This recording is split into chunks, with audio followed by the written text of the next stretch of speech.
Vulnerability. Honor this through fearless emotional honesty. Let your mail perspective. I need to get perspective. It's not an earthquake or a crazed gunman or a nuclear meltdown, is it? On the scale of disasters, this is not huge. Not huge. One day I expect I'll look back at this moment and laugh and think, ha ha ha, how silly I was to worry.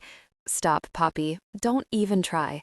I'm not laughing. In fact, I feel sick. I'm walking blindly around the hotel ballroom, my heart thudding, looking fruitlessly on the patterned blue carpet, behind gilt chairs, under discarded paper napkins, in places where it couldn't possibly be. I've lost it. The only thing in the world I wasn't supposed to lose, my engagement ring. To say this is a special ring is an understatement. It's been in Magnus's family for 3 generations. It's this stunning emerald with 2 diamonds, and Magnus had to get it out of a special bank vault before he proposed. I've worn it safely every day for 3 whole months, religiously putting it on a special china tray at night, feeling for it on my finger every 30 seconds, and now, the very day his parents are coming back from the States, I've lost it, the very same day.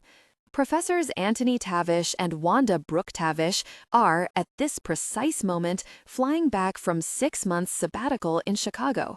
I can picture them now, eating honey-roasted peanuts and reading academic papers on their his and hers Kindles.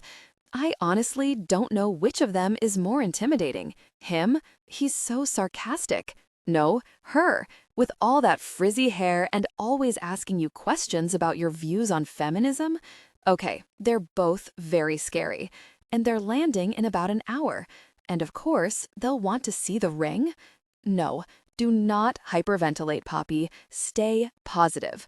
I just need to look at this from a different angle. Like, what would Poirot do? Poirot wouldn't flap around in panic. He'd stay calm and use his little gray cells and recall some tiny, vital detail which would be the clue to everything. I squeeze my eyes tight. Little gray cells. Come on, do your best. Thing is, I'm not sure Poirot had 3 glasses of pink champagne and a mojito before he solved the murder on the Orient Express. Miss, a gray-haired cleaning lady is trying to get round me with a hoover, and I gasp in horror. They're hoovering the ballroom already? What if they suck it up? Excuse me. I grab her blue nylon shoulder.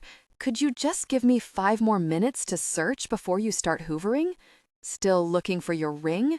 She shakes her head doubtfully, then brightens. I expect you'll find it safe at home. It's probably been there all the time. Maybe. I force myself to nod politely, although I feel like screaming. I'm not that stupid. I spot another cleaner, on the other side of the ballroom, clearing cupcake crumbs and crumpled paper napkins into a black plastic bin bag. She isn't concentrating at all. Wasn't she listening to me? Excuse me. My voice shrills out as I sprint across to her. You are looking out for my ring, aren't you? No sign of it so far, love. The woman sweeps another load of detritus off the table into the bin bag without giving it a second glance. Careful. I grab for the napkins and pull them out again, feeling each one carefully for a hard lump, not caring that I'm getting buttercream icing all over my hands. Dear, I'm trying to clear up. The cleaner grabs the napkins out of my hands. Look at the mess you're making. I know, I'm sorry. I scrabble for the cupcake cases I dropped on the floor. But you don't understand. If I don't find this ring, I'm dead. I want to grab the bin bag and do a forensics check of the contents with tweezers. I want to put plastic tape round the whole room and declare it a crime scene. It has to be here. It has to be. Unless someone still got it. That's the only other possibility that I'm clinging to. One of my friends is still wearing it and somehow hasn't noticed. Perhaps it's slipped into a handbag. Maybe it's fallen into a pocket. It's stuck on the threads of a jumper. The possibilities in my head are getting more and more far-fetched, but I can't give up on them. Have you tried the ladies' room? The woman moves to get past me. Of course I've tried the ladies' room. I checked every single cubicle, on my hands and knees, and then all the basins, twice. And then I tried to persuade the concierge to close it and have all the sink pipes investigated, but he refused. He said it would be different if I knew it had been lost there for certain, and he was sure the police would agree with him, and could I please step aside from the desk as there were people waiting. Police. Bah. I thought they'd come roaring round in their squad cars as soon as I called, not just tell me to come down to the police station and file a report. I don't have time to file a report. I've got to find my ring. I hurry back to the circular table we were sitting at this afternoon and crawl underneath. How could I have let this happen? How could I have been so stupid? It was my old school friend Natasha's idea to get tickets for the Marie Curie champagne tea. She couldn't come to my official hen spa weekend, so this was a kind of substitute. There were 8 of us, all merrily swigging champagne and stuffing down cupcakes, and it was right before the raffle started that someone said, "Come on, Poppy, let's have a go with your ring." I can't even remember who that was. Annalise, maybe? Annalise was at university with me, and now we work together at First Fit Physio, with Ruby, who was also in our physio course. Ruby was at the tea too, but I'm not sure she tried on the ring, or did she? I can't believe how rubbish I am at this. How can I do a Poirot if I can't even remember the basics? The truth is, everyone seemed to be trying on the ring. Natasha and Claire and Emily, old school friends up from Taunton, Lucinda, my wedding planner, who's kind of become a friend, and her assistant Clemency, and Ruby and Annalise. Not only college friends and colleagues, but my 2 best friends. They're going to be my bridesmaids too. I'll admit it, I was basking in all the admiration. I still can't believe something so grand and beautiful belongs to me. The fact is, I still can't believe any of it. I'm engaged, me, Poppy Wyatt, to a tall, handsome university lecturer who's written a book and even been on the TV. Only 6 months ago, my love life was a disaster zone. I'd had no significant action for a year and was reluctantly deciding I should give that Match.com guy with the bad breath a second chance. And now, my wedding's only 10 days away. I wake up every morning and look at Magnus's smooth, freckled sleeping back and think, my finance, Dr. Magnus Tavish, Fellow of King's College London, and feel a tiny tweak of disbelief. And then I swivel round and look at the ring, gleaming expensively on my nightstand, and feel another tweak of disbelief. What will Magnus say? My stomach clenches and I swallow hard. No, don't think about that. Come on, little gray cells, get with it. I remember that Claire wore the ring for a long time. She really didn't want to take it off. Then Natasha started tugging at it, saying, "My turn, my turn." And I remember calling out, "Careful." I mean, it's not like I was irresponsible. I was carefully watching the ring as it was passed round the table.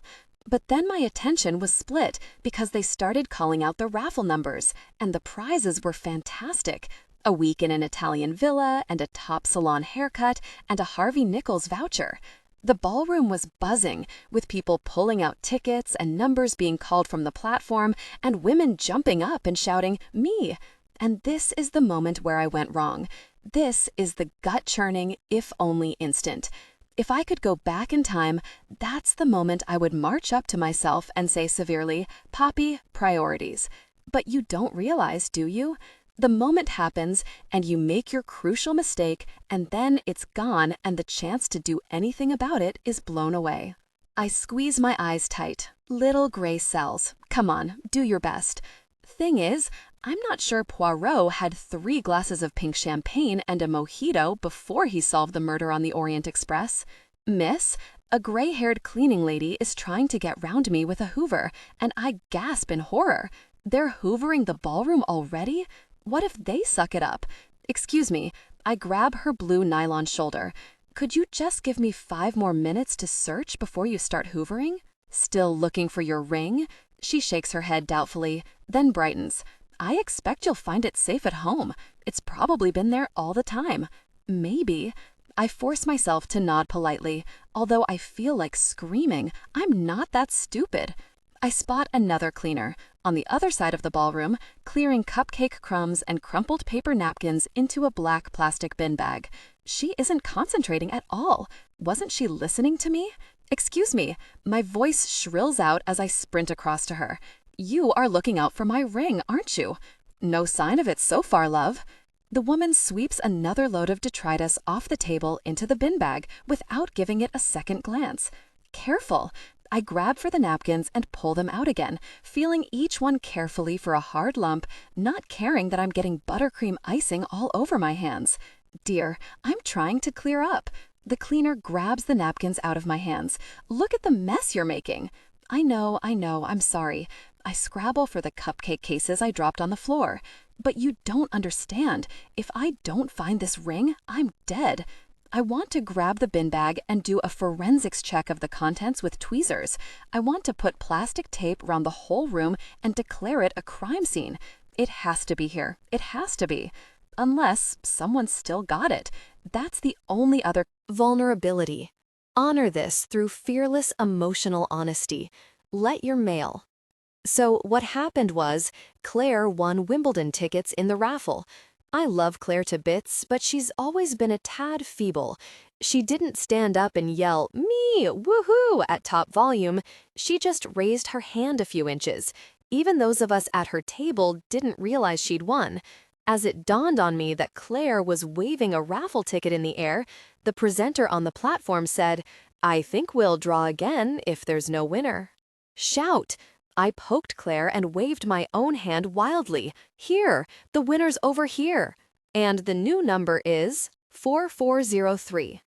To my disbelief, some dark-haired girl on the other side of the room started whooping and brandishing a ticket.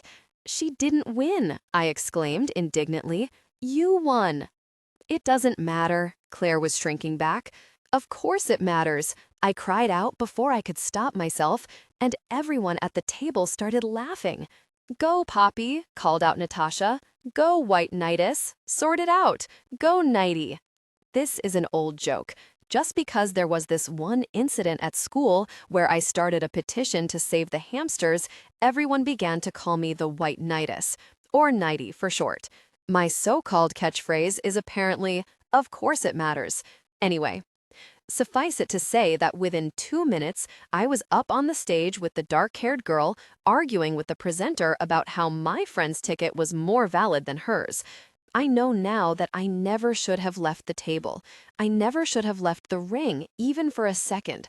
I can see how stupid that was. But in my defense, I didn't know the fire alarm was going to go off, did I? It was so surreal. 1 minute, everyone was sitting down at a jolly champagne tea. The next minute, a siren was blaring through the air, and everyone was on their feet, heading for the exits in pandemonium. I could see Annalise, Ruby, and all the others grabbing their bags and making their way to the back. A man in a suit came onto the stage and started ushering me, the dark-haired girl, and the presenter toward a side door and wouldn't let us go the other way. "Your safety is our priority," he kept saying. Even then, it's not as if I was worried. I didn't think the ring would have gone. I assumed one of my friends had it safe, and I'd meet up with everyone outside and get it back. Outside, of course, it was mayhem. As well as our tea, there was some big business conference happening at the hotel, and all the delegates were spilling out of different doors into the road. Hotel staff were trying to make announcements into loudspeakers, and cars were beeping, and it took me ages just to find Natasha and Emily in the melee. "Have you got my ring?" I demanded at once, trying not to sound accusatory. "Who's got it?" Both of them looked blank. "Don't know," Natasha shrugged. "Didn't Annalise have it?" So then I plunged into the throng to find Annalise, but she didn't have it.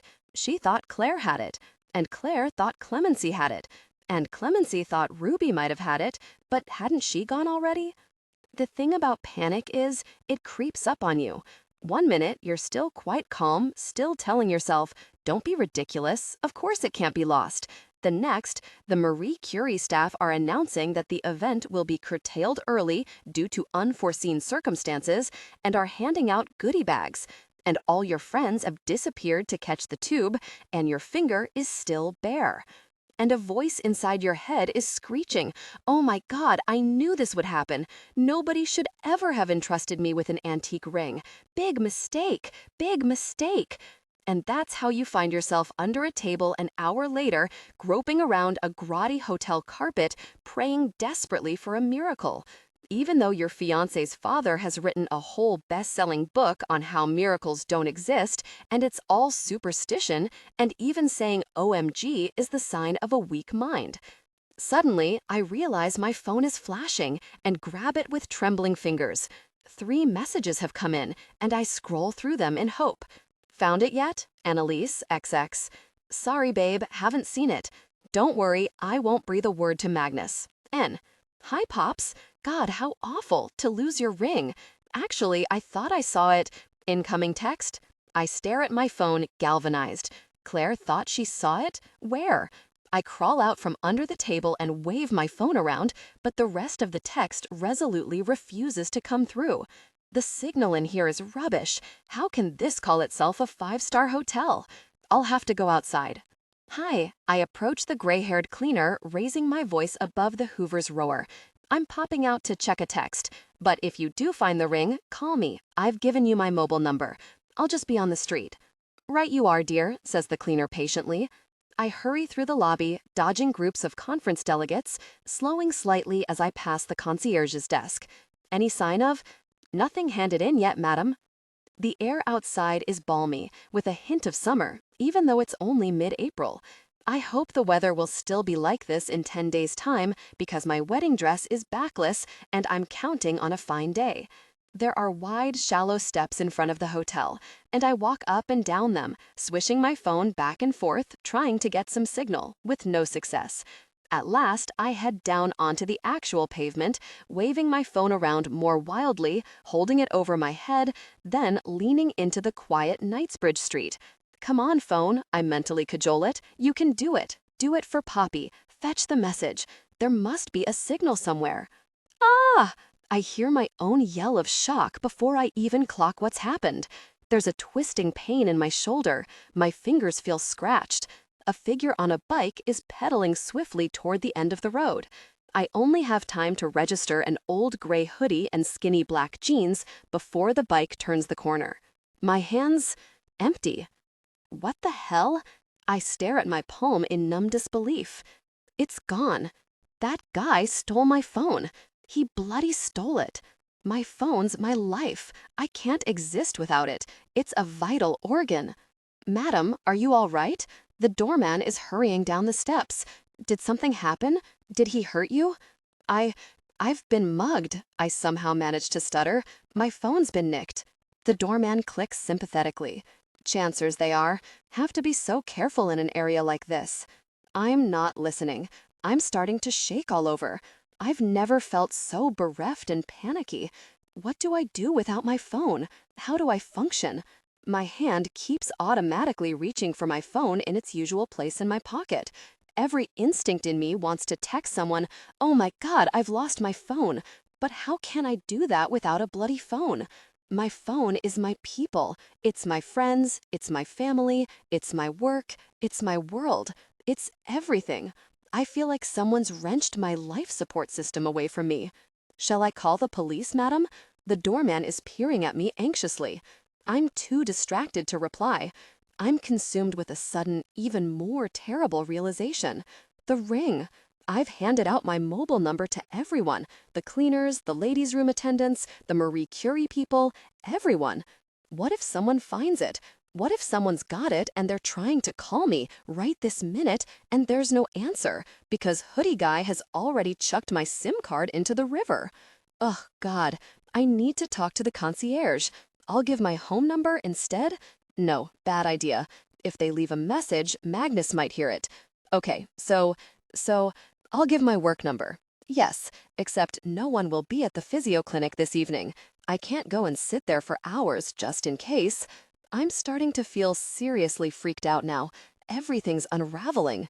To make matters even worse, as I run back into the lobby, the concierge is busy. His desk is surrounded by a large group of conference delegates talking about restaurant reservations. I try to catch his eye, hoping he'll beckon me forward as a priority, but he studiously ignores me, and I feel a twinge of hurt. Vulnerability. Honor this through fearless emotional honesty. Let your mail I know I've taken up quite a lot of his time this afternoon, but doesn't he realize what a hideous crisis I'm in? Madam, the doorman has followed me into the lobby, his brow creased with concern. Can we get you something for the shock? Arnold, he briskly calls over a waiter. A brandy for the lady, please, on the house. And if you'll talk to our concierge, he'll help you with the police. Would you like to sit down? No, thanks. A thought suddenly occurs to me. Maybe I should phone my own number. Call the mugger. I could ask him to come back, offer him a reward. What do you think?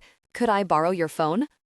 The doorman almost recoils as I thrust out a hand. Madam, I think that would be a very foolhardy action, he says severely, and I'm sure the police will agree you should do no such thing. I think you must be in shock. Kindly have a seat and try to relax. Maybe he's right. I'm not wild about setting up some assignation with a criminal in a hoodie. But I can't sit down and relax. I'm far too hyper. To calm my nerves, I start walking round and round the same path, my heels clicking on the marble floor. Past a massive potted ficus tree, past the table with newspapers, past a big shiny litter bin, back to the ficus. It's a comforting little circuit, and I can keep my eyes fixed on the concierge the whole time, waiting for him to be free. The lobby is still bustling with business types. Through the glass doors, I can see the doorman back on the steps, busy hailing taxis and pocketing tips. A squat Japanese man in a blue suit is standing near me with some European-looking businessmen, exclaiming in what sounds like loud, furious Japanese and gesticulating at everybody with the conference pass strung round his neck on a red cord. He's so short, and the other men look so nervous, I almost want to smile. The brandy arrives on a salver, and I pause briefly to drain it in one, then keep walking in the same repetitive route. Potted ficus, newspaper table, litter bin, potted ficus, newspaper table, litter bin. Now that I've calmed down a bit, I'm starting to churn with murderous thoughts. Does that hoodie guy realize he's wrecked my life? Does he realize how crucial a phone is? It's the worst thing you can steal from a person. The worst. And it wasn't even that great a phone. It was pretty ancient. So good luck to hoodie guy if he wants to type B in a text or go on the internet. I hope he tries and fails. Ficus, newspapers, bin. Bin? Wait, what's that? I stop dead in my tracks and stare into the bin, wondering if someone's playing a trick on me or I'm hallucinating. It's a phone, right there in the litter bin. A mobile phone. 1. His specialism is cultural symbolism. I speed read his book, The Philosophy of Symbolism, after our second date and then tried to pretend I'd read it ages ago, coincidentally, for pleasure, which, to be fair, he didn't believe for a minute. Anyway, the point is, I read it. And what impressed me most was, there were so many footnotes. I've totally got into them. Aren't they handy? You just bung them in whenever you want and instantly look clever. Magnus says footnotes are for things which aren't your main concern, but nevertheless hold some interest for you. So, this is my footnote about footnotes. 2. Which, actually, I never say. Just like Humphrey Bogart never said, "Play it again, Sam." It's an urban myth. 3. Of course, the hotel wasn't on fire. The system had short-circuited. I found that out afterward. Not that it was any consolation. 4. Did Poirot ever say, "Oh my God"? I bet he did. Or "Sacre bleu," which comes to the same thing. And does this not disprove Antony's theory, since Poirot's gray cells are clearly stronger than anyone else's? I might point this out to Antony one day, when I'm feeling brave, which, if I've lost the ring, will be never, obviously. 5. Weak mind. 6. I'm allowed to give myself at least a chance of getting it back safely, and him never having to know, aren't I? I blink a few times and look again, but it's still there, half hidden amid a couple of discarded conference programs and a Starbucks cup. What's a phone doing in a bin? I look around to see if anyone's watching, then reach in gingerly and pull it out. It has a couple of drops of coffee on it, but otherwise it seems perfect. It's a good one, too. Seems quite new. Cautiously, I turn and survey the thronging lobby. Nobody's paying me the slightest bit of attention. No one's rushing up and exclaiming, "There's my phone." And I've been walking around this area for the last 10 minutes. Whoever threw this phone in here did it a while ago. There's a sticker on the back of the phone with White Globe Consulting Group printed in tiny letters and a number. Did someone just chuck it away? Is it bust? I press the on switch and the screen glows. It seems in perfect working order to me. A tiny voice in my head is telling me that I should hand it in, take it up to the front desk and say, "Excuse me, I think someone's lost this phone." That's what I should do. March up to the desk right now like any responsible civic member of society. My feet don't move an inch. My hand tightens protectively round the phone. Thing is, I need a phone. I bet White Globe Consulting Group, whoever that is, has millions of phones. And it's not like I found it on the floor or in the ladies' room, is it? It was in a bin. Things in bins are rubbish. They're fair game. They've been relinquished to the world. That's the rule. I peer into the bin again and glimpse a red cord, just like the ones round all the delegates' necks. I check the concierge to make sure he's not watching, then plunge my hand in again and pull out a conference pass. A mugshot of a stunningly pretty girl stares back at me, under which is printed, "Violet Russell, White Globe Consulting Group." I'm building up a pretty good theory now. I could be Poirot. This is Violet Russell's phone, and she threw it away. For some reason or other. Well, that's her fault, not mine. The phone buzzes and I start. Gosh, it's alive. The ringtone begins at top volume, and it's Beyoncé's Single Ladies. I quickly press ignore, but a moment later it starts up again, loud and unmistakable. Isn't there a bloody volume control on this thing? A couple of nearby businesswomen have turned to stare, and I'm so flustered that I jab at talk instead of ignore. The businesswomen are still watching me, so I press the phone to my ear and turn away. "The person you have called is not available," I say, trying to sound robotic. "Please leave a message." That'll get rid of whoever it is. "Where really are you?" A smooth, well-educated male voice starts speaking, and I nearly squeak with astonishment. It worked. He thinks I'm a machine. I've just been talking to Scotty. He has a contact who reckons he can do it. It'll be like keyhole surgery. He's good. There won't be any trace. I don't dare breathe or scratch my nose, which is suddenly incredibly itchy. "Okay," the man is saying, "so whatever else you do, be really careful." He rings off, and I stare at the phone in astonishment. I never thought anyone would actually leave a message. Now I feel a bit guilty. This is a genuine voicemail, and Violet's missed it. I mean, it's not my fault she threw her phone away, but even so. On impulse, I scrabble in my bag for a pen and the only thing I've got to write on, which is an old theater program. I scribble down, "Scotty has a contact, keyhole surgery, no trace, be really careful." God alone knows what that's all about. Liposuction, maybe? Anyway, it doesn't matter. The point is, if I ever do meet this Violet girl, I'll be able to pass it on. Before the phone can ring again, I hurry to the concierge's desk, which has miraculously cleared. I say breathlessly, "Me again." Vulnerability. Honor this through fearless emotional honesty. Let your mail. "Has anyone found my ring? May I please assure you, madam," he says with a frosty smile, "that we would have let you know if we had found it. We do have your phone number." "No, you don't," I cut him off, almost triumphantly. "That's the thing. The number I gave you is now defunct, out of use, very much so. The last thing I want is him calling Hoodie Guy and mentioning a priceless emerald ring. Please don't call it. Can you use this number instead?" I carefully copy the phone number from the back of the White Globe Consulting phone. In fact, just to be sure, can I test it? I reach for the hotel landline phone and dial the printed number. A moment later, Beyoncé starts blasting out of the mobile phone. Okay, at last I can relax a little. I've got a number. "Madam, was there anything else?" The concierge is starting to look quite pissed off, and there's a queue of people building behind me. So I thank him again and head to a nearby sofa, full of adrenaline. I have a phone and I have a plan. It only takes me 5 minutes to write out my new mobile number on 20 separate pieces of hotel writing paper with Poppy Wyatt, Emerald Ring, please call, in big capitals.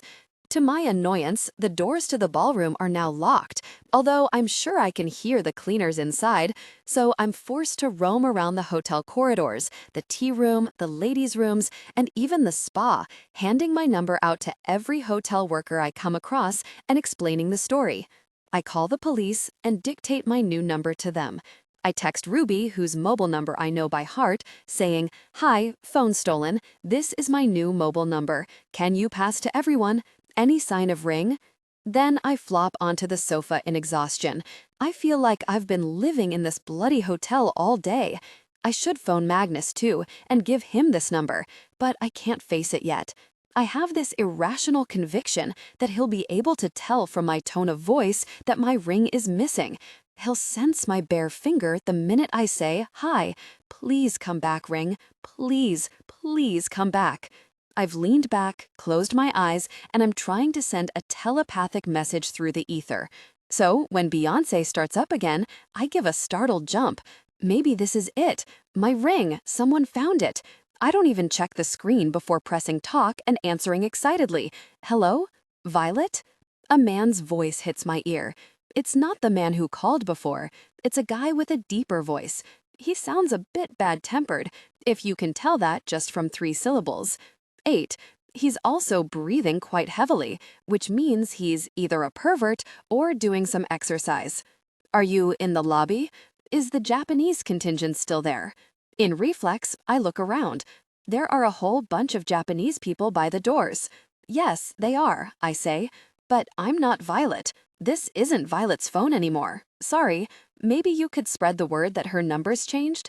I need to get Violet's mates off my case. I can't have them ringing me every 5 seconds. "Excuse me, who is this?" the man demands. "Why are you answering this number? Where's Violet?" "I possess this phone," I say, more confidently than I feel. Which is true. Possession is 9/10 of the law. "You possess it? What the heck are you—" Oh gosh, he swears a bit more, and I hear distant footsteps. It sounds like he's running downstairs. Tell me, are they leaving, the Japanese people? I squint at the group. Maybe, can't tell. Is a short guy with them? Overweight? Thick hair? You mean the man in the blue suit? Yes, he's right in front of me. Looks pissed off. Now he's putting on his mech. The squad Japanese man has been handed a Burberry by a colleague. He's glowering as he puts it on, and a constant stream of angry Japanese is coming out of his mouth as all his friends nod nervously. "No!" The man's exclamation down the phone takes me by surprise. He can't leave. Well, he is. "Sorry, you have to stop him. Go up to him and stop him leaving the hotel. Go up to him now. Do whatever it takes." "What?" I stare at the phone. "Look, I'm sorry, but I've never even met you." "Nor me you," he rejoins. "Who are you anyway? Are you a friend of Violet? Can you tell me exactly why she decided to quit her job halfway through the biggest conference of the year? Does she think I suddenly don't need a PA anymore?" Aha, so Violet's his personal assistant. This makes sense. And she walked out on him. Well, I'm not surprised. He's so bossy. Anyway, doesn't matter. He interrupts himself. Point is, I'm on the stairs, floor 9, the lift jammed. I'll be downstairs in less than 3 minutes, and you have to keep Yuichi Yamasaki there till I arrive, whoever the heck you are. What a nerve. Or else, I retort. Or else, a year of careful negotiation goes down the tubes. The biggest deal of the year falls apart. A team of 20 people lose their jobs. His voice is relentless. Senior managers, secretaries, the whole gang. Just because I can't get down there fast enough, and the one person who could help won't. Oh gosh. All right, I say furiously. I'll do my best. What's his name again? Yamasaki. Wait, I raise my voice, running forward across the lobby. Please, Mr. Yamasaki, could you wait a minute? Mr. Yamasaki turns questioningly, and a couple of flunkies move forward, flanking him protectively. He has a broad face, still creased in anger, and a wide, bullish neck around which he's draping a silk scarf. I get the sense he's not into idle chit-chat. I have no idea what to say next. I don't speak Japanese. I don't know anything about Japanese business or Japanese culture, apart from sushi, but I can't exactly go up to him and say, "Sushi," out of the blue. It would be like going up to a top American businessman and saying, "T-bone steak. I'm a huge fan," I improvise, "of your work. Could I have your autograph?" He looks puzzled, and one of his colleagues whispers a translation into his ear. Immediately, his brow clears, and he bows to me. Cautiously, I bow back, and he snaps his fingers, barking an instruction. A moment later, a beautiful leather folder has been opened in front of him, and he's writing something elaborate in Japanese. "Is he still there?" The stranger's voice suddenly emanates from the phone. "Yes," I mutter into it, "just about." "Where are you?" I shoot a bright smile at Mr. Yamasaki. "5th floor. Keep him there, whatever it takes." Mr. Yamasaki hands me his piece of paper, caps his pen, bows again, and makes to walk off. "Wait," I cry desperately. "Could I show you something?" Mr. Yamasaki is very busy. One of his colleagues, wearing steel glasses and the whitest shirt I've ever seen, turns back. "Kindly contact our office." They're heading away again. What do I do now? I can't ask for another autograph. I can't rugby tackle him. I need to attract his attention somehow. "I have a special announcement to make," I exclaim, hurrying after them. "I am a singing telegram. I bear a message from all Mr. Yamasaki's many fans. It would be a great discourtesy to them if you were to refuse me." The word discourtesy seems to have stopped them in their tracks. They're frowning and exchanging confused glances. "A singing telegram?" says the man in steel glasses suspiciously.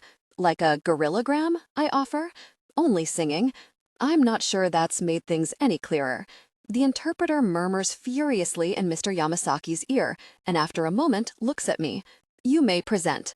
Mr. Yamasaki turns, and all his colleagues follow suit, folding their arms expectantly and lining up in a row. Around the lobby, I can see a few interested glances from other groups of business people. "Where are you?" I murmur desperately into the phone. "3rd floor," comes the man's voice after a moment. "Half a minute. Don't lose him." "Begin," the man in steel spectacles says pointedly. Some people nearby have turned to watch. Oh gosh, how did I get myself into this? Number 1, I can't sing. Vulnerability. Honor this through fearless emotional honesty. Let your mail. Number 2. What do I sing to a Japanese businessman I've never met before? Number 3. Why did I say singing telegram? But if I don't do something soon, 20 people might lose their jobs. I make a deep bow to spin out some more time, and all the Japanese bow back. "Begin," repeats the man in steel spectacles, his eyes glinting ominously.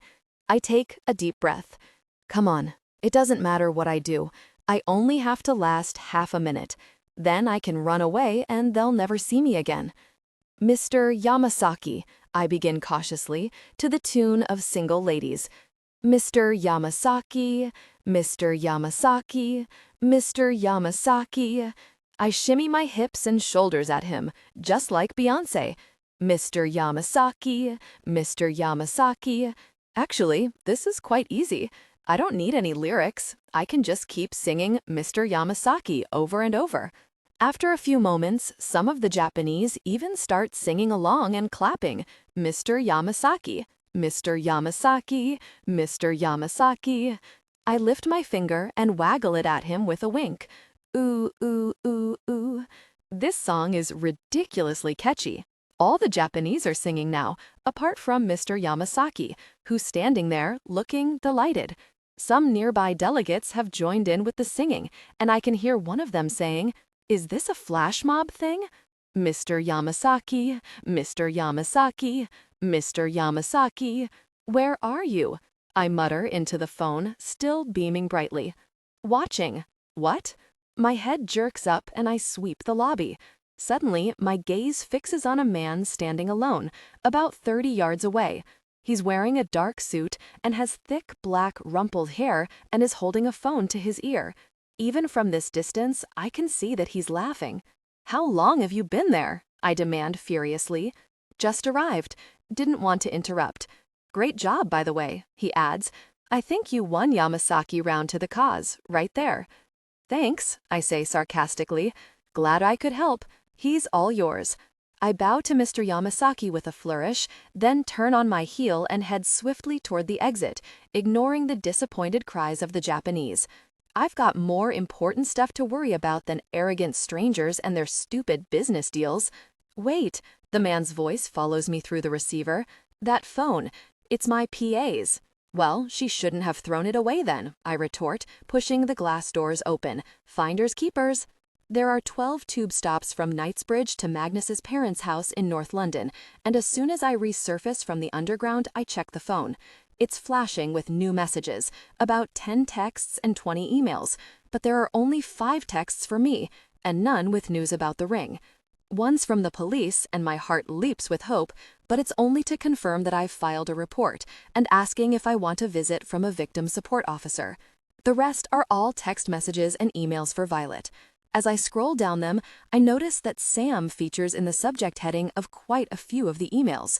Feeling like Poirot again, I check back on the numbers called function, and sure enough, the last number that called this phone was Sam's mobile. So that's him, Violet's boss, dark rumpled hair guy. And to prove it, her email address is samroxtonpawhite@globeconsulting.com. Just out of the mildest curiosity, I click on one of the emails. It's from jennasmithgrantleyassetmanagement.com, and the subject is dinner. Thanks, Violet. I'd appreciate you not mentioning any of this to Sam. I feel a little embarrassed now. Ooh, what's she embarrassed about? Before I can stop myself, I've scrolled down to read the previous email, which was sent yesterday. Actually, Jenna, you should know something. Sam's engaged. Best, Violet. His engaged. Interesting. As I read the words over again, I feel a strange little reaction inside, which I can't quite place. Surprise? Although, why should I be surprised? I don't even know the guy. Okay, now I have to know the whole story. Why is Jenna embarrassed? What happened? I scroll down still farther, past a couple more exchanges, and at last find a long introductory email from Jenna, who clearly met this Sam Roxton at a business function, found him very appealing, and invited him to dinner 2 weeks ago, but he hasn't returned her calls. Tried again yesterday, maybe using the wrong number. Someone told me he is notorious and that his PA is always the best route to contact him. Very sorry to bother you. Possibly just let me know either way. Poor woman. I feel quite indignant on her behalf. Why didn't he reply? How hard is it to send a quick email saying, no thanks? And then it turns out he's engaged, for God's sake. Anyway, whatever. I suddenly realize I'm snooping in someone else's inbox when I have a lot of other more important things to be thinking about. Priorities, Poppy. I need to buy some wine for Magnus's parents, and a welcome home card. And, if I don't track down the ring in the next 20 minutes, some gloves. Disaster. Disaster. It turns out they don't sell gloves in April. The only ones I could find were from the back room in Accessorize. Old Christmas stock, available only in a small. I cannot believe I'm seriously planning to greet my prospective in-laws in 2 tight red woolly reindeer gloves, with tassels. But I have no choice. It's that or walk in barehanded. As I start the long climb up the hill to Magnus's parents' house, I'm starting to feel really sick. It's not just the Rin, it's the whole scary prospective in-laws thing. I turn the corner, and all the windows of the house are alight. They're home. I've never known a house which suits a family as much as the Tavishes does. It's older and grander than any of the others in the street, and looks down on them from its superior position. There are yew trees and a monkey puzzle in the garden. The bricks are covered in ivy, and the windows still have their original 1835 wooden frames. Inside, there's William Morris wallpaper dating from the 1960s, and the floorboards are covered with Turkish carpets. Except you can't actually see the carpets because they're mostly covered in old documents and manuscripts which no one ever bothers to clear up. No one's big on tidying in the Tavish family. I once found a fossilized boiled egg in a spare room bed, still in its egg cup, with a desiccated toast soldier. It must have been about a year old. And everywhere, all over the house, are books, stacked up 3 deep on shelves, piled on the floor, and on the side of every lime-stained bath. Antony writes books, Wanda writes books, Magnus writes books, and his elder brother Conrad writes books. Even Conrad's wife, Margot, writes books, 12, which is great. I mean, it's a wonderful thing, all these genius intellectuals in one family, but it does make you feel just the teensiest, weeniest bit inadequate.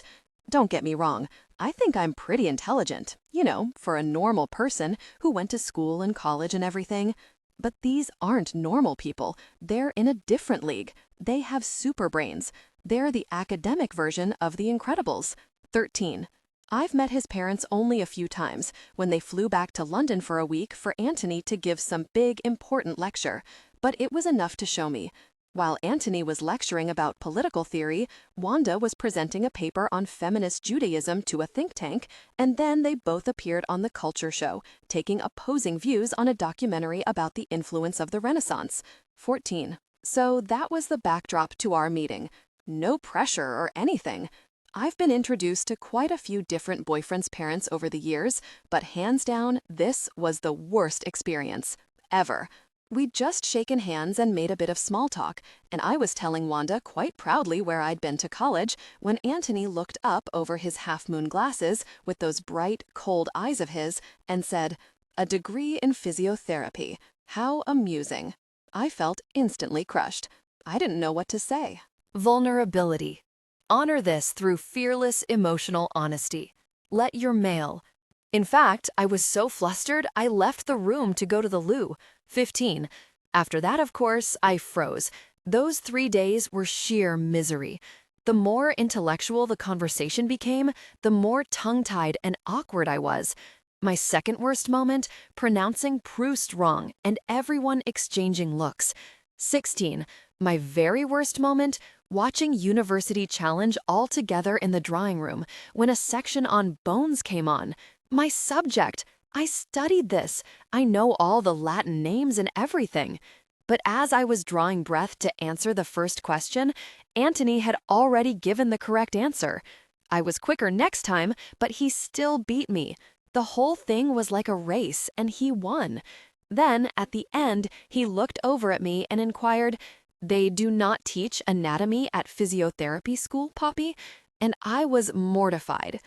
Magnus says he loves me, not my brain, and that I've got to ignore his parents. And Natasha said, think of the Rock and the Hampstead house and the villa in Tuscany, which is Natasha for you. Whereas my own approach has been as follows. Just don't think about them, it's been fine. They've been safely in Chicago, thousands of miles away. But now they're back, oh God, and I'm still a bit shaky on Proust. Proust? Prost? And I didn't revise the Latin names for bones. And I'm wearing red woolly reindeer gloves in April, with tassels. My legs are shaking as I ring the bell. Actually shaking. I feel like the scarecrow in The Wizard of Oz. Any minute I'll collapse on the path and Wanda will torch me for losing the ring. Stop, Poppy, it's fine. No one will suspect anything. My story is I burned my hand. That's my story. Hi, Poppy. Felix. Hi. I'm so relieved it's Felix at the door. My greeting comes out in a shaky gasp. Felix is the baby of the family, only 17 and still at school. In fact, Magnus has been living in the house with him while his parents have been away as a kind of babysitter, and I moved in after we got engaged. Not that Felix needs a babysitter. He's completely self-contained, reads all the time, and you never even know he's in the house. I once tried to give him a friendly little drugs chat. He politely corrected me on every single fact, then said he'd noticed I drank above the recommended guidelines of Red Bull, and did I think I might have an addiction? That was the last time I tried to act the older sister. Anyway, that's all come to an end, now that Anthony and Wanda are returning from the States. I've moved back to my flat, and we've started looking for places to rent. Magnus was all for staying here. He thought we could continue using the spare bedroom and bathroom on the top floor, and wouldn't it be convenient, as he could carry on using his father's library? Is he nuts? There is no way I am living under the same roof as the Tavishes. I follow Felix into the kitchen, where Magnus is lounging on a kitchen chair, gesturing at a page of typescript, and saying, "I think your argument goes wrong here. Second paragraph." However Magnus sits, whatever he does, he somehow manages to look elegant. His suede brogued feet are up on a chair, he's halfway through a cigarette, and his tawny hair is thrown back off his brow like a waterfall. The Tavishes all have the same coloring, like a family of foxes. Even Wanda hennas her hair. But Magnus is the best looking of all, and I'm not just saying that because I'm marrying him. His skin is freckled but tans easily too, and his red-brown hair is like something out of a hair ad. That's why he keeps it long. He's actually quite vain about it. Plus, although he's an academic, he's not some fusty guy who sits inside reading books all day. He skis really well, and he's going to teach me too. That's how we met, in fact. He'd sprained his wrist skiing, and he came in for physio after his doctor recommended us. He was supposed to be seeing Annalise, but she switched him for one of her regulars, and he ended up coming to me instead. The next week, he asked me out on a date, and after a month, he proposed. A month? Now, Magnus looks up and his face brightens. "Sweetheart, how's my beautiful girl? Come here." He beckons me over for a kiss, then frames my face in his hands, like he always does. "Hi." I force a smile. "So, are your parents here? How was their flight? I can't wait to see them." I'm trying to sound as keen as I can, even though my legs are wanting to run away, out the door and down the hill. "Didn't you get my text?" Magnus seems puzzled. "What text?" "Oh," I suddenly realize. "Of course, I lost my phone. I'll give you a new number." "You lost your phone?" Magnus stares at me. "What happened?" "Nothing," I say brightly. "Just lost it and had to get a new one. No biggie, no drama." I've decided on a general policy that the less I say to Magnus right now, the better. I don't want to get into any discussions as to why I might be clinging desperately to some random phone I found in a bin. "So, what did your text say?" I quickly add, trying to move the conversation on. "My parents' plane was diverted. They had to go to Manchester. Won't be back till tomorrow." Diverted? Manchester? Oh my God, I'm safe. I'm reprieved. My legs can stop wobbling. I want to sing the Hallelujah chorus. Manchester. God, how awful. I'm trying hard to twist my face into a disappointed expression. Poor them. Manchester. That's miles away. I was really looking forward to seeing them too. What a pain. I think I sound pretty convincing. Felix shoots me an odd look, but Magnus has already picked up the typescript again. He hasn't commented on my gloves, nor has Felix. Maybe I can relax a notch. So, guys, I survey the room. What about the kitchen? Magnus and Felix said they were going to clear up this afternoon, but the place is a bomb site. There are takeaway boxes on the kitchen table and a stack of books on top of the hub, and even one in a saucepan. Your parents will be back tomorrow. Shouldn't we do something? Magnus looks unmoved. They won't care. It's all very well for him to say that, but I'm the daughter-in-law, nearly, who's been living here and will get the blame. Magnus and Felix have begun talking about some footnote, so I head over to the hob and start a quick tidy up. I don't dare remove my gloves, but the guys aren't giving me the slightest glance, thankfully. At least I know the rest of the house is okay. I went over the whole place yesterday, replaced all the old manky bottles of bubble bath, and got a new blind for the bathroom. Best of all, I tracked down some anemones for Wanda's study. Everyone knows she loves anemones. She's even written an article about anemones in literature, which is typical of this family. You can't just enjoy something, you have to become a top academic expert on it. Magnus and Felix are still engrossed as I finish. The house is tidy. No one's asked me about the ring. I'll quit while I'm ahead. So, I'll head home, I say casually, and drop a kiss on Magnus's head. You stay here. Keep Felix company. Say welcome home to your parents from me. Stay the night. Magnus sweeps an arm round my waist and pulls me back.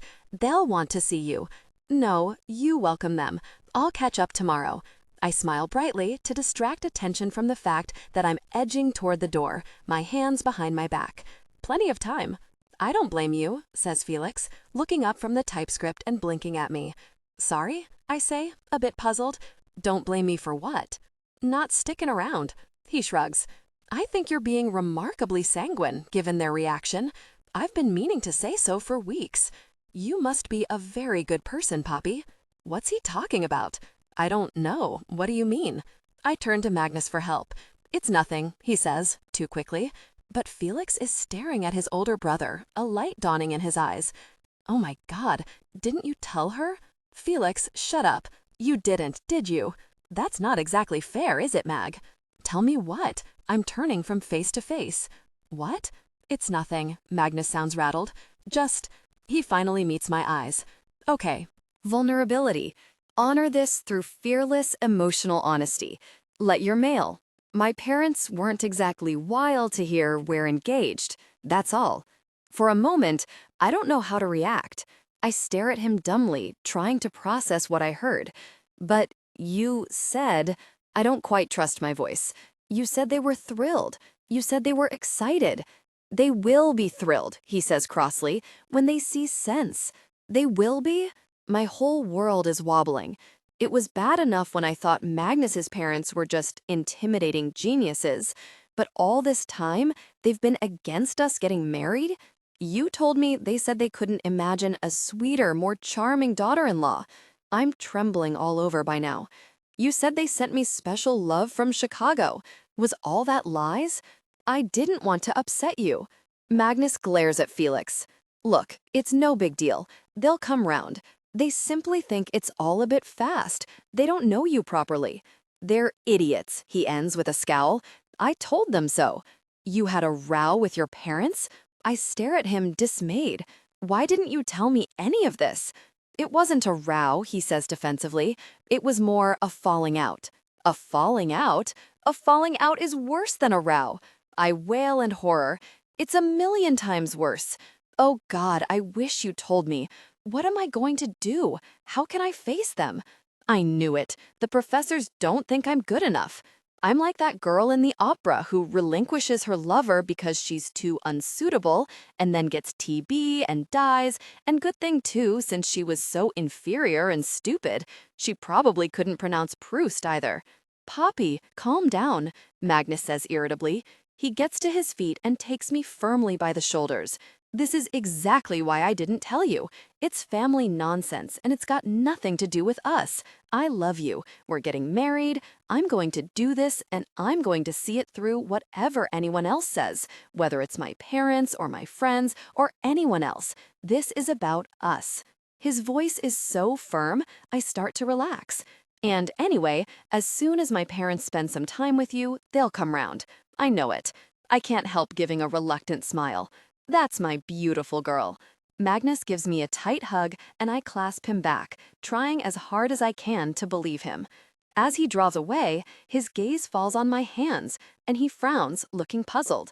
Sweets, why are you wearing gloves? I'm going to have a nervous breakdown. I really am. The whole ring debacle nearly came out. It would have if it weren't for Felix. I was halfway through my ludicrous, stumbling, hand-burning excuse, expecting Magnus to become suspicious at any moment, when Felix yawned and said, "Shall we go to the pub?" And Magnus suddenly remembered an email he had to send first, and everyone forgot about my gloves. And I chose that opportunity to leave, very quickly. Now I'm sitting on the bus, staring out into the dark night, feeling cold inside.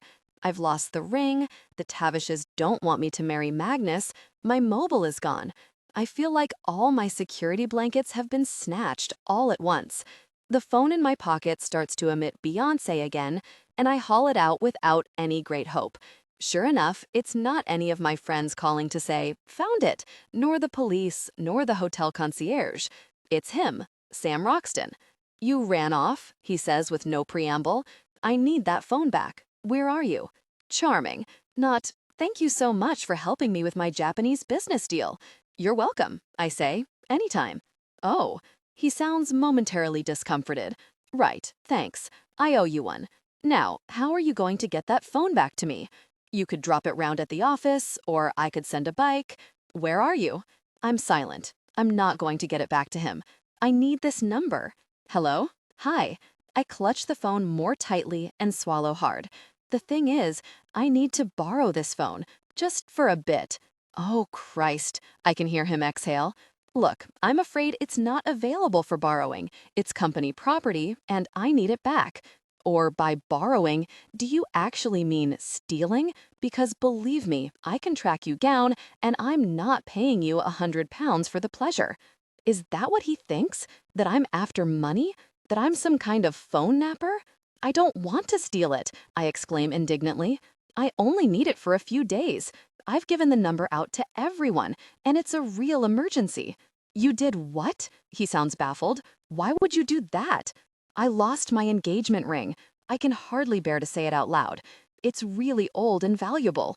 And then my phone was nicked, and I was absolutely desperate. And then I passed this litter bin, and there it was. In the bin, I add for emphasis. Your PA just chucked it away. Once an item lands in the bin, it belongs to the public, you know. Anyone can claim it. Nonsense, he retorts. Who told you that? It's common knowledge. I try to sound robust. Anyway, why did your PA walk out and chuck her phone away? Not much of a PA, if you ask me. No, not much of a PA. More of a friend's daughter who never should have been given the job. She's been in the job 3 weeks, apparently landed a modeling contract at exactly midday today. By 1 minute past, she'd left. She didn't even bother telling me she was going. I had to find out from one of the other PAs. He sounds pretty pissed off. Listen, Miss, what's your name? Wyatt. Poppy Wyatt.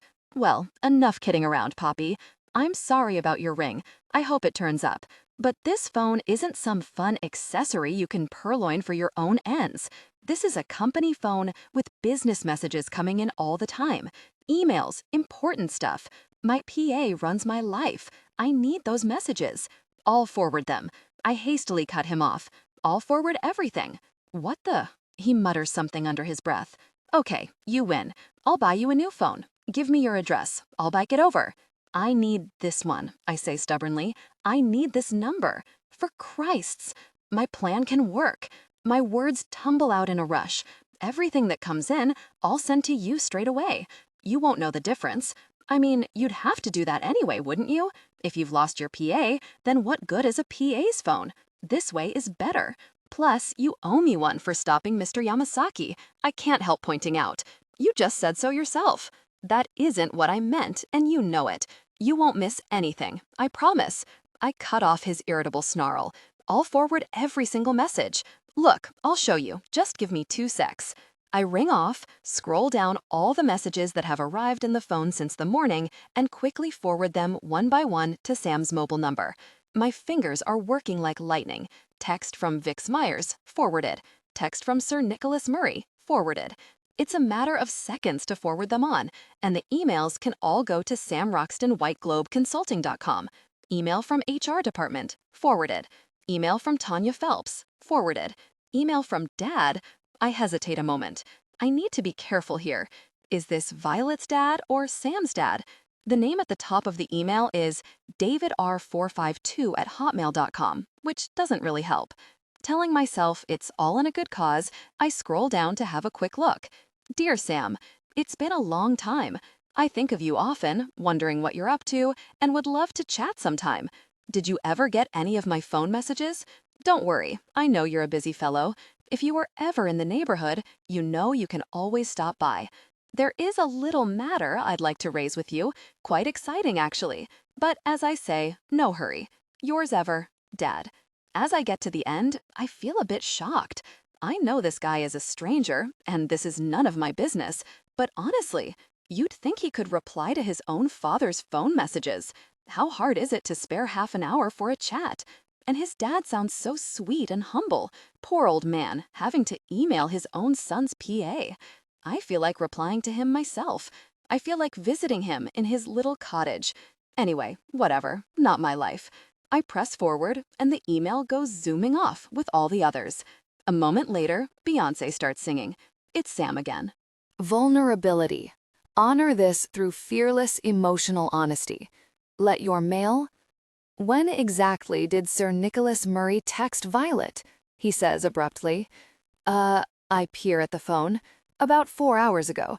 The first few words of the text are displayed on the screen, so there's no great harm in clicking on it and reading the rest, is there? Not that it's very interesting. Violet, please ask Sam to call me. His phone is switched off. Best, Nicholas. Gosh. Sam's silent for a moment. Okay, if he texts again, you let me know straight away, okay? Ring me. I open my mouth automatically to say, what about your dad? Why don't you ever ring him? Then I close it again. No, Poppy, bad idea. Ooh, there was a phone message earlier, I say, suddenly remembering, about liposuction or something, I think. That wasn't for you? Liposuction? He echoes incredulously. Not that I'm aware of. He doesn't need to sound so scoffing. I was only asking. It must have been for Violet. Not that she's likely to need liposuction if she's off modeling. So we're on? We have a deal? For a while, he doesn't reply, and I have an image of him glowering at his cell phone.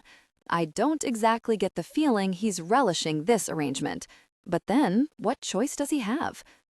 I'll get the PA email address transferred back to my inbox, he says grouchily, almost to himself. I'll speak to the tech guys tomorrow. But the texts will keep coming to you. If I miss any of them, you won't. Look, I know this isn't ideal, I say, trying to mollify him, and I'm sorry, but I'm really desperate. All the hotel staff have this number, all the cleaners. It's my only hope, just for a couple of days, and I promise I'll send every single message on. Brownie's honor. Brownie's what? He sounds mystified. Honor. Brownie guides? Like scouts? You hold up one hand and you make the sign, and you swear an oath. Hang on, I'll show you. I disconnect the phone. There's a sheet of grimy mirror opposite me on the bus. I pose in front of it, holding the phone in one hand, making the brownie sign with the other, and wearing my best I'm a sane person smile. I take a picture and text it at once to Sam Mobile. 5 seconds later, a text message pings back. I could send this to the police and have you arrested. I feel a little whoosh of relief. Could, that means he's not going to. I text him back. I really, really appreciate it. Thanks. But there's no reply. 7. The Lion King. Natasha got free tickets. I thought it would be some lame kids thing, but it was brilliant. 8. Which I think you can. 9. I've never been quite sure what that means. 10. Maybe not a pervert then. 11. Okay, not just like Beyoncé, like me imitating Beyoncé. 12. Not books with plots, by the way. Books with footnotes. Books about subjects, like history and anthropology and cultural relativism in Turkmenistan. 13. I wonder if they all take fish oil. I must remember to ask. 14. Don't ask me. I listened really carefully and I still couldn't work out how they disagreed. I don't think the presenter could follow either. 15. Magnus said afterward he was joking, but it didn't sound like a joke. 16. I've never even read any Proust. I don't know why I had to bring him up. 17. I know. I've told him a million times. 18. Not ponytail long, which would be gross, just on the long side. 19. I don't think Analysis ever forgiven me. In her head, if she hadn't switched appointments, she'd be marrying him now. 20. You see? It's all about the footnotes. 21. Assuming he lives in a little cottage, he sounds like he does, all alone with maybe just a faithful dog for company. The next morning, I wake abruptly to see the phone flashing with a new text from the Barrow Hotel and feel so relieved I almost want to cry. They found it! They found it! My fingers are fumbling as I unlock the phone, my mind galloping ahead. An early morning cleaner found the ring clogging up a Hoover, discovered it in the ladies' room, saw a glint on the carpet, now securely locked in the hotel safe. Dear guest, summer breaks, half price. Please visit www.barrowhotellondon.uk for details. Kind regards, the Barrow team. I sag back on the bed, leaden with disappointment, not to mention anger at whoever put me on the mailing list. How could they do that? Are they trying to play with my neuroses? At the same time, a nasty realization is turning around and around in my stomach. Another 8 hours have passed since I lost the ring. The longer it's not found, what if? I can't even finish my thoughts. Abruptly, I get out of bed and pad through to the kitchen. I'll make a cup of tea and send on some more messages to Sam Roxton. That'll take my mind off things. The phone has started buzzing again with texts and emails, so I turn on the kettle, perch on the window seat, and start scrolling through, trying desperately not to hope. Sure enough, every message is just some friend asking if I've found the ring yet, and making suggestions like, "Have you checked your handbag pockets?" There's nothing from Magnus, even though I sent him a couple of texts last night, asking what else his parents had said about me, and when was he planning to tell me, and how was I going to face them now, and was he ignoring me on purpose? At last, I turned to Sam's messages. He clearly hasn't had the email function transferred yet, because there are about 50, just from overnight and this morning. Crikey Moses! He was right. His PA evidently does handle his whole life. There's everything and everyone in here. His doctor, colleagues, charity requests, invitations. It's like a main line into the universe of Sam. I can see where he buys his shirts, Turnbull Asser. I can see where he went to university, Durham. I can see the name of his plumber, Dean. As I scroll down, I start to feel uncomfortable. I've never had so much access to someone else's phone before. Not my friends, not even Magnus's. There are some things you just don't share.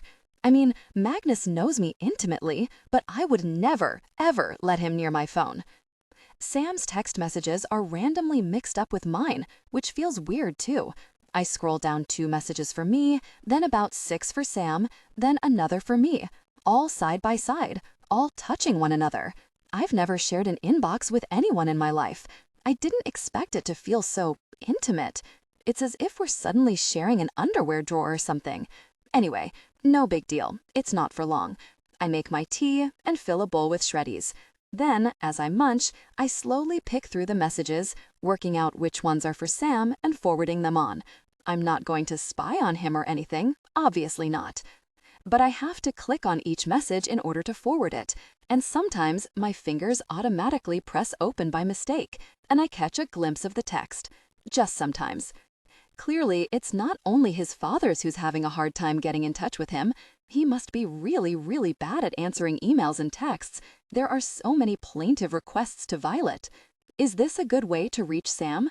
Hi, apologies for bothering you, but I have left several messages for Sam. Hi, Violet. Could you nudge Sam about an email I sent last week? I'll reprise the main points here. It's not like I'm reading through every single email fully or anything, or scrolling down to read all the previous correspondence, or critiquing all his answers and rewriting them in my head. After all, it's none of my business what he writes or doesn't write. He can do what he likes. It's a free country. My opinion is neither here or there. God, his replies are abrupt. It's driving me nuts. Does everything have to be so short? Does he have to be so curt and unfriendly? As I clock yet another brief email, I can't help exclaiming out loud, "Are you allergic to typing or something? It's ridiculous." It's like he's determined to use the least possible words. Yes, fine. Sam, done. Sam, okay. Sam, would. Would it kill him to add best wishes? Or a smiley face? Or say thank you? And while I'm on the subject, why can't he just reply to people? Poor Rachel Elwood is trying to organize an office fun run and has asked him twice now if he could lead a team. Vulnerability. Honor this through fearless emotional honesty. Let your mail. Why wouldn't he want to do that? It's fun. It's healthy. It raises money for charity. What's not to love? Nor has he replied about accommodation for the company conference in Hampshire next week. It's at the Chiddingford Hotel, which sounds amazing, and he's booked into a suite, but he has to specify to someone called Lindy whether he's still planning to come down late. And he hasn't. Worst of all, his dentist's office has emailed him about scheduling a checkup 4 times. 4 times. I can't help glancing back at the previous correspondence, and Violet's obviously given up trying.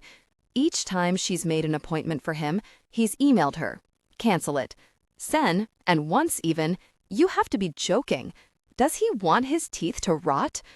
By the time I'm leaving for work at 8:40, a whole new series of emails has arrived. Obviously, these people all start work at the crack of dawn. The top one, from John Mailer, is entitled, "What's the Story?" That sounds quite intriguing, so as I'm walking along the street, I open it. Sam, ran into Ed at the Groucho Club last night looking worse for wear. All I'll say is, don't let him in the same room as Sir Nicholas anytime soon, will you? Regards, John. Ooh, now I want to know the story too.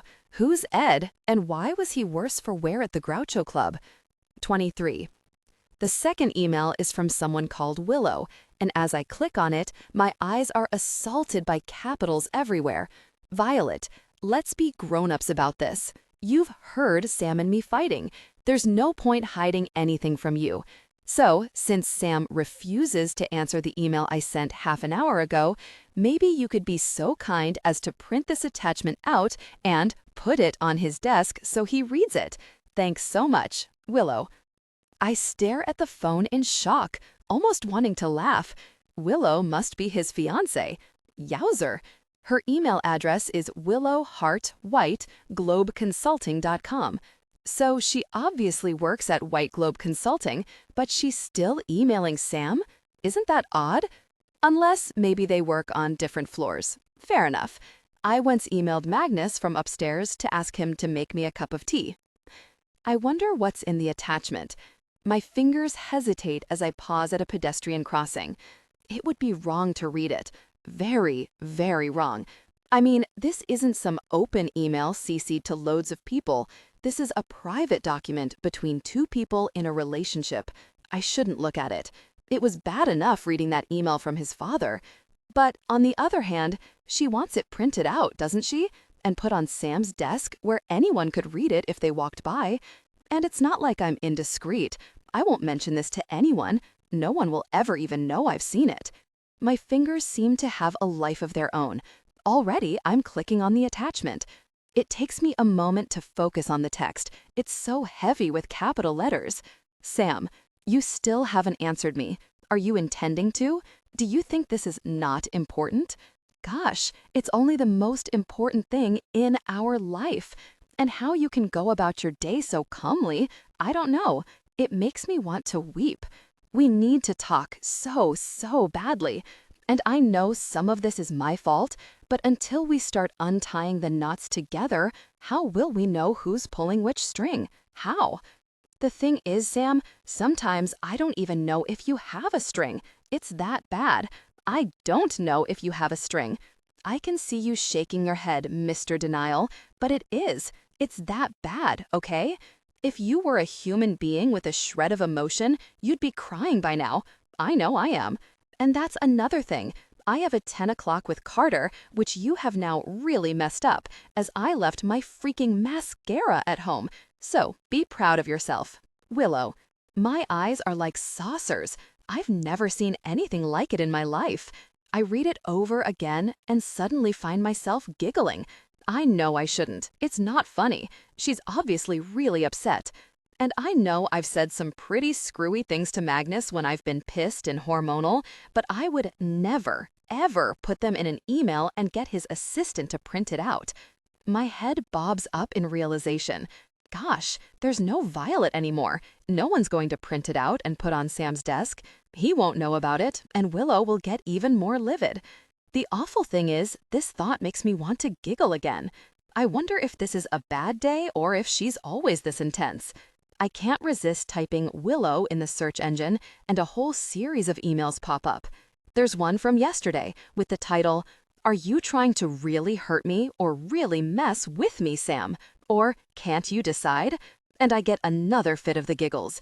Yikes, they must have one of those up and down relationships. Maybe they throw things at each other and shriek and bellow, then share intense intimacy in the kitchen. Beyoncé blasts out from the phone, and I nearly drop it as I see Sam Mobile appear on the screen. I have a sudden mad thought that he's psychic and knows I've been spying on his love life. No more snooping, I hastily promise myself. No more Willow searches. I count to 3, then press answer. Oh, hi there. I try to sound relaxed and guiltless, like I was just thinking about something else altogether and not at all imagining him and his fiancée sharing an intimate moment amid a pile of broken crockery. Did I have an email from Ned Murdoch this morning? He launches in without so much as a hi. No, I've sent all your emails over. Good morning to you too, I add brightly. I'm really well. How about you? I thought you might have missed one. He completely ignores my little dig. It's extremely important. Well, I'm extremely thorough, I retort pointedly. Believe me, everything that's coming into this phone, you're getting. And there wasn't anything from Ned Murdoch.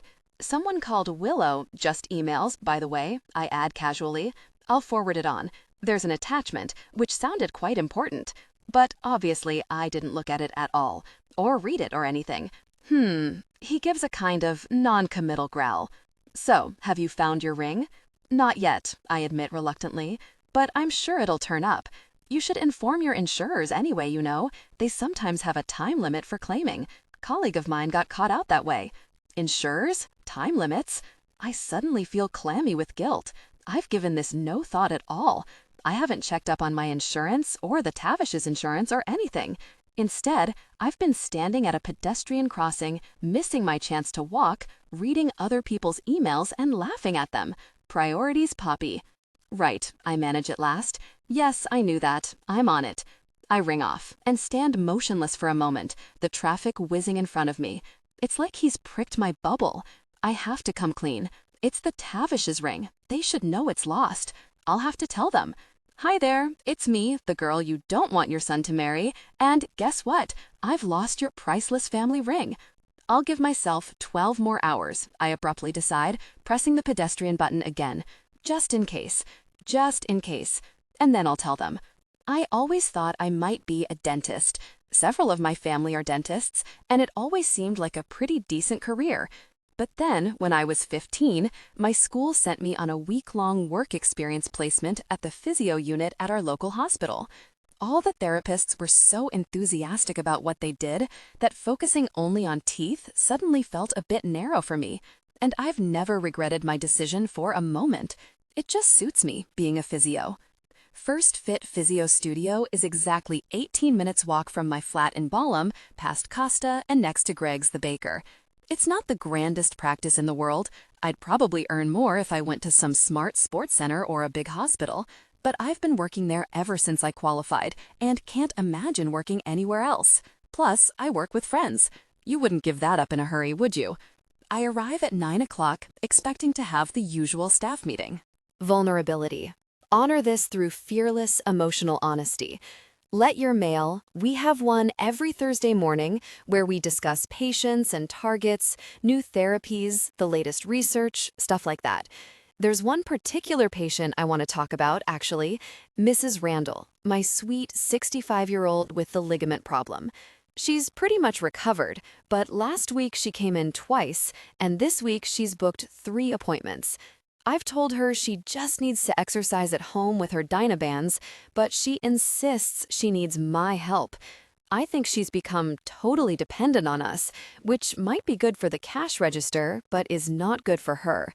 So I'm quite looking forward to the meeting. But, to my surprise, the meeting room is set up differently from usual.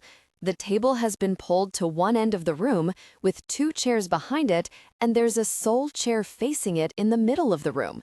It looks like an interview setup. The reception door pings to signal that someone's entered, and I turn to see Annalise coming in with a Costa coffee tray. She's got some complicated braided arrangement in her long blonde hair, and she looks like a Greek goddess.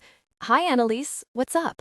You'd better talk to Ruby. She gives me a sidelong look without smiling. What? I don't think I should say. She takes a sip of cappuccino, eyeing me secretively over the top. What's up now? Annalise is quite prickly. In fact, she's a bit of a child. She goes all quiet and sulky, and then it comes out that yesterday you asked her for that file too impatiently and hurt her feelings. Ruby is the opposite. She's got smooth, latte-colored skin, a huge motherly bust, and is packed so full of common sense, it's practically wafting out of her ears. The minute you're in her company, you feel saner, calmer, jollier, and stronger. No wonder this physio practice has been a success. I mean, Annalise and I are okay at what we do, but Ruby is the star turn. Everyone loves her. Men, women, grannies, kids. She also put up the money for the business, so she's officially my boss. Morning, babe. Ruby comes breezing out from her treatment room, beaming her usual wide smile. Her hair has been backcombed and pinned in a bun with intricate twisted sections on either side. Both Annalise and Ruby are totally into their hairdos. It's almost a competition between them. Now look, it's a real pain, but I have to give you a disciplinary hearing. What? I gape at her. Not my fault. She lifts her hands. I want to get accreditation from this new body, the PFFA.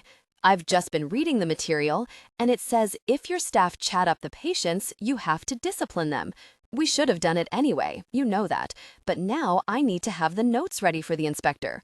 We'll get it done really quickly. I didn't chat him up, I say defensively. He chatted me up. I think the panel will decide that, don't you? Chimes in Annalise forbiddingly. She looks so grave, I feel a tickle of worry. I told you you'd been unethical, she adds. You should be prosecuted. Prosecuted? I appeal to Ruby. I can't believe this is happening. Back when Magnus proposed, Ruby said it was such a romantic story she wanted to cry, and that, okay, strictly it was against the rules, but in her opinion, love conquered all, and please could she be a bridesmaid? Annalise, you don't mean prosecuted? Ruby rolls her eyes. Come on, let's convene the panel. Who's on the panel? Us, says Ruby blithely, Annalise and me. I know we should have an external person, but I didn't know who to get. I'll tell the inspector I had someone lined up, and they were ill. She glances at her watch. Okay, we've got 20 minutes. Morning, Angela, she adds cheerily as our receptionist pushes the front door open. Don't let any calls through, okay? Angela just nods and sniffs and dumps her rucksack on the floor. She has a boyfriend in a band, so she's never very communicative in the mornings. Oh, Poppy, Ruby says over her shoulder as she leads the way into the meeting room. I was supposed to give you 2 weeks' notice to prepare. You don't need that, do you? Can we say you had it? Because there's only a week and a bit till the wedding, so it would mean dragging you away from your honeymoon or leaving it till you're back, and I really want to get the paperwork done. She's ushering me to the sole chair, marooned in the middle of the floor, while she and Annalise take their seats behind the table. Any minute, I expect a bright light to shine in my eyes. This is horrible. Everything's suddenly turned. It's them against me. Are you going to fire me? I feel ridiculously panicked. No, of course not. Ruby is unscrewing her pen. Don't be silly. We might, says Annalise, shooting me an ominous look. She's obviously loving her role as chief henchwoman. I know what this is all about. It's because I got Magnus and she didn't. Here's the thing. Annalise is the beautiful one. Even I want to stare at her all day, and I'm a girl. If you'd said to anyone last year, which of these 3 will land a guy and be engaged by next summer, they'd have said immediately, Annalise. So I can understand her point of view. She must look in the mirror and see herself, Greek goddess, and then see me, lanky legs, dark hair, best feature, long eyelashes, and think, what in the world? Plus, as I said, Magnus was originally booked with her, and at the last minute we switched appointments, which is not my fault. So, Ruby looks up from her foolscap pad. Let's run over the facts, Miss Wyatt. On December 15th last year, you treated a Mr. Magnus Tavish here at the clinic. Yes, for what form of injury? A sprained wrist sustained while skiing. And during this appointment, did he show any inappropriate interest in you, or you in him? I cast my mind back to that first instant Magnus walked into my room. He was wearing a long gray tweed coat, and his tawny hair was glistening with rain, and his face was flushed from walking. He was 10 minutes late, and he immediately rushed over, clasped both my hands, and said, I'm most terribly sorry, in this lovely, well-educated voice. No, I say defensively. It was just a standard appointment. Even as I say this, I know it's not true. In standard appointments, your heart doesn't start to pound as you take the patient's arm. The hairs on the back of your neck don't rise. You don't hold on to his hand very slightly longer than you need to. Not that I can say any of this. I really would be fired. I treated the patient over the course of a number of appointments. I try to sound calm and professional. By the time we realized our affection for each other, his treatment was over. It was therefore totally ethical. He told me it was love at first sight, shoots back Annalise. How do you explain that? He told me you were instantly attracted to each other, and he wanted to express his strong attraction to you right there on the couch. He said he'd never known anything so sexy as you in your uniform. I'm going to shoot Magnus. What did he have to say that for? Objection, I glower at her. That evidence was procured while under the influence of alcohol and in a non-professional capacity. It therefore cannot be allowed in court. Yes, it can, and you are under oath. She jabs a finger at me. Objection sustained, Ruby interrupts, and looks up from writing, a distant, wistful look in her eyes. Was it really love at first sight? She leans forward, her great big uniformed bosom bulging everywhere. Did you know? I close my eyes and try to visualize that day. I'm not sure what I knew, except I wanted to express my strong attraction to him on the couch too. Yes, I say at last, I think so. It's so romantic. Wrong, Annalise chimes in sharply. The minute he showed any interest in you, you should have said, "Sir, this is inappropriate behavior. I would like this session to end and for you to transfer to another therapist." Oh, another therapist? I can't help a short laugh. Like you by any chance? Maybe. Why not? And what if had shown interest in you? She lifts her chin proudly. Vulnerability. Honor this through fearless emotional honesty. Let your male. I would have handled it without compromising my ethical principles. I was ethical, I say in outrage. I was totally ethical. Oh, yes? She narrows her eyes like a prosecuting barrister. What led you to suggest exchanging appointments with me in the first place, Miss Wyatt? Had you in fact already Googled him and decided you wanted him for yourself? Aren't we over this? Annalise, you wanted to swap appointments. I never suggested anything. I had no idea who he was. So if you feel like you missed out, tough luck. Don't swap next time. For a moment, Annalise says nothing. She's getting pinker and pinker in the face. I know, she bursts out at last and bangs a fist to her forehead. I know, I was so stupid. Why did I swap? So what? Cuts in Ruby firmly. Annalise, get over it. Magnus obviously wasn't meant for you. He was meant for Poppy. So what does it matter? Annalise is silent. I can tell she isn't convinced. It's not fair, she mutters at last. Do you know how many bankers I've massaged at the London Marathon? Do you know how much effort I've made? Annalise cottoned on to the London Marathon a few years ago when she was watching it on telly and realized it was stuffed full of fit, motivated guys in their 40s who were probably single because all they did was go running. And okay, 40s was a bit old, but think what kind of salary they must be on. So she's been volunteering as an emergency physiotherapist every year since. She makes a beeline for all the attractive men and works their calf muscles or whatever while fixing them with her huge blue eyes and telling them she's always supported that charity too. To be fair, she's got lots of dates out of it. One guy even took her to Paris, but nothing long-term or serious, which is what she wants. What she won't admit, of course, is that she's extremely picky. She pretends that she wants a really nice, straightforward guy with good values, but she's had several of those desperately in love with her and she dumped them. Even the really good-looking actor. His stage play ended and he had no other work coming up.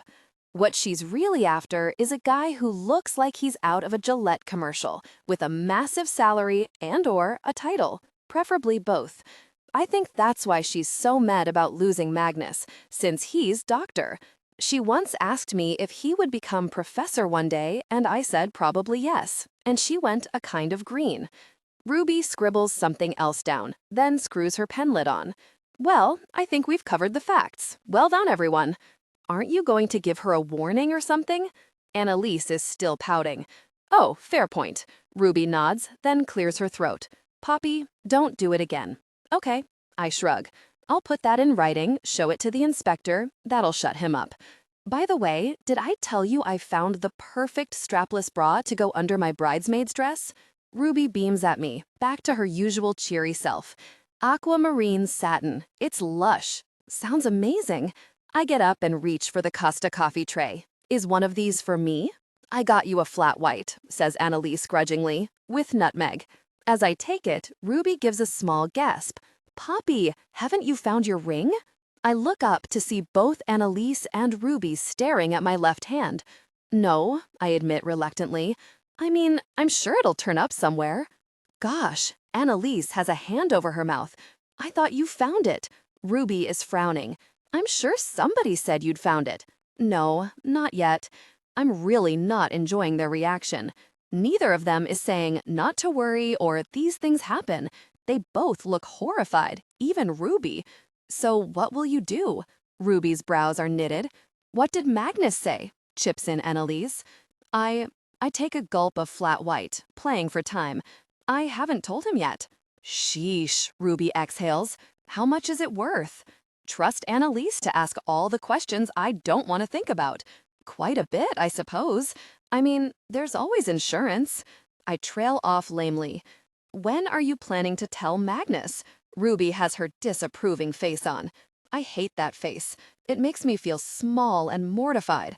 Like that awful time she caught me giving ultrasound and texting at the same time. Ruby is someone you just instinctively want to impress. Tonight.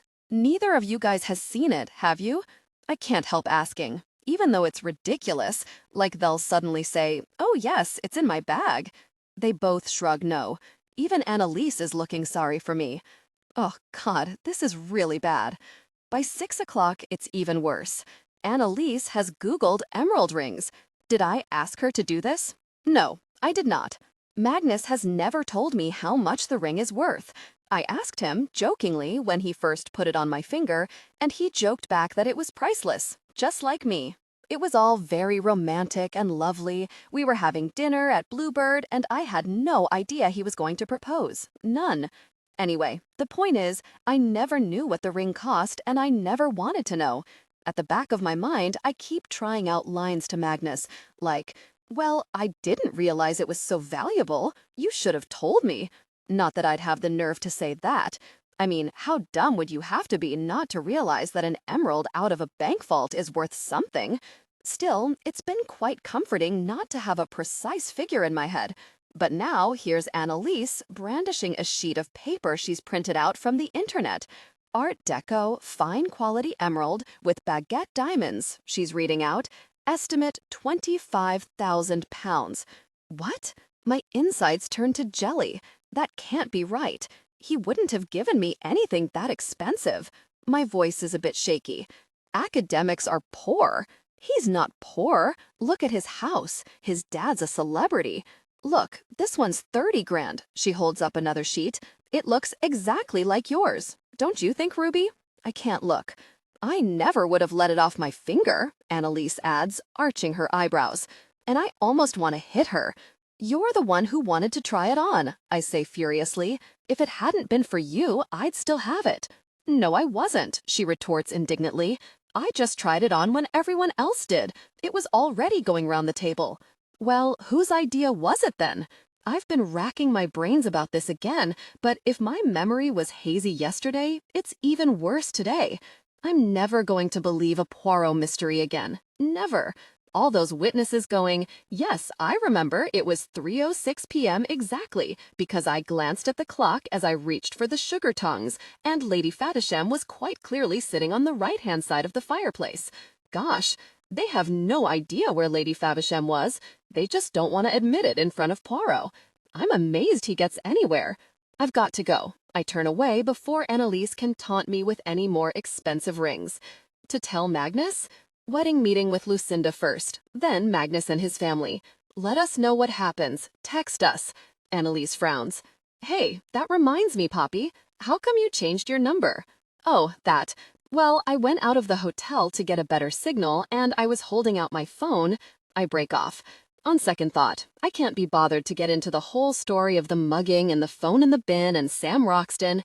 It's all too way out, and I haven't got the energy. Instead, I shrug. You know, lost my phone, got another one. See you tomorrow. Good luck, Mrs. Ruby pulls me in for a quick hug. Text. I hear Annalise calling after me as I head out the door. We want hourly updates. She would have been great at public executions, Annalise. She would have been the one at the front, jostling for a good view of the acts, already sketching the gory bits to put up on the village notice board, in case anyone missed it, or, you know, whatever they did before Facebook. I don't know why I bothered rushing, because Lucinda's late, as always. In fact, I don't know why I bothered to have a wedding planner. But I only ever think that thought very quietly to myself, because Lucinda is an old family friend of the THIS. Vulnerability. Honor this through fearless emotional honesty. Let your mail. Every time I mention her, Magnus says, "Are you two getting along?" in raised, hopeful tones, like we're two endangered pandas who have to make a baby. It's not that I don't like Lucinda, it's just that she stresses me out. She sends me all these bulletins by text the whole time of what she's doing and where, and keeps telling me what an effort she's making on my behalf. Like the sourcing of the napkins, which was the hugest saga and took her forever and 3 trips to a fabric warehouse in Walthamstow. Also, her priorities seem a little screwy. She hired an IT wedding specialist at great expense who set up whizzy things like a text alert system to give all the guests updates and a web page where guests can register what outfit they're wearing and avoid unfortunate clashes. But while she was doing all that, she didn't get back to the caterers we wanted, and we nearly lost them. We're meeting in the lobby of Claridge's. Lucinda loves hotel lobbies. Don't ask me why. I sit there patiently for 20 minutes, drinking weak black tea, wishing I'd canceled and feeling sicker and sicker at the thought of seeing Magnus's parents. I'm wondering if I might actually have to go to the ladies and be ill, when she suddenly appears, all flying raven hair and Calvin Klein perfume and 6 mood boards under her arm. Her suede, spiky kitten heels are tapping on the marble floor, and her pink cashmere coat is billowing out behind her like a pair of wings. Trailing in her wake is Clemency, her assistant.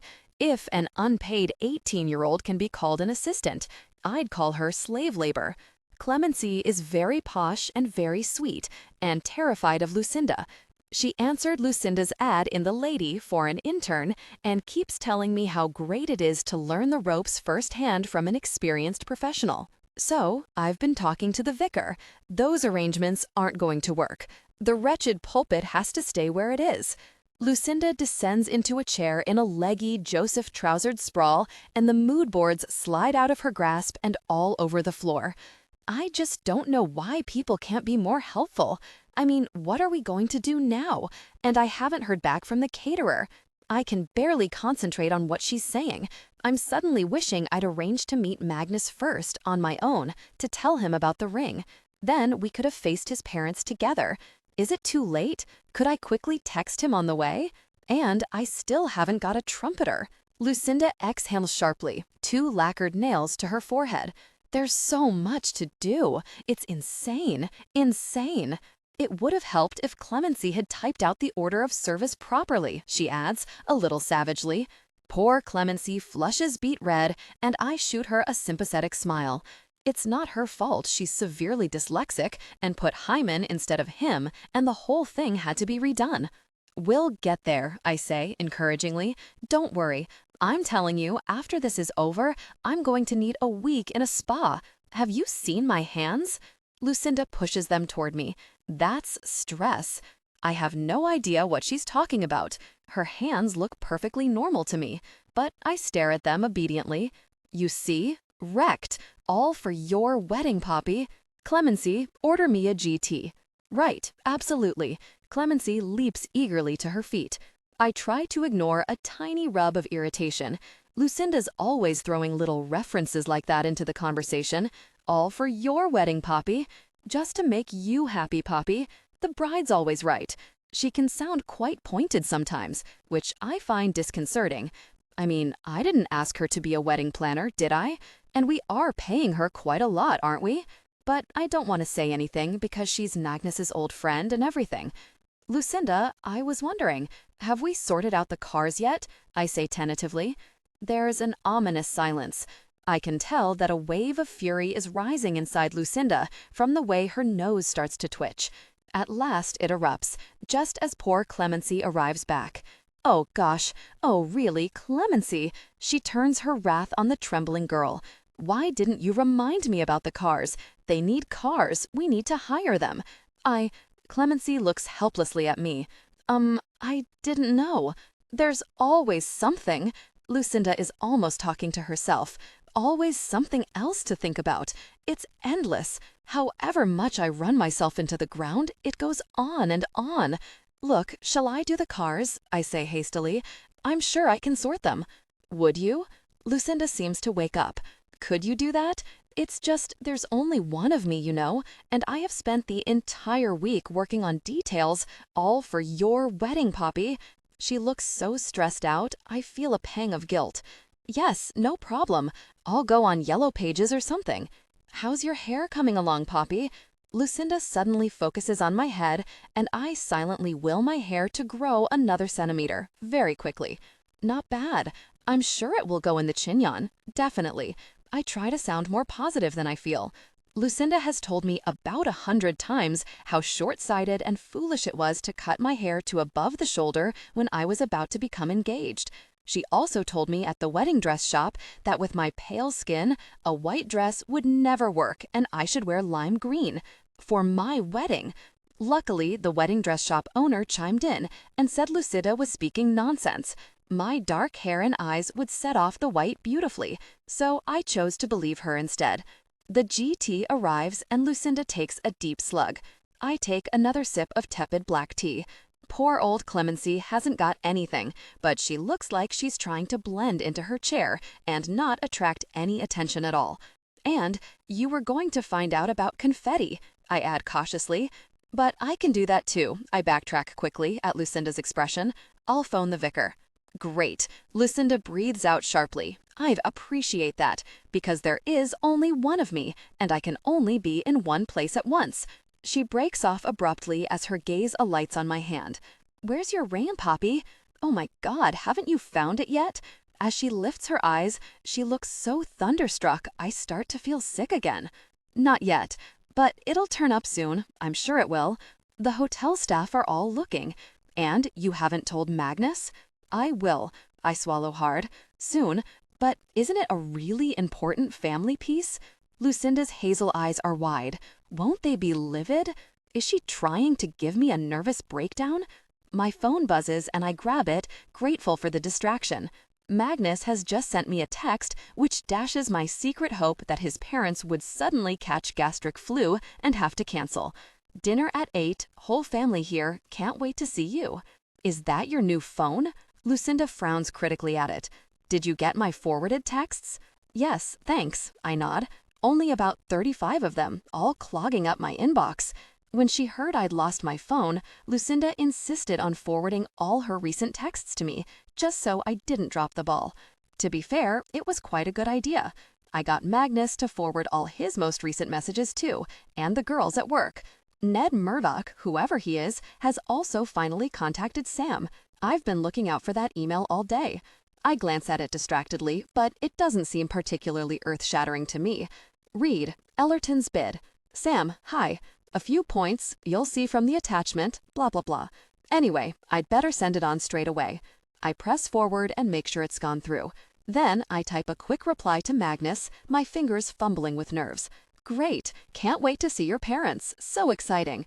P.S. Could we meet outside first? Something I want to talk about. Just a really tiny thing. XXX. Okay, it wasn't a couple of texts. It was about 7. But I only pressed send on 5 of them. Poirot would probably have worked it out already. There are only 3 of us, and we've known each other for yonks, so occasionally we lurch off onto other areas, like our boyfriends and the Zara sale, or rather her dad did. Vulnerability. Honor this through fearless emotional honesty. Let your mail. He already owns a string of photocopy shops. She also completely ignores all the poor women with twisted ankles. If you're a girl, never do the marathon with Annalise on duty. It was an emergency in my defense. Natasha had split up with her boyfriend. And it's not like the patient could see what I was doing. But yes, I know it was wrong. I know girls say that, and what they really mean is, I gave him an ultimatum and then let him think he'd come up with the idea himself, and 6 weeks later, bingo. But it wasn't like that. I honestly had no idea. Well, you wouldn't, would you, after a month? Which I bet she did not do in her lunch hour. She should be the one getting the disciplinary hearing, which we've never used, which no one has registered on. Personally, I'm doubtful about Lucinda's so-called experience. Whenever I ask her about other weddings she's done, she refers to only one, which was for another friend and consisted of 30 people in a restaurant. But obviously, I never mention this in front of the Tavishes, or Clemency, or anyone. Was I supposed to be psychic? Deathly white, as she called it. I now have historical insight. I actually know what it felt like to have to trudge up to the guillotine in the French Revolution. As I walk up the hill from the tube clutching the wine I bought yesterday, my steps get slower and slower and slower. In fact, I realize I'm not walking anymore. I'm standing. I'm staring up at the Tavish's house and swallowing hard, over and over again, willing myself to move forward. Perspective, Poppy. It's only a ring. It's only your prospective in-laws. It was only a falling out. According to Magnus, they never actually said straight out they didn't want him to marry me. They only implied it. And maybe they've changed their minds. Plus, I have discovered one tiny positive. My home insurance policy will pay out for losses, apparently. So that's something. I'm even wondering whether to start the ring conversation via insurance and how handy it is. You know, Wanda, I was reading an HSBC leaflet the other day. Oh God, who am I kidding? There's no way to salvage this. It's a nightmare. Let's just get it over with. My phone bleeps, and I take it out of my pocket for old time's sake. I've given up hoping for a miracle. You have one new message, comes the familiar, unhurried tone of the voicemail woman. I feel like I know this woman. She's talked to me so often. How many people have listened to her, desperate for her to hurry up, their hearts pounding with fear or hope? Yet she always sounds equally unfussed, like she doesn't even care what you're about to hear. You should be able to choose different options for different kinds of news. So she could start off, "Guess what? Ace news! Listen to your voicemail! Yay!" Or, "Sit down, love, get a drink, you've got a message, and it's not good." I press 1, shift the mobile to the other hand, and start trudging again. The message was left while I was on the tube. It's probably just Magnus asking where I am. "Hello, this is the Barrow Hotel with a message for Poppy Wyatt. Miss Wyatt, it appears your ring was found yesterday. However, due to the chaos of the fire alarm..." What? What? Joy is whooshing through me like a sparkler. I can't listen properly. I can't take the words in. They've found it. I've already abandoned the message. I'm on speed dial to the concierge. I love him. I love him. Barrow Hotel? It's the concierge's voice. "Hi," I say breathlessly. "It's Poppy Wyatt. You found my ring. You're a star." "Shall I come straight round and get it?" "Miss Wyatt," he interrupts me. "Did you listen to the message?" Some of it." He pauses. I'm afraid we are not presently sure of the ring's whereabouts." I stop dead and peer at the phone. Did he just say what I thought he did? "You said you'd found it." I'm trying to stay calm. How can you not be sure of its whereabouts?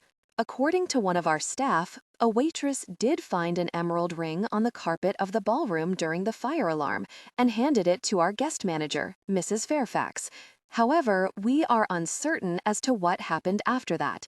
We have been unable to find it in the safe or in any of our usual secure locations. We are deeply sorry and will do our utmost to, well, talk to Mrs. Fairfax. I try to control my impatience. Find out what she did with it. Indeed. Unfortunately, she has gone on holiday, and despite our best endeavors, we have been unable to contact her. Has she pinched it? I say in horror. I'll find her, whatever it takes. Detectives, police, Interpol. I'm already standing in the courtroom, pointing at the ring in a plastic evidence bag, while a middle-aged woman, tanned from her Costa del Sol hideout, glowers at me from the dock. Mrs. Fairfax has been a faithful employee for 30 years and has handled many valuable artifacts belonging to guests. He sounds slightly offended. I find it very hard to believe that she would have done such a thing. So, it must be somewhere in the hotel. I feel a glimmer of hope. That is what we are endeavoring to find out. Obviously, as soon as I know anything more, I will be in touch. I can use this number still, can I? Yes. Instinctively, I grip the phone more tightly. Use this number. Please call as soon as you hear anything. Thank you. As I ring off, I'm breathing hard. I don't know how to feel. I mean, it's good news, kind of, isn't it? Except that I still don't have the ring safely on my finger. Everyone will still be worried. Magnus's parents will think I'm flaky and irresponsible and never forgive me for putting them through such stress. So I still have a total nightmare ahead of me. Unless I could? No, I couldn't possibly. Could I? I'm standing like a pillar on the pavement, my mind circling furiously. Okay, let's think this through properly, logically and ethically. If the ring isn't actually lost, I passed a Boots on the high street about 400 yards back. Almost without knowing what I'm doing, I retrace my steps. I ignore the shop assistant who tries to tell me they're closing. My head down, I make my way to the first aid counter. There's a glove thing you pull on and some rolls of adhesive bandage. I'll get it all. 10 minutes later, I'm striding up the hill again. My hand is swathed in bandages, and you can't tell whether I'm wearing a ring or not, and I don't even have to lie. I can say, it's difficult to wear a ring with a burned hand. Which is true. I'm nearly at the house when my phone bleeps and a text from Sam Roxton pops into my inbox. Where's the attachment? Typical.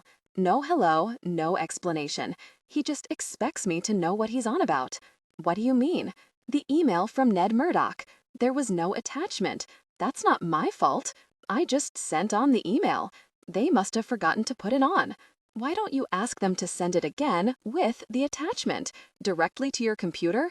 I know I sound a bit exasperated, and of course he instantly picks up on it. This phone sharing was your idea, if you remember. If you're tired of it, just return my phone to my office. Hurriedly, I text back, no, it's okay. If it comes through, I'll forward it. Don't worry. I thought you were getting emails transferred to your office. Techies said they'd sort it ASAP. But they are liars. There's a short pause, then he texts, got the ring, BTW? Nearly. Hotel found it, but then lost it again. Typical. I know. By now, I've stopped walking and I'm leaning against a wall. I know I'm spinning out time before I have to go into the house, but I can't help it. It's quite comforting having this virtual conversation through the ether with someone who doesn't know Magnus or me. After a few moments, I text in a confessional rush. Am not telling my in-laws have lost ring. Do you think that's really bad? There's silence for a bit, then he replies, why should you tell them? What kind of ridiculous question is that? I roll my eyes and type, it's their ring. Almost at once, his reply comes beeping in. Not their ring, your ring. None of their business. No big deal. Vulnerability. Honor this through fearless, emotional honesty. Let your mail. How can he write, no big deal? As I text back, am jabbing the keyboard crossly, is family bloody heirloom. I'm about to have dinner with them right now. They will expect to see ring on my finger. Is huge deal. Thank you. For a while, there's silence, and I think he's given up on our conversation. Then, just as I'm about to move on, another text beeps into the phone. How will you explain missing ring? I have a moment's internal debate. Why not get a second opinion? Lining up the screen carefully, I take a photo of my bandaged hand and MMS it to him. 5 seconds later, he replies, you cannot be serious. I feel a twinge of resentment and find myself typing, what would you do then? I'm half hoping he might have some brilliant idea I hadn't thought of, but his next text just says, this is why men don't wear rings. Great, well, that's really helpful. I'm about to type something sarcastic back when a second text arrives. It looks phony. Take off one bandage. I stare at my hand in dismay. Perhaps he's right. Okay, thanks. I unpeel a bandage and am stuffing it into my bag just as Magnus's voice rings out. Poppy, what are you doing? I look up and he's striding along the street toward me. Flustered, I drop the phone into my bag and zip it shut. I can hear the bleep of another text arriving, but I'll have to look at it later. Hi, Magnus. What are you doing here? On my way to get some milk. We're out. He stops in front of me and rests 2 hands on my shoulders, his brown eyes regarding me in tender amusement. What's up? Putting the evil moment off? No, I laugh defensively. Of course not. I'm just coming up to the house. I know what you wanted to talk to me about. You do? I glance involuntarily at my bandaged hand and then away again. Sweetheart, listen, you have to stop worrying about my parents. They'll love you when they get to know you properly. I'll make sure they do. We're going to have a fun evening, okay? Just relax and be yourself. Okay, I nod at last, and he squeezes me, then glances at my bandage. Hands still bad? Poor you. He didn't even mention the ring. I feel a glimmer of hope. Maybe this evening will be okay after all. So, have you told your parents about the rehearsal? Tomorrow evening at the church. I know, he smiles. Don't worry, we're all set. As I walk along, I savor the thought of it. The ancient stone church, the organ playing as I walk in, the vows. I know some brides are all about the music or the flowers or the dress, but I'm all about the vows. For better, for worse, for richer, for poorer, and thereto I plight thee my troth. All my life I've heard these magical words. At family weddings, in movie scenes, at royal weddings even. The same words, over and over, like poetry handed down through the centuries. And now we're going to say them to each other. It makes my spine tingle. I'm so looking forward to saying our vows, I can't help saying, even though I've said this to him before, approximately 100 times. There was a very short time, just after we'd got engaged, when Magnus seemed to think we'd be getting married in a register office. He's not exactly religious, nor are his parents. But as soon as I'd explained exactly how much I'd been looking forward to saying the church vows all my life, he backtracked and said he couldn't think of anything more wonderful. I know. He squeezes my waist. Me too. You really don't mind doing the old words? Sweets, I think they're beautiful. Me too. I sigh happily. So romantic. Every time I imagine Magnus and myself in front of the altar, hands joined, saying those words to each other in clear, resonant voices, it seems like nothing else matters. But as we approach the house 20 minutes later, my glow of security starts to ebb away.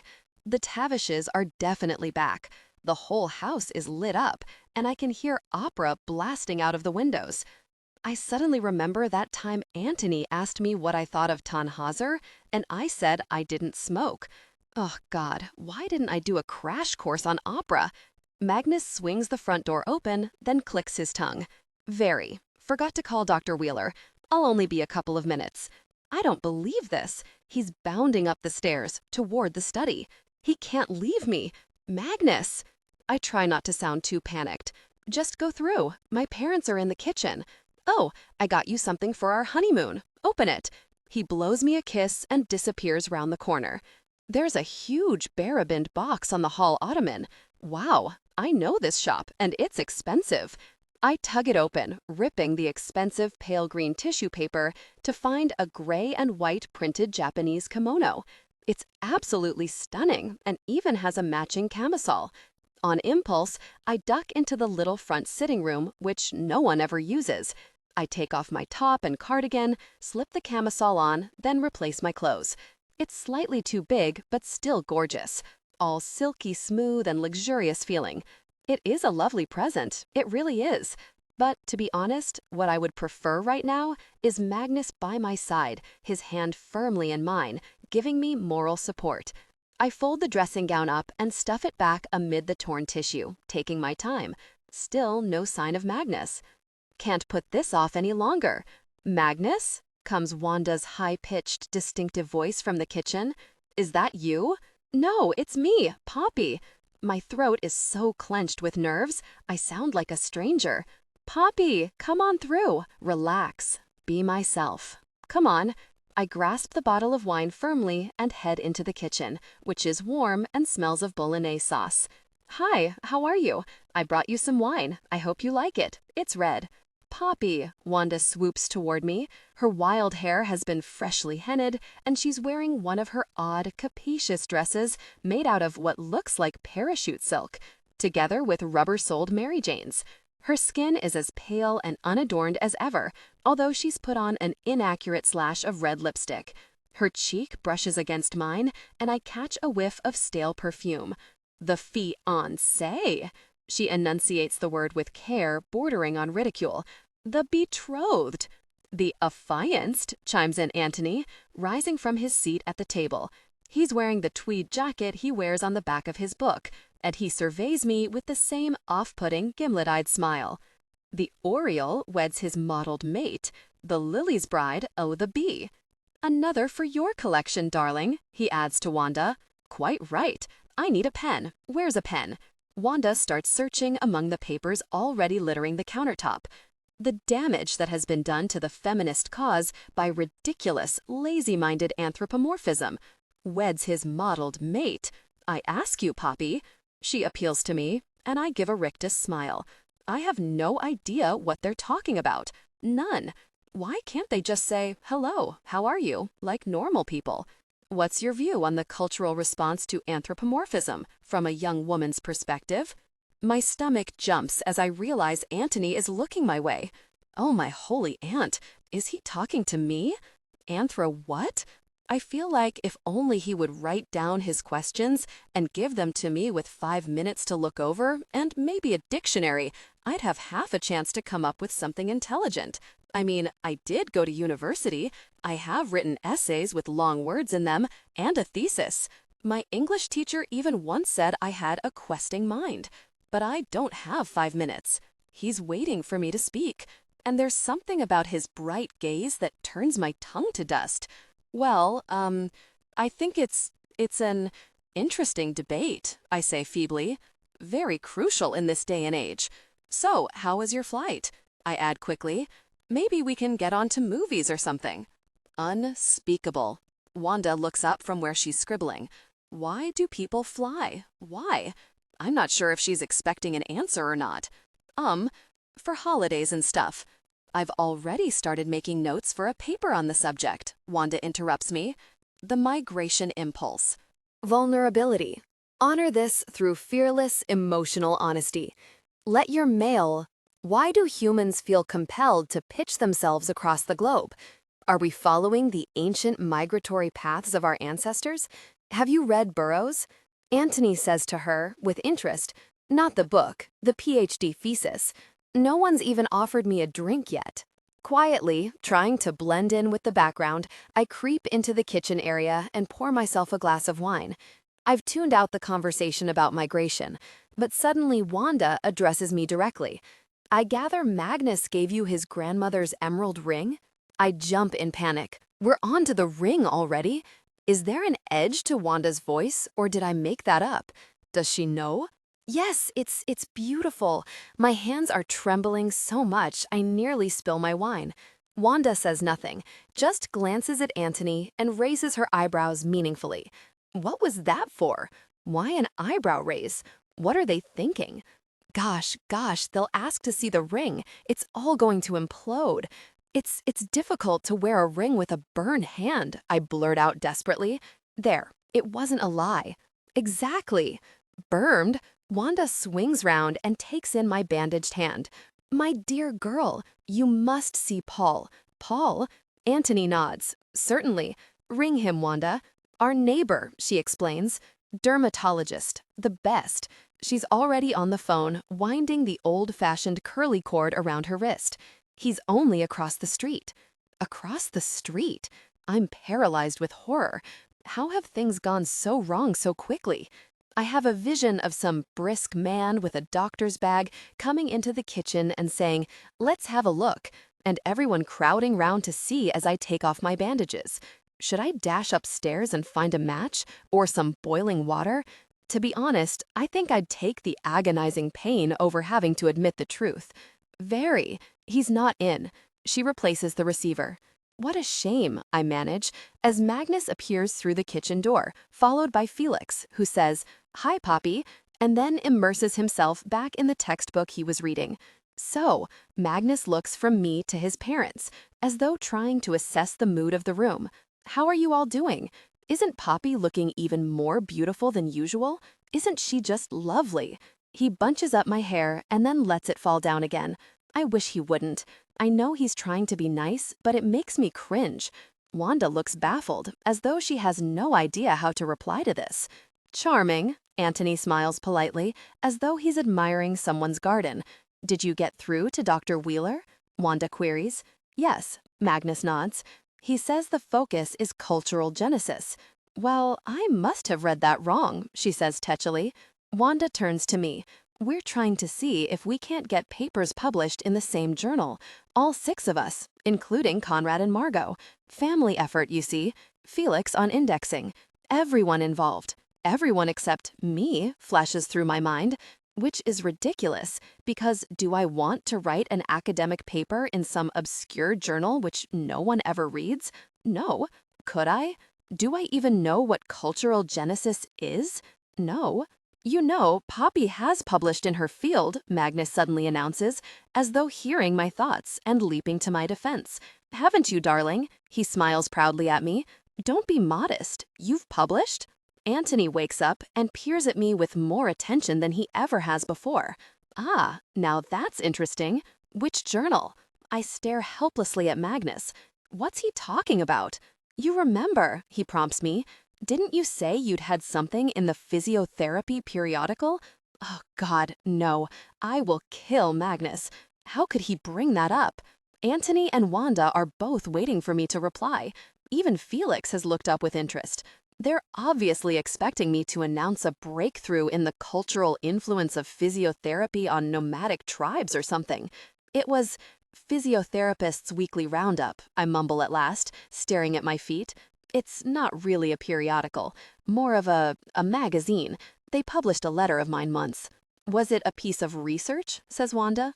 No, I swallow hard. It was about when patients have BO. I said maybe we should wear gas masks. It was, supposed to be funny. There's silence. I'm so mortified I can't even raise my head. You did write a thesis for your degree, though, ventures Felix. Didn't you tell me once? I turn in surprise, and he's looking at me with an earnest, encouraging gaze. Yes, I mean, it wasn't published or anything. I shrug awkwardly. I'd like to read it one day. Okay, I smile, but honestly, this is pitiful. Of course he doesn't want to read it. He's just trying to be nice, which is sweet of him, but makes me feel even more tragic since I'm 29 and he's 17. Plus, if he's trying to boost my confidence in front of his parents, it hasn't worked because they're not even listening. Of course, humor is a form of expression which one should factor into one's cultural narrative, says Wanda doubtfully. I think Jacob C. Goodson has done some interesting work in Why Humans Joke. I believe it was Do Humans Joke, corrects Anthony. Surely his thesis was... They're off again. I breathe out, my cheeks still burning. I cannot cope. I want someone to ask about holidays or EastEnders or anything but this. I mean, I love Magnus and everything, but I've been here 5 minutes and I'm a nervous wreck. How am I going to survive Christmas every year? What if our children are all super bright and I can't understand what they're saying and they look down on me because I haven't got a PhD? There's an acrid smell in the air, and suddenly I realize the bolognese is burning. Wanda is standing there by the stove, wittering away about Aristotle, not even noticing. Gently, I take the spoon out of her grasp and start to stir. Thank God you don't need a Nobel Prize to do this. At least saving the supper made me feel useful. But half an hour later, we're all sitting round the table, and I'm back to my speechless panic mode. No wonder Anthony and Wanda don't want me to marry Magnus. They obviously think I'm a total dimbo. We're halfway through the bolognese, and I haven't uttered a single word. It's too hard. The conversation is like a juggernaut, or maybe a symphony. Yes, and I'm the flute, and I do have a tune, and I'd quite like to play it, but there's no conductor to bring me in. So I keep drawing breath, then chickening out. The commissioning editor unfortunately saw otherwise, so there will be no new edition of my book. Anthony makes a rueful, clicking sound. Tant pis. Suddenly, I'm alert. For once, I actually understand the conversation and have something to say. That's terrible, I chime in supportively. Why won't they publish a new edition? They need the readership. They need the demand. Anthony gives a theatrical sigh. Well, it doesn't matter.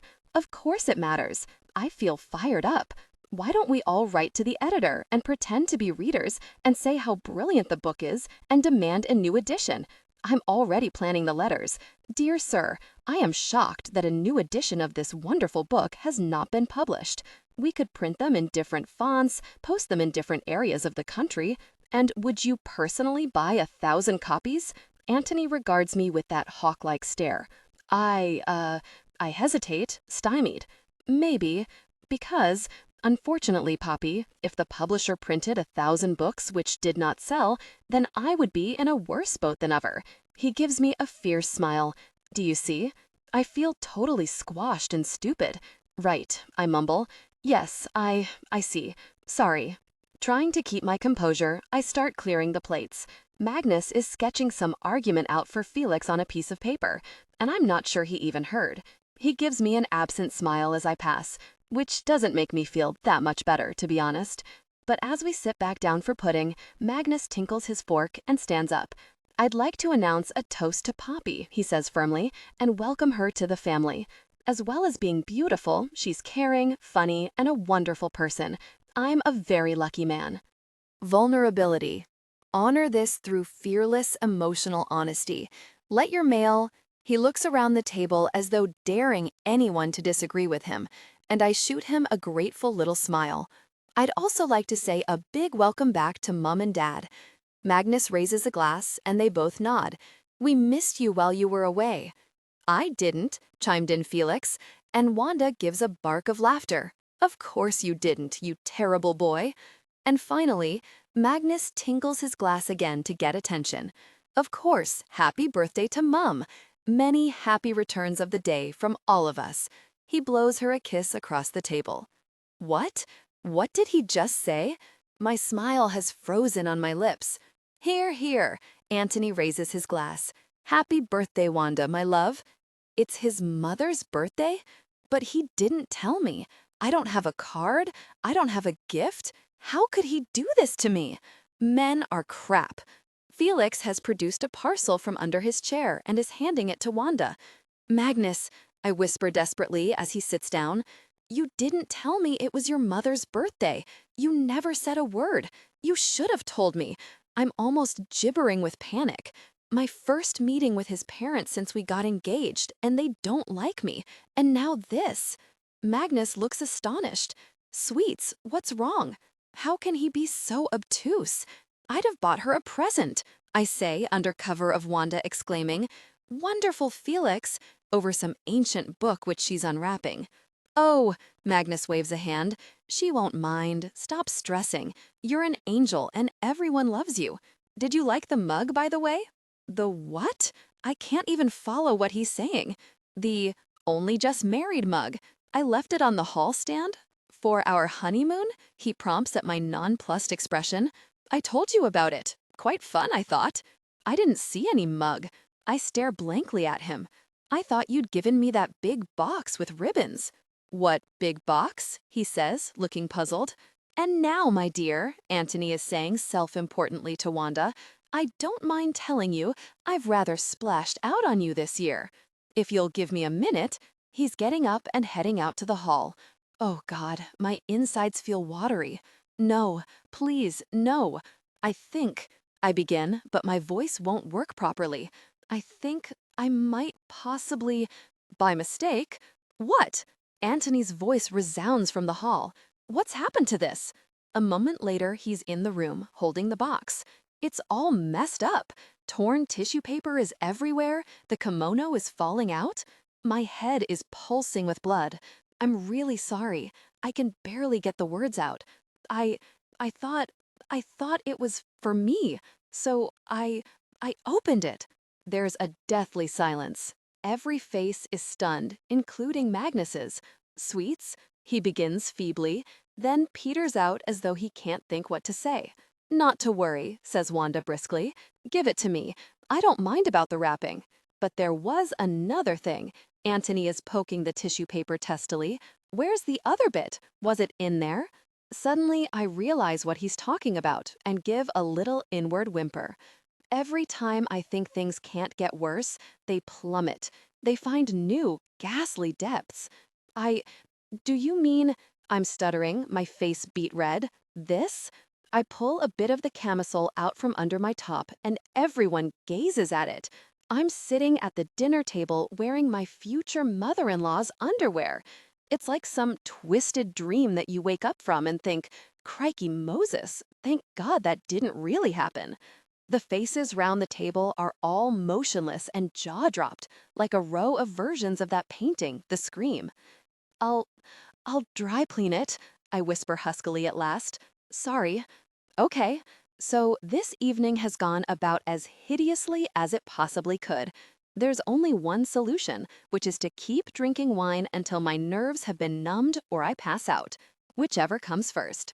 Supper is over, and everyone's got over the camisole incident. Kind of. In fact, they've decided to make a family joke out of it, which is sweet of them, but means that Antony keeps making ponderously funny remarks like, "Shall we have some chocolates?" unless Poppy's already eaten them all. And I know I should have a sense of humor, but every time I flinch.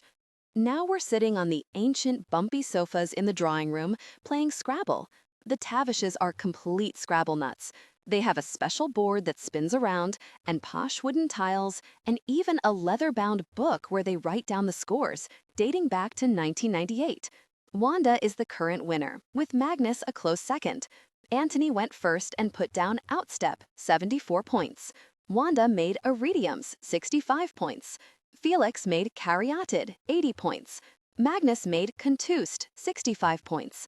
And I made Star, 5 points.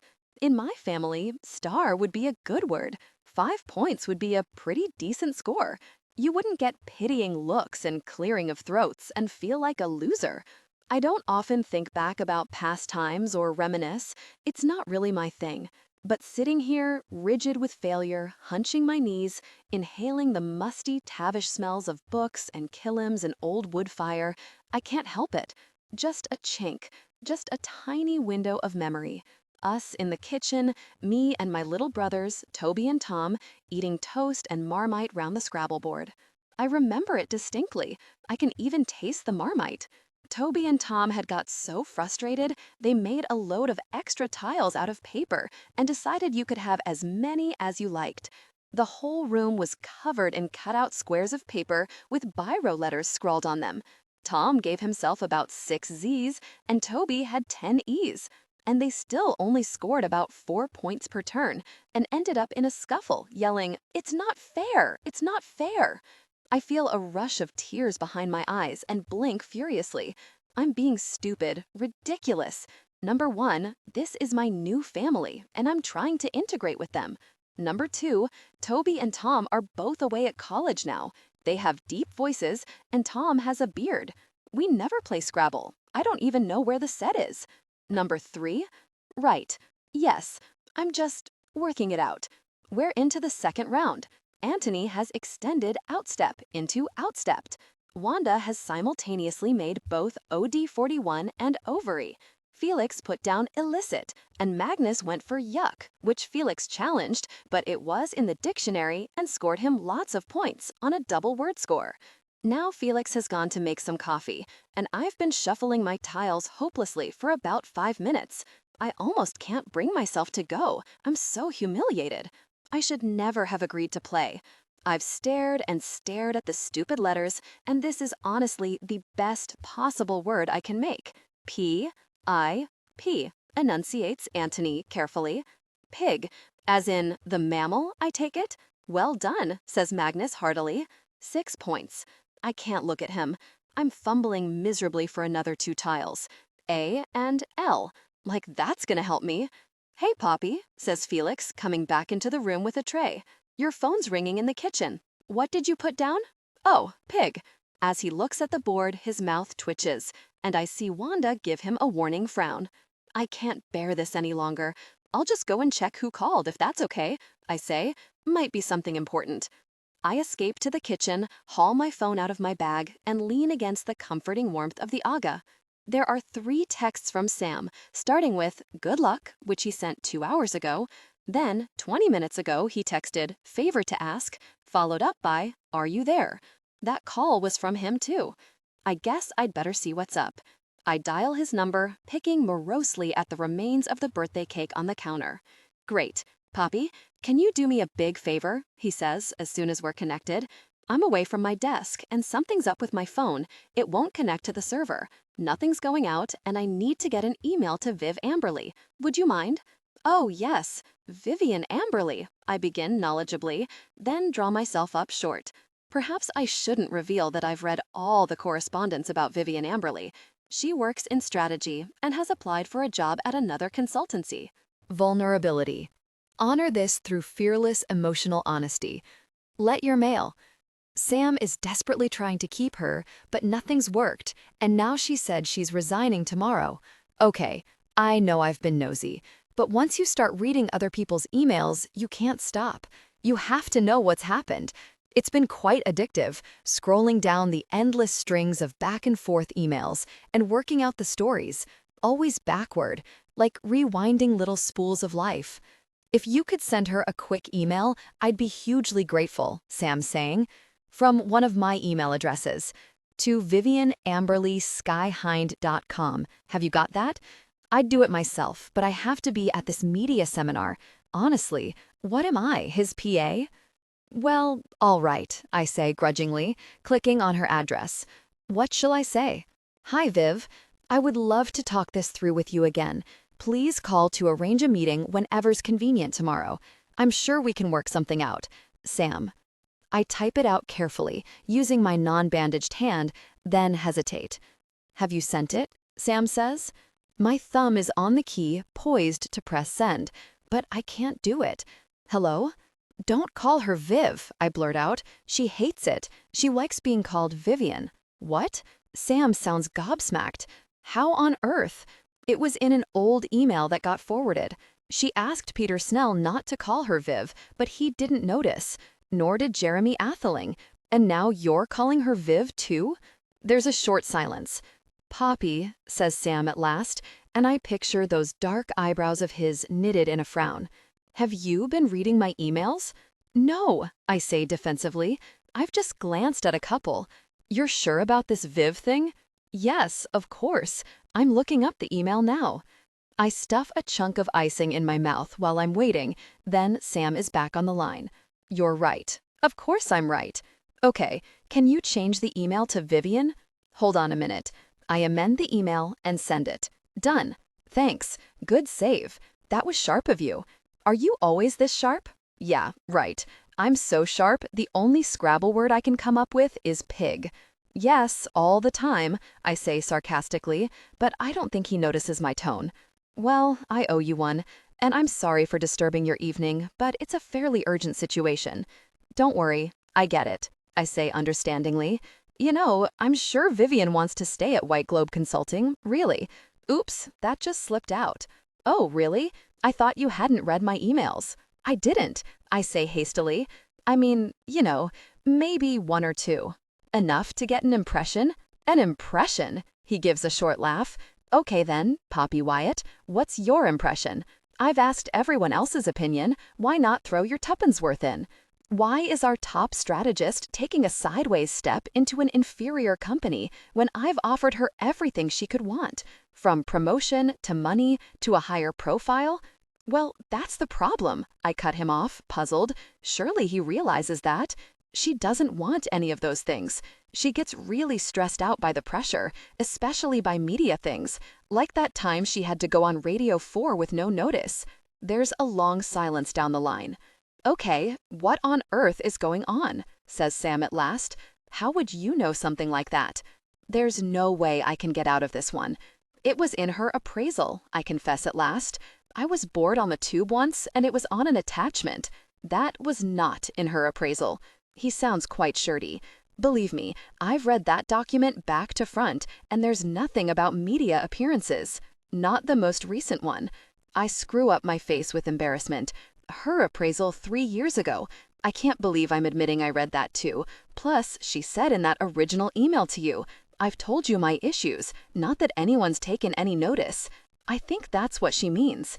The fact is, I feel a total affinity for Vivian. I'd be freaked out by being on Radio 4 too. All the presenters sound like Anthony and Wanda. There's another silence, so long that I wonder if Sam's still there. You might have something, Sam says at last. You might just have something. It's only an idea. I backtrack instantly. I mean, I'm probably wrong. But why wouldn't she say this to me? I shrug. Maybe she thinks she's already made the point and you're not going to do anything about it. Maybe she thinks it's just easier to move jobs. Okay, Sam exhales. Thank you. I'm going to pursue this. I'm very glad I rang you, and I'm sorry I disturbed your evening. No problem. I hunch my shoulders gloomily and scoop up some more cake crumbs. To be honest, I'm glad to escape. That good, huh? He sounds amused. How did the bandage go down? Believe me, the bandage is the least of my problems. What's up? I lower my voice, glancing at the door. We're playing Scrabble. It's a nightmare. Scrabble? He sounds surprised. Scrabble's great. Not when you're playing with a family of geniuses, it's not. They all put words like iridiums, and I put pig. Sam bursts into laughter. Glad it's so funny, I say morosely. Okay, come on. He stops laughing. I owe you one. Tell me your letters. I'll give you a good word. I can't remember them. I roll my eyes. I'm in the kitchen. You must remember some. Try. All right. I have a W and a Z. This conversation is so bizarre that I can't help giving a little giggle. Go and look at the rest. Text them over. I'll give you a word. I thought you were at a seminar. I can be at a seminar and play Scrabble at the same time. Is he serious? This is the most ridiculous, far-fetched idea I've ever heard. Plus, it would be cheating. Plus, who says he's any good at Scrabble? Okay, I say after a few moments. You're on. I ring off and head back into the drawing room, where the board has spawned another load of impossible words. Someone has put down Yug. Is that English? It sounds like Eskimo. All right, Poppy, says Wanda, in such bright, artificial tones that I instantly know they've been talking about me. They've probably told Magnus that if he marries me, they'll cut him off without a penny or something. Fine, I try to sound cheerful. That was a patient on the phone, I add, crossing my fingers behind my back. Sometimes I do online consultation, so I might have to send a text if you don't mind. No one even replies. They're all hunched over their tiles again. I line my phone up so the screen takes in the board and my rack of tiles. Then I press the photo button. Just taking a family snap, I say quickly, as the faces rise in response to the flash. I'm already sending the photo over to Sam. It's your turn, Poppy, says Magnus. Would you like some help, darling? He adds in an undertone. I know he's trying to be kind, but there's something about the way he says it that stings me. It's okay, thanks. I'll be fine. I start moving the tiles back and forth on my rack, trying to look confident. After a minute or two, I glance down at my phone in case a text has somehow arrived silently, but there's nothing. Everyone else is concentrating on their tiles or on the board. The atmosphere is hushed and intense, like an exam realm. I shift my tiles around more and more briskly, willing some stupendous word to pop out at me. But no matter what I do, it's a fairly gosh situation. I could make raw or war, and still my phone is silent. Sam must have been joking about helping me. Of course he was joking. I feel a wave of humiliation. What's he going to think when a picture of a Scrabble board arrives on his phone? Any ideas yet, Poppy? Wanda says in encouraging tones, as though I'm a subnormal child. I suddenly wonder if, while I was in the kitchen, Magnus told his parents to be nice to me. Just deciding between options, I attempt a cheerful smile. Okay, I have to do this. I can't put it off any longer. I'll make raw. No, war. What's the difference? My heart low, I put the A and W down on the board, as my phone bleeps with the text. Wiseled. Use the D from outstepped. Triple word score plus 50-point bonus. Oh my God, I can't help giving a laugh. And Anthony shoots me an odd look. Sorry, I say quickly, just my patient making a joke. My phone bleeps again. It spies dialect BTW, used by Robert Burns. Vulnerability. Honor this through fearless emotional honesty. Let your mail. So, is that your word, Poppy? Anthony is peering at my pathetic offering. Raw? Jolly good. Well done. His heartiness is painful. Sorry, I say quickly. My mistake. On second thought, I think I'll do this word instead. Carefully, I lay down "Wiseled" on the board and sit back, looking nonchalant. There's an astounded silence. "Poppy sweets," says Magnus at last. "It has to be a genuine word, you know. You can't make one up." "Oh, don't you know that word?" I adopt a tone of surprise. "Sorry, I thought it was fairly common knowledge." "Wiseled," ventures Wanda dubiously. "Wiseled? How do you pronounce it exactly?" "Oh, God, I have no freaking idea. It, depends on the region. It's traditional Scottish dialect, of course," I add with a knowledgeable air, as though I'm Stephen Fry. "Used by Robert Burns. I was watching a documentary about him the other night. He's rather a passion of mine, in fact." "I didn't know you were interested in Burns." Magnus looks taken aback. "Oh, yes," I say as convincingly as possible. "Always have been." "Which poem does Wiseled come from?" Wanda persists. I swallow hard. "It's actually rather a beautiful poem. I can't remember the title now, but it goes something like—" I hesitate, trying to think what Burns' poetry sounds like. I heard some once at a Hogmanay party, not that I could understand a word of it. "'Twas wiseled when the woolly wisel wailed," and so on. I break off brightly. I won't bore you. Antony raises his head from the NZ volume of the dictionary, which he instantly picked up when I laid my tiles down, and has been flicking through. Quite right. He seems a bit flummoxed. Wiseled, Scottish dialect for wheezed. Well, well, very impressive. Bravo, Poppy. Wanda is totting up. So that's a triple word score plus your 50-point bonus, so that's 131 points, the highest score so far. 131? Antony grabs her paper. "Are you sure?" "Congratulations, Poppy." Felix leans over to shake my hand. "It was nothing, really." I beam modestly around. "Shall we keep going?" I won the Scrabble game. Everyone was gobsmacked. They pretended not to be, but they were. The raised eyebrows and astonished glances became more frequent and less guarded as the game went on. When I got that triple word score with Saxatile, Felix actually broke out into applause and said, "Bravo!" And as we were tidying the kitchen afterward, Wanda asked me if I'd ever thought of studying linguistics. My name was entered in the family Scrabble book. Antony offered me the winner's glass of port, and everyone clapped. It was such a sweet moment. Okay, I know it was cheating. I know it was a bad thing to do. To be honest, I kept expecting someone to catch me out. But I put the ringtone on silent, and no one realized I was texting Sam all the way through. And yes, of course I feel guilty. Halfway through, I felt even worse when I texted Sam in admiration, "How do you know all these words?" And he replied, "I don't. The internet does." The internet?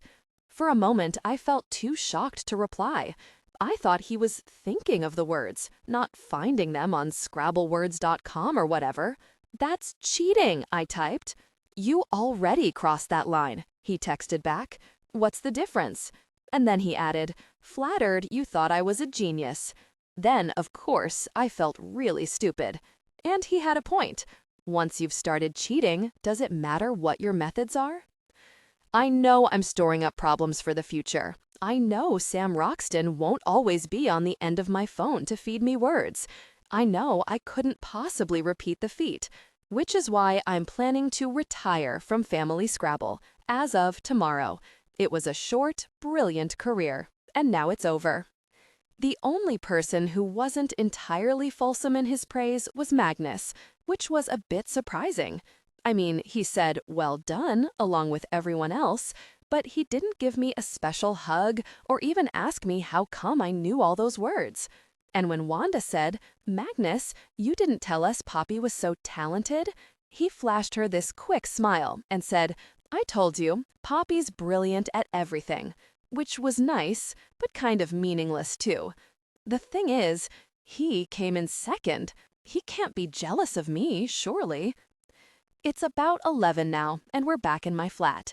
I'm half tempted to go and talk to Magnus about it, but he's disappeared off to do some preparation for a lecture on symbols and symbolic thought in Dante, which he's giving tomorrow. So instead, I curl up on the sofa and forward some emails which came in earlier for Sam. After a few, I can't help clicking my tongue with frustration. Half these emails are reminders and chasers.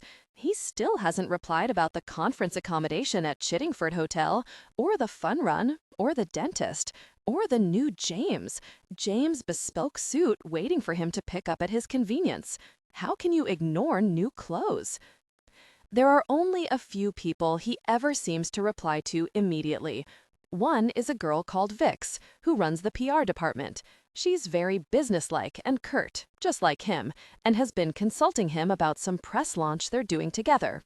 She often CCs Violet's address, but by the time I forward the email, Sam's already replied to her.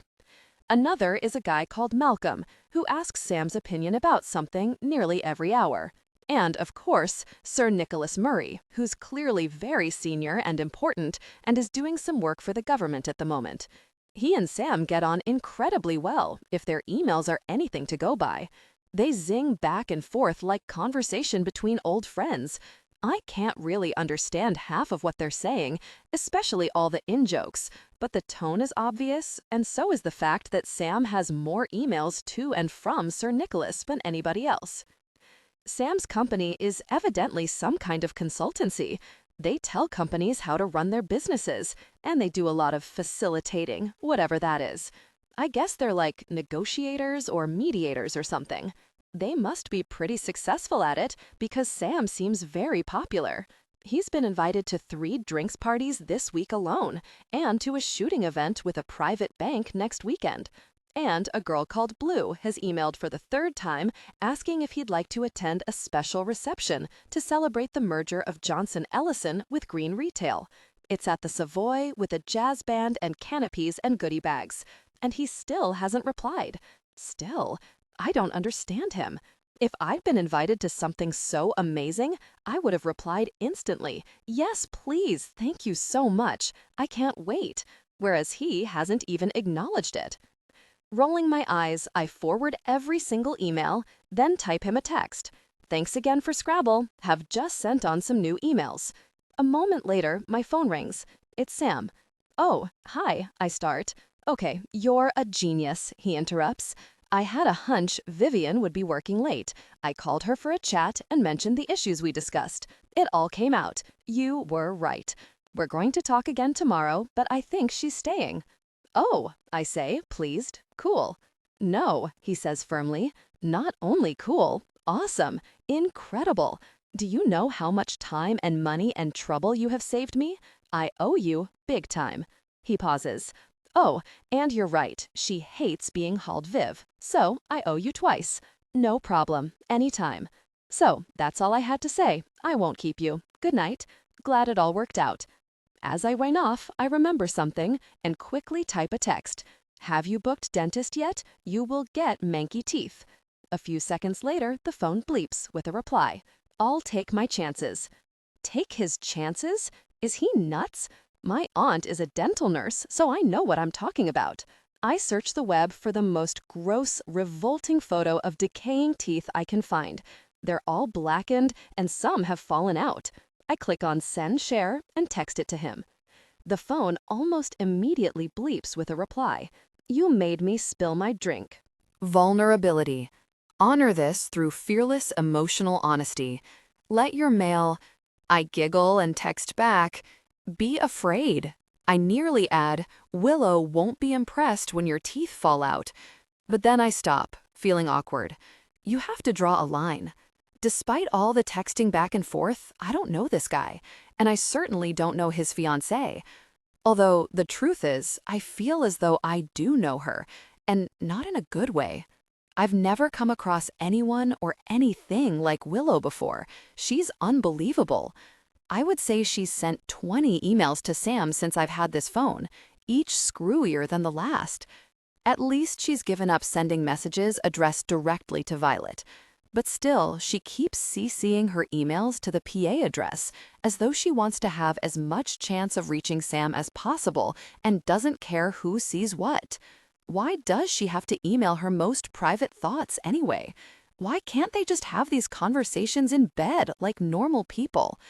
This evening, she was going on about this dream she'd had about him last night and how she felt suffocated but ignored all at the same time. And did he realize how toxic he was? Did he realize how he was corroding her spirit? I always type a reply to her now. I can't help it. This time I put, "Do you realize how toxic you are, Willow the Witch?" And then deleted it, naturally. The most frustrating thing is that I never get to see Sam's replies. There's no back and forth correspondence. She always starts a fresh email. Sometimes they're friendly, like yesterday she sent one that just said, "You're a really, really special man. You know that, Sam?" Which was quite sweet. But 9 out of 10 are whinging. I can't help feeling sorry for him. Anyway, his life, his fiancé, whatever. Sweetheart. Magnus comes into the room, interrupting my thoughts. "Oh, hi." I quickly press off. "Finished your work? Don't let me disturb you." He nods at the phone. "Chatting to the girls?" I give a non-committal smile and slip the phone into my pocket. I know. This is bad. Keeping a secret from Magnus. Not telling him about the ring or the phone or any of it. But how can I start now? Where would I begin? And maybe I'd regret it. What if I confess all and cause a huge rift, and half an hour later the ring turns up and I needn't have said anything? "You know me," I say at last and give a little laugh. "What did you talk to your parents about tonight?" I quickly move on to the subject I really want to find out about, i.e., what do his parents think of me and have they changed their mind? "Oh, my parents." He makes an impatient gesture and sinks down on the sofa. He's tapping his fingers on the arm, and his eyes are distant. "You okay?" I say cautiously. "I'm great." He turns to me, and the clouds fall away from his eyes. Suddenly, he's focused. "Remember when we first met?" "Yes," I smile back. "Of course I do." He starts stroking my leg. "I arrived at that place expecting the battle axe, but there you were." I wish he wouldn't always call Ruby a battle axe. She's not. She's gorgeous and lovely and sexy. Her arms are just a teeny bit meaty, but I hide my squirm of irritation and keep smiling. "You were like an angel in that white uniform. I've never seen anything more sexy in my life." His touch grew more intimate. "I wanted you, right there, right then." Magnus loves telling this story, and I love hearing it. "And I wanted you." I lean over and gently bite his earlobe. "The minute I saw you. I know you did. I could tell."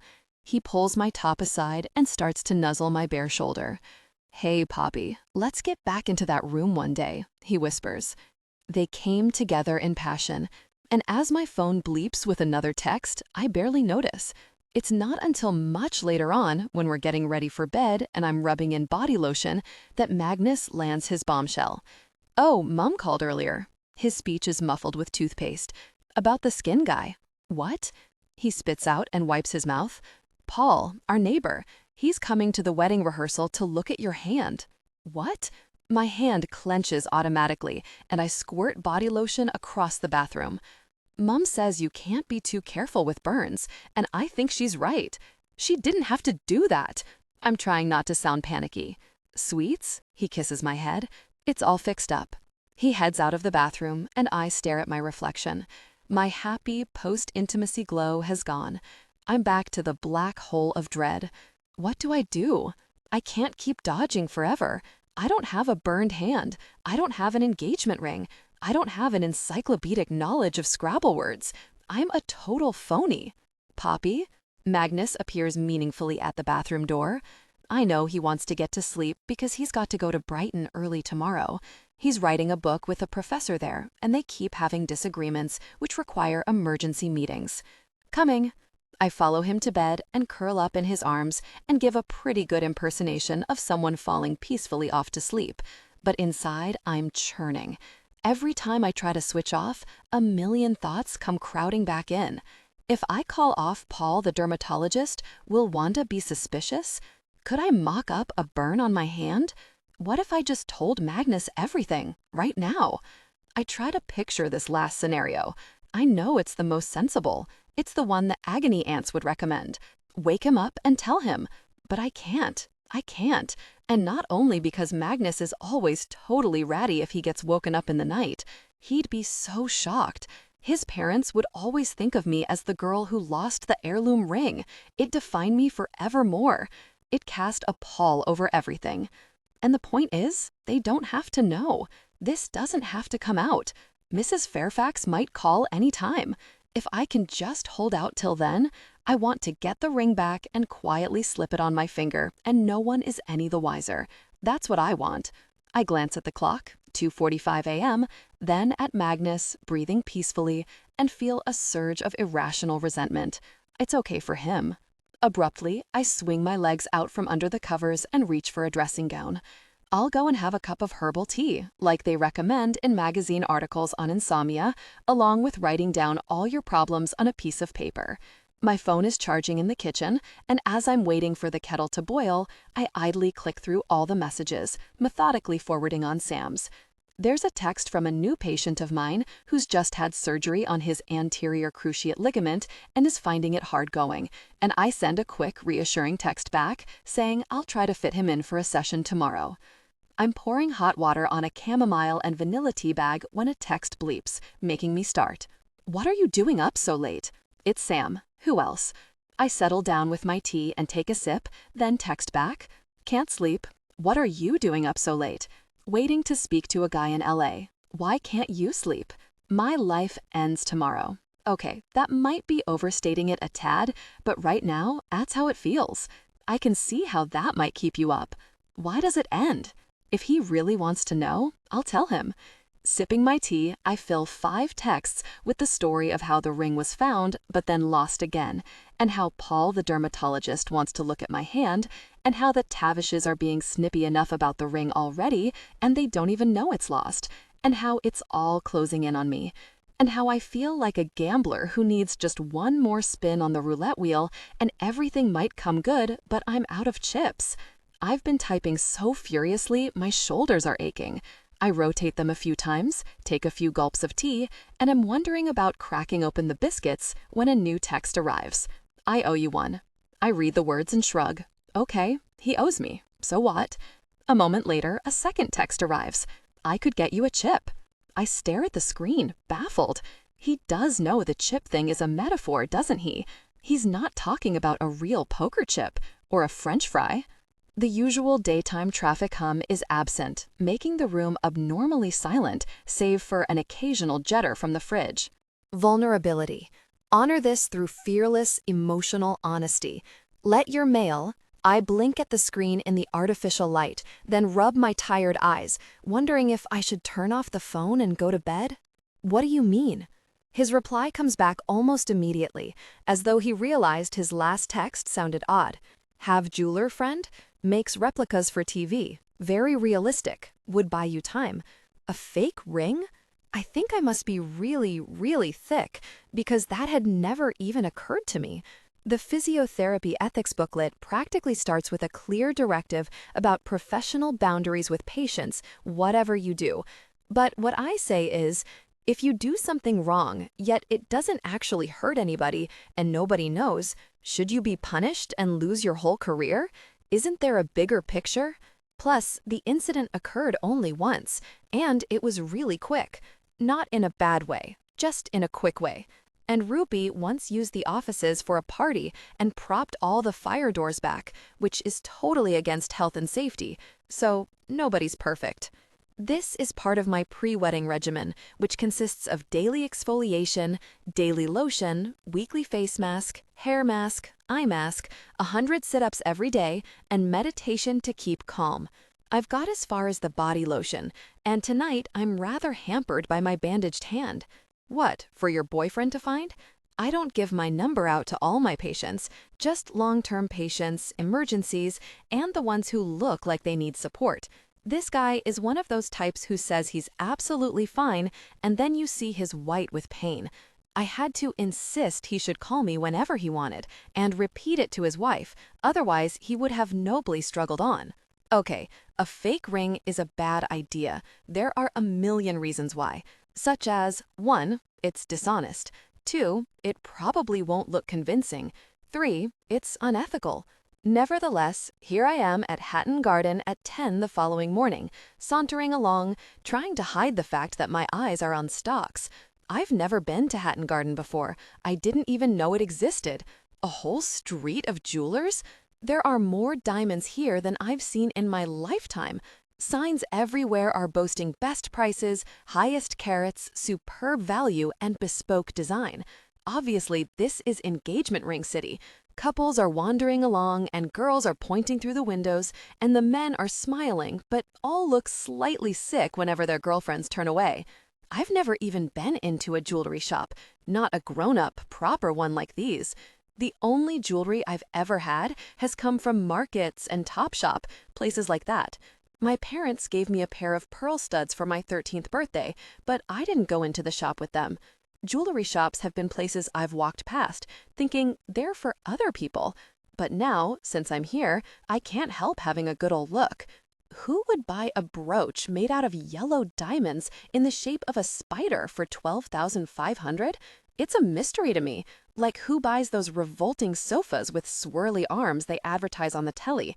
Sam's friend's shop is called Mark Spencer Designs, and thankfully doesn't have any yellow spires. Instead, it has lots of diamonds set in platinum bands and a sign saying, "Free champagne for engaged couples. Make your ring-choosing experience a special one." There's nothing about replicas or fakes, and I start to feel nervous. What if Sam misunderstood? What if I end up buying a real emerald ring out of embarrassment and have to spend the rest of my life paying it off? And where is Sam anyway? He promised to pop along and introduce me to his friend. Apparently, he works just round the corner, though he didn't reveal exactly where. I turn and survey the street. It's kind of weird that we've never met properly, face to face. There's a man with dark hair walking briskly on the other side of the road, and for a brief moment I think perhaps that's him. But then a deep voice says, "Poppy?" I turn, and of course, that's him, the guy with the dark rumpled hair striding toward me. He's taller than I remember from my glimpse of him in the hotel lobby, but has the same distinctive thick eyebrows and deep-set eyes. He's wearing a dark suit, an immaculate white shirt, and a charcoal tie. He flashes me a brief smile, and I notice that his teeth are very white and even. Well, they won't be for much longer if he doesn't go to the dentist. Hi, Poppy. As he approaches, he hesitates, then extends a hand. Good to meet you properly. Hi. I smile awkwardly back, and we shake hands. He has a nice handshake, warm and positive. So, Vivian's definitely staying with us. He tilts his head. Thanks again for your insight. No problem. I shrug. It was nothing. Seriously, I appreciate it. This is odd, talking face to face. I'm distracted by seeing the contours of his brow and his hair rippling in the breeze. It was easier by text. I wonder if he feels the same way. So, he gestures at the jewelry shop. Shall we? This shop is seriously cool and expensive. I wonder if he and Willow came and chose their ring here. They must have. I'm almost tempted to ask him, but somehow I can't quite bring myself to mention her. It's too embarrassing. I know far too much about them. Most couples, you meet at the pub or at their house. You talk about anodyne stuff, holidays, hobbies, Jamie Oliver recipes. Only gradually do you venture on to personal stuff. But with these two, I feel as if I've been pitched straight into some fly-on-the-wall documentary, and they don't even know it. I found an old email last night from Willow which just said, "Do you know how much pain you have caused me, Sam?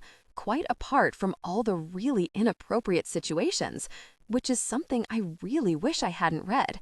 If I ever meet her, that's the only thing I'm going to be able to think about, those inappropriate situations. Sam has pressed the buzzer and is ushering me into the smart, dimly lit shop. At once, a girl in a dove gray suit comes up. "Hello, may I help?" She has a soft, honey-like voice, which completely suits the muted decor of the shop. "We're here to see Mark," Sam says. "It's Sam Roxton." "That's right." Another girl in dove gray nods. "He's waiting for you. Take them through, Martha." "May I get you a glass of champagne?" says Martha, giving me a knowing smile as we walk along. "Sir, champagne?" "No thanks," says Sam. "Me neither," I chime in. "Are you sure?" She twinkles at me. It's a big moment for the two of you. Just a little glass to take off the nerves. Oh my God, she thinks we're an engaged couple. I glance at Sam for help, but he's typing something on his phone. And there's no way I'm launching into the story of losing my priceless heirloom ring in front of a bunch of strangers. I'm fine, honestly. I smile awkwardly. It's not, we're not. That's a wonderful watch, sir. Martha's attention has been distracted. Is that vintage Cartier? I haven't seen one quite like it. Thanks, Sam nods. Got it at auction in Paris. Now that I notice it, Sam's watch is quite amazing. It's got an old leather strap, and the dull gold dial has the patina of another age. And he got it in Paris. That's pretty cool. Goodness. As we walk, Martha takes my arm and leans in, lowering her voice, girl to girl. He has exquisite taste. Lucky you. You can't say the same of all the men who come in here. Some of them go for absolute horrors. But a man who buys himself vintage Cartier has got to be on the right track. This is painful. What do I say? Right? I mumble, staring at the floor. Oh, I'm sorry. I don't mean to embarrass you, says Martha charmingly. Please let me know if you change your mind about the champagne. Have a wonderful session with Mark. She ushers us into a large back room with a concrete floor lined with metal-fronted cabinets. A guy in jeans and rimless specs gets up from a trestle table and greets Sam warmly. Sam, been too long. Mark, how are you doing? Sam claps Mark on the back, then steps aside. This is Poppy. Good to meet you, Poppy. Mark shakes my hand. So, I understand you need a replica ring. Vulnerability. Honor this through fearless emotional honesty. Let your mail. I feel an immediate lurch of paranoia and guilt. Did he have to say it out loud like that for anyone to hear? Very temporarily. I keep my voice almost to a whisper, just while I find the real thing, which I will really, really soon. Understood, he nods. Useful to have a replica anyway. We do a lot of replacements for travel and so forth. Normally, we only make replicas of jewelry we've designed ourselves, but we can make the odd exception for friends. Mark winks at Sam. Although we do try to be a little discreet about it. Don't want to undermine our core business. Yes, I say quickly. Of course. I want to be discreet too. Very much so. Do you have a picture? A photo? Here. I haul out a photo which I printed off my computer this morning. It's of Magnus and me at the restaurant where he proposed. We got the couple at the next table to take a picture of us, and I'm holding up my left hand proudly with the ring clearly visible. I look absolutely giddy, which, to be fair, is how I was feeling. Both men stare at it in silence. So, that's the guy you're marrying, says Sam at last, the Scrabble fiend. Yes. There's something in his tone which makes me feel defensive. I have no idea why. His name's Magnus, I add. Isn't he the academic? Sam's frowning at the photo. Had the TV series? Yes, I feel a flash of pride. Exactly. That's a 4-carat emerald, I'd guess. Mark Spencer looks up from squinting at the photo. Maybe, I say helplessly. I don't know. You don't know how many carats your engagement ring is? Both men shoot me an odd look. What? I feel myself flush. I'm sorry, I didn't know I'd lose it. That's very sweet, says Mark with a wry little smile. Most girls have it down to the nearest decimal, then they round up. Oh, well, I shrug to cover my embarrassment. It's a family ring. We didn't really talk about it. We have a lot of mounts in stock. Let me look. Mark pushes his chair away and starts searching through the metal drawers. He still doesn't know you've lost it? Sam jerks a thumb at the picture of Magnus. Not yet. I bite my lip. I'm hoping it'll turn up and he'll never have to know you lost it, Sam finishes for me. You'll keep the secret safe till your deathbed. I look away, feeling twingy with guilt. I don't like this. I don't like having secrets from Magnus. I don't like being the kind of person who has assignations behind her fiancé's back. But there's no other way. So I'm still getting Violet's emails on this. I gesture at him with the phone to distract myself. I thought the tech people were sorting it out. So did I. Well, you've got some new ones. You've been asked about the fun run 4 times now. He barely nods. Aren't you going to answer? And what about your hotel room for this conference in Hampshire? Do you need it for 1 night or 2? I'll see. Not sure yet. Sam seems so unmoved, I feel a stab of frustration. Don't you answer your emails? I prioritize. He calmly taps at his screen. Ooh, it's Lindsay Cooper's birthday. Now I'm reading a round robin email. Lindsay, in marketing, do you want to say happy birthday to her? No, I do not. He sounds so adamant, I feel a bit affronted.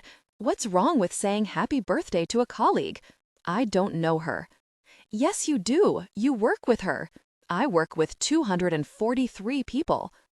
But isn't she the girl who came up with that website strategy document the other day?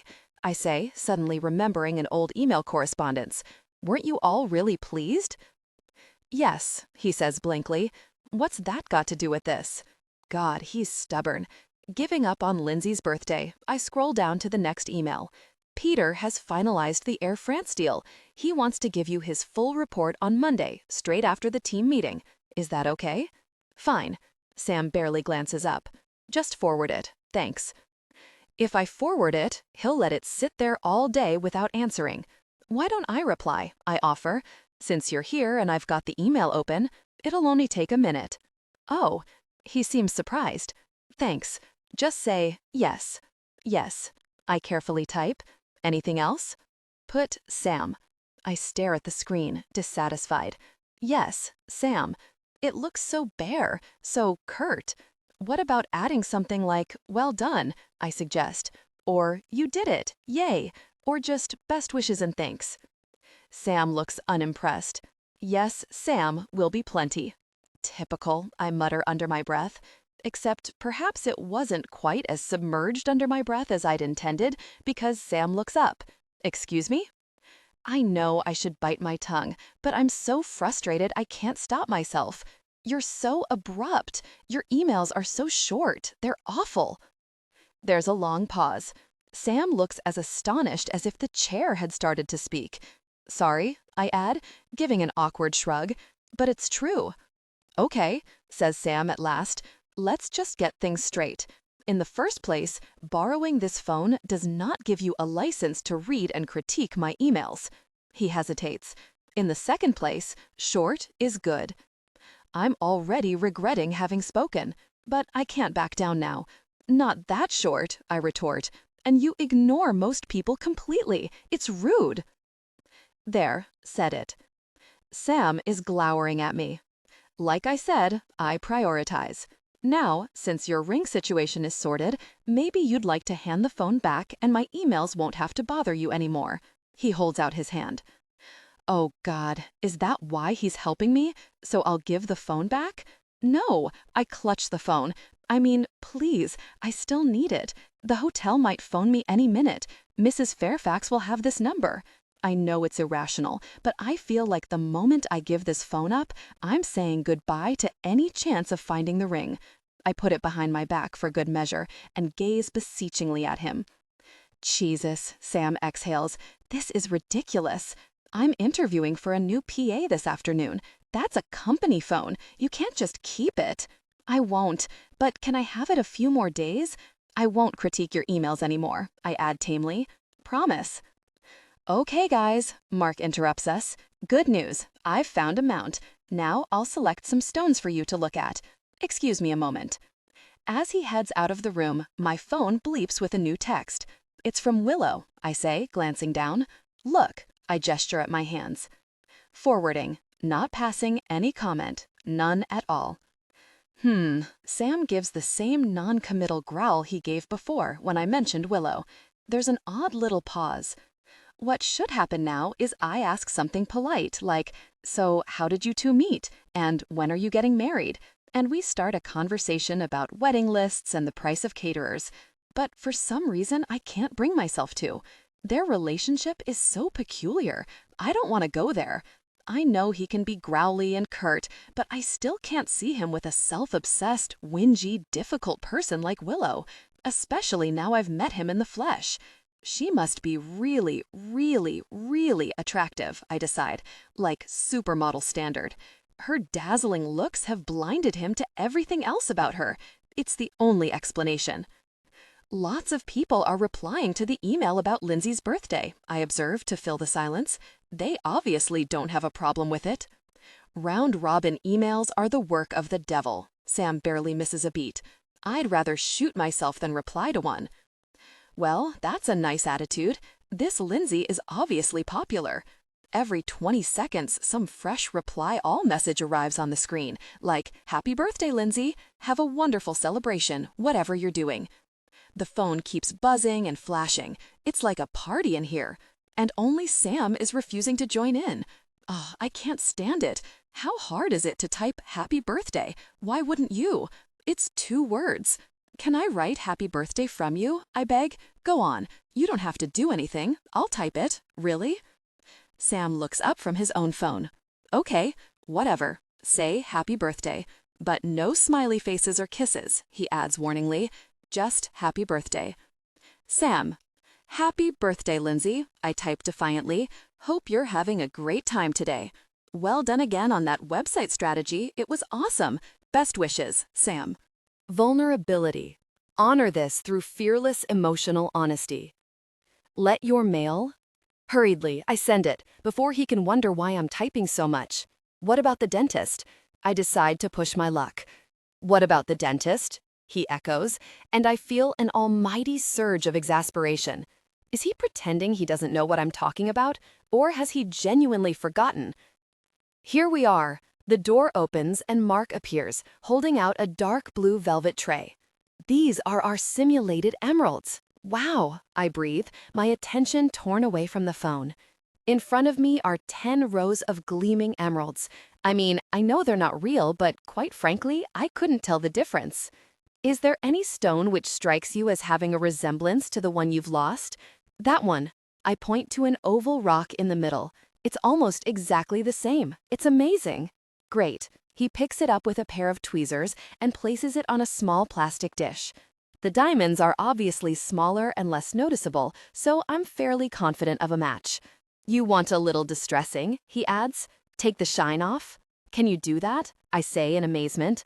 We can do anything, he says confidently. We once made the crown jewels for a Hollywood movie, looked absolutely genuine, although they never even used them in the end. Wow.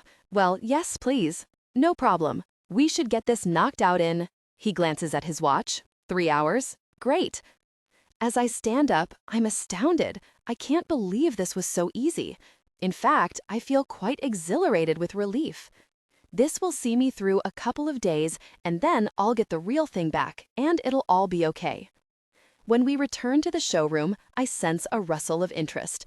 Martha's head pops up from the book she was writing in, and a couple of girls in dove gray are whispering and nodding at me from their position by the door.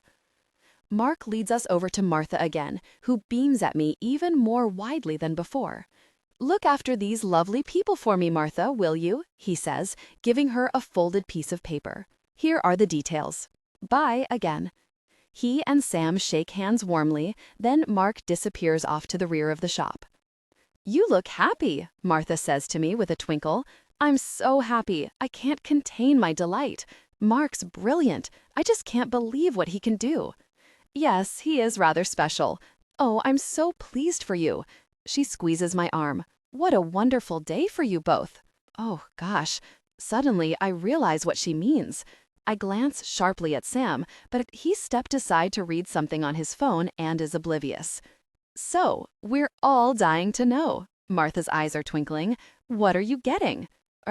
This conversation has definitely lurched in the wrong direction, but I can't think how to steer it back. Martha told us about the vintage Cartier watch. Another girl in dove gray joins the conversation, and I can see 2 other girls edging forward to listen.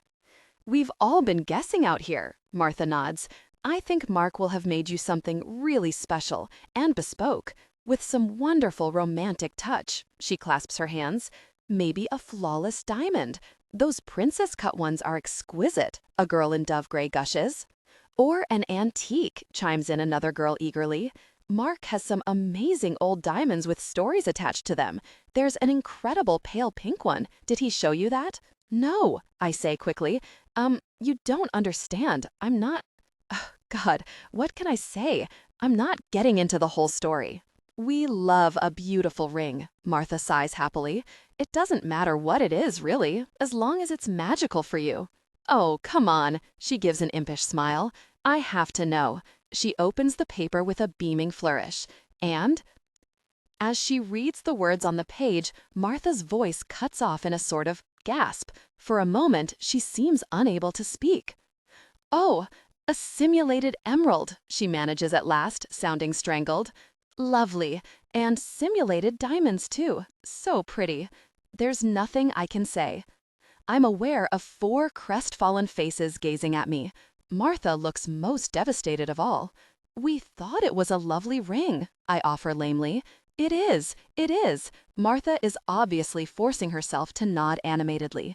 Well, congratulations. So sensible of you to go for simulations. She exchanges looks with the other girls in dove gray, who all hastily chime in. Absolutely. Very sensible. Lovely choice. The bright voices so don't match the faces. One girl almost looks like she wants to cry. Martha seems slightly fixated by Sam's vintage gold Cartier. I can practically read her mind. He can afford vintage Cartier for himself, and he bought his girlfriend a fake? Can I just see the price? Sam has finished tapping at his phone and takes the paper from Martha. As he reads it, he frowns. £450? That's a lot. I thought Mark promised a discount. He turns to me. Don't you think that's too much? Maybe. I nod, a bit mortified. Why is it so expensive? He turns to Martha, and her eyes flick yet again to her Cartier watch before she addresses him with a professional smile. It's the platinum, sir. It's a precious, timeless material. Most of our customers value a material that will last a lifetime. Well, can we have something cheaper? Silver plate? Sam turns to me. You agree, don't you, Poppy? As cheap as possible. I hear a couple of stifled gasps across the shop. I catch a glimpse of Martha's horrified face and can't help flushing. Yes, of course, I mutter, whatever's cheapest. I'll just check with Mark, says Martha after rather a long pause. She moves away and makes a brief phone call. As she returns to the register, she's blinking fast and can't look me in the eye. I've spoken to Mark, and the ring can be made in silver-plated nickel, which brings the price down to, she taps the register keys, £112. Would you prefer that option? Well, of course we would. Sam glances at me. No brainer, right? I see. Of course. Martha's bright smile has frozen solid. That's fine. Silver-plated nickel it is. She seems to gather control of herself. In terms of presentation, sir, we offer a deluxe leather ring box at £30 or a simpler wooden box for £10. Each option will be lined with rose petals and can have a personalization, perhaps initials or a little message. A message? Sam gives an incredulous laugh. No thanks, and no packaging. We'll have it as is. Do you want a carrier bag or something, Poppy? He glances at me. Martha is breathing harder and harder. For a moment, I think she might lose it. Fine, she says at last. Absolutely fine. No box, no rose petals, no message. She taps at her computer. And how will you be paying for the ring, sir? Sam nods at me expectantly. As I pull out my purse, Martha's expression is so aghast, I nearly expire with embarrassment. So you'll be paying for the ring, madam. She can barely get the words out. Wonderful. That's wonderful. No problem at all. I tap in my PIN and take the receipt. Yet more girls in dove gray have appeared in the showroom, and they're standing in clusters, whispering and staring at me. My entire body is drenched in mortification. Sam, of course, has noticed nothing. Will we see you both later? Martha clearly makes a supreme effort to recover herself as she ushers us to the door. We'll have champagne waiting, and we'll take a photo for your album, of course. A tiny glow comes back into her eyes.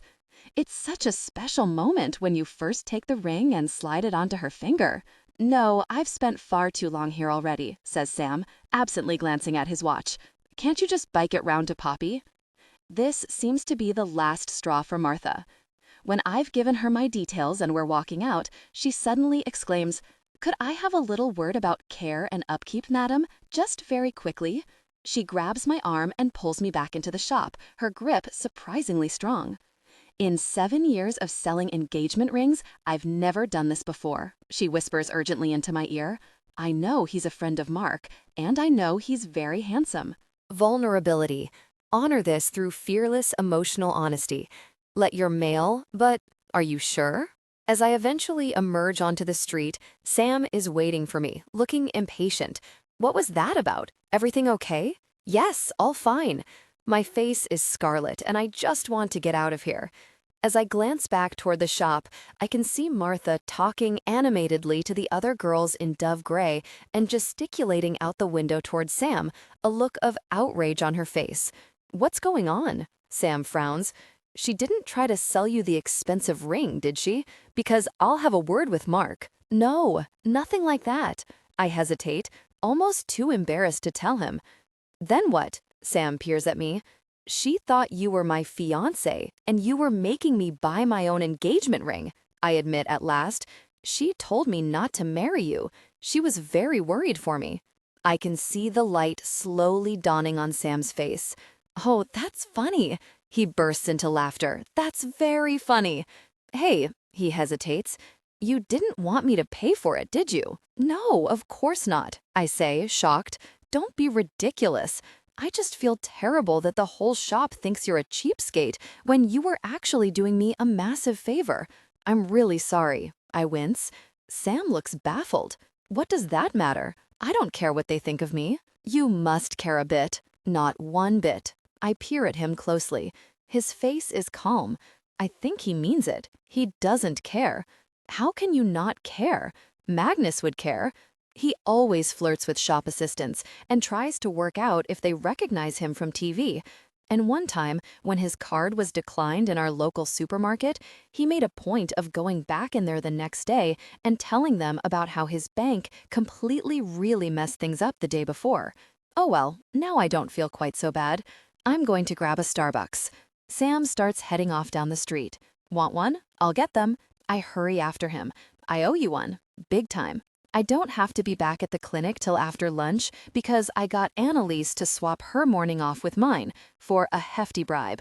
You remember I mentioned a man called Sir Nicholas Murray, Sam says as he swings the coffee shop door open. He's sending over a document. I've told him to use my own email address, but if by any chance he sends it your way by mistake, please let me know at once. Okay, he's quite famous, isn't he? I can't resist adding. Wasn't he number 18 in the world's movers and shakers in 1985? I did some Googling last night, and I'm totally on top of the whole subject of Sam's company. I know everything.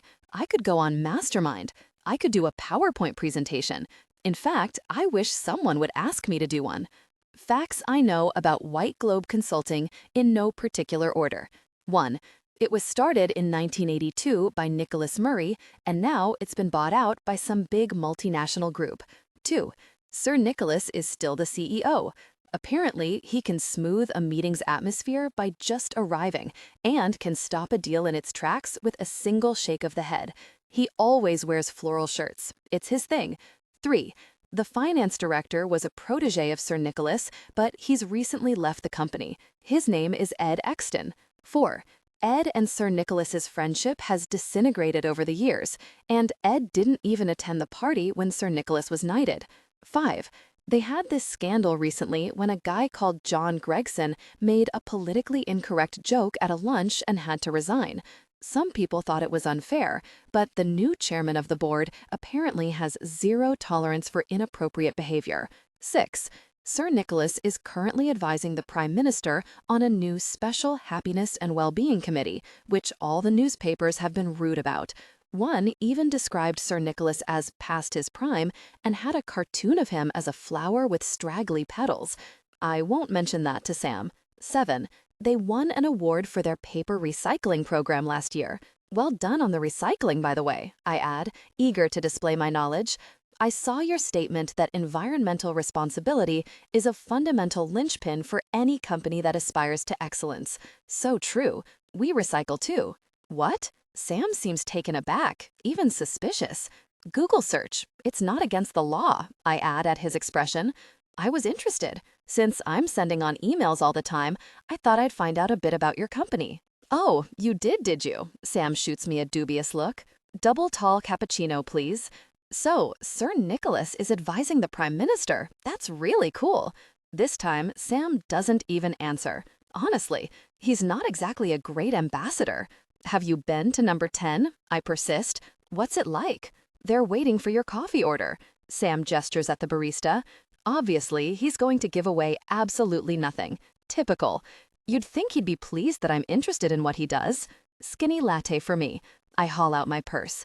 And a chocolate chip muffin. You want a muffin? No thanks, Sam shakes his head. Probably for the best. I nod wisely. Since you refuse to go to the dentist. Sam gives me a blank look, which could mean, don't go there, or I'm not listening, or again, what do you mean, the dentist? I'm beginning to learn how he works. It's like he has an on switch and an off switch, and he only flips the on switch when he can be bothered. I click on my browser, search for another revolting picture of manky teeth, and forward it to him silently. This Savoy reception, by the way, I say as we go to pick up our drinks, you need to send your acceptance. Oh, I'm not going to that, he says, as though it's obvious. Why not? I stare at him. I have no particular reason to, he shrugs. And it's a heavy week for social events. I don't believe this. How can he not want to go to the Savoy? God, it's all right for top businessmen, isn't it? Free champagne, yawn yawn, goodie bags, yet another party, yawn. How tedious and dull. Well, you should let them know then. I barely hide my disapproval. In fact, I'll do it right now. Dear Blue, thanks so much for the invitation. I read aloud as I type. Unfortunately, Sam will be unable to attend on this occasion. Best wishes, Poppy Wyatt. You don't have to do that. Sam is staring at me, bemused. One of the PAs at the office is helping me now. Girl called Jane Ellis. She can do that. Yes, but will she do it? I want to retort. I'm aware of this Jane Ellis, who has started making an occasional appearance in Sam's inbox. But her real job is working for Sam's colleague Malcolm. I'm sure the last thing she wants to be doing is wrangling Sam's schedule on top of her usual workload. It's okay, I shrug. It's been really bugging me. Our coffees have arrived on the counter, and I hand him his. So, thanks again. No trouble. He holds the door open for me. Hope you find the ring. As soon as you finish with the phone, I know, I cut him off. I'll bike it round, the same nanosecond. Fine. He allows me a half smile. Well, I hope everything goes well for you. He extends a hand and I shake it politely. Hope everything goes well for you too. I haven't even asked him when his wedding is. Perhaps it's a week from tomorrow, like ours. In the same church even. I'll arrive and see him on the steps with Willow the Witch on his arm, telling him he's toxic. He strides away and I hurry off toward the bus stop. There's a 45 bus disgorging passengers, and I climb on board. It'll take me to Streatham Hill, and I can walk from there. As I take my seat, I look out and see Sam walking swiftly along the pavement, his face impassive, almost stony. I don't know if it's the wind or he's been knocked by a passerby, but somehow his tie has gone skew-whiff, and he doesn't even seem to have noticed. Now that's bugging me. I can't resist sending him a text. Your tie's crooked. I wait about 30 seconds, then watch his face jolt in surprise. As he's looking around, searching the pedestrians on the pavement, I text again. On the bus. The bus has moved off by now, but the traffic's heavy, and I'm pretty much keeping pace with Sam. He looks up, straightening his tie, and flashes me a smile. Vulnerability. Honor this through fearless emotional honesty. Let your male... I'll have to admit, he does have quite a smile. Kind of heart-stopping, especially as it comes out of nowhere. I mean, you know, if your heart was in the kind of place to be stopped. Anyway, an email has just come in from Lindsay Cooper, and I briskly open it. Dear Sam, thank you so much. Your words mean a lot to me. It's so nice to know you are appreciated. I've told the whole team who helped me with the strategy document, and it's really boosted morale. Best, Lindsay. It's CC'd to his other address too, so he'll have got it on his phone. A moment later, my phone bleeps with a text from Sam. What did you write to Lindsay? I can't help giggling as I type back. Happy birthday. Just like you said. What else? I don't see why I need to answer. Two can play at selective deafness. Have you contacted the dentist yet? I counter. I wait a while, but we're back to radio silence. Another email has arrived in the phone. This time from one of Lindsay's colleagues, and as I read it, I can't help feeling vindicated. Dear Sam, Lindsay passed on your kind words about the website strategy. We were so honored and delighted you took the time to comment. Thanks, and look forward to chatting about more initiatives, maybe at the next monthly meeting. Adrian, Foster. Huh, you see? You see? It's all very well sending off 2-word emails. It might be efficient, it might get the job done, but no one likes you. Now that whole website team will feel happy and wanted and work brilliantly. And it's all because of me. Sam should have me doing his emails all the time. On a sudden impulse, I scroll down to Rachel's zillionth email about the fun run and press reply. Hi, Rachel. Count me in for the fun run. It's a great endeavor, and I look forward to supporting it. Well done, Sam. He looks fit. He can do a fun run for God's sake. On a roll now, I scroll down to that guy in IT who's been politely asking about sending Sam his CV and ideas for the company. I mean, surely Sam should be encouraging people who want to get ahead. Dear James, I would be very glad to see your CV and hear about your ideas. Please make an appointment with Jane Ellis, and well done for being so proactive, Sam.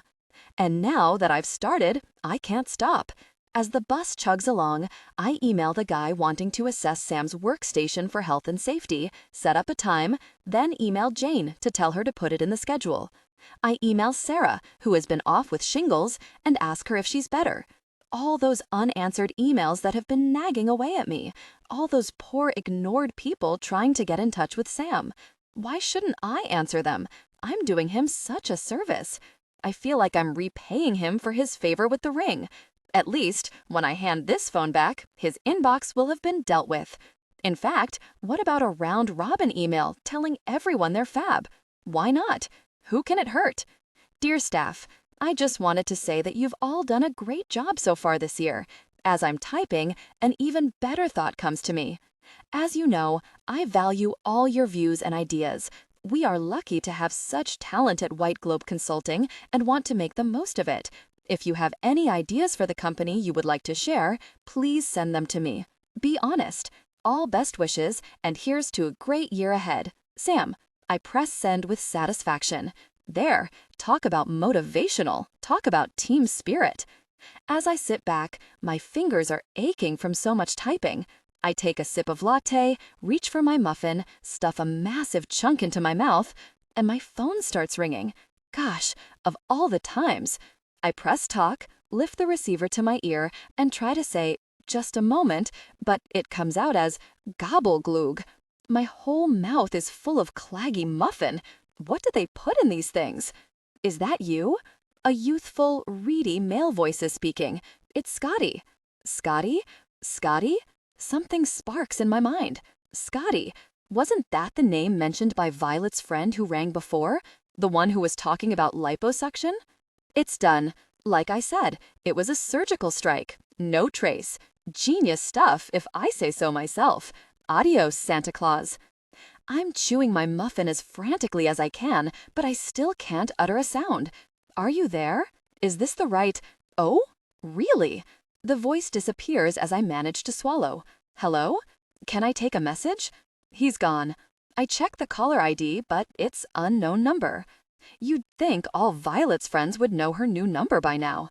Clicking my tongue, I reach inside my bag for the Lion King program, which is still there. Scotty rang. I scribble next to the first message. It's done. Surgical strike. No trace. Genius stuff. Adios, Santa Claus. I'm chewing my muffin as frantically as I can, but I still can't utter a sound. Are you there? Is this the right... Oh? Really? The voice disappears as I manage to swallow. Hello? Can I take a message? He's gone. I check the caller ID, but it's unknown number. You'd think all Violet's friends would know her new number by now. Clicking my tongue, I reach inside my bag for the Lion King program, which is still there. Scotty rang. I scribble next to the first message. It's done. Surgical strike. No trace. Genius stuff. Adios, Santa Claus. If I ever meet this Violet, I hope she's grateful for all my efforts. In fact, I hope I do meet her. I haven't been taking these messages for nothing. I'm about to put the phone away when a crowd of new emails arrives in a flashing bunch. Replies to my round robin already? I scroll down, and to my disappointment, most of them are standard company messages or ads. But the second to last makes me stop in my tracks. It's from Sam's dad. I've been wondering about him. I hesitate, then click the email open. Dear Sam, just wondering if you got my last email. You know I'm not much of a technological expert, probably sending it off to the wrong place, but here goes again. Hope all is well, and you are flourishing in London as ever. You know how proud we are of your success. I see you in the business pages. Amazing. I always knew you were destined for big things. You know that. As I said, there is something I'd love to talk to you about. Are you ever down Hampshire way? It's been so long, and I do miss the old days. Yours ever, your old dad. As I get to the end, I feel rather hot around the eyes. I can't quite believe it. Did Sam not even reply to that last email? Doesn't he care about his dad? Have they had a big row or something? I have no idea what the story is. I have no idea what could have happened between them. All I know is there's a father sitting at a computer, putting out feelers to his son, and they're being ignored. I can't bear it. I just can't. Whatever's gone before, life's too short not to make amends. Life's too short to bear a grudge. On impulse, I press reply. I don't dare reply in Sam's voice to his own father. That would be going too far. But I can make contact. I can let a lonely old man know that his voice is being heard. Hello, this is Sam's PA. Just to let you know, Sam will be at his company conference at the Chiddingfoot Hotel in Hampshire next week, April 24. I'm sure he'd love to see you. Best, Poppy. I press send before I can chicken out, then sit for a few moments, a bit breathless at what I've done. I've masqueraded as Sam's PA. I've contacted his father. I've waded right into his personal life. He'd be livid if he knew. In fact, the very thought of it makes me quail. But sometimes you have to be brave. Sometimes you have to show people what's important in life. And I have this very strong gut instinct that what I've done is the right thing. Maybe not the easy thing, but the right thing.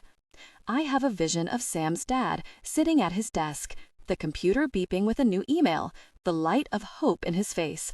As he opens it, a sudden smile of joy, turning to his dog, patting his head, saying, "We're going to see Sam, boy."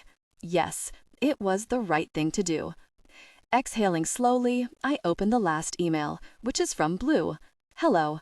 We're so sorry to hear that Sam can't make the Savoy reception. Would he like to nominate another person to attend in his place? Please email over the name and we will be sure to add them to the guest list. Kind regards, Blue. The bus has come to a halt, chugging at a set of traffic lights. I take a bite of muffin and stare silently at the email. Another person. That could be anybody. I'm free on Monday night. Magnus has a late seminar in Warwick. Okay, here's the thing. There's no way I'd ever be invited to anything glitzy like this in the normal way of things. Physiotherapists just aren't. Vulnerability. Honor this through fearless emotional honesty. Let your mail and Magnus events are all academic book launches or stuffy college dinners. They're never at the Savoy. There are never goodie bags or cocktails or jazz bands. This is my one and only chance. Maybe this is karma. I've come into Sam's life, I've made a difference for the good, and this is my reward. My fingers are moving almost before I've made a decision. Thank you so much for your email, I find myself typing. Sam would like to nominate Poppy Wyatt. Is unethical the same as dishonest? This is the kind of moral debate I could have asked Anthony about, in different circumstances. Which is a shame because what I'm dying to ask is, why does Willow keep sending messages via me when she must know I'm not Violet by now? And what's all this communication through his PA anyway? Which makes me wonder, if man can make an emerald these days, why do we all keep on spending loads of money on real ones? Also, should I get some earrings? I did actually think it was quite a lot, but I figured that was the hit I had to take. I would certainly never query the price of a ring in a posh shop, never in a million years. I could draw you a graph, Poppy. A graph. Aha! Clearly the same Ed who was in the Groucho Club, the worse for wear. Just call me Poirot. Daily Mail gossip column.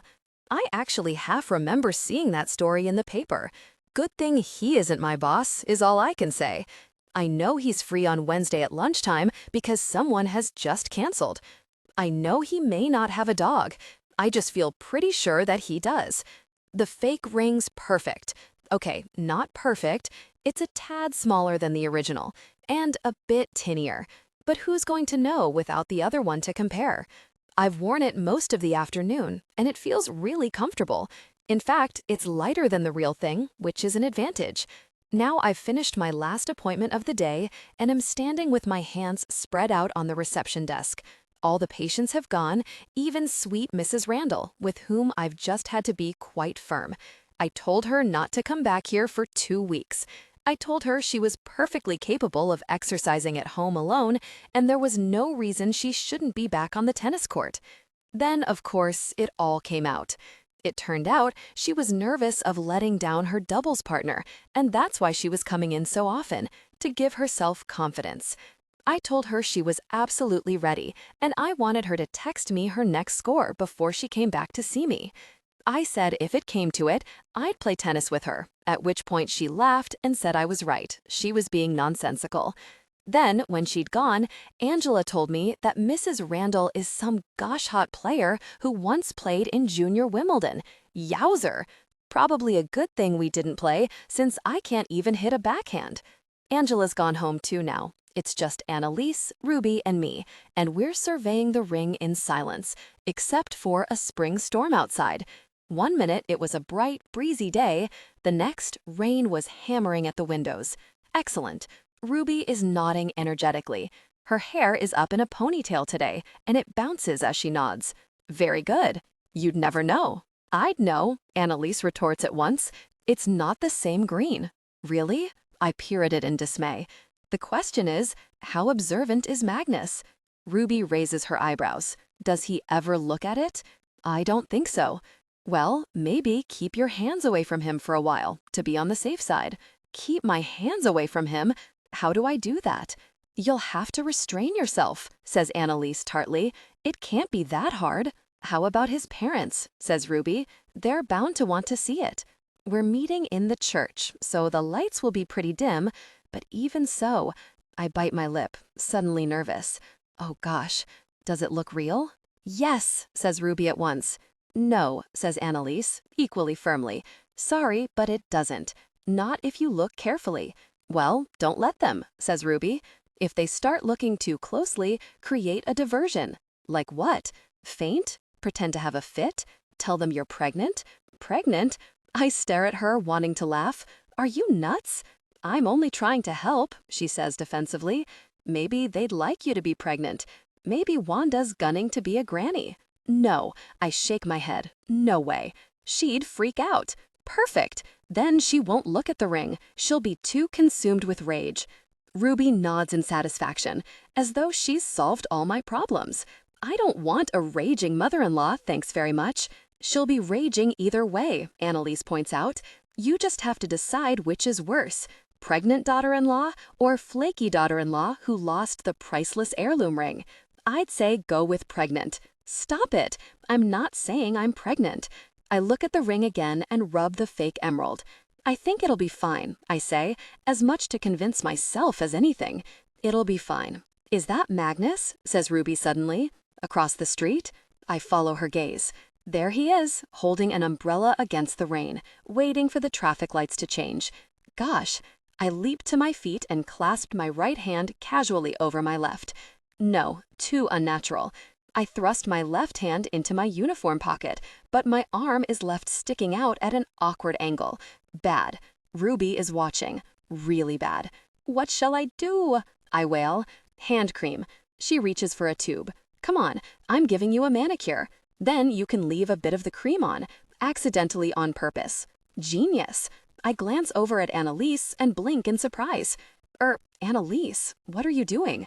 In the 30 seconds since Ruby spotted Magnus, Annalise seems to have applied a fresh layer of lip gloss and sprayed scent on, and is now pulling a few sexy strands of hair out of her ballerina's bun. Nothing, she says defensively, as Ruby starts rubbing cream into my hands. I only have time to dart her a suspicious look before the door opens and Magnus appears, shaking water from his umbrella. "Hello, girls," he beams around, as though we're an appreciative audience waiting for his entrance. Which I suppose we are. "Magnus, let me take your coat." Annalise has rushed forward. "It's okay, Poppy. You're having your manicure. I'll do it. And maybe a cup of tea." Ugh, typical. I watch as she slides Magnus's linen jacket from his shoulders. Isn't she doing that a bit slowly and lingeringly? Why does he need to take his jacket off anyway? We're about to go. We're nearly finished. I glance at Ruby. "Aren't we?" "No hurry," says Magnus. He looks around the reception and breathes in, as though appreciating some beautiful vista. I remember coming here the first time as though it were yesterday. You remember, Pops? Gosh, that was amazing, wasn't it? He meets my eye with a suggestive glint, and I hastily telegraph back, "Shut up, you idiot." He is going to get me in so much trouble. "How's your wrist, Magnus?" Annalise is approaching him with a cup of tea from the machine. "Did Poppy ever give you a 3-month follow-up appointment?" "No." He looks taken aback. "Should she have done?" "Your wrist's fine," I say firmly. "Shall I take a look?" Annalise is ignoring me completely. "Poppy shouldn't be giving you therapy now, you know. Conflict of interest." She takes his wrist. "Where was the pain exactly? Here?" She unbuttons his cuff, moving up his arm. "Here?" Her voice deepens slightly, and she bats her eyelashes at him. "What about here?" "Okay, this is the limit. Thanks, Annalise." I beam brightly at her. "But we'd better be going to the church for the meeting about our wedding," I add pointedly. "About that." Magnus frowns briefly. "Poppy, can we have a quick chat? Maybe go into your room a moment?" Oh, even Annalise looks taken aback, and Ruby raises her eyebrows. "Cuppa, Annalise?" she says. "We'll just be out here. No rush." As I usher Magnus in, my mind is skittering in panic. He knows about the ring, the Scrabble, everything. He's having cold feet. He wants a wife he can talk to about Proust. "Can you lock the door?" He fiddles with the catch and, after a moment, has secured it. There. Vulnerability. Honor this through fearless, emotional honesty. Let your male... Excellent! As he turns, there's an unmistakable light in his eyes. "Poppy, you look attractive." It takes about 5 seconds for the penny to drop. "What? No. Magnus, you have to be joking." He's heading toward me with an intent, familiar expression. No way. I mean, no way. Stop. I bat him away as he reaches for the top button of my uniform. I'm at work. I know. He closes his eyes briefly as though in some paroxysm of bliss. "I don't know what it is about this place. Your uniform, maybe. All that white. Well, too bad. You know you want to." He nibbles one of my earlobes. Come on. Vary him for knowing about my earlobes. For a moment, only a moment, I slightly lose my focus. But then, as he continued his advances, I snap back into reality. Ruby and Annalise are 3 feet away, on the other side of the door. This cannot happen. No! Magnus, I thought you wanted to talk about something serious. The wedding or something? Why would I want to do that? It's not a bed, it's a professional couch. Is that massage oil? He's reached for a nearby bottle. Shh, I hiss. Ruby's right outside. I've already had 1 disciplinary hearing. What's this thing? Ultrasound? He's grabbed the ultrasound wand. I bet we could explore its functions. Does it heat up? His eyes suddenly glint. Does it have other features? This is like having a toddler to control. We can't. I'm sorry. I step away, putting the couch between him and me. We can't. We just can't. I smooth down my uniform. For a moment, Magnus looks so sulky I think he might shout at me. I'm sorry, I say again, but it's like asking you to engage in an inappropriate relationship with a student. You'd get fired. Your career would be over. Magnus seems about to contradict, then thinks better of whatever he was about to say. Well, great. He gives a grumpy shrug. Really great. What are we supposed to do instead? We could do loads of things, I say brightly. Have a chat? Go through wedding stuff? Only 8 more days to go. Magnus doesn't reply. He doesn't need to. His lack of enthusiasm is emanating from him like some kind of psychic force.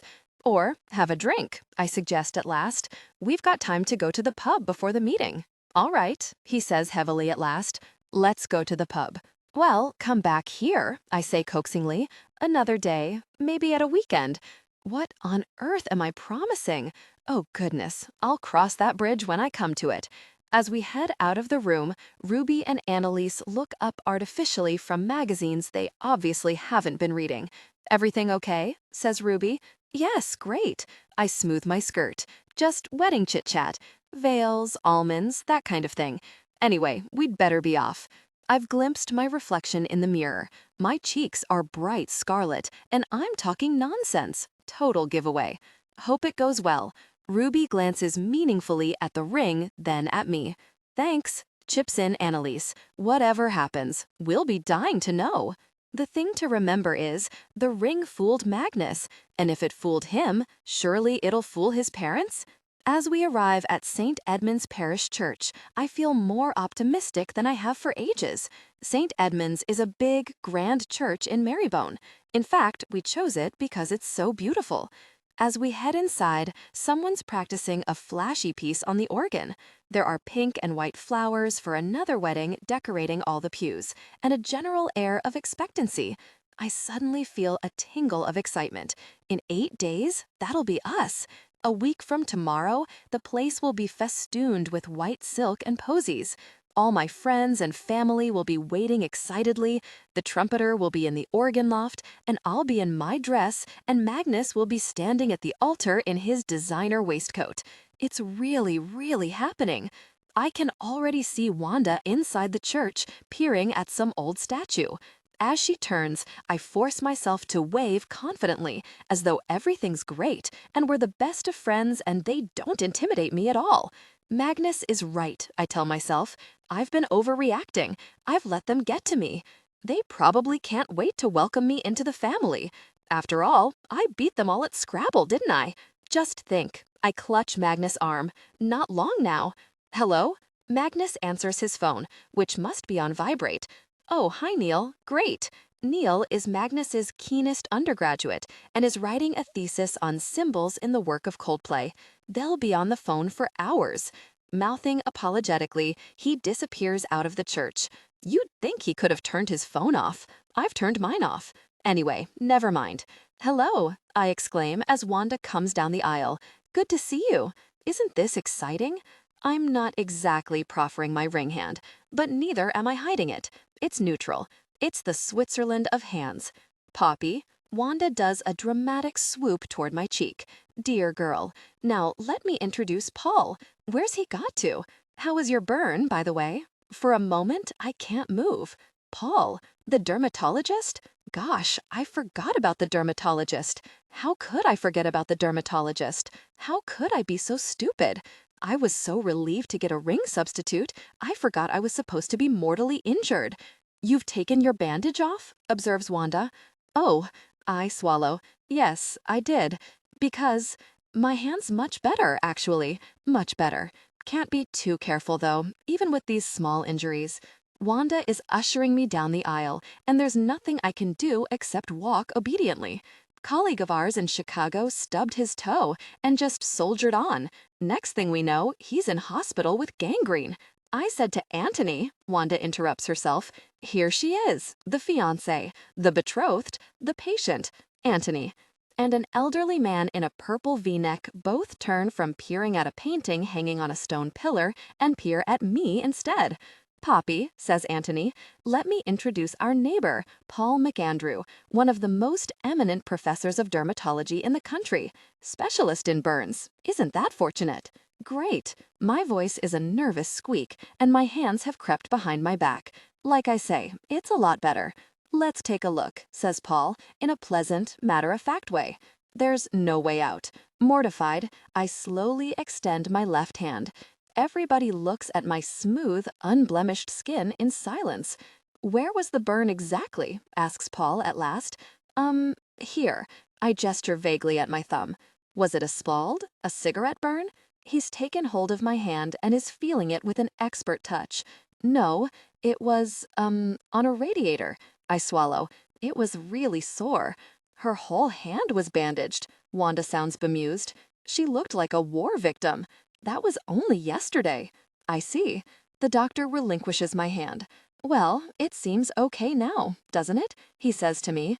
Any pain? Any tenderness? I shake my head mutely. I'll prescribe some aqueous cream, he says kindly, in case the symptoms return. How about that? I can see Wanda and Antony exchanging looks. Great. They obviously think I'm a total hypochondriac. Okay, fine. I'll go with that. I'll be the family hypochondriac. It can be one of my little quirks. Could be worse.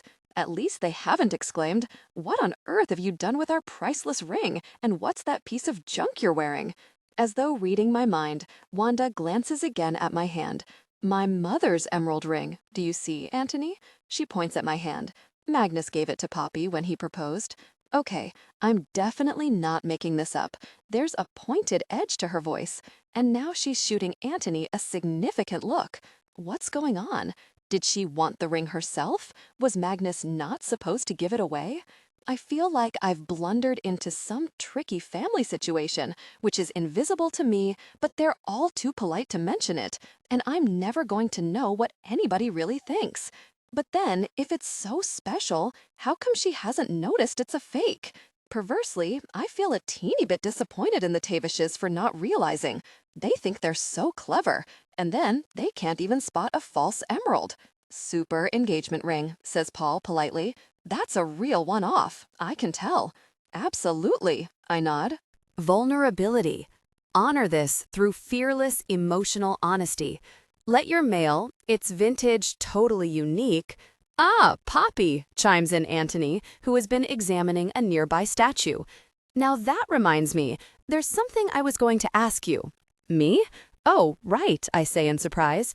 I would ask Magnus, but I gather it's more your area than his. Fire away.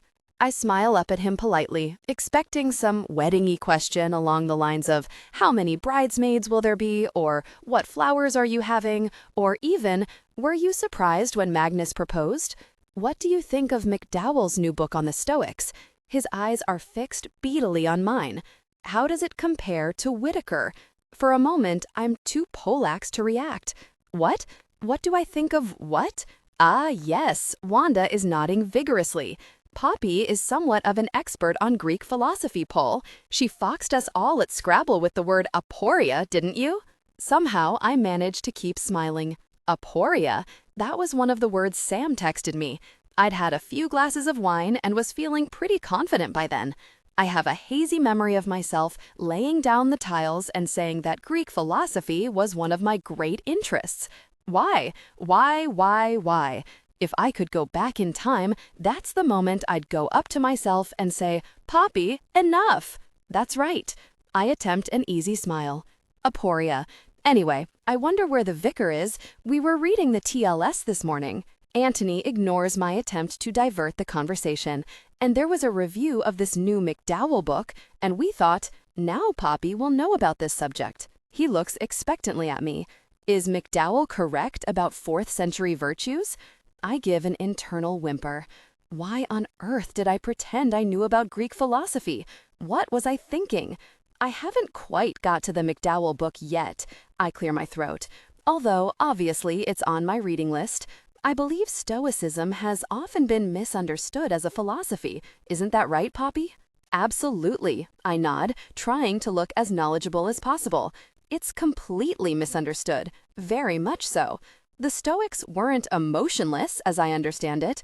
He gestures with his hands as though lecturing to 300 people. They simply valued the virtue of fortitude. Apparently, they displayed such impassiveness to hostility that their aggressors wondered if they were made of stone. Extraordinary, says Paul with a laugh. That's correct, isn't it, Poppy? Antony turns to me. When the Gauls attacked Rome, the old senators sat in the forum, calmly waiting. The attackers were so taken aback by their dispassionate attitude, they thought they must be statues. One Gaul even tugged the beard of a senator to check. Quite right, I nod confidently. That's exactly it. As long as Antony just keeps talking and I keep nodding, then I'll be okay. Fascinating. And what happened next? Paul turns expectantly to me. I glance at Antony for the answer, but he's waiting for me too, and so is Wanda. 3 eminent professors, all waiting for me to tell them about Greek philosophy. Well, I pause thoughtfully, as though wondering where to begin. Well, now, it was interesting in many, many ways. For philosophy, and for Greece, and for history, and humanity. One could, in fact, say that this was the most significant moment in Greek godness. I come to a finish, hoping no one will realize I haven't actually answered the question. There's a puzzled pause. But what happened? Says Wanda, a little impatiently. Oh, the senators were massacred, of course, says Antony with a shrug. But what I wanted to ask you, Poppy, was... That's a lovely painting, I cried desperately, pointing to a picture hanging on a pillar. Look over there. Ah, now that is an interesting piece. He wanders over to have a look. The great thing about Antony is he's so curious about everything, he's quite easily distracted. I need to check something on my calendar, I say hastily. My legs are shaking slightly as I escape to a nearby pew. This is a disaster. Now I'll have to pretend to be a Greek philosophy expert for the rest of my life. Every Christmas and family gathering, I'll have to have a view on Greek philosophy, not to mention be able to recite Robert Burns' poetry. I should never, ever have cheated. This is karma. This is my punishment. Anyway, too late. I did. I'm going to have to start taking notes. I take out my phone, open a new email, and start typing notes to myself. Things to do before wedding. 1. Become expert on Greek philosophy. 2. Memorize Robert Burns poems. 3. Learn long Scrabble words. 4. Remember, am hypochondriac. 5. Beef stroganoff. Get to like. Hypnosis? I look at the list for a few moments. It's fine. I can be that person. It's not that different from me. Well, of course you know my views on art in churches. Antony's voice is ringing out. Absolutely scandalous. I shrink down out of view before anyone can drag me into the conversation. Everyone knows Antony's views on art in churches, mostly because he's the founder of a national campaign to turn churches into art galleries and get rid of all the vicars. A few years ago, he was on TV and said, "Treasures such as these should not be left in the hands of Philistines." It got repeated everywhere, and there was a big fuss and headlines like, "Professor dubs clerics Philistines," and "Prof disses Revs." That one was in the Sun. I wish he'd keep his voice down. What if the vicar hears him? It's not exactly tactful. Now I can hear him laying into the order of service.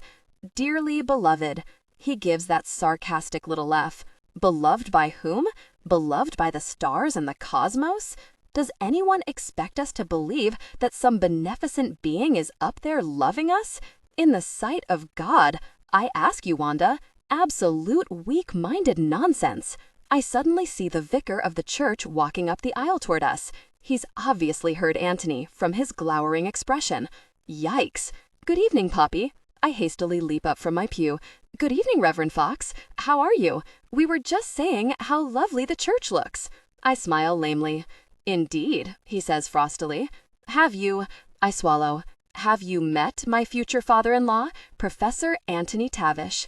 Thankfully, Antony shakes hands quite pleasantly with Reverend Fox, but there's still a prickly atmosphere. "So, you're doing a reading, Professor Tavish," says Reverend Fox after he's checked a few other details. "From the Bible?" "Hardly." Antony's eyes glitter at the vicar. "I thought not." The Reverend Fox smiles back aggressively. "Not really your bag, shall we say?" Oh God, you can feel the animosity crackling through the air between them. Should I make a joke, lighten the atmosphere? Maybe not. Reverend Fox checks his notes. "And, Poppy, you'll be given away by your brothers." "That's right." I nod. "Toby and Tom. They're going to lead me down the aisle, either side." "Your brothers?" chimes in Paul with interest. "That's a nice idea. But why not your father?" "Because my father is—" I hesitate. "Well, actually, both my parents are dead." And like night follows day, here it is. The awkward pause. I stare at the stone floor, counting down the seconds, waiting patiently for it to pass. How many awkward pauses have I caused in the last 10 years? It's always the same. No one knows where to look, no one knows what to say. At least this time, no one's trying to give me a hug. My dear girl, says Paul in consternation. I'm so sorry. It's fine, I cut him off brightly. Really, it was an accident, 10 years ago. I don't talk about it. I don't think about it. Not anymore. I smile at him as off-puttingly as I can. I'm not getting into this. I never do get into it. It's all folded up in my mind, packaged away. No one wants to hear stories about bad things. That's the truth. I remember that my tutor at college once asked me if I was all right and if I wanted to talk. The moment I started, he said, "You mustn't lose your confidence, Poppy," in this brisk way that meant, "Actually, I don't want to hear about this. Please stop now." There was a counseling group, but I didn't go. It clashed with hockey practice. Anyway, what's there to talk about? My parents died. Vulnerability. Honor this through fearless emotional honesty. Let your mail. My aunt and uncle took us in. My cousins had left home already, so they had the bedrooms and everything. It happened. There's nothing else to say. Beautiful engagement ring, Poppy, says Reverend Fox at last, and everyone seizes on the distraction. Isn't it lovely? It's an antique. It's a family piece, puts in Wanda. Very special. Paul pats my hand kindly. An absolute one-off. The back door opens with a clang of iron bolts. "Sorry I'm late," comes a familiar, piercing voice. "It's been a bugger of a day." Striding up the aisle, holding several bags full of silk, is Lucinda. She's wearing a beige shift dress and massive sunglasses on her head and looks hassled. "Reverend Fox, did you get my email?" "Yes, Lucinda," says Reverend Fox wearily. "I did. I'm afraid the church pillars cannot be sprayed silver under any circumstances." Lucinda stops dead, and a bolt of gray silk starts unraveling all the way down the aisle. "They can't? Well, what am I supposed to do? I promised the florists silver columns." She sinks down on a nearby pew. This bloody wedding. If it's not one thing, it's another. "Don't worry, Lucinda dear," says Wanda, swooping down on her fondly. "I'm sure you're doing a marvelous job. How's your mother?" "Oh, she's fine," Lucinda waves a hand. "Not that I ever see her. I'm up to my eyes with it. Where is that dratted clemency?" "I've booked the cars, by the way," I say quickly. "All done. And the confetti. I was also wondering, shall I book some rosebuds for the ushers' buttonholes?" "If you could," she says a little tetchily, "I would appreciate it." She looks up and seems to take me in properly for the first time. "Oh, Poppy, one piece of good news. I've got your ring. It was caught on the lining of my bag." She pulls out the emerald ring and holds it out. I am so blindsided, all I can do is blink. The real ring.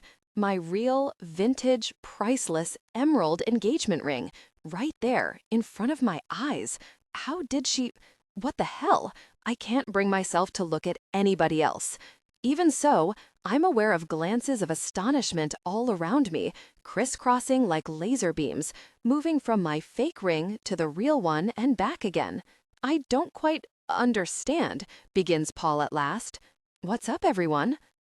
Magnus is striding up the aisle, taking in the tableau. Someone seen a ghost? The Holy Ghost? He laughs at his own joke, but no one joins in. If that's the ring, Wanda seems to have found her voice. Then what's that? She points at the fake on my finger, which of course now looks like something out of a fairground machine. My throat is so tight I can hardly breathe. Somehow I have to save this situation. Somehow. They must never know I lost the ring. "Yes, I thought you'd be surprised." Somehow I find some words. Somehow I muster a smile. I feel as though I'm walking over a bridge which I'm having to construct myself as I go, out of playing cards. I actually had a replica made. I try to sound casual. Because I lent the original to Lucinda. I look at her desperately, willing her to go along with this. Thankfully, she seems to have realized what a faux pas she's committed. "Yes," she joins in quickly, "that's right. I borrowed the ring for design reasons. Yes, we thought the ring could be inspiration for the napkin rings," I grasp from nowhere. "Emerald napkin rings, which we didn't go with in the end," I add carefully. There's silence. Wanda's face is creased deeply with a frown. Magnus looks perplexed. Paul has taken a step backward from the group, as though to say, nothing to do with me. So thanks very much. I take the ring from Lucinda with trembling hands. I'll just put that back on. I've crashed onto the far bank and am clinging to the grass. Made it, thank God. But as I rip the fake ring off, drop it into my bag, and slide the real thing on, my mind is in overdrive. How come Lucinda had the ring? What about Mrs. Fairfax? What the really is going on? Why exactly did you have a replica made, sweets? Magnus looks totally baffled. I stare at him, desperately trying to think. Why would I have gone to all the trouble and expense of making a fake ring? Because I thought it would be nice to have two? I venture feebly, after a pause. Oh God, no, bad. I should have said for travel. You wanted 2 rings? Wanda seems almost speechless. Well, I hope that desire won't apply to your husband as well as your engagement ring, Antony says, with heavy humor. Eh, Magnus? Ha ha ha. I give a loud, sycophantic laugh. Ha ha ha. Very good. Anyway, I turn to Reverend Fox, trying to hide my desperation. Shall we crack on? Half an hour later, my legs are still shaking. I've never experienced such a near miss in my life. I'm not sure Wanda believes me. She keeps shooting me suspicious looks. Plus, she's asked me how much the replica ring cost and where I had it made, and all sorts of questions I really didn't want to answer. What does she think? That I was going to sell the original or something? We've practiced me coming up the aisle and going back down the aisle together, and worked out where we'll kneel and sign the register. And now the vicar has suggested a run-through of the vows. But I can't. I just can't say those magical words with Antony there, making clever comments and mocking every phrase. It'll be different in the wedding. He'll have to shut up. Magnus, I pull him aside with a whisper. Let's not do our vows today after all. Not with your father here. They're too special to ruin. Okay. He looks surprised. I don't mind either way. Let's just say them once, on the day. I squeeze his hand. For real. Even without Antony, I don't want to preempt the big moment, I realize. I don't want to rehearse. It'll take the specialness out of it all. Yes, I agree, Magnus nods. So, are we done now? No, we're not done, says Lucinda, sounding outraged. Far from it. I want Poppy to walk up the aisle again. You went far too fast for the music. Okay, I shrug, heading to the back of the church. Organ, please, shrieks Lucinda. Organ, from the top. Glide smoothly, Poppy, she says as I pass. You're wobbling. Clemency, where are those cups of tea? Clemency is just back from a Costa run, and I can see her out of the corner of my eye. I'll help, I say, and break off from gliding. What can I do?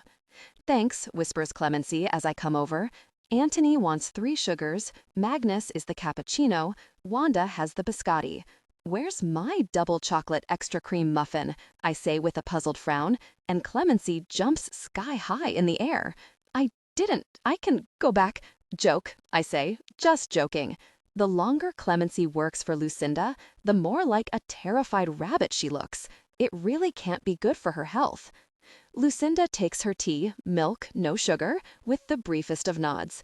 She seems totally hassled again and has laid a massive spreadsheet printout across the pews. It's such a mess of highlighter and scribbled notes and post-it notes. I'm amazed she's organized anything. Oh God, she's saying under her breath. Where's the really florist's number? She riffles through a bundle of papers, then clasps her hair despairingly. Clemency, shall I Google it for you? I suggest. Clemency will Google it. Clemency. Poor Clemency starts so badly. Tea slops out of one of the cups. I'll take that, I say hastily, and relieve her of the Costa tray. If you could, that would be helpful. Lucinda exhales sharply. Because you know, we are all here for your benefit, Poppy, and the wedding is only a week away, and there is still an awful lot to do. I know, I say awkwardly. Sorry. I have no idea where Magnus and his parents have got to, so I head toward the back of the church, holding the Costa tray full of cups, trying to glide, imagining myself in my veil. Ridiculous, I hear Wanda's muffled voice first. Far too fast. I look around uncertainly, then realize it's coming from behind a heavy, closed wooden door to the side of the church. They must be in the antechapel. Vulnerability. Honor this through fearless, emotional honesty. Let your mail. Everyone knows attitude to marriage. That's Magnus speaking, but the door is so thick I can catch only the odd word. Not about marriage per se. Wanda's voice is suddenly raised. Pair of you! Just can't understand. Quite misguided. Antony's voice is like a bassoon chiming in. I'm rooted to the spot, 10 yards away from the door, holding the Costa coffee tray. I know I shouldn't eavesdrop, but I can't stop myself. Admit it, Magnus. Complete mistake. Cancel. Not too late. Better now than a messy divorce. I swallow hard. My hands are trembling around the tray. What am I hearing? What was that word? Divorce? I'm probably misinterpreting, I tell myself. It's only a few stray words. They could mean anything. Well, we're getting married, whatever you say. So you might as well very like it. Magnus' voice soars out, clear as a bell. A chill settles on me. It's quite hard to find an alternative interpretation of that. There's some rumbling reply from Antony. Then Magnus yells again. Will not end in very disaster. I feel a swell of love for Magnus. He sounds so furious. A moment later, there's a rattling at the door, and in a flash, I backtrack about 10 steps. As he emerges, I walk forward again, trying to look relaxed. Hi, cup of tea? Somehow I manage a natural tone. Everything all right? I wondered where you'd got to. Fine. He smiles affectionately and snakes an arm around my waist. He's giving no hint that he was just yelling at his parents. I never realized he was such a good actor. He should go into politics. I'll take those in to my parents, actually. He quickly removes the tray from my grasp. They're, looking at the art. Great. I manage a smile, but my chin is wobbling. They're not looking at the art. They're telling each other what a terrible choice their son has made for a wife. They're making bets that will be divorced within a year. As Magnus emerges from the antechapel again, I take a deep breath, feeling sick with nerves. So, what do your parents make of all this? I say as lightly as I can manage. I mean, your father's not really into church, is he? Or marriage, even. I've given him the perfect cue to tell me. It's all set up. But Magnus shrugs sulkily. They're okay. I sip my tea a few times, staring miserably at the ancient stone floor, willing myself to pursue it. I should contradict him. I should say, I heard you arguing. I should have it out with him. But I can't do it. I'm not brave enough. I don't want to hear the truth that his parents think I'm crap. Just gotta check an email. Is it my imagination, or is Magnus avoiding my gaze? Me too. I peel away from him miserably and go to sit by myself on a side pew. For a few moments, I hunch my shoulders, trying to resist the urge to cry. At last, I reach for my phone and switch it on. I might as well catch up with some stuff. I haven't looked at it for hours. As I switch it on, I almost recoil at the number of buzzes and flashes and bleeps which greet me. How many messages have I missed? I quickly text the concierge at the Barrow Hotel, telling him he can call off the search for the ring and thanking him for his time. Then I turn my attention to the messages. Top of the pile is a text from Sam, which arrived about 20 minutes ago. On way to Germany over weekend, heading to mountainous region, will be off radar for a bit. Seeing his name fills me with a longing to talk to someone, and I text back, "Hi there, sounds cool. Why Germany?" There's no reply, but I don't care. It's cathartic just to type. So much for fake ring. Did not work. Was found out, and now Miss Parents think I'm a weirdo. For a moment, I wonder whether to tell him that Lucinda had the ring and ask him what he thinks. But no, it's too complicated. He won't want to get into it. I send the text, then realize he might think I'm having a go at him. Quickly, I type a follow-up. Thanks for help anyway. Appreciate it. Maybe I should have a look at his inbox. I've been neglecting it. There are so many emails with the same subject heading. I find myself squinting at the screen in puzzlement till it dawns on me. Of course, Everyone's responded to my invitation to send in ideas. These are all the replies. For the first time this afternoon, I feel a small glow of pride in myself. If one of these people has come up with a groundbreaking idea and revolutionizes Sam's company, then it will all be down to me. I click on the first one, full of anticipation. Dear Sam, I think we should have yoga at lunchtimes, funded by the company, and several others agree with me. I frown uncertainly. It's not exactly what I was expecting, but I suppose yoga is a good idea. Okay, next one. Dear Sam, thanks for your email. You asked for honesty. The rumor among our department is that this so-called ideas exercise is a weeding out process. Why not just be honest yourself and tell us if we're going to be fired? Kind regards. I blink in astonishment. What? Okay, that's just a ridiculous reaction. He's got to be a nutter. I quickly scroll down to the next one. Dear Sam, is there a budget for this new ideas program you've launched? A few team leaders are asking. Thanks, Chris Davies. That's another ridiculous reaction. A budget? Who needs a budget for ideas? Sam, what the really is going on? Next time you feel like announcing a new staff initiative, would you mind consulting the other directors? Malcolm. The next is even more to the point. Sam, what's this all about? Thanks for the heads up. Not. Vix. I feel a twinge of guilt. It never occurred to me that I might get Sam into trouble with his colleagues. But surely everyone will see the beneficial side as soon as the ideas start flooding in. Dear Sam, the word is that you're appointing a new ideas czar. You may recall that this was my idea, which I raised in a departmental meeting 3 years ago. I find it a little rich that my initiative has been appropriated and very much hope that when the appointment is made, I will be at the top of the shortlist. Otherwise, I fear I will have to make a complaint to a more senior level. Best, Martin. What?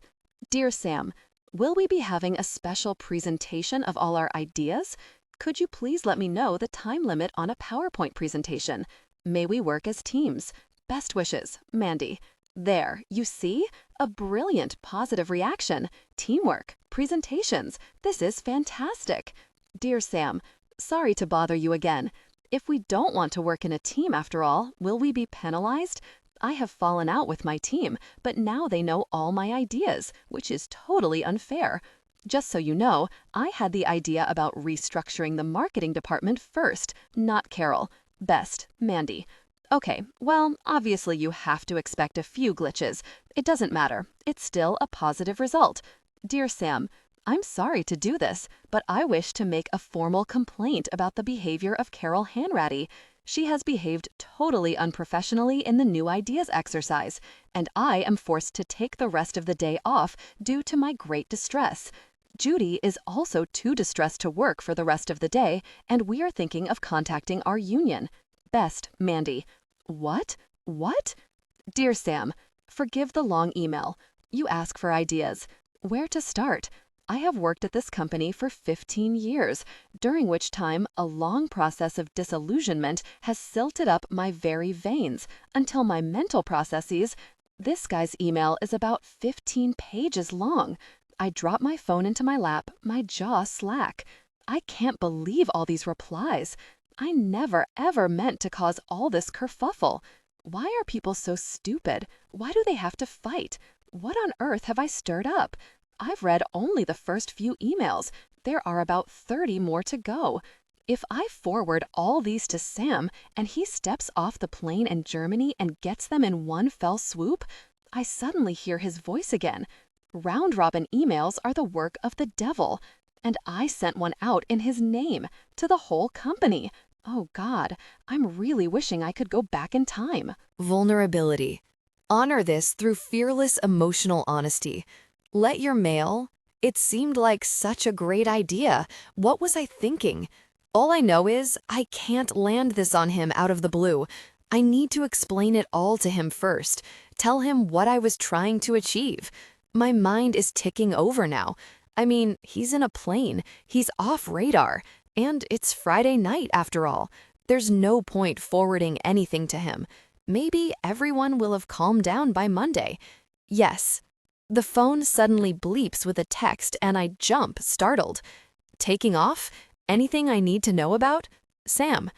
I stare at the phone, my heart beating with slight paranoia. Does he need to know about this right at this very moment? Does he need to? No, he does not. Not right now. Have a good trip. Poppy 61. In fact, probably pressing a glass up to it. 62. His waistcoat cost nearly the same amount as my dress. 63. I think symbols in the work of Coldplay would make more sense, but what do I know? 64. Wanda made beef stroganoff for us the first time I met her. How could I tell her the truth, which is that it makes me gag? 65. He was on Newsnight and everything. According to Magnus, Anthony loved all the attention, although he pretended he didn't. He's been saying even more controversial things ever since, but none has ever taken off like the Philistines thing. I don't know what to do about Anthony and Wanda and Antichapelgate, as I've named it in my head. So I've done nothing. I've said nothing. I know I'm avoiding it. I know it's weak. I know I should face the situation, but I can barely even take it in, let alone talk about it, especially to Magnus. I didn't realize how good at acting I was. All weekend, I've given nothing away. I've had dinner with the Tavish family. I've been out for a drink with Ruby and Annalise. I've laughed and talked and exclaimed and joked and shared intimacy. And all the time, there's been this little gnawing pain in my chest. I'm almost getting used to it. If they'd say something to me, I'd almost feel better. We could have a stand-up row, and I could convince them that I love Magnus and I'm going to support his career, and I do have a brain, really. But they've said nothing. They've been outwardly charming and pleasant, politely inquiring about our house hunting plans and offering me glasses of wine, which only makes it worse. It confirms that I'm an outsider. I'm not even allowed into the family powwow about how unsuitable this new girlfriend of Magnus is. It would even be okay if Magnus hated his parents and didn't respect their views, and we could just write them off as loonies. But he does respect them. He likes them. They get on really well. They agree on most things, and when they don't agree, it's with good nature and banter. On every subject. Every subject except me. I can't think about it for too long because I get all upset and panicky, so I allow myself only a tiny snippet of worry at a time. I've had my quota for this evening. I sat in a Starbucks after work, nursing a hot chocolate, and got quite morose. But right now, looking at me, you'd have no idea. I'm in my best LBD and high heels, my makeup is immaculate, my eyes are sparkling. 2 cocktails.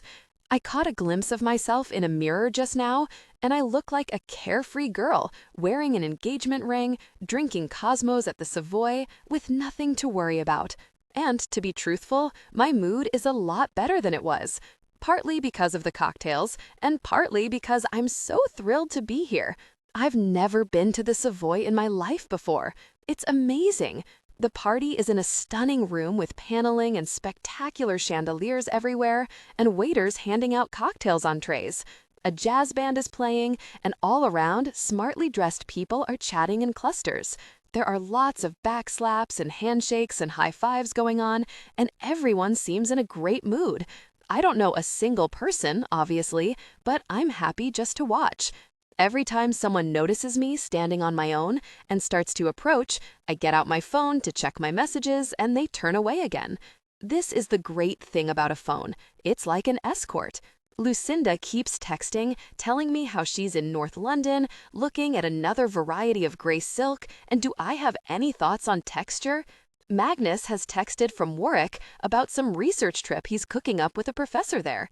Meanwhile, I'm having quite a long conversation with Ruby about the blind date she's on. The only thing is, it's quite hard to text and hold a cocktail at the same time. So at last, I put my Cosmo down on a nearby table and fire off some replies. Sure, the gray slub silk will be fine. Thanks so much. Love, Poppy XX. I don't think ordering 2 steaks is necessarily creepy. Maybe he is on Atkins' diet. Keep me posted. PXX. Sounds fab. Can I come too? PXX. There are scads of messages for Sam, too. Loads more people have replied to the new ideas request. Many have enclosed long attachments and CVs. There are even a couple of videos. People must have been busy over the weekend. I wince as I catch sight of one entitled 1001 Ideas for WGC Part 1 and avert my eyes.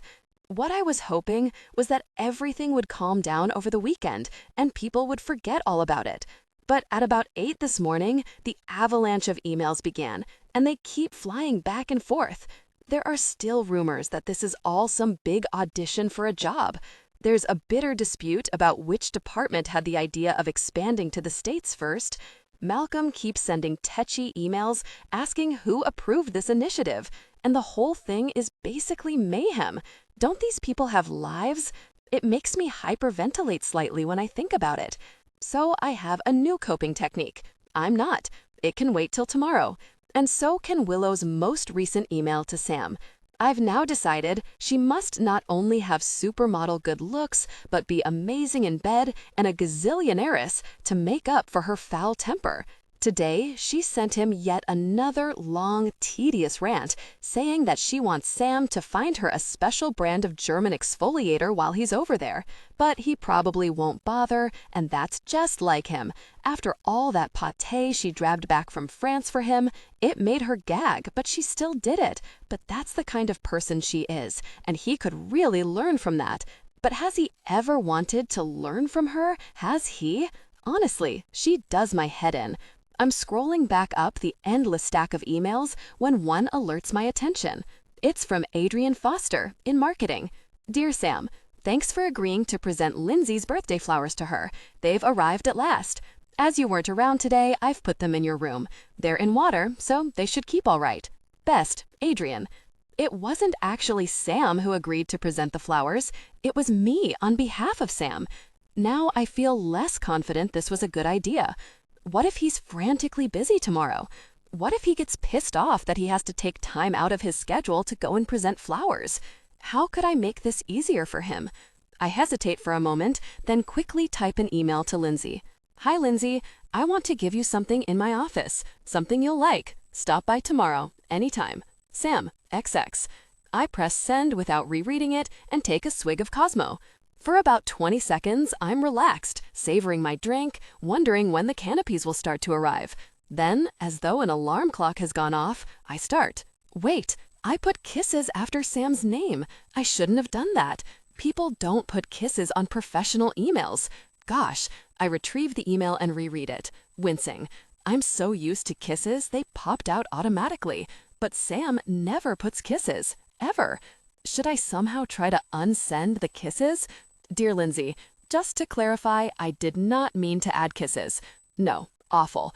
I'll have to leave it. I'm probably overreacting anyway. She probably won't even notice. Oh God, an email reply has already arrived from Lindsay. That was quick. I click it open and stare at the message. See you then, Sam. Lindsay XX, 20 kisses and a winky face. Vulnerability. Honor this through fearless emotional honesty. Let your mail. Is that normal? I stare at it for a few moments, trying to convince myself that it is. Yes, I think that's normal. It could definitely be normal. Simply friendly office correspondence. I put my phone away, drain my drink, and look around for another. There's a waitress standing a few yards away, and I start to thread my way through the crowds. Policy? Sam Roxton's idea? A man's voice attracts my attention. Really ludicrous. You know Sam. I stop dead, pretending to fiddle with my phone. A group of men in suits has paused nearby. They're all younger than Sam and very well dressed. They must be his colleagues. I wonder if I can match the faces to the emails. I bet that one with the olive skin is Justin Cole, who sent the round robin telling everyone that casual dressing on Fridays was compulsory and could everyone please do it with style. He looks like the fashion police in his black suit and skinny tie. Is he here? Says a blonde guy. Haven't seen him, replies the olive-skinned man, draining a shot glass. Stubborn person. My head jerks in surprise. Well, that's not very nice. My phone bleeps with a text and I click on it, grateful to have something to occupy my fingers. Ruby has sent me a photo of some brown hair with the message, "Is this a toupee?" I can't suppress a snort of laughter. Somehow, she's managed to snap a photo of her date's head from behind. How did she manage that? Didn't he notice? I squint at the picture. It looks like normal hair to me. I've no idea why Ruby's so obsessed by toupees anyway. Just because of that one disastrous blind date she had last year, where the guy turned out to be 59, not 39. Don't think so. Looks fine. XXX. As I look up, the men who were talking have moved away into the crowd. Very. I was quite intrigued by that conversation. I take another Cosmo and a few delicious pieces of sushi. Already this evening would have cost me about 50 quid if I was paying for it, and am about to head over toward the jazz band when I hear the screechy sound of a microphone being turned on. I swivel round, and it's only about 5 feet away on a small podium, which I hadn't noticed. A blonde girl in a black trouser suit taps the microphone and says, "Ladies and gentlemen, may I have your attention, please?" After a moment, she says more loudly, "People, it's time for the speeches. The quicker we start, the quicker they're over, okay?" There's a general laugh, and the crowd starts to move toward this end of the room. I'm being pushed straight toward the podium, which is really not where I want to be, but I don't have much choice. So, here we are.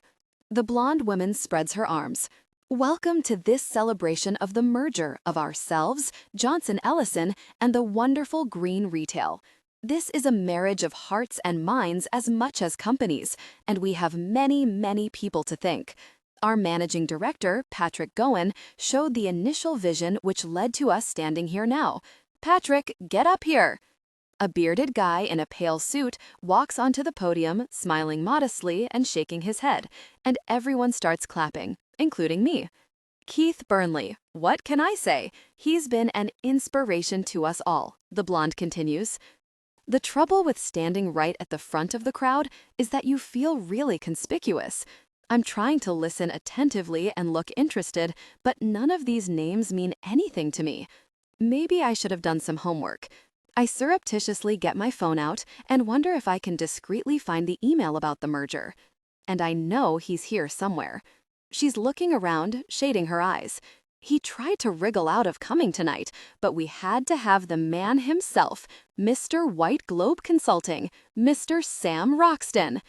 My head jerks up in shock. No, that can't be right. He can't be. Gosh. Fresh applause breaks out as Sam strides onto the podium, wearing a dark suit and a slight frown. I'm so stunned I can't even move. He was in Germany. He wasn't coming tonight. What's he doing here? From the way his face jolts in surprise as he sees me, I guess he's wondering the same thing. I am so busted. Why did I think I could get away with gate crashing a big posh party like this? My face is flaming with embarrassment. I quickly try to back away, but the mass of people pressing behind me is too heavy, so I'm stuck, staring mutely up at him. When Sam's in the room, you know things will reach resolution, the blonde woman is saying. Whether it's the resolution you want, eh, Charles? There's a roar of laughter around the room, and I hastily join in with fake gusto. Clearly, this is a massive in-joke, which I would know about if I weren't a gatecrasher. The guy next to me turns and exclaims, "She's a bit near the knuckle there." And I find myself replying, I know, and giving another huge phony laugh. Which brings me to another key player. As I lift my eyes, Sam is looking nowhere near me, thank God. This is excruciating enough as it is. Let's hear it for Jessica Garnett. As a girl in red steps onto the podium, Sam takes his phone out of his pocket and unobtrusively taps at it. A moment later, a text bleeps in my phone. Why were you laughing? I feel a stab of mortification. He must know I was just trying to blend in. He's deliberately winding me up. Well, I'm not going to rise. It was a good joke. I watch as Sam checks his phone again. His face twitches only the tiniest bit, but I know he got it. He types again briefly, then a moment later my phone bleeps again. I didn't know your name was on my invitation. I glance up in trepidation, trying to gauge his expression, but again he's looking in the other direction, his face impassive. I think for a moment, then type, Just stopped by to collect your goodie bag for you. All part of the service. No need to thank me. And my cocktails, I see. Now he's looking right at my Cosmo. He raises his eyebrows, and I suppress an urge to giggle. I was going to put them in a hip flask for you. Obviously. Although mine's a Manhattan. Ah, well, now I know. I'll chuck all those tequila shots I had saved up. As he clocks this last message, Sam looks up from his phone and flashes me that sudden smile. Without meaning to, I find myself beaming back and even catch my breath a little. It really does something to me. It's disconcerting. Anyway, concentrate on the speech. And, finally, have a great night tonight. Thanks, everyone. As a final round of applause breaks out, I try to find an escape route, but there isn't one. Within approximately 10 seconds, Sam has stepped straight down off the podium and is standing in front of me. Oh, I try to hide my discomfiture. Hi, fancy seeing you here. He doesn't reply, only looks at me quizzically. There's no point trying to brazen this out. Okay, I'm sorry, I say in a rush. I know I shouldn't be here. It's just I've never been to the Savoy, and it sounded so amazing, and you didn't want to go. And I break off as he lifts a hand, looking amused. It's no problem. You should have told me you wanted to come. I would have put you on the list. Oh, the wind is taken out of my sails. Well, thanks. I'm having a really nice time. Good. He smiles and takes a glass of red wine from a passing waiter's tray. You know what? He pauses thoughtfully, cradling his glass in his hands. I have something to say, Poppy Wyatt. I should have said it before. And that's, thank you. You've been a great help to me these past few days. It's fine, really. No problem. I hurriedly make a brushing off motion, but he shakes his head. No, listen, I want to say this. I know originally I was doing you the favor, but in the end, you've done me one. I haven't had any proper PA support at work. You've done a great job, keeping me up to date with everything. I appreciate it. Honestly, it's nothing, I say, feeling uncomfortable. Take the credit. He laughs, then shrugs off his jacket and loosens his tie. Gosh, it's been a long day. He slings his jacket over his shoulder and takes a gulp of line. Vulnerability. Honor this through fearless emotional honesty. Let your mail. So, nothing up today? The airwaves have gone very quiet. He gives another of those devastating little smiles. Or are all my emails coming through to Jane now? My phone contains 243 emails for him, and they're still coming in. Well, I take a gulp of Cosmo, desperately playing for time. Funnily enough, you did get a few messages. I thought I wouldn't disturb you while you were in Germany. Oh, yes? He looks interested. What? This and that. Or would you rather wait till tomorrow? I clutch at a last hope. No, tell me now. I rub my nose. Where do I start? Sam, there you are. A thin guy in glasses is approaching. He's blinking quite fast and holding a large black portfolio under his arm. They said you weren't coming tonight. I wasn't, Sam says wryly. Great, great. The thin guy is twitching with nervous energy. Well, I've brought these along on the off chance. He thrusts the portfolio at Sam, who takes it, looking bemused. If you have a moment tonight, I'll be staying up till 2 or 3. Always happy to Skype from home. A bit radical, some of it, but anyway, I think it's a great thing you're doing. And if there is a job opportunity behind all this, count me in. Right. Well, I won't keep you any longer. Thanks, Sam. He darts away again into the crowd. For a moment, neither of us speaks. Sam because he looks too baffled, and me because I'm trying to work out what to say. What was all that about? Says Sam at last. Do you have any idea? Is there something I've missed? I lick my dry lips nervously. There was something I meant to tell you about. I give a high-pitched laugh. It's quite funny, actually, if you see it that way, Sam. A large woman with a booming voice interrupts me. So delighted we've got you signed up for the fun run. Oh my God, this must be Rachel. Fun run? Sam echoes the words as though they're complete anathema to him. No, sorry, Rachel, I don't do fun runs. I'm happy to donate, let other people do the running. Good for them. But your email, she stares at him. We were so thrilled you wanted to take part. No one could believe it. This year, we're all running in superhero costumes, she adds enthusiastically. I've earmarked a Superman one for you. Email? Sam looks bewildered. What email? That lovely email you sent. Friday, was it? Oh, and bless you for the e-card you sent young Chloe. Rachel lowers her voice and pats Sam on the hand. She was so touched. Most directors wouldn't even care if an assistant's dog had died, so for you to send such a lovely e-card of condolence with a poem and everything? She opens her eyes wide. Well, we were all amazed, to be honest. My face is getting hotter. I'd forgotten about the e-card. An e-card of condolence, says Sam at last, in a strange voice. Yes, I'm pretty amazed at myself. He's staring straight at me. It's not the most friendly of expressions. In fact, I feel like backing away, only there's nowhere to go. Oh, Lulu! Rachel suddenly waves a hand across the room. Do excuse me, Sam. She heads off, pushing her way through the throng, leaving us alone. There's silence. Sam regards me evenly, without a flicker. He's waiting for me to start, I realize. I swallow hard. Yes? His voice is curt and unforgiving. I thought you might like to do a fun run. You did? Yes, I did. My voice is a little husky with nerves. I mean, they're fun, so I thought I'd reply. Just to save you time? You wrote an email and signed it as me? He sounds thunderous. I was trying to help, I say hurriedly. I knew you didn't have time, and they kept asking you, and I thought, the e-card was you too? He shuts his eyes briefly.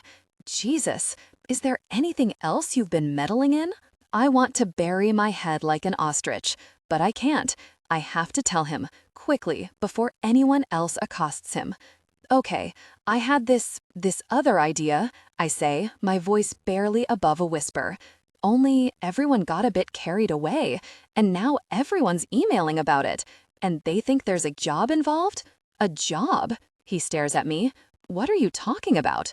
Sam. A guy claps him on the back as he passes. Glad you're interested in coming to Iceland. I'll be in touch. Iceland? Sam's face jerks in shock. I'd forgotten about accepting the Iceland trip too, but I only have time to make another apologetic smile before someone else is accosting Sam. Sam, okay, I don't know what's going on. It's a girl with glasses and a very intense way of speaking. I don't know if you're playing us for fools or what. She seems a bit stressed out and keeps pushing her hair back off her brow. Anyway, here's my CV. You know how many ideas I've had for this company, but if we all have to keep jumping through even more bloody hoops, then whatever, Sam, your call. Elena. Sam breaks off in bafflement. Just read my personal statement. It's all in there. She stalks off. There's a silent beat. Then Sam wheels round, his face so ominous I feel a quailing inside. Start from the beginning. What did you do? I scuff my foot, feeling like a naughty child. From you. To whom? Everyone in the company. I cringe as I say the words. I just wanted everyone to feel encouraged and positive, so I said everyone should send their ideas in. To you? You wrote that? Under my name? He looks so livid I actually back away, feeling a bit petrified. I'm sorry, I say breathlessly. I thought it was a good idea, but some people thought you were trying to sack them, and other people think you're secretly interviewing for a job, and everyone's gotten into a tiz about it. I'm sorry, I end lamely. Sam, I got your email. A girl with a ponytail interrupts us eagerly. So, I'll see you at dance classes? What? Sam's eyes swivel in his head. Thanks so much for the support. Actually, you're my only pupil so far. Bring comfortable clothes and soft shoes, okay? I glance at Sam and gulp at his expression. He seems literally unable to speak. What's wrong with dance classes? He's going to need to dance at his wedding, isn't he? He should be grateful I signed him up. Sounds great, I say encouragingly. See you next Tuesday evening, Sam. As she disappears into the hubbub, I fold my arms defensively, all ready to tell him that I've done him a huge favor. But as he turns back, his face is so stony, I lose my nerve. Exactly how many emails have you sent in my name? He sounds calm, but not in a good way. Not many, I flounder. I mean, just a few. I only wanted to help. If you were my PA, I'd have you fired on the spot and quite possibly prosecuted. He fires the words out as though he's a machine gun. As it is, I can only ask for my phone back and request that you... Sam, thank God for a friendly face. Nick. Sam's demeanor instantly changes. His eyes light up and his icy expression seems to melt. Good to see you. A man in his 60s, wearing a pinstriped suit over a groovy floral shirt, is raising a glass to us. I raise mine back, feeling awestruck. Sir Nicholas Murray. When I was Googling the company, I saw pictures of him with the Prime Minister and Prince Charles and everybody. Never turn down a bash if I can help it, Sir Nicholas says cheerfully.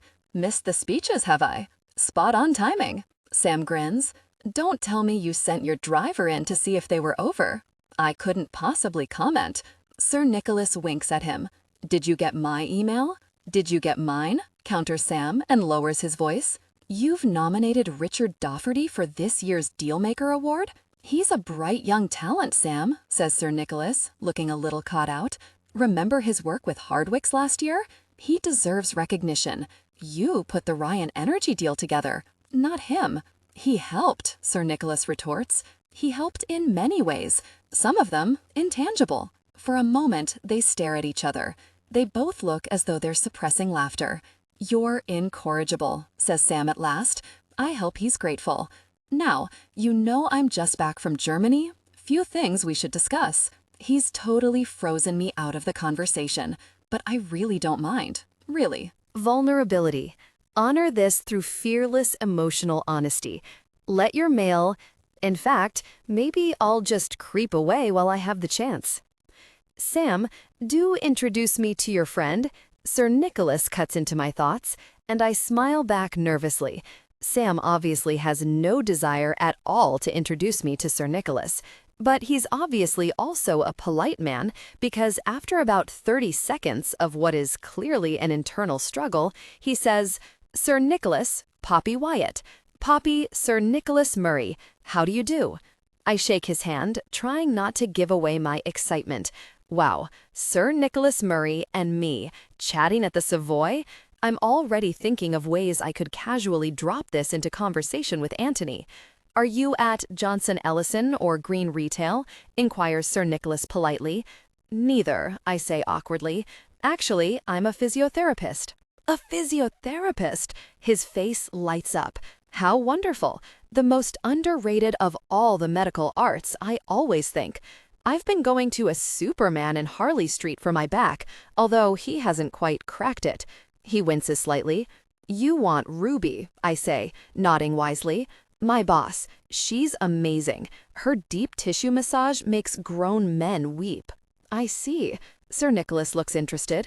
Do you have a card? Yes, Ruby made us all cards when we first started out, and I have never been asked for mine before. Not once. Here you are. I reach in my bag and produce a card nonchalantly, as though I do it all the time. We're in Balham. It's south of the river. You may not know it. I know Balham well. He twinkles at me. My first flat in London was on Bedford Hill.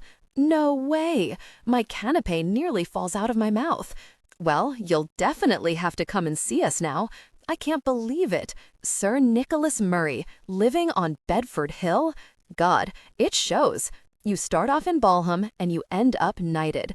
It's quite inspiring, really. Sir Nicholas, the olive-skinned guy has materialized from nowhere to join the group. Delighted to see you here. Always a pleasure. How are things going at number 10? Found the secret to happiness yet? The wheels turn. Sir Nicholas gives him an easy smile. Well, it's an honor. Absolute honor. And Sam, the olive-skinned guy, claps him on the back. My main man. Couldn't do what we do without you. I stare at him indignantly. He was calling Sam a stubborn, really, a moment ago. Thanks, Justin. Sam smiles tightly. It is Justin Cole. I was right. He looks as sneery in real life as he does in his emails. I'm about to ask Sir Nicholas what the Prime Minister's really like when a young guy approaches us nervously. Sam, sorry to interrupt. I'm Matt Mitchell. Thanks so much for volunteering. It's going to make such a difference to our project to have you on board. Volunteering? Sam shoots a sharp look at me. Oh God, I have no idea. My mind is working overtime, trying to recall. Volunteering. What was it again? For the expedition to Guatemala, the exchange program. Matt Mitchell is glowing. We're so excited that you want to sign up. My stomach flips over. Guatemala? I'd totally forgotten about Guatemala. Guatemala? Echoes Sam, with a kind of rictus smile on his face. Now I remember. I sent that email quite late at night. I think I'd had a glass of wine or two. Or 3. I risk a tiny peek at Sam, and his expression is so thunderous, I want to slink away. But the thing is, it sounded like an amazing opportunity. And from what I've seen of his schedule, he never takes a holiday. He should go to Guatemala. We were all really touched by your email, Sam. Matt grasps Sam's hand earnestly with both of his.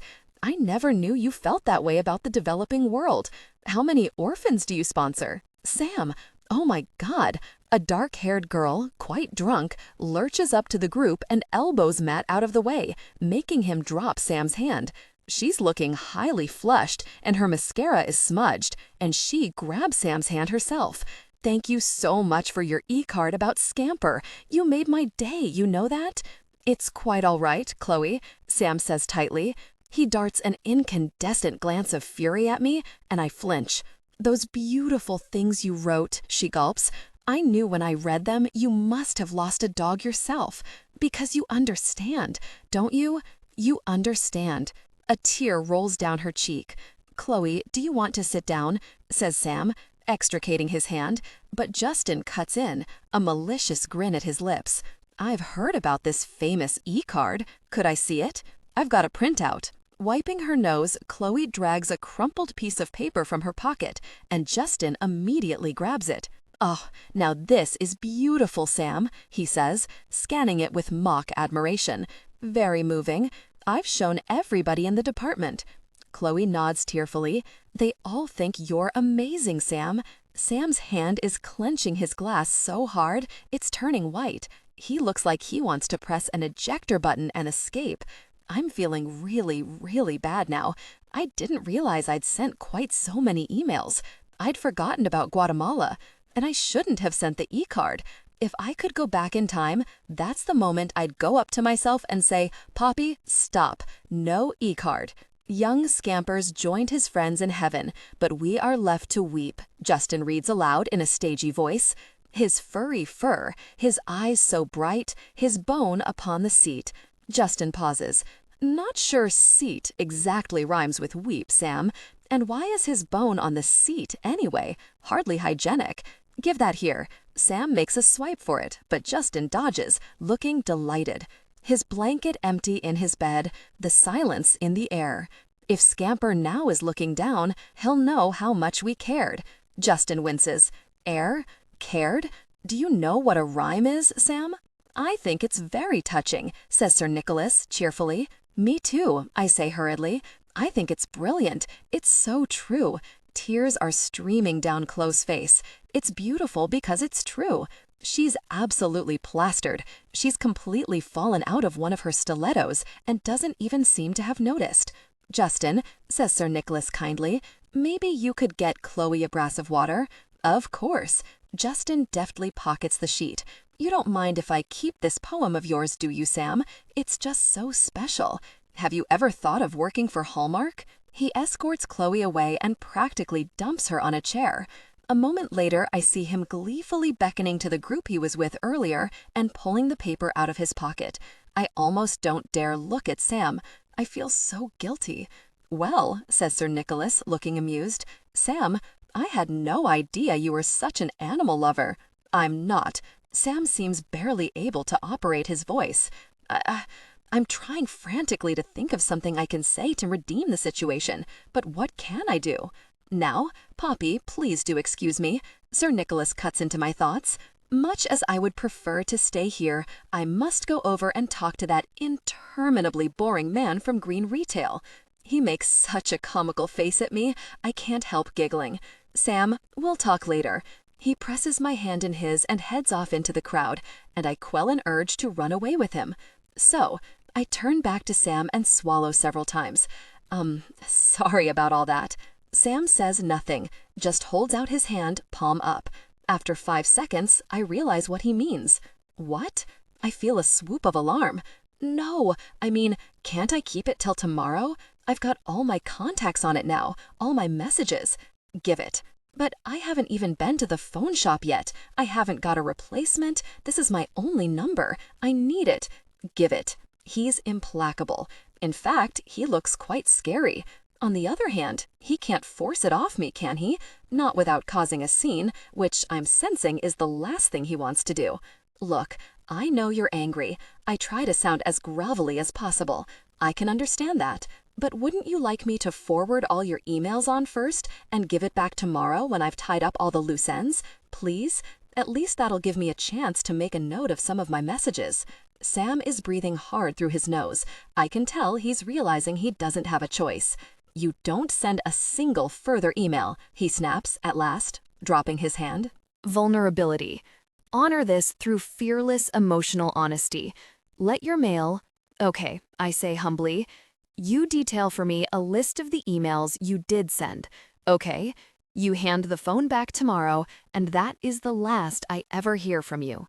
Shall I come to the office? No, he almost recoils at the idea. Well, meet at lunchtime. I'll text you. Okay. I heave a sigh, feeling quite downcast by now. I'm sorry, I didn't mean to mess up your life. I was half hoping Sam might say something nice like, "Don't worry, you didn't," or "Never mind, you meant well." But he doesn't. He looks as merciless as ever. Is there anything else I should know about? He asks curtly. Be honest, please. Any more foreign trips you've signed me up to? Company initiatives you've started in my name? Inappropriate poetry you've written on my behalf? No, I say nervously. That's it, I'm sure. You realize how much havoc you've caused? I know, I gulp. You realize how many embarrassing situations you've put me in? I'm sorry, I'm really sorry, I say desperately. I didn't mean to embarrass you. I didn't mean to create trouble. I thought I was doing you a favor. A favor? He stares at me incredulously. A favor?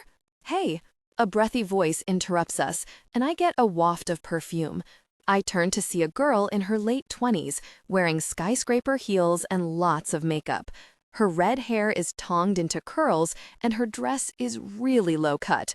I mean, I can practically see her navel. Excuse me, could I have a quick moment with Sam? She shoots me an antagonistic glance. Oh, sure. I move away a few steps, but not so far that I can't just about hear them. So, can't wait to see you tomorrow. She's gazing up at Sam and batting her false eyelashes. In your office. I'll be there. Sam looks perplexed. Do we have an appointment? That's the way you want to play it? She gives a soft laugh and swooshes her hair, like actresses do on those American TV drama series set in beautiful kitchens. I can play it any way you like. She lowers her voice to a quiet whisper, conveying a clear message. I'm sorry, Lindsay. Sam frowns, obviously at a loss. Lindsay? I nearly spill my drink down my dress. This girl is Lindsay? Oh no, oh no, oh no. This isn't good.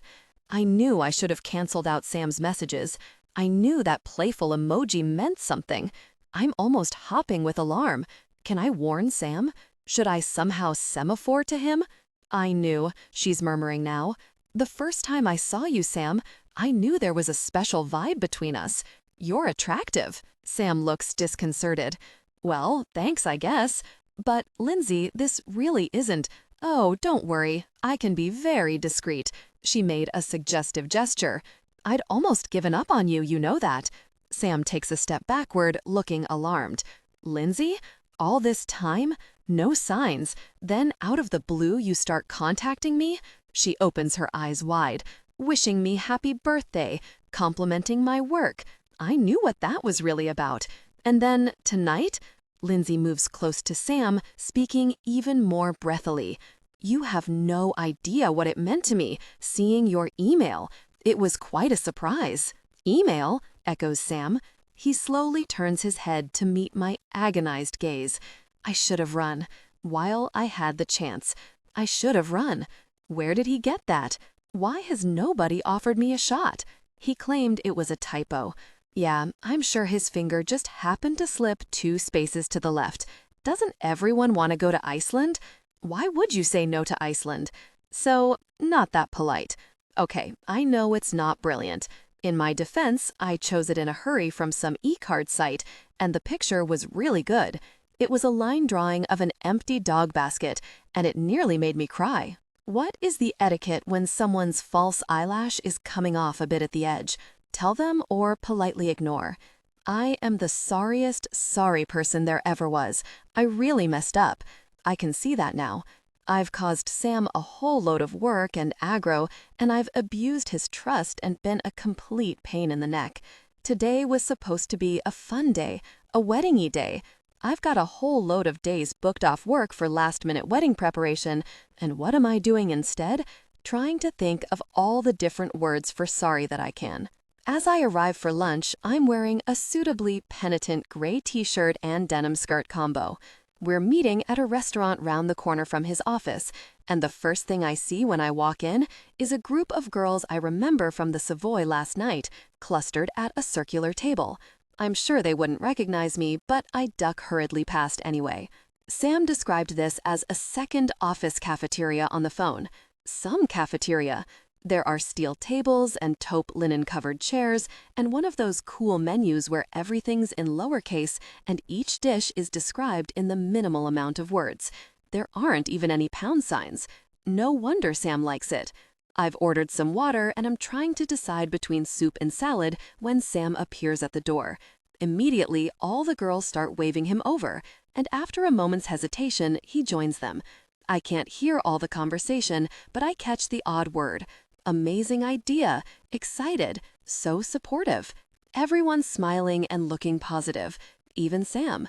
Eventually, he makes his excuses and heads over toward me. Hi, you made it? No smile for me, I notice. Yes, nice restaurant. Thanks for meeting me.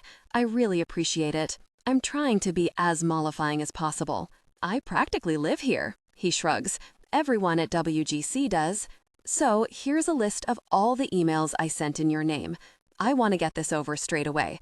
As I hand the sheet over, I can't help wincing. It looks such a lot written down, and I forwarded everything.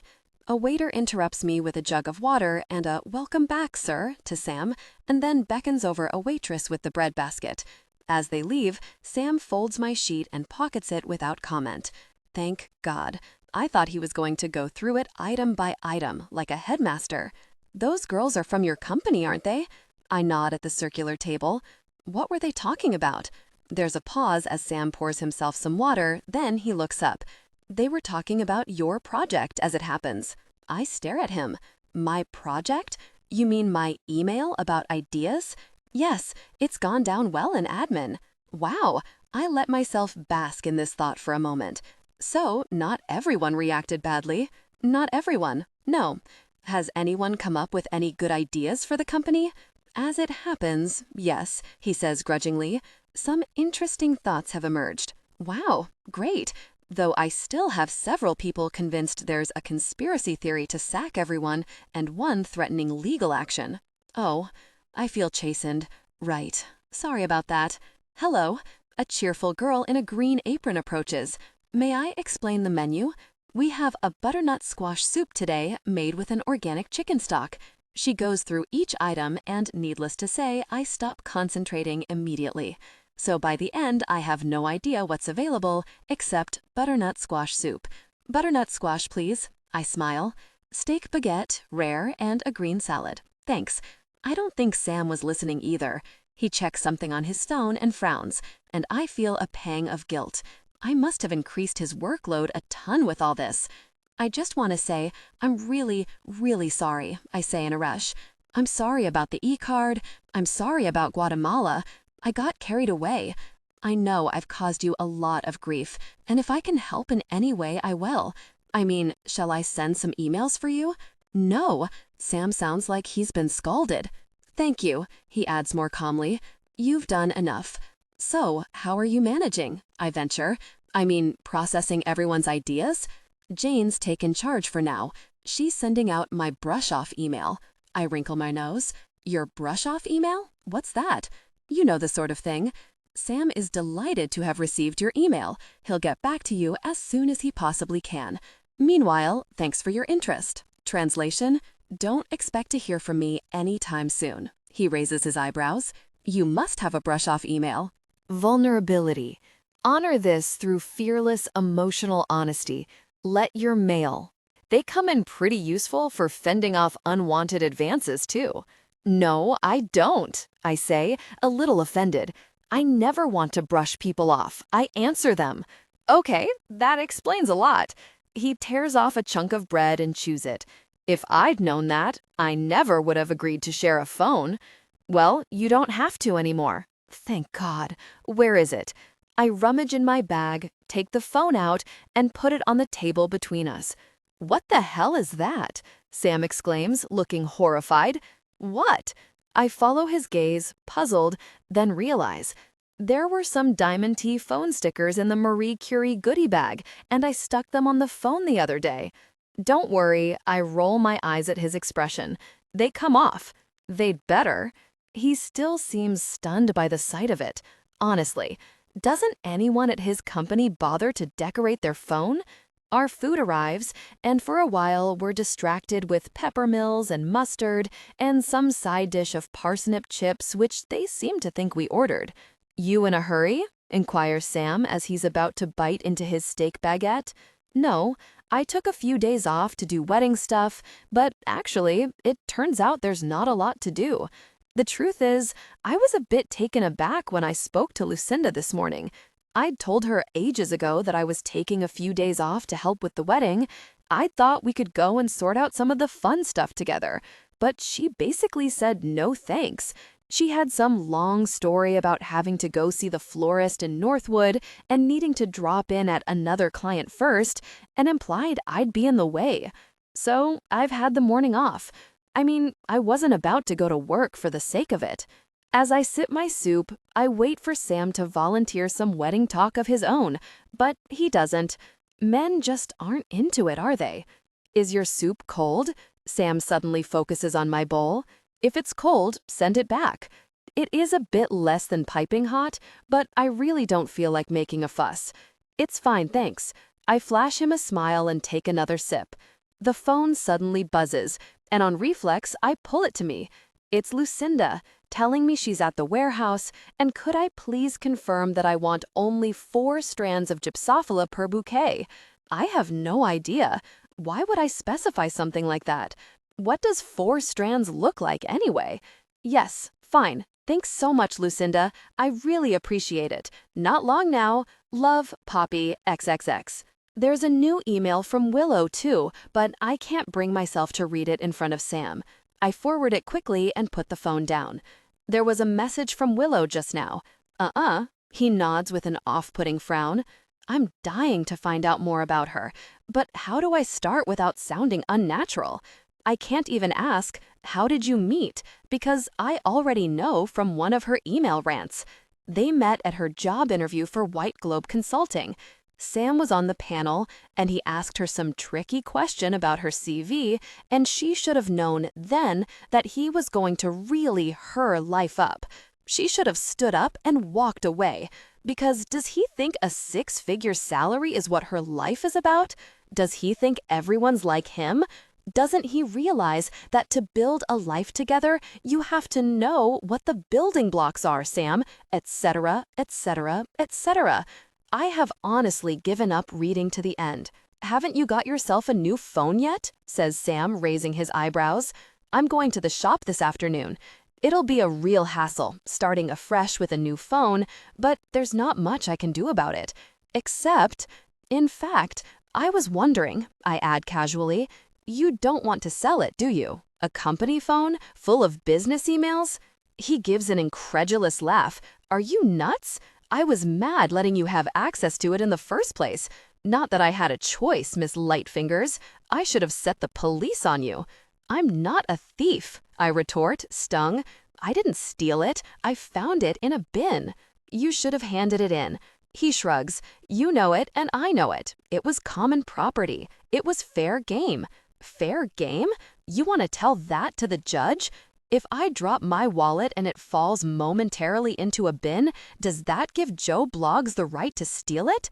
I can't tell if he's winding me up or not, so I take a drink of water, avoiding the issue. I'm turning the phone around and around in my hand, not wanting to relinquish it. I've got used to this phone now. I like the feel of it. I've even got used to sharing my inbox. So what will happen to it? At last I look up. The phone, I mean. Jane will forward everything of any relevance to her account. Then it'll get wiped, inside and out. Right, of course.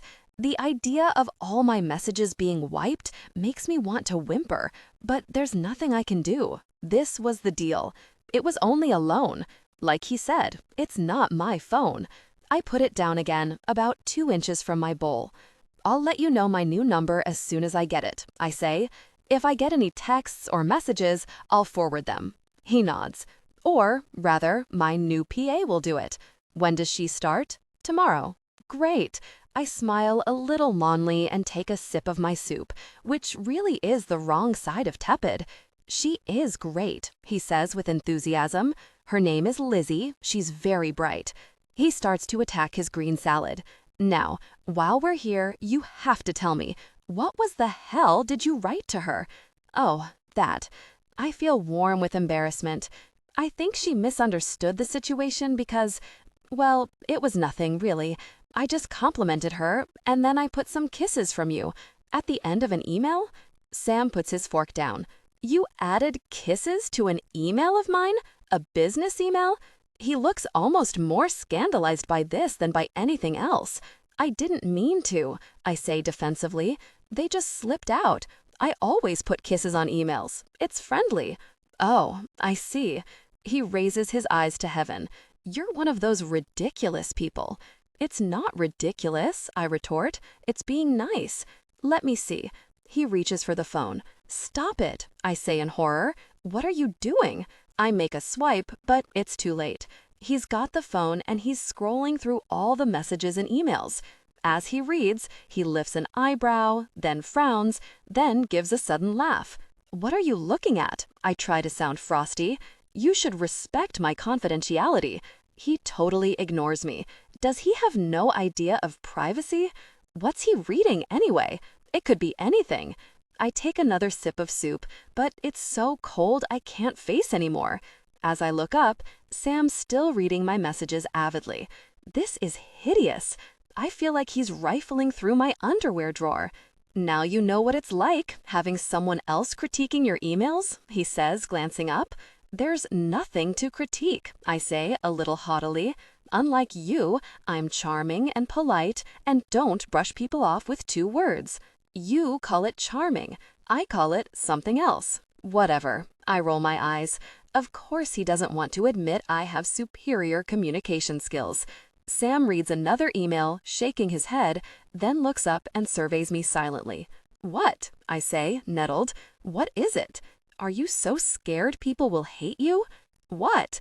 I stare at him, not knowing how to react. What are you talking about? He gestures at the phone. Your emails are like one big cry. Kiss, kiss, hug, hug. Please like me, please like me. What? I feel like he's slapped me round the face. That's absolute crap. Take this one. Hi, Sue. Can I possibly change my wedding updo consultation to a later time, like 5 p.m.? It's with Louie. Let me know. But if not, no worries. Thanks so much. I really appreciate it. Hope all is well. Love, Poppy XXX. Who's Sue? Your oldest, dearest friend? She's the receptionist at my hairdresser. I glare at him. So she gets thanks and appreciation and a zillion kisses just for doing her job? I'm being nice, I snap.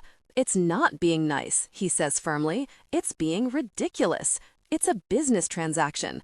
Be businesslike. I love my hairdresser, I say furiously.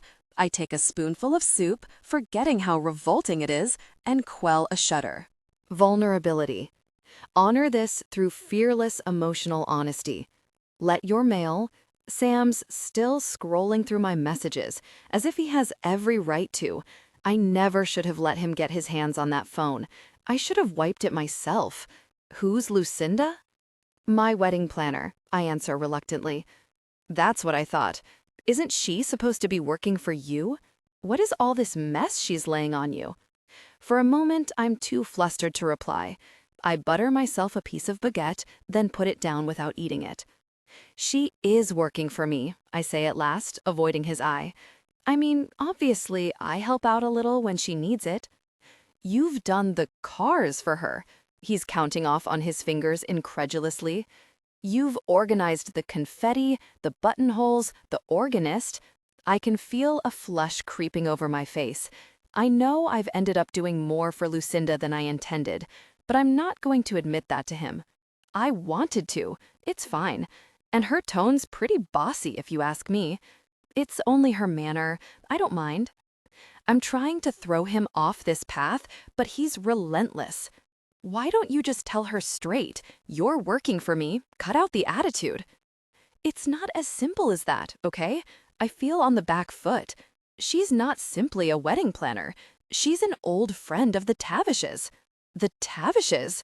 He shakes his head as though the name means nothing to him. My future in-laws, the Tavishes. Professor Anthony Tavish? Professor Wanda Brooke Tavish? Their parents are great friends, and Lucinda's part of that whole world, and she's one of them. And I break off and rub my nose. I'm not sure where I was going with that. Sam picks up a spoon, leans over, takes a sip of my soup, and winces. Freezing. Thought so. Send it back. No, really. I flash him an automatic smile. It's not. Send it back. No, look, it doesn't matter. I'm not hungry anyway. Sam is gazing at me, shaking his head. You are a big surprise, you know that? This is a big surprise. He taps the phone. What? You're pretty insecure for someone who's so feisty on the outside. I'm not, I retort, rattled. Not insecure or not feisty? I'm too confused to answer. I don't know. Stop it. Leave me alone. You talk about the Tavishes as if they're God. Well, of course I do. They're in a different league. I'm cut off midstream by a man's voice. Sam, my main man. It's Justin, clapping Sam on the back. He's wearing a black suit, black tie, and dark glasses. He looks like one of the men in black. Steak baguette again? You know me too well. Sam gets to his feet and taps a passing waiter. Excuse me, could we have a fresh soup for my guest? This one's cold. Did you meet Poppy the other night? Poppy, Justin Cole, and Shantae. Justin nods at me, and I catch a waft of Fahrenheit aftershave. Hi. I manage to smile politely, but I still feel stirred up inside. I need to tell Sam how wrong he is, about everything. How was the meeting with PG? Sam's saying to Justin. Good, very good. Although, of course, they miss you on the team, Sam. He makes a reproving gesture with his finger. I'm sure they don't. You know this man is the star of our company, Justin says to me, gesturing at Sam. Sir Nicholas's heir apparent. One day, dear boy, all this will be yours. Now, that's just nonsense, Sam says pleasantly. Of course it is. There's a beat of silence. They're smiling at each other, but it's a bit more like animals baring teeth. So, I'll see you around, says Justin at length. Going to the conference tonight? Tomorrow, in fact, Sam replies. Lot of stuff to catch up on here. Fair enough. Well, we'll toast you tonight. Justin raises his hand at me, then walks away. Sorry about that, says Sam to me. This restaurant is just impossible at lunchtime, but it's the closest that's any good. I've been distracted from my churning thoughts by Justin Cole. He really is a jerk. You know, I heard Justin talking about you last night, I say in a low voice and lean across the table. He called you a stubborn person. Sam throws back his head and roars with laughter. I expect he did. A fresh bowl of butternut squash soup arrives in front of me, steaming hot, and suddenly I feel ravenous. Thanks for doing that, I say awkwardly to Sam. My pleasure, he tilts his head. Bon appétit. So, why did he call you a stubborn person? I take a spoonful of soup. Oh, we disagree pretty fundamentally about how to run the company, he says carelessly. My camp had a recent victory, so his camp is feeling sore. Camps? Victories? Are they all permanently at war? What happened? Gosh, this soup is good. I'm ladling it down as though I haven't eaten for weeks. You're really interested? He appears to be amused. Yes, of course. A member of personnel left the company, for the better, in my opinion, but not in Justin's. He takes a bite of baguette and reaches for his water. That's it? That's all he's going to tell me? A member of personnel left the company? You mean John Gregson? I suddenly remember my Google search. What? He looks taken aback. How do you know about John Gregson? Daily Mail Online, of course. I roll my eyes. What does he think? That he works in a secret private bubble? Oh, I see. Sam seems to digest this.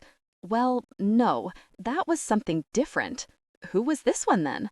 Come on, I wheedle as he hesitates. You can tell me. I'm best friends with Sir Nicholas Murray, you know. We have drinks at the Savoy together. We're like this.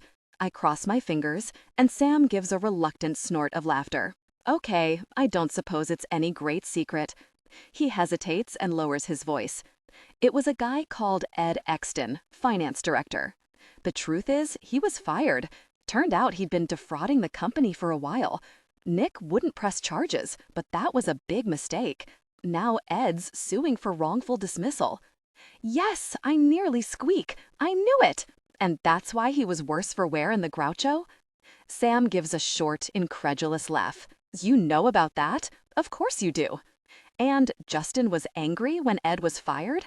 I'm trying to get this clear. Justin was gunning for Ed to take over as CEO with himself as right-hand man, says Sam wryly. So yes, you could say he was fairly angry.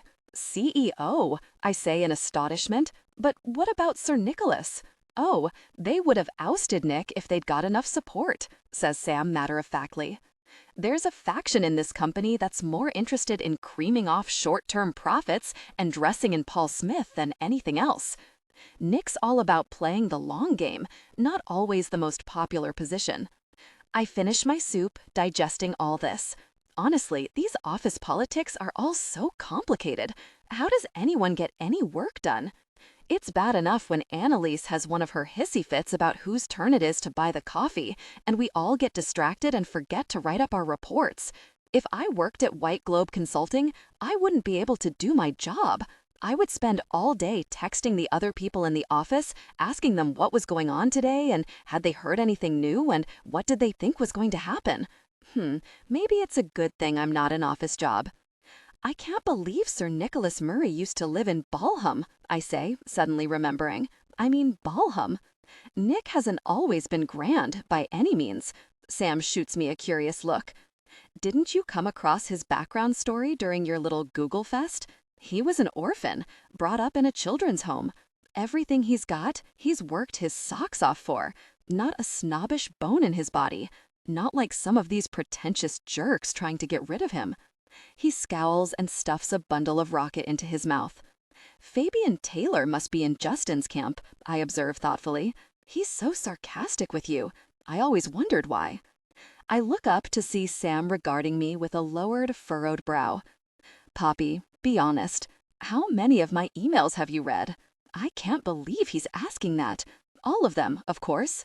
What did you think? His expression is so funny, I get the giggles. The minute I got my hands on that phone, I started snooping on you. Emails from colleagues, emails from Willow. I can't resist throwing out the name casually to see if he bites. Vulnerability. Honor this through fearless emotional honesty. Let your mail. Sure enough, he blanks the reference completely. It's as though the name Willow means nothing to him. But this is our farewell lunch. It's my last chance. I'm going to persevere. So, does Willow work on a different floor from you? I say conversationally. Same floor. Oh, right. And you two met through work? He just nods. This is like getting blood out of a stone. A waiter comes to clear my bowl, and we order coffees. As the waiter moves away, I see Sam studying me thoughtfully. I'm about to ask another question about Willow, but he gets in first. Poppy, slight change of subject. Can I say something to you, as a friend? Are we friends? I reply dubiously. A disinterested spectator, then. Great. First of all, he's dodging the Willow conversation. Secondly, what now? A speech on why you shouldn't steal phones? Another lecture on being businesslike in emails? What is it? I can't help rolling my eyes. Fire away. He picks up a teaspoon, as though marshalling his thoughts, then puts it down. I know this is none of my business. I haven't been married. I haven't met your fiancé. I don't know the situation. As he speaks, blood creeps into my face. I don't know why. No, I say. You don't. So, he presses on without listening to me. But it seems to me you can't, you shouldn't go into a marriage feeling inferior in any way. For a moment, I'm too stunned to respond. I'm groping for reactions. Shout? Slap him? Stalk out? Okay, listen, I manage at last. My throat is tight, but I'm trying to sound poised. First of all, you don't know me, like you said. Second of all, I don't feel inferior. You do. It's obvious from everything you say, and it's baffling to me. Look at you. You're a professional. You're successful. He hesitates. You're attractive. Why should you feel the Tavishes are in a different league from you? Is he being deliberately obtuse? Because they're like major famous people. They're all geniuses, and they'll all end up being knighted. And my uncle's just a normal dentist from Taunton. I break off, breathing hard. Great, now I've walked straight into it. What about your dad? Here goes, he asked for it. He's dead, I say bluntly. Both my parents are dead. Car crash, 10 years ago. I lean back in my chair, waiting for the awkward pause. It can go so many different ways. Silence, hand over mouth, gasp, exclamation, awkward change of subject, morbid curiosity, story about bigger, more gruesome crash that friend of friend's aunt was in. One girl I told actually burst into tears right then and there. I had to watch her sobbing and find her a tissue. But it's weird. This time doesn't seem to be awkward. Sam hasn't looked away. He hasn't cleared his throat, or gasped, or changed the subject. Both at once, he says at last, in a more gentle voice. My mother, straight away. My father, the day after. I flash him a brittle smile. Never got to say goodbye to him, though. He was pretty much gone at the time. Smiling is actually the only way to get through these conversations, I've learned. A waiter arrives with our coffees, and for a moment, the conversation's on hold. But as soon as he's moved away, the same mood is back, the same expression on Sam's face. I'm very, very sorry. No need to be, I say in my standard upbeat voice.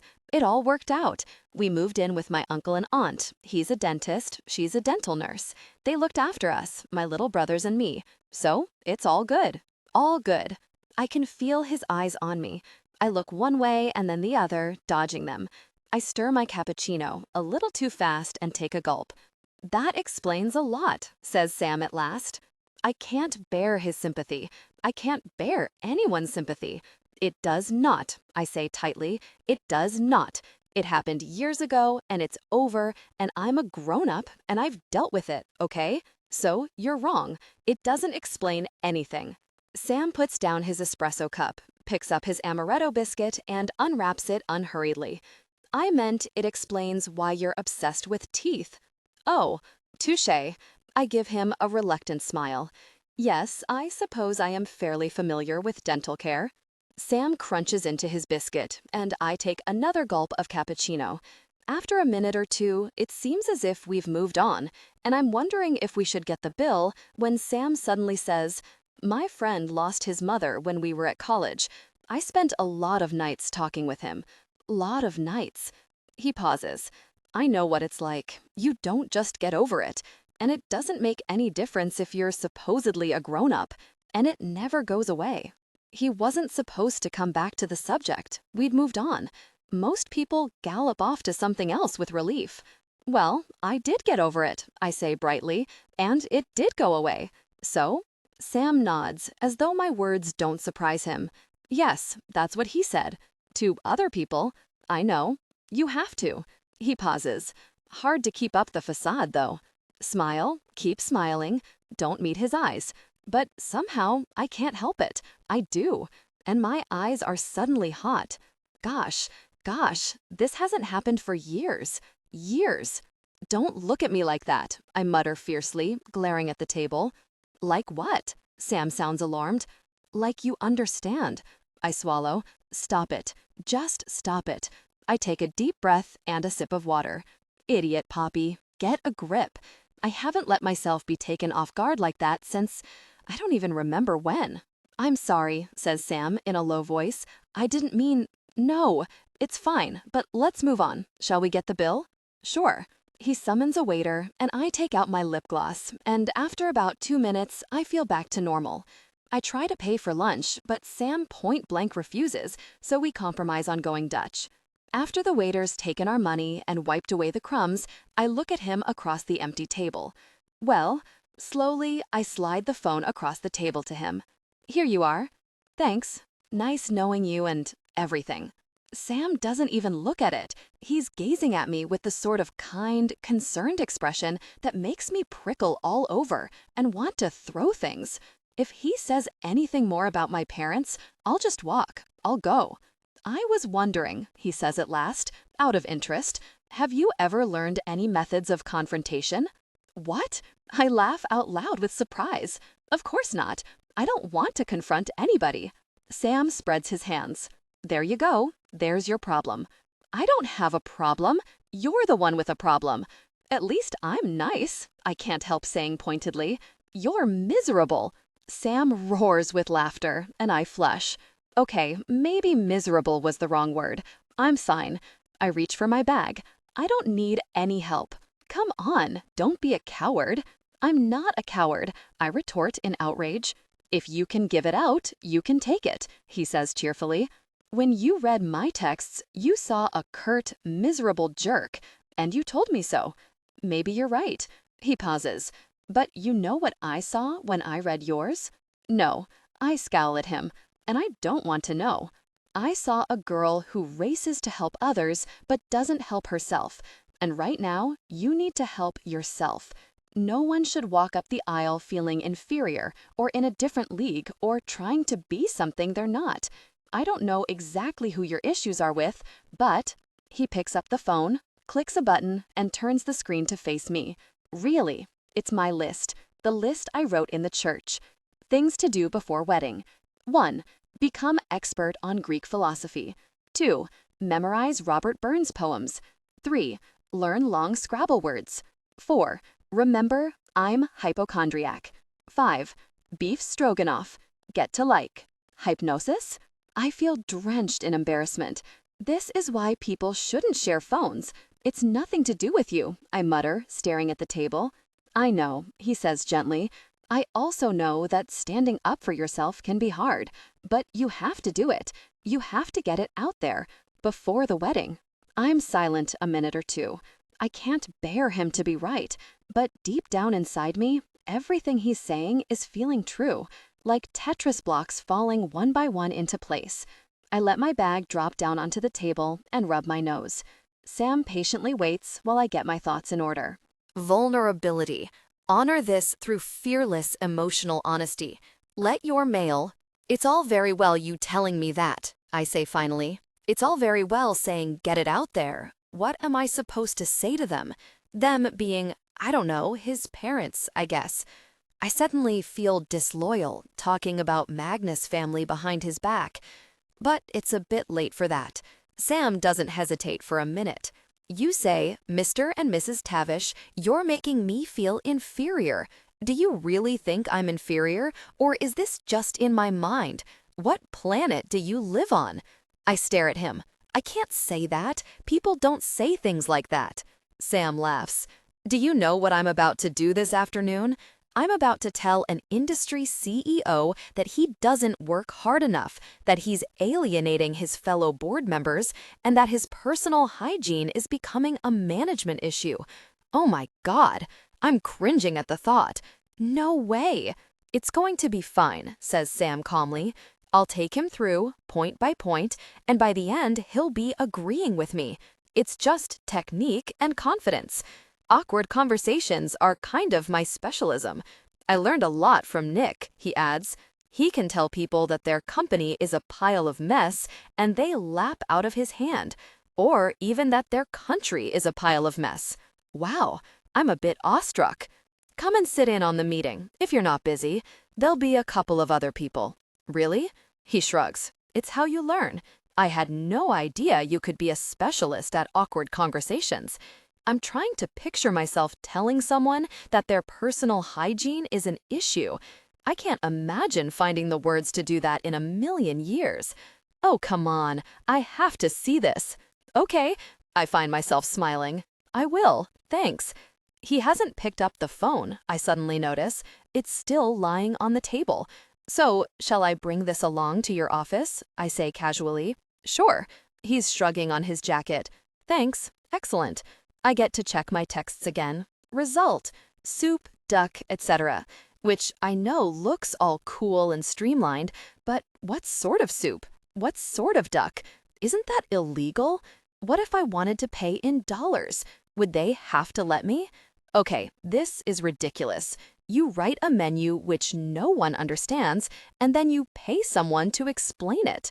Why are all her suppliers in such odd places? Whenever I ask her, she talks vaguely about sourcing. Ruby reckons it's so she can charge more for driving hours. Magnus was a gasper. Then he gripped me tight between both hands and said he'd known I was vulnerable, and that just added to my beauty. It must be so amazing to work in a place like this. Everything about Sam's building is a novelty to me.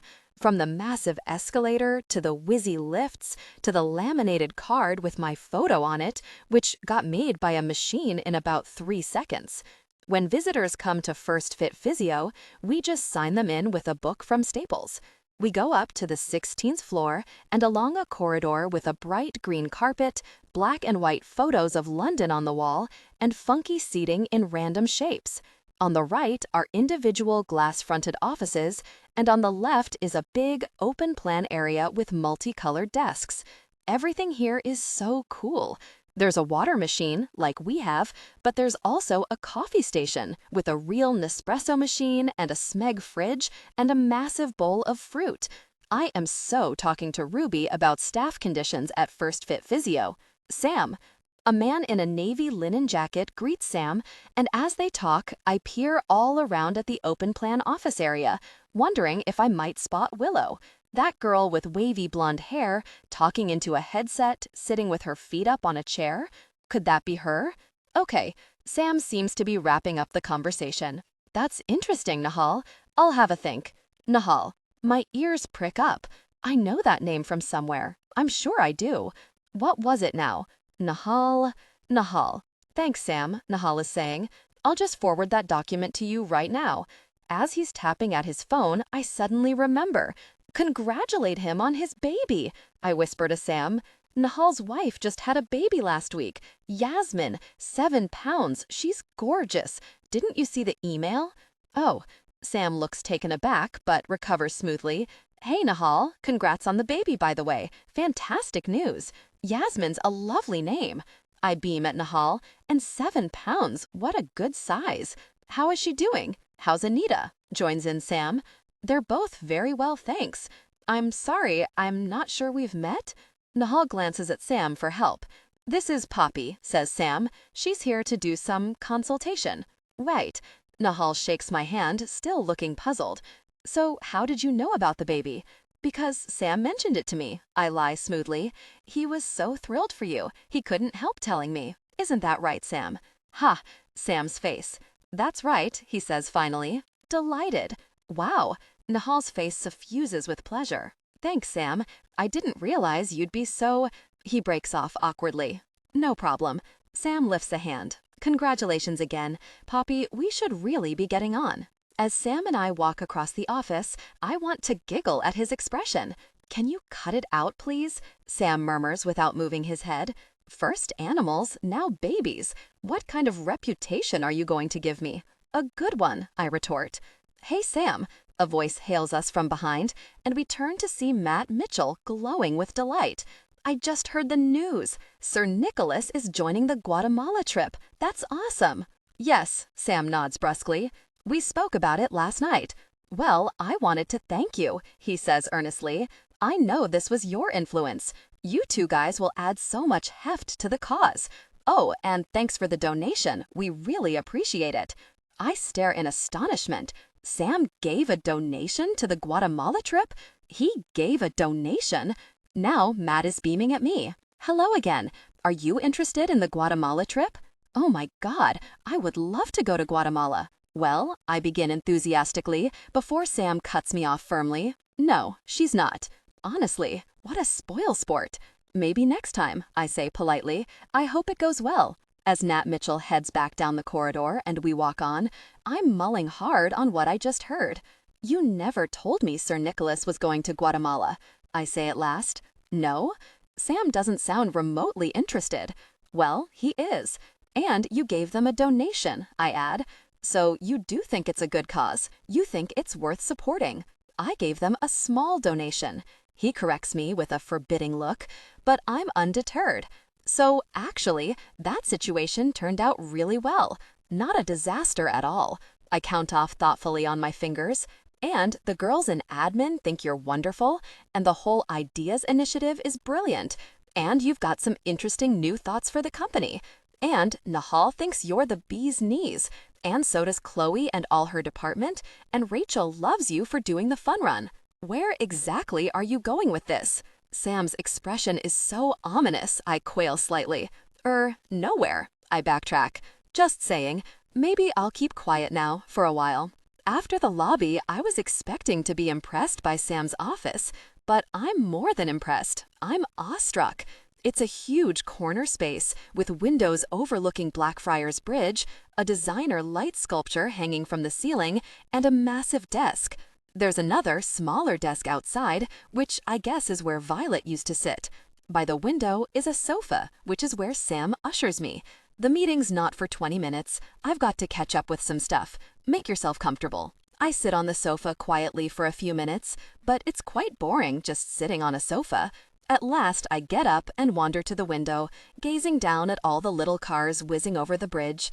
There's a bookshelf nearby with lots of business hardbacks and a few awards. No photo of Willow, though, nor is one on his desk. He must have a photo of her somewhere, surely. As I'm looking around for it, I notice another doorway and can't help peering at it curiously. Why does he have a door? Where does it lead to? Bathroom, says Sam, spotting me. Do you want to use it? Go ahead. Wow. Vulnerability. Honor this through fearless emotional honesty. Let your mail. He has an executive bathroom. I head inside hoping to find some amazing palace of marble, but it's quite normal, with a small shower and glass tiles. Still, your own bathroom inside your office? That's pretty cool. I take the opportunity to redo my makeup, brush my hair, and tug my denim skirt back into place. I open the door and am about to step outside when I realize there's a soup splash on my shirt. Gosh, maybe I can get that off. I dampen a towel and give it a quick rub. No, not wet enough. I'll have to lean down and get it right under the tap. As I'm bending down, I see a woman in a smart black trouser suit in the mirror, and I jump. It takes me a moment to realize I've got a reflected view of the whole office, and she's actually approaching Sam's glass door. She's tall and imposing looking, in her 40s maybe, and is holding a piece of paper. Her expression is fairly grim. Oh, maybe she's the CEO with bad personal hygiene. No, surely not. Look at that perfectly crisp white shirt. Oh my God, is this Willow? I suddenly feel even more embarrassed about my soup stain. It hasn't come off at all. I've just got a big wet patch on my t-shirt. In fact, I look hideous. Should I tell Sam I can't come to the meeting after all? Or maybe he has a spare shirt I could borrow. Don't businessmen always keep spare shirts at the office? No, Poppy, don't be ridiculous. And anyway, there's no time.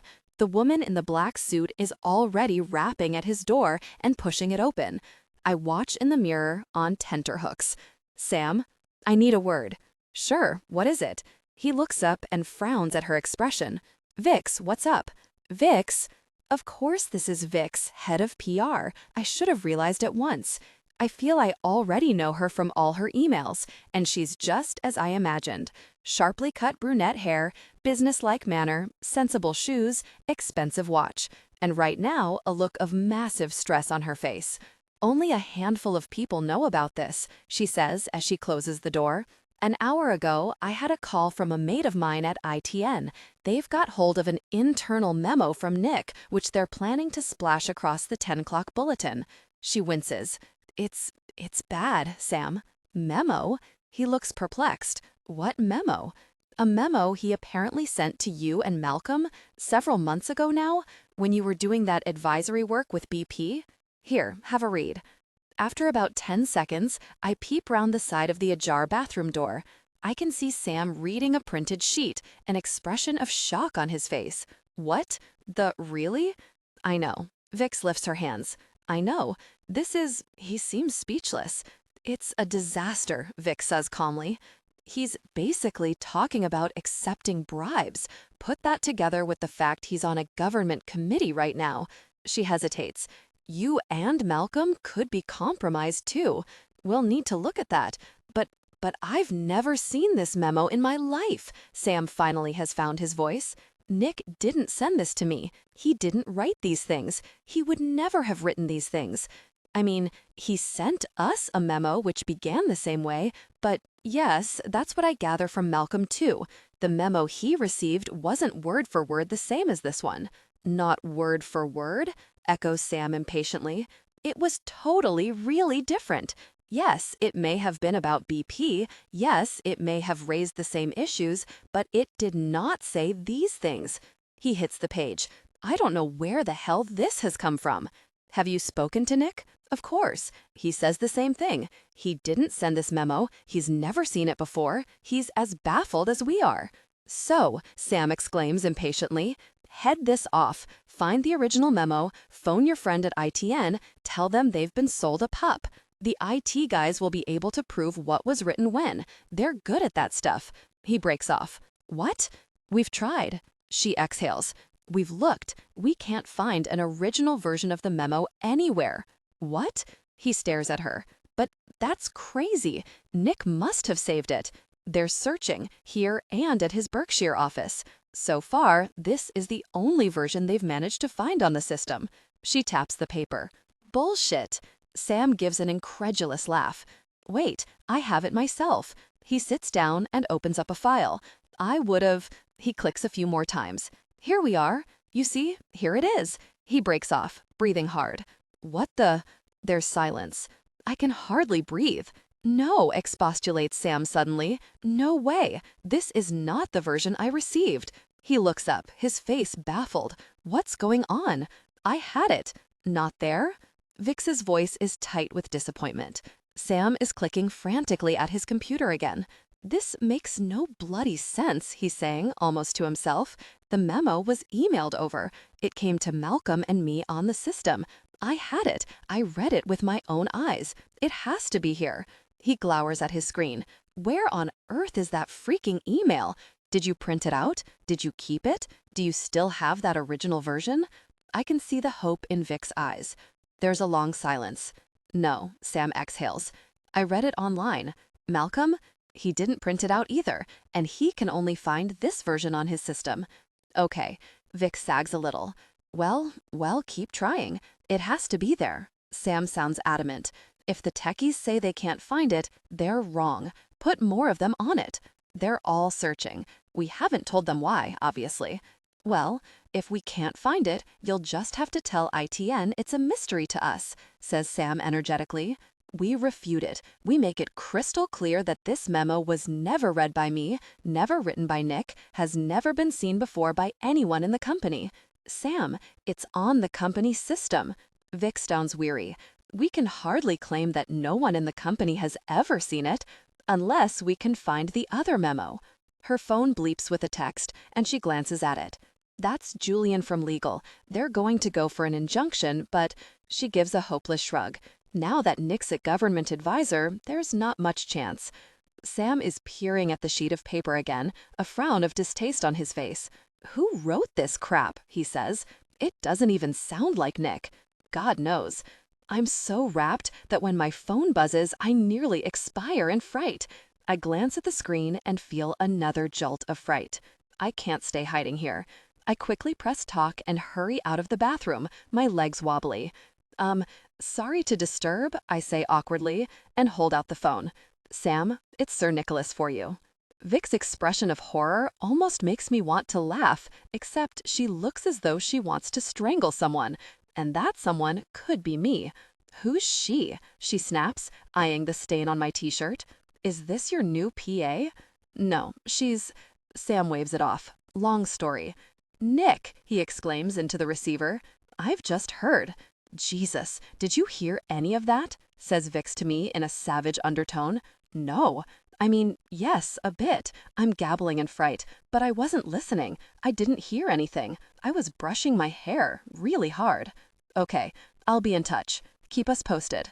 Sam switches off the phone and shakes his head. When the hell will he learn to use the right number? Sorry. Distractedly, he puts the phone down on the desk. This is ridiculous. I'm going to speak to the techies myself. If they can't find a lost email, for goodness sake, they should all be fired. They should be fired anyway. They're useless. Could it be on your phone? I suggest timidly. Sam's eyes light up for a moment, then he shakes his head. No, this was months ago. The phone doesn't store emails beyond 2 months. Nice idea though, Poppy. Vix looks as though she can't believe what she's hearing. Again, who's she? Does she have a pass? Yes. I hurriedly produce my laminated card. Okay, she's a visitor. I'll deal with her. Come on, we need to talk to the techies. Without a word in my direction, Sam hurries out into the corridor. A moment later, looking absolutely livid, Vix follows. I can hear a stream of low-pitched invective coming from her as they walk off. Vulnerability. Honor this through fearless emotional honesty. Let your mail. Sam, when exactly were you planning to tell me you had a freaking visitor in your bathroom listening to our freaking confidential crisis? You do realize my job is to control the flow of information? Control it? Vix, relax. As they disappear from view, I sink down onto a chair, feeling a bit unreal. Yowzer, I have no idea what to do now. Should I stay? Should I go? Is the meeting with the CEO still going to happen? I'm not exactly in a hurry to go anywhere, but after about 20 minutes of sitting there alone, I start to feel distinctly uncomfortable. I've leafed through a magazine full of words I don't understand, and I've thought about getting myself a coffee and decided against it. The CEO meeting must surely be off. Sam must be tied up. I'm gearing myself up to write him a note and leave when a blonde guy taps at the glass door. He looks about 23 and is holding a massive rolled-up piece of blue paper. "Hi," he says shyly. "Are you Sam's new PA?" "No, I'm just, helping him." "Oh, okay," he nods. "Well, it's about the competition. The ideas competition?" Oh, God, this again. "Yes," I say encouragingly. "Do you want to leave Sam a message? I want this to get to him. It's a visualization of the company. A restructuring exercise? It's self-explanatory, but I've attached some notes." He hands over the rolled-up paper, together with an exercise book full of writing. I already know there is no way Sam is going to look at any of this. I feel quite sorry for this guy. Okay, well, I'll make sure he sees it. Thanks. As the blonde guy heads off, I unroll a corner of the paper out of curiosity, and I don't believe it. It's a collage, like I used to do when I was about 5. I spread the whole thing out flat on the floor, anchoring the corners with chair legs.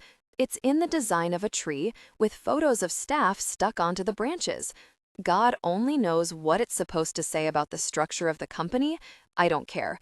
What's interesting for me is that under each photo is the person's name, which means I can finally put faces to all the people who have sent an email through Sam's phone. This is riveting. Jane Ellis is a lot younger than I expected, and Malcolm is fatter, and Chris Davis turns out to be a woman. There's Justin Cole, and there's Lindsay Cooper, and there's... My finger stops dead. Willow Hart. She's nestling on a lower branch, smiling out cheerfully. thin and dark-haired, with very arched black eyebrows. She's quite pretty, I grudgingly admit, although not supermodel standard. And she works on the same floor as Sam, which means, oh, I've got to. Come on, I've got to have a quick peek at the psycho fiancé before I go. I head to Sam's glass door and peer cautiously out at the floor. I have no idea if she'll be in the open plan area or have her own office. I'll just have to wander around. If anyone stops me, I'll be Sam's new PA. I grab a few files as camouflage and cautiously venture out. A couple of people typing at their computers lift their heads and give me an uninterested glance. Skirting the edge of the floor, I glance through windows and peer at names on doors, trying to catch a glimpse of a girl with dark hair, listening out for a whiny, nasal voice. She has to have a whiny nasal voice, surely. And lots of stupid, made-up allergies and about 10 therapists. I stop dead. That's her. It's Willow. She's 10 yards away, sitting in one of the glass-doored offices. To be honest, I can't see much of her except her profile and a hank of long hair hanging down the back of her chair and some long legs ending in black ballet pumps. But it's definitely her. I feel as though I've stumbled on some mythological creature. As I approach, I start to tingle all over. I have a dreadful feeling I might suddenly giggle. This is so ridiculous, spying on someone I've never met. I clutch my folders more tightly and edge forward a little more. There are 2 other women in the office with her, and they're all drinking tea, and Willow is talking. Damn, she doesn't have a whiny nasal voice. In fact, it's quite melodious and sane-sounding, except when you start listening to what she's saying. Of course, this is all to get back at me, she's saying. This whole exercise is one big affront. Willow, you know it was actually my idea? No, says one of the girls. Really? Oh, yes. She turns her head briefly, and I catch sight of a sorrowful, pitying smile. New idea generation is my thing. Sam ripped me off. I was planning to send out exactly the same email. Same words, everything. He probably saw it on my laptop one night. I'm listening, completely stunned. Is she talking about my email? I want to burst in and say, he couldn't have ripped you off. He didn't even send it. That's the kind of move he pulls all the time, she adds and takes a sip of tea. That's how he's made his career. No integrity. Okay, I'm completely fogged now. Either I'm all wrong about Sam or she's all wrong about him. Because, in my opinion, he's the last person in the world you could imagine ripping somebody else off. I just don't know why he has to compete with me, Willow's saying. What is that with men? What's wrong with facing the world together, side by side? What's wrong with being a partnership? Or is that too generous for him to get his stupid male head round? He wants control, says one of the other girls, cracking a chocolate biscuit in half. They all do. He's never going to give you the credit you deserve in a million years. But can't he see how perfect it would be if we could get it freaking right? If we could get beyond this crappy bad patch? Willow sounds impassioned. Working together, being together, the whole package. It could be sublime. She breaks off and takes a gulp of tea. The question is, how long do I give him? Because I can't go on like this much longer. Have you talked it through? Says the third girl. Please, you know Sam and talking. She makes quote marks with her fingers. Well, I'm with her there. It makes me sad. She shakes her head. Not for me, for him.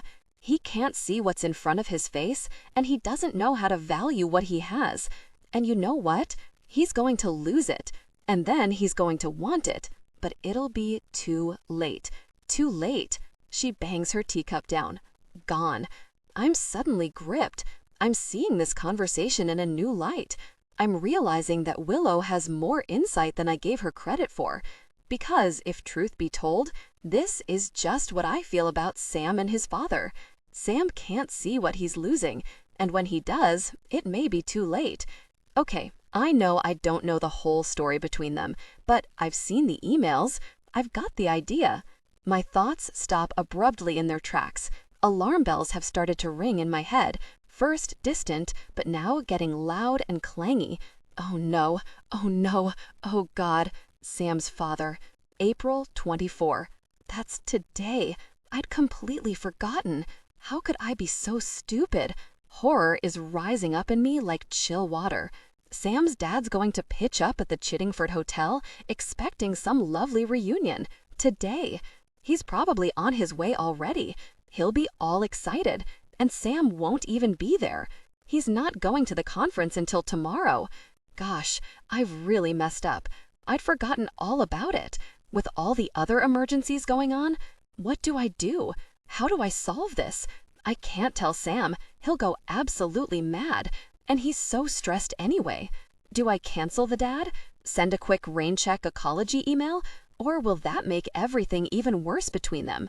There's only one tiny ray of hope. Sam's dad never sent any reply, which is why I forgot about it.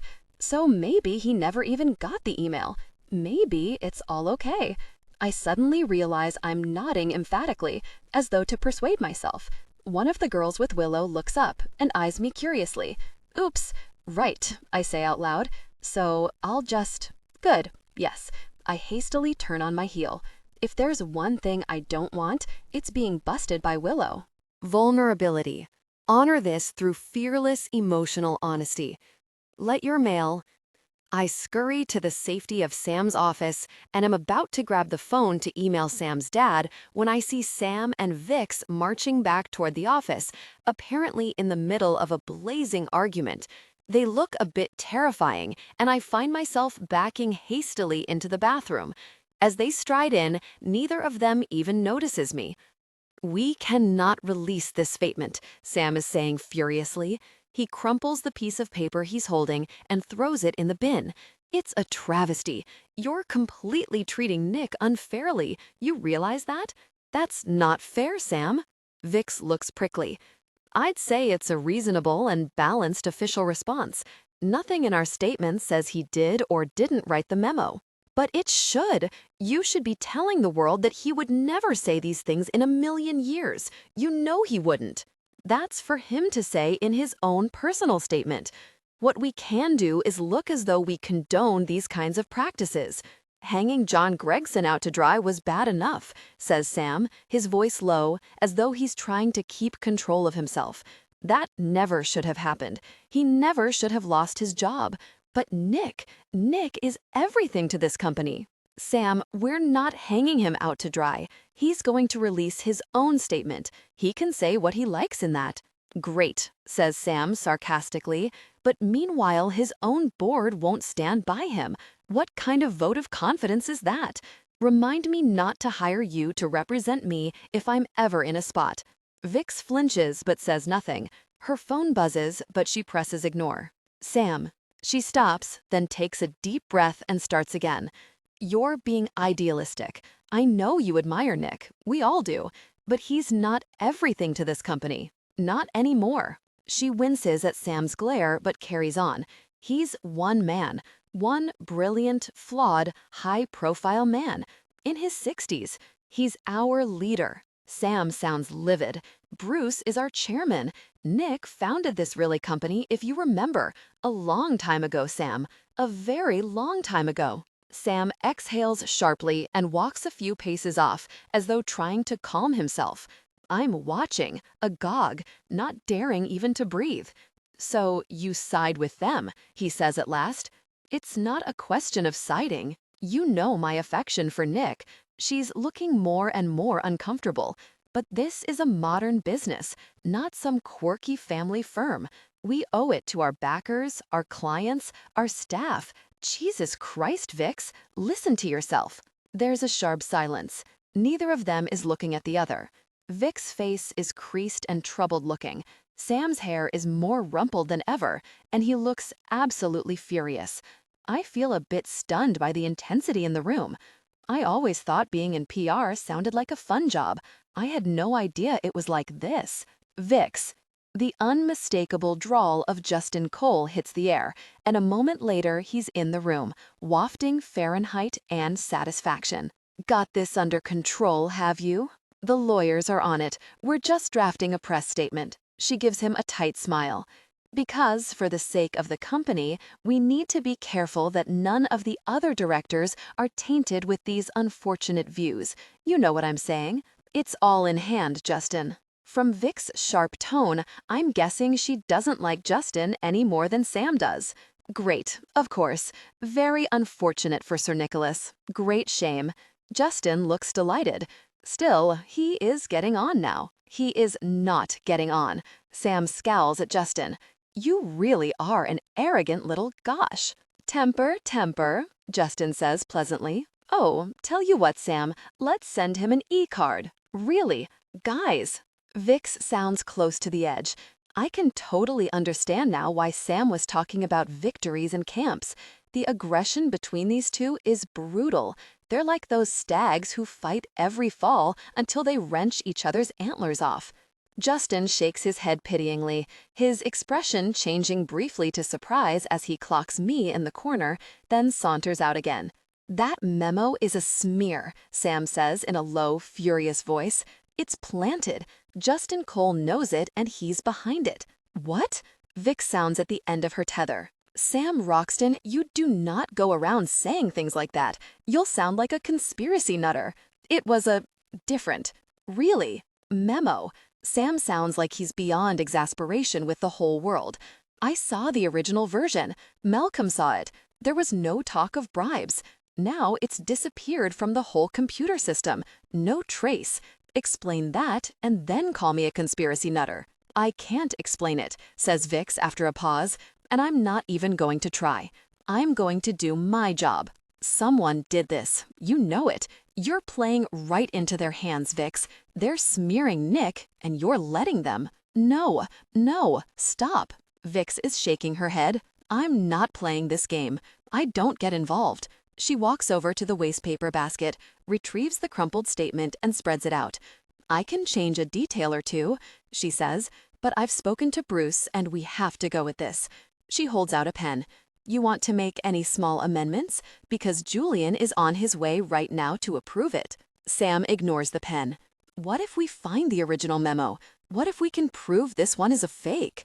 Great. There's a sudden edge to her voice. Then we release it, Nick's integrity is saved, and we throw a party. Believe me, Sam, I would like nothing more than that. But we have to work with what we have, which right now is a damaging memo we can't explain away. Vix rubs her face, then screws her fists in her eyes. This morning I was trying to cover up that embarrassment with the drunken post guy, she mutters, almost to herself. I was worried about that. She really shouldn't do that. She's giving herself bags under her eyes. When does the statement go out? Says Sam at length. All his tempestuous energy seems to have dissipated. His shoulders have slumped, and he sounds so low I almost want to go and give him a hug. That's the one bright ray. Vic's voice is softer now, as though she wants to treat him gently in his defeat. They're keeping it for the 10 o'clock, so we have a good 6 hours or so to play with. I volunteer timidly, and both of them jump as though scalded. She's still here? Poppy! Even Sam looks taken aback. I'm so sorry, I had no idea you'd still be here. She heard all that? Vix looks like she wants to hit someone. Sam, are you out of your mind? I won't say anything, I say hurriedly, promise. Okay, Sam breathes out. My mistake. Poppy, this isn't your fault. I was the one who invited you. I'll find someone to escort you out. He leans his head out of his office door. Stephanie, borrow you a sec? A few moments later, a pleasant-looking girl with long blonde hair arrives at the office. Can you take our visitor down, sign her out, sort out the pass, all that? Says Sam. Sorry, Poppy, I'd do it myself, but no, I say at once. Of course. You're tied up, I understand. The meeting, says Sam, as though suddenly remembering. Of course. Poppy, I'm sorry. It was canceled, but it'll be rearranged. I'll be in touch. Great, I muster a smile. Thanks. He won't, but I don't blame him. I hope it all works out well for you, I add. And Sir Nicholas. Vic's eyes are swiveling madly in her head. She's obviously paranoid that I'm about to spill the beans. I don't know what to do about Sam's dad. I can't possibly tell Sam now. He'll explode from stress. I'll just have to get a message to the hotel or something, and then bow out, like maybe I should have done in the first place. Well, thanks again. I meet Sam's eyes and feel a strange pang. This really is the last goodbye. Here you are. I proffer the phone. No problem. He takes it from me and puts it down on his desk. Sorry about all this. No, I hope it all. I nod several times, not daring to say any more in front of Stephanie. It's going to be odd not being in Sam's life anymore. I'll never know how any of it turns out. Maybe I'll read about this memo in the papers. Maybe I'll read an announcement about Sam and Willow in a wedding column. By then. Vulnerability. Honor this through fearless emotional honesty. Let your mail. I turn and follow Stephanie down the corridor. A couple of people are walking along with overnight bags, and as we get into the lift, they're in mid-conversation about the hotel and how terrible the minibar is. So it's your conference today? I say, politely, as we arrive at the ground floor. How come you're not down there? Oh, we stagger it. She ushers me out into the lobby. A whole bunch of people are already there, and the second coach is leaving in a few minutes. I'll be on that. Although, actually, tomorrow's the main event. That's when we have the gala dinner and Santa Claus speech. It's usually quite fun. Santa Claus? I can't help laughing. It's what we call Sir Nicholas. You know, a silly in-house nickname. Sir Nick, Saint Nick, Santa Claus. It's a bit lame, I know. She smiles. If you can give me your security pass. I hand over the laminated card, and she gives it to one of the security personnel. He says something about nice photo, but I'm not listening. An odd feeling is creeping over me. Santa Claus. Wasn't that bloke who called Violet's phone going on about Santa Claus? Is that a coincidence? As Stephanie leads me across the marble floor to the main doors, I'm trying to remember what he said. It was all about surgery, incisions, something about no trace. I stop dead, my heart thumping. That's the same phrase Sam used just now. No trace. Okay? Stephanie notices I've stopped. Fine, sorry. I shoot her a smile and resume walking along, but my mind is wheeling. What else did that guy say? What exactly was it about Santa Claus? Come on, Poppy, think. Well, bye. Thanks for visiting. Stephanie smiles once more. Thank you. And as I step outside onto the pavement, I feel a jolt inside. I have it. Adios, Santa Claus. More people are coming out of the building, and I step aside to where a window cleaner is swooshing suds all over the glass. I reach into my bag and start scrabbling around for the Lion King program. Please don't say I've lost it. Please. I haul it out and stare at my scribbled words. April 18. Scotty has a contact. Keyhole surgery. No trace. Be really careful. April 20. Scotty rang. It's done. Surgical strike. No trace. Genius stuff. Adios, Santa Claus. It's as though the voices are playing back in my mind. It's as though I'm listening to them again. I'm hearing the older drawl and the young, reedy voice. And suddenly, I know without a shadow of a doubt who left the first message. It was Justin Cole. Oh, my God. I'm quivering all over. I have to get back in and show these messages to Sam. They mean something. I don't know what, but something. I push the big glass doors open, and the concierge girl immediately appears in front of me. When I was with Sam, she waved us through, but now she smiles remotely at me, as though she hasn't just seen me walking along with Stephanie. Hello, do you have an appointment? Not exactly, I say breathlessly. I need to see Sam Roxton at White Globe Consulting, Poppy Wyatt. I wait while she turns away and makes a call on her cell phone. I'm trying to stand there patiently, but I'm barely able to contain myself. Those messages are something to do with this whole memo thing. I know they are. I'm sorry. The girl faces me with professional pleasantness. Sam is unavailable right now. Could you tell him it's urgent? I shoot back. Please. Clearly restraining a desire to tell me to go away, the girl turns and makes another call, which lasts all of 30 seconds. I'm sorry. Another frozen smile. Mr. Roxton is busy for the remainder of the day, and most of the other staff are away at the company conference. Perhaps you should phone his assistant and make an appointment. Now, if you could please make way for our other guests. She's ushering me out of the main doors. Make way clearly means go away. Look, I need to see him. I duck round her and start heading for the escalators. Please let me go up there. It'll be fine. Excuse me, she says, grabbing me by the sleeve. You can't just march in there. Thomas? Oh, you have to be kidding. She's calling over the security guard. What a wimp. But it's a real emergency. I appeal to both of them. Hell want to see me. Then call and make an appointment, she snaps, as the security guard leads me to the main doors. Fine, I snap back. I will. I'll call right now. See you in 2 minutes. I stomp onto the pavement and reach into my pocket. And then the full horror hits me. I don't have a phone. I don't have a phone. I'm powerless. I can't get into the building and I can't ring Sam. I can't tell him about this. I can't do anything. Why didn't I buy a new phone earlier?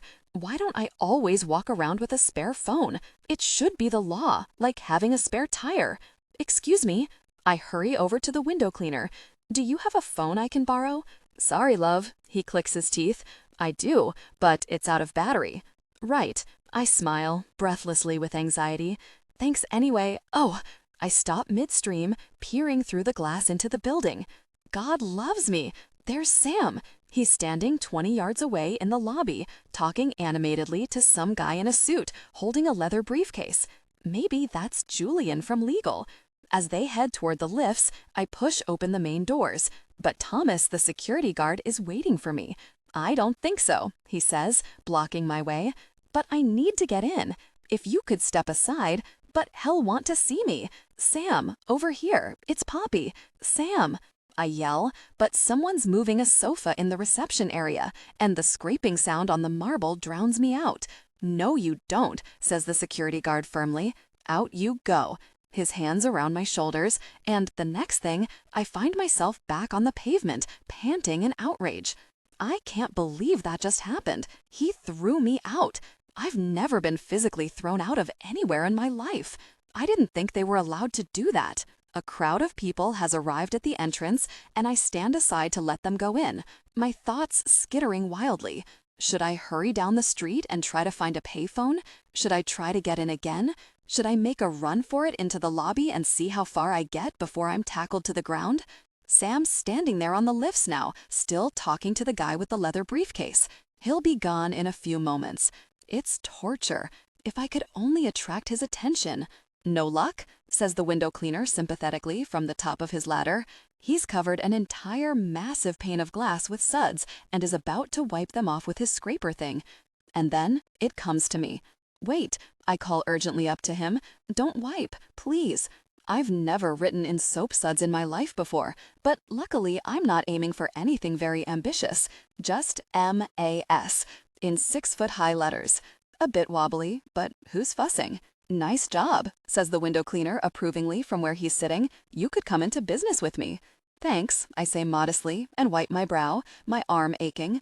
If Sam doesn't see that, if someone doesn't notice it and poke him on the shoulder and say, hey, look at that Poppy. I turn and look down from my perch on the window cleaner's ladder. Sam's standing there on the pavement, looking up at me incredulously. Is that addressed to me?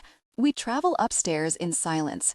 Vix is waiting in Sam's office, and as she sees me, she bangs her forehead with the heel of her hand. This had better be good, says Sam tersely, closing the glass door behind us. I have 5 minutes. There's a bit of an emergency going on. I feel a flash of anger. Does he think I don't realize that? Does he think I wrote Sam in 6-foot sudsy letters on a whim? I appreciate that, I say, matching his curt tone. I just thought you might be interested in these messages, which came into Violet's phone last week. This phone. I reach for the phone, still lying on his desk. Whose phone is that? Says Vix, eyeing me with suspicion. Violet's, replies Sam. My PA? Clive's daughter? Shot off to be a model? Oh, her. Vix frowns again and jerks a thumb at me. Well, what was she doing with Violet's phone? Sam and I exchange glances. Vulnerability. Honor this through fearless emotional honesty. Let your mail...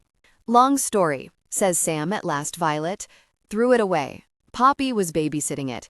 I got a couple of messages, which I wrote down. I put the Lion King program down between them and read the messages out for good measure, as I know my writing isn't that clear. Scotty has a contact. Keyhole surgery, no trace. Be really careful. I point at the program. This second message was a few days later from Scotty himself. It's done. Surgical strike, no trace, genius stuff.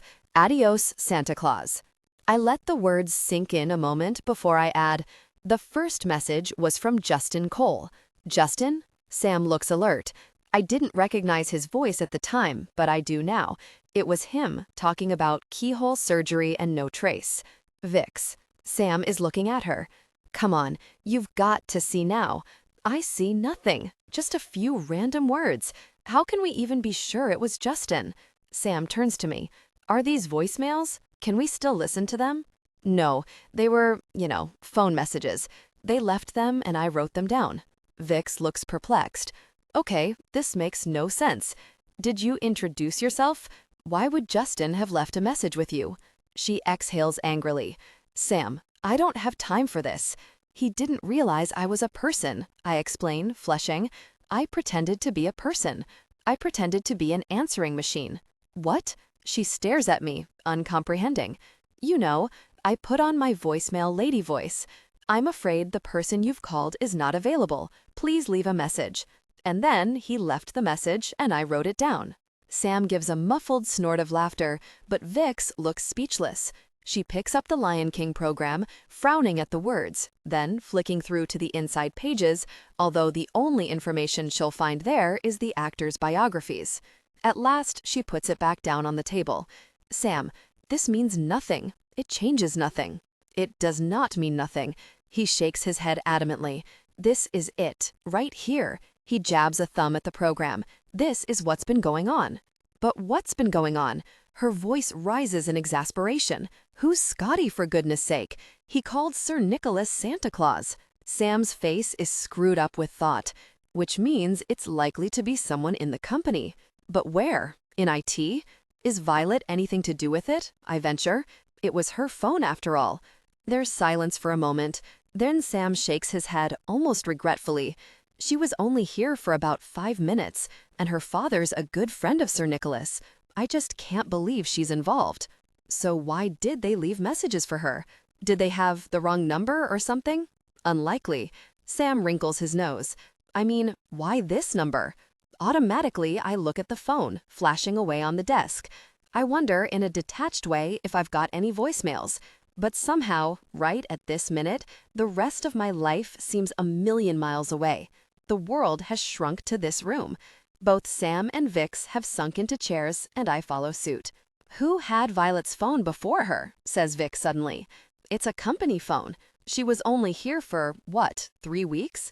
Could it have been someone else's number previously, and those messages were left by mistake? Yes. I look up, galvanized.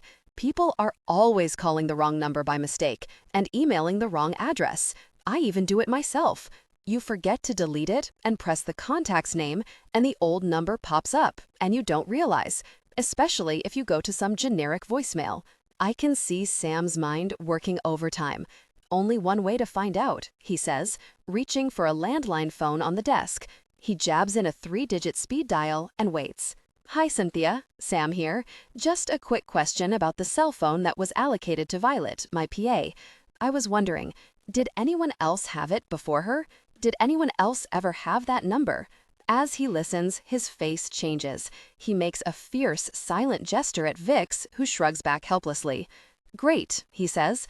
Thanks, Cynthia. From the stream of tinny sound coming from the phone, it's clear this Cynthia likes to talk. I'd better go. Sam is rolling his eyes desperately. Yes, I know the phone should have been delivered back. No, we haven't misplaced it. Don't worry.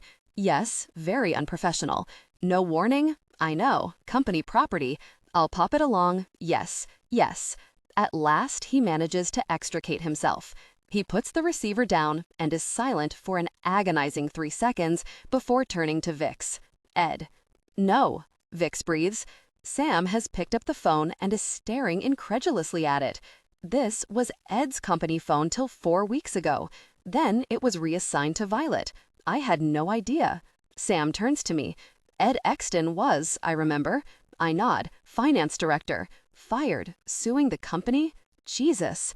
Vix seems genuinely shocked. She sagged back against her chair. Ed, who else? Sam seems absolutely wired by this discovery. Vix, this isn't just an orchestrated plan. It's a bloody 3-movement symphony. Nick is smeared. Bruce axes him because he's a pusillanimous jerk. The board needs another CEO, quick. Ed kindly announces he'll drop his lawsuit and step back in to save the day. Justin's nest is feathered. They'd really go to all that trouble, says Vic skeptically.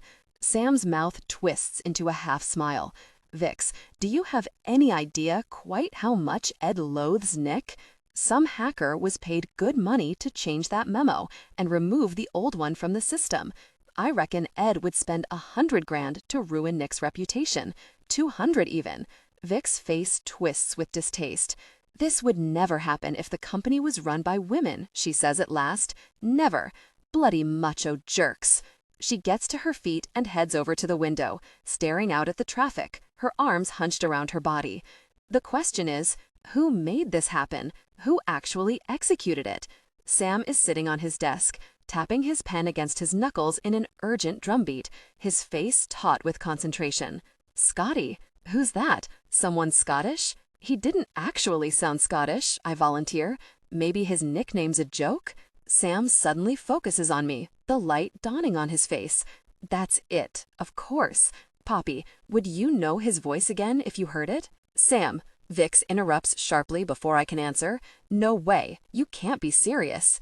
Vix, would you step out of denial for 1 second? Sam rises to his feet, erupting in fury. The faked memo wasn't an accident. The leak to ITN wasn't an accident. This is happening. Someone did this to Nick. This isn't just a matter of hushing up a little bit of embarrassing, I don't know, Facebook activity. It's a smear. It's fraud. It's a theory. She squares up to him. Nothing more, Sam. A few words on a really Lion King program. I feel a bit hurt. It's not my fault. All I had with me was a Lion King program. We need to identify this guy Scotty. Sam turns to me. Would you know his voice if you heard it again? Yes, I say, a little nervous at his intensity. You're sure? Yes. Right. Well, let's do it. Let's go and find him. Sam, stop right now. Vix sounds furious. You're insane. What are you going to do? Get her to listen to every staff member talk till she hears that voice? Why not? Says Sam. Because it's the most ridiculous, really, idea I've ever heard. Vix explodes. That's why not. Sam regards her steadily, then turns to me. Come on, Poppy, we'll trawl the building. Vix is shaking her head. And if she does recognize his voice, then what? Citizen's arrest. Then it'll be a start, says Sam. Ready, Poppy? Poppy. Vix comes over and faces me head on. Her cheeks are pink and she's breathing hard. I have no idea who you are, but you don't have to listen to Sam. You don't have to do this. You owe him nothing. This is all nothing to do with you. She doesn't mind, says Sam. Do you, Poppy? Vix ignores him. Poppy, I strongly advise you to leave, now. That's not the kind of girl Poppy is, says Sam with a scowl. She doesn't bail out on people. Do you? He meets my eyes, and his gaze is so unexpectedly warm, I feel an inward glow. I turn to Vix. You're wrong. I do owe Sam one. Vulnerability. Honor this through fearless emotional honesty. Let your mail.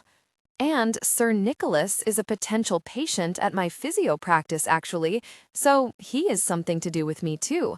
I quite liked dropping that in, although I bet Sir Nicholas never does make it down to Balham.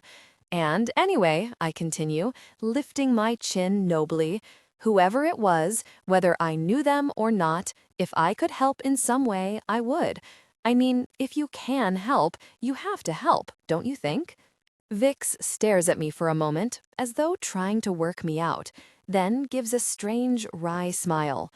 Okay, well, you got me. I can't argue against that. Let's go.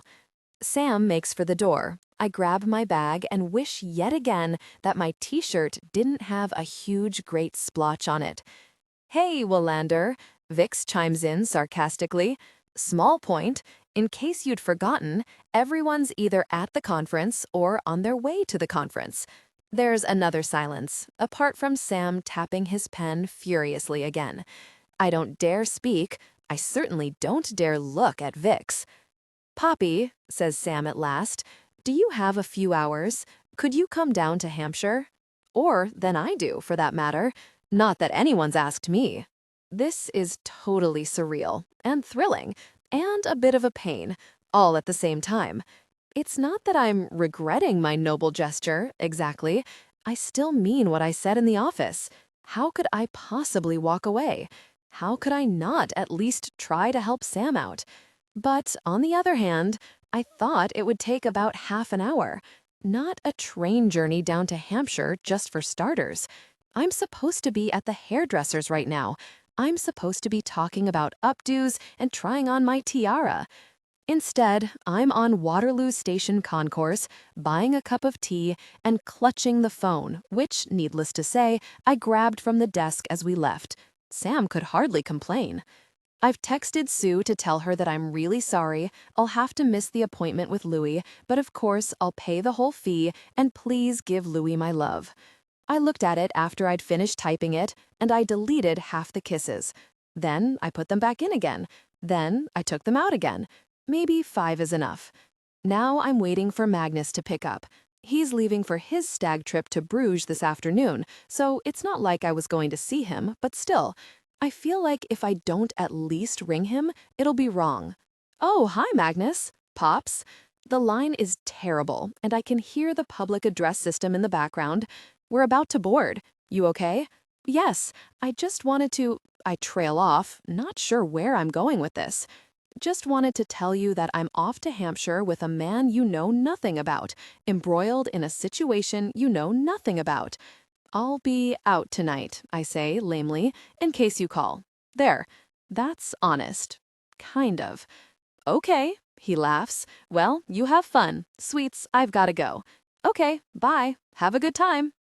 The phone goes dead, and I look up to see Sam watching me. I tug my shirt self-consciously, wishing again that I'd popped to the shops. It turns out that Sam does keep a spare shirt in his office, and my t-shirt was so frightful that I borrowed it. But it makes the situation even stranger, wearing his stripy Turnbull and Asser. Saying goodbye to Magnus, I explain needlessly, as he's been standing there the whole time and must have heard every word. "That'll be £2. The woman at the sandwich shop hands me my cup. "Thanks." "Right, shall we go?" As Sam and I walk down the concourse and get into the carriage, I feel unreal. I'm stiff with awkwardness. We must look like a couple to anyone watching. What if Willow sees us? No, don't be paranoid. Willow was on the second coach to the conference. She sent an email to Sam telling him. And anyway, it's not like Sam and I are doing anything illicit. We're just friends. No, friends doesn't feel right. Not colleagues either. Not really acquaintances. Okay, let's face it, it's weird. I glance over at Sam to see if he's thinking the same, but he's staring blankly out the train window. The train jolts and moves off down the tracks, and he comes too. As he catches me gazing at him, I quickly look away. I'm trying to appear relaxed, but secretly, I'm feeling more and more freaked out. What have I agreed to? Everything rests on my memory.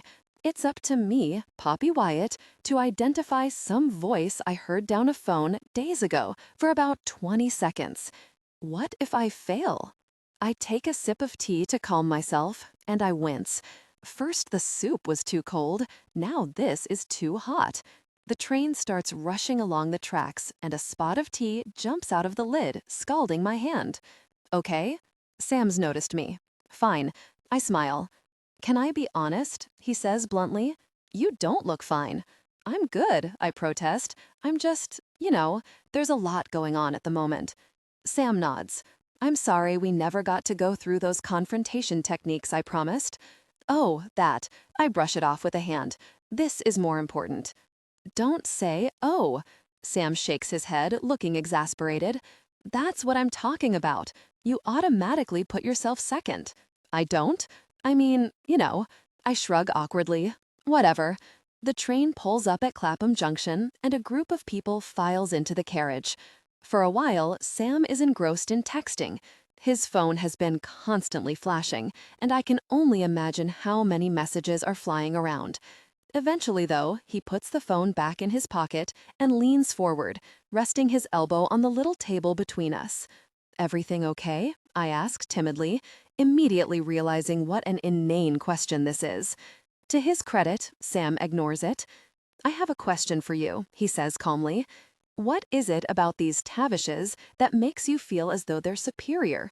Is it the titles, the doctorates, the brains?" Not this again. "Everything. It's obvious. They're just, you respect Sir Nicholas, don't you?" I throw back at him defensively. "Look at all this effort you're making for him. It's because you respect him." "Yes, I respect him. Of course I do. But I don't feel as though I'm inherently inferior to him. He doesn't make me feel like a second-class citizen. I don't feel like a second-class citizen. You don't know anything about it. So stop." "Okay." Sam lifts his hands up high. "If I'm wrong, I apologize. It's only an impression I've got. I only wanted to help. I can sense him reaching for the word friend, then rejecting it, like I did. "I just wanted to help," he ends finally. "But it's your life. I'll butt out." There's silence for a while. He's stopped. He's given up. I've won. Why don't I feel like I've won? "Excuse me?" Sam puts his phone to his ear. "Vix, what's up?" He heads out of the carriage, and without meaning to, I exhale in a massive sigh. The gnawing pain is back, nestling beneath my ribs.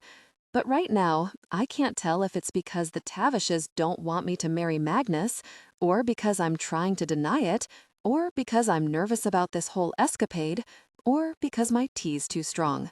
For a while, I sit there gazing down at my steaming tea, wishing that I'd never heard the Tavishes arguing in the church, that I knew nothing, that I could blot that gray cloud out of my life and go back to lucky, lucky me. Isn't everything perfect? Sam takes his seat again, and there's silence for a few moments. The train has come to a halt in the middle of nowhere, and it's oddly quiet without the sound of the engine. "Okay." I stare down at the little Formica table. "Okay. Okay, what?" "Okay, you're not wrong." Sam says nothing, just waits. The train jolts and lurches, like a horse deciding whether to behave, then Sloane begins moving off again down the tracks. But I'm not making this up in my head or whatever you think. I hunch my shoulders miserably. I overheard the Tavishes, okay? They don't want Magnus to marry me. I've done everything I can. I've played Scrabble, and I've tried making conversation, and I've even read Antony's book, 78. But I'll never be like them. Never. Why should you? Sam looks perplexed. Why would you want to? Yeah, right. I roll my eyes. Why would anyone want to be a really brainy celebrity who goes on TV? "Antony Tavish has a big brain," says Sam steadily. Vulnerability. Honor this through fearless emotional honesty. Let your mail, having a big brain is like having a big liver or a big nose. Why do you feel insecure? What if he had a huge lower intestine? Would you feel insecure then? I can't help giggling. He's a freak, strictly speaking. Sam presses on. You're marrying into a family of freaks. To be in the outermost centile of anything is freakish. Next time you're intimidated by them, imagine a big neon sign over their heads reading, "Freaks." That's not what you really think. I'm smiling but shaking my head. It is absolutely what I think. He looks deadly serious now. These academic guys have to feel important. They give papers and present TV programs to show they're useful and valuable. But you do useful, valuable work every day. You don't need to prove anything. How many people have you treated? Hundreds. You've reduced their pain. You've made hundreds of people happier. Has Antony Tavish made anyone happier? I'm sure there's something wrong with what he's saying, but right now I can't work out what it is. All I can do is feel a little glow. That had never occurred to me before. I've made hundreds of people happier. What about you? Have you? I can't help saying, and Sam shoots me a wry smile. I'm working on it. The train slows as it passes through Woking, and we both instinctively look out the window. Then Sam turns back. The point is, it's not about them. It's about you. You and him. Magnus. I know, I say at last. I know it is. It sounds strange, hearing Magnus's name on his lips. It feels all wrong. Magnus and Sam are so very different. It's like they're made out of different stuff. Magnus is so shiny, so mercurial, so impressive, so sexy, but a teeny-weeny bit self-obsessed, 79. Whereas Sam is so straight and strong, and generous, and kind. You just know he'd always be there for you, whatever. Sam looks at me now and smiles, as though he can read my thoughts, and my heart experiences that tiny fillip it always does when he smiles. Lucky Willow. I give an inward gasp at my own thought and take a gulp of tea to cover my embarrassment. That popped into my head with no warning, and I didn't mean it. Or rather, yes, I did mean it, but simply in the sense that I wish them both well, as a disinterested friend. No, not friend. I'm blushing. I'm blushing at my own stupid, nonsensical, meaningless thought process, which, by the way, nobody knows about except me. So I can relax. I can stop this now and drop the ridiculous idea that Sam can read my mind and knows I fancy him. No, stop. Stop. That's ridiculous. This is just erase the word fancy. I do not. I do not. Are you okay? Sam gives me a curious look. Poppy, I'm sorry. I didn't mean to upset you. No, I say quickly. You haven't. I appreciate it. Really. Good. Because he breaks off to answer his phone. Vix, any news? As Sam heads outside for another call, I gulp my tea, staring fixedly out the window, willing my blood to cool and my brain to go blank. I need to backtrack. I need to reboot. Do not save changes. To establish a more businesslike atmosphere, I reach in my pocket for the phone, check it for messages, then put it on the table. There's nothing on general email about the memo crisis. Clearly, it's all going on between a select number of high-level colleagues. You do know you have to buy another phone at some point, says Sam, raising an eyebrow as he returns. Or are you planning to purloin all your phones from bins from now on? It's the only place. I shrug. Bins and skips. The phone buzzes with an email, and I automatically reach for it, but Sam gets there first. His hand brushes against mine, and our eyes lock. Might be for me? True. I nod. Go ahead. He checks it, then shakes his head. Wedding trumpeter bill. All yours. With a little grin of triumph, I take the phone from him. I send a quick reply to Lucinda, then put it back on the table. As it buzzes again a few moments later, we both make a grab, and I just beat him. Shirt sale. I pass it to him. Not really my thing. Sam deletes the email, then replaces the phone on the table. In the middle. I shift it an inch. Cheat. Put your hands on your lap, he retorts. Cheat. There's silence. We're both sitting poised, waiting for the phone to buzz. Sam looks so deadly intent, I feel a laugh rising. Someone else's phone rings across the carriage, and Sam makes a half grab for ours before realizing. Tragic, I murmur. Doesn't even know the ringtone.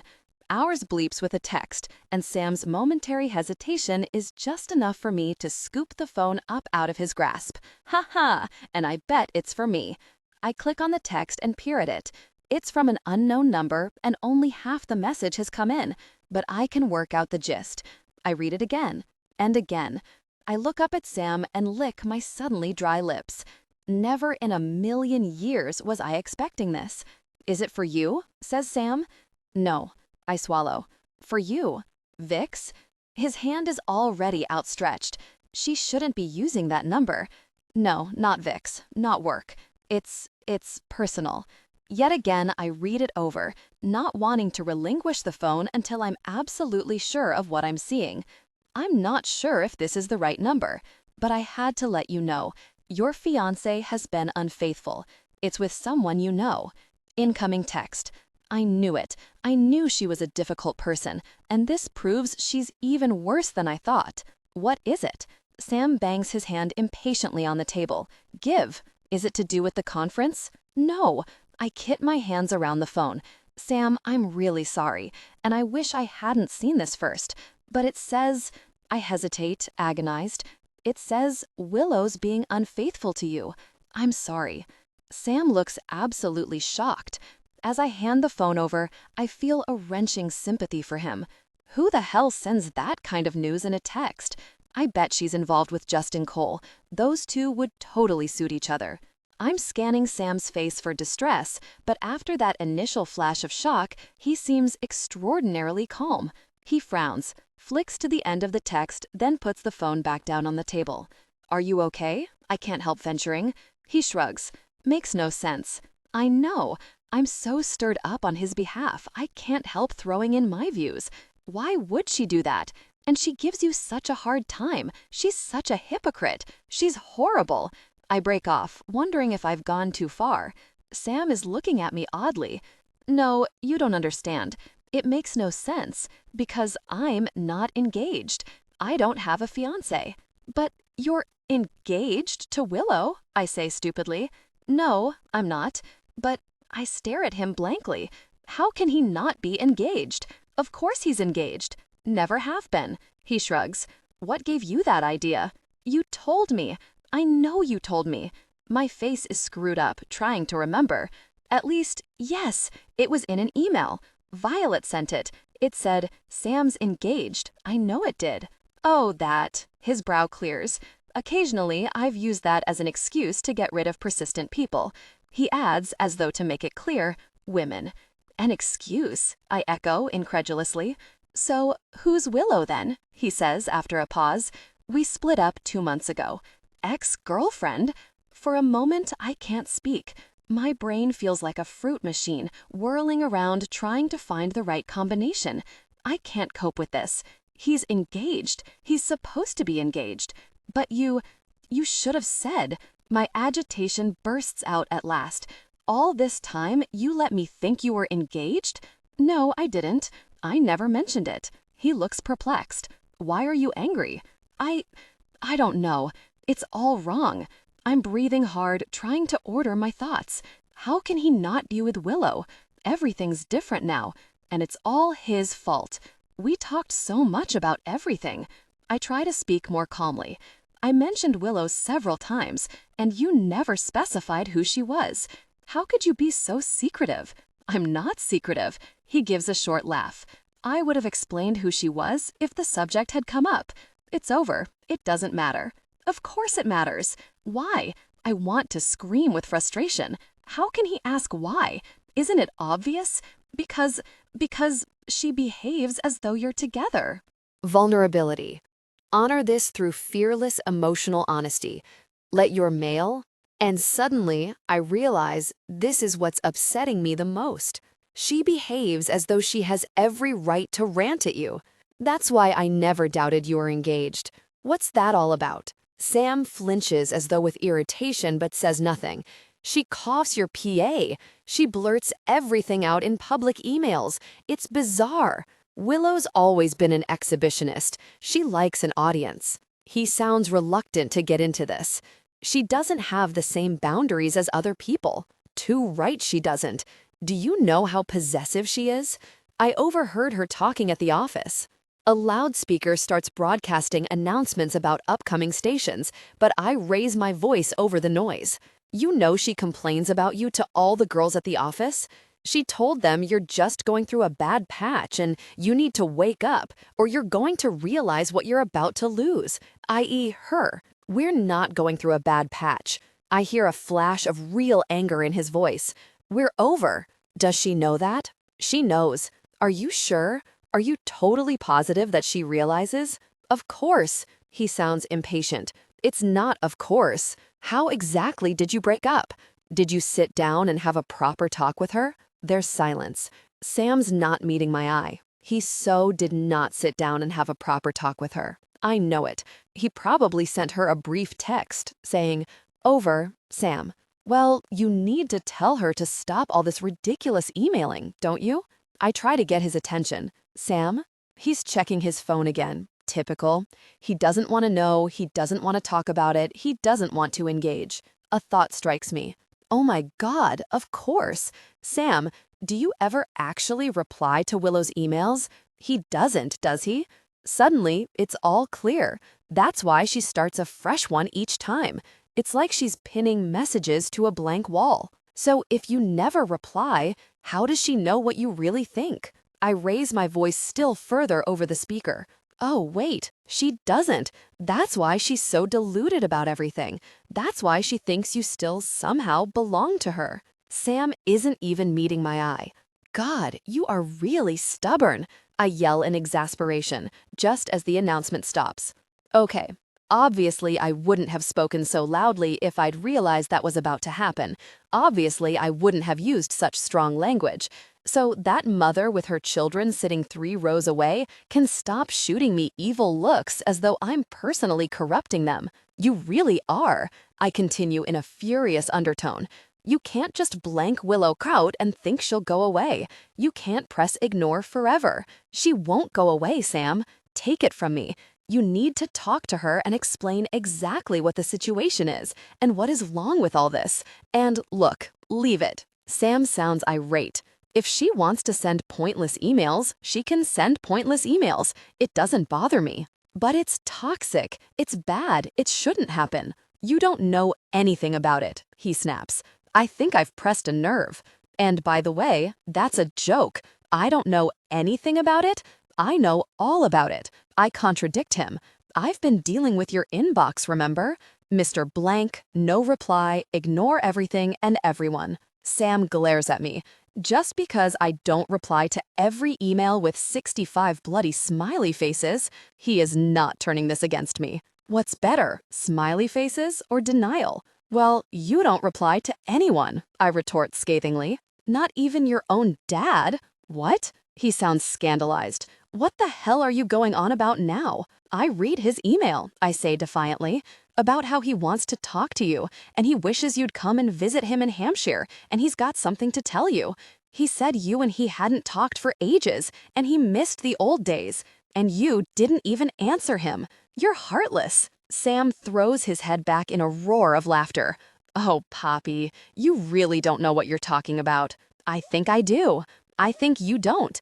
I think you'll find I have a little more insight into your own life than you do. I glare at him mutinously.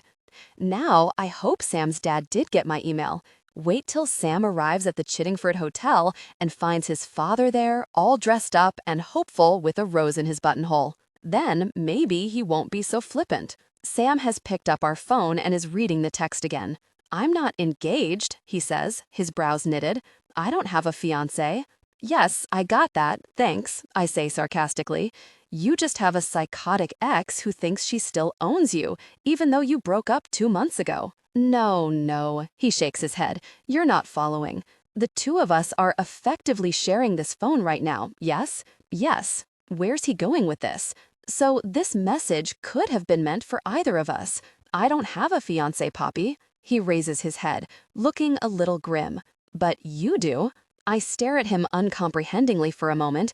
Then it's as though something icy trickles down my spine. No. You mean no? No, don't be stupid. I grab the phone from him. It says fiancé with an extra E. I find the word and jab at it to prove my point. See? It's crystal clear. Fiancé, feminine. Agreed, he nods. But there is no fiancé, feminine. She doesn't exist. So I stare back at him, feeling a little sick, rerunning the text in my mind with a different spelling. Your fiancé has been unfaithful. No, it couldn't be. Magnus would never. There's a bleeping sound, and we both start. It's the rest of the text coming in. I snatch up the phone, read the entire thing through silently, then let it drop down on the table, my head spinning. This can't be happening. It can't. I'm not sure if this is the right number, but I had to let you know. Your fiancé has been unfaithful. It's someone you know. I'm sorry to do this to you so soon before your wedding, Poppy, but you should know the truth. Your friend. I'm dimly aware of Sam picking up the phone and reading the text. Some friend, he says at last, sounding grave. Whoever it is, they're probably just stirring. Probably no truth in it at all. Exactly. I nod several times. Exactly. I'm sure it's made up. Someone trying to freak me out for no good reason. I'm trying to seem confident, but my trembling voice gives me away. When's the wedding? Saturday. Saturday. 4 days away, and I get a text like that. There isn't anybody. Sam hesitates. There's no one you'd suspect? Annalise? It's in my head before I even know I'm going to think it. Annalise and Magnus? No. I mean, I don't know. I turn away, pressing my cheek to the train window. I don't want to talk about it. I don't want to think about it. Annalise is my friend. I know she thought Magnus should have been hers, but surely Annalise in her uniform, batting her eyelashes at Magnus, her hands lingering on his shoulders.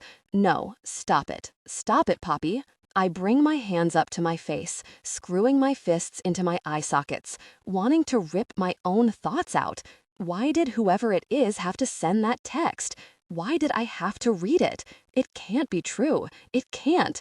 It's just scurrilous, hurtful, damaging, horrible. A tear has escaped from beneath my fists and snaked down my chin. I don't know what to do. I don't know how to tackle this. Do I call Magnus in Bruges? Do I interrupt his stag do? But what if he's innocent and he gets angry and the trust between us is ruined?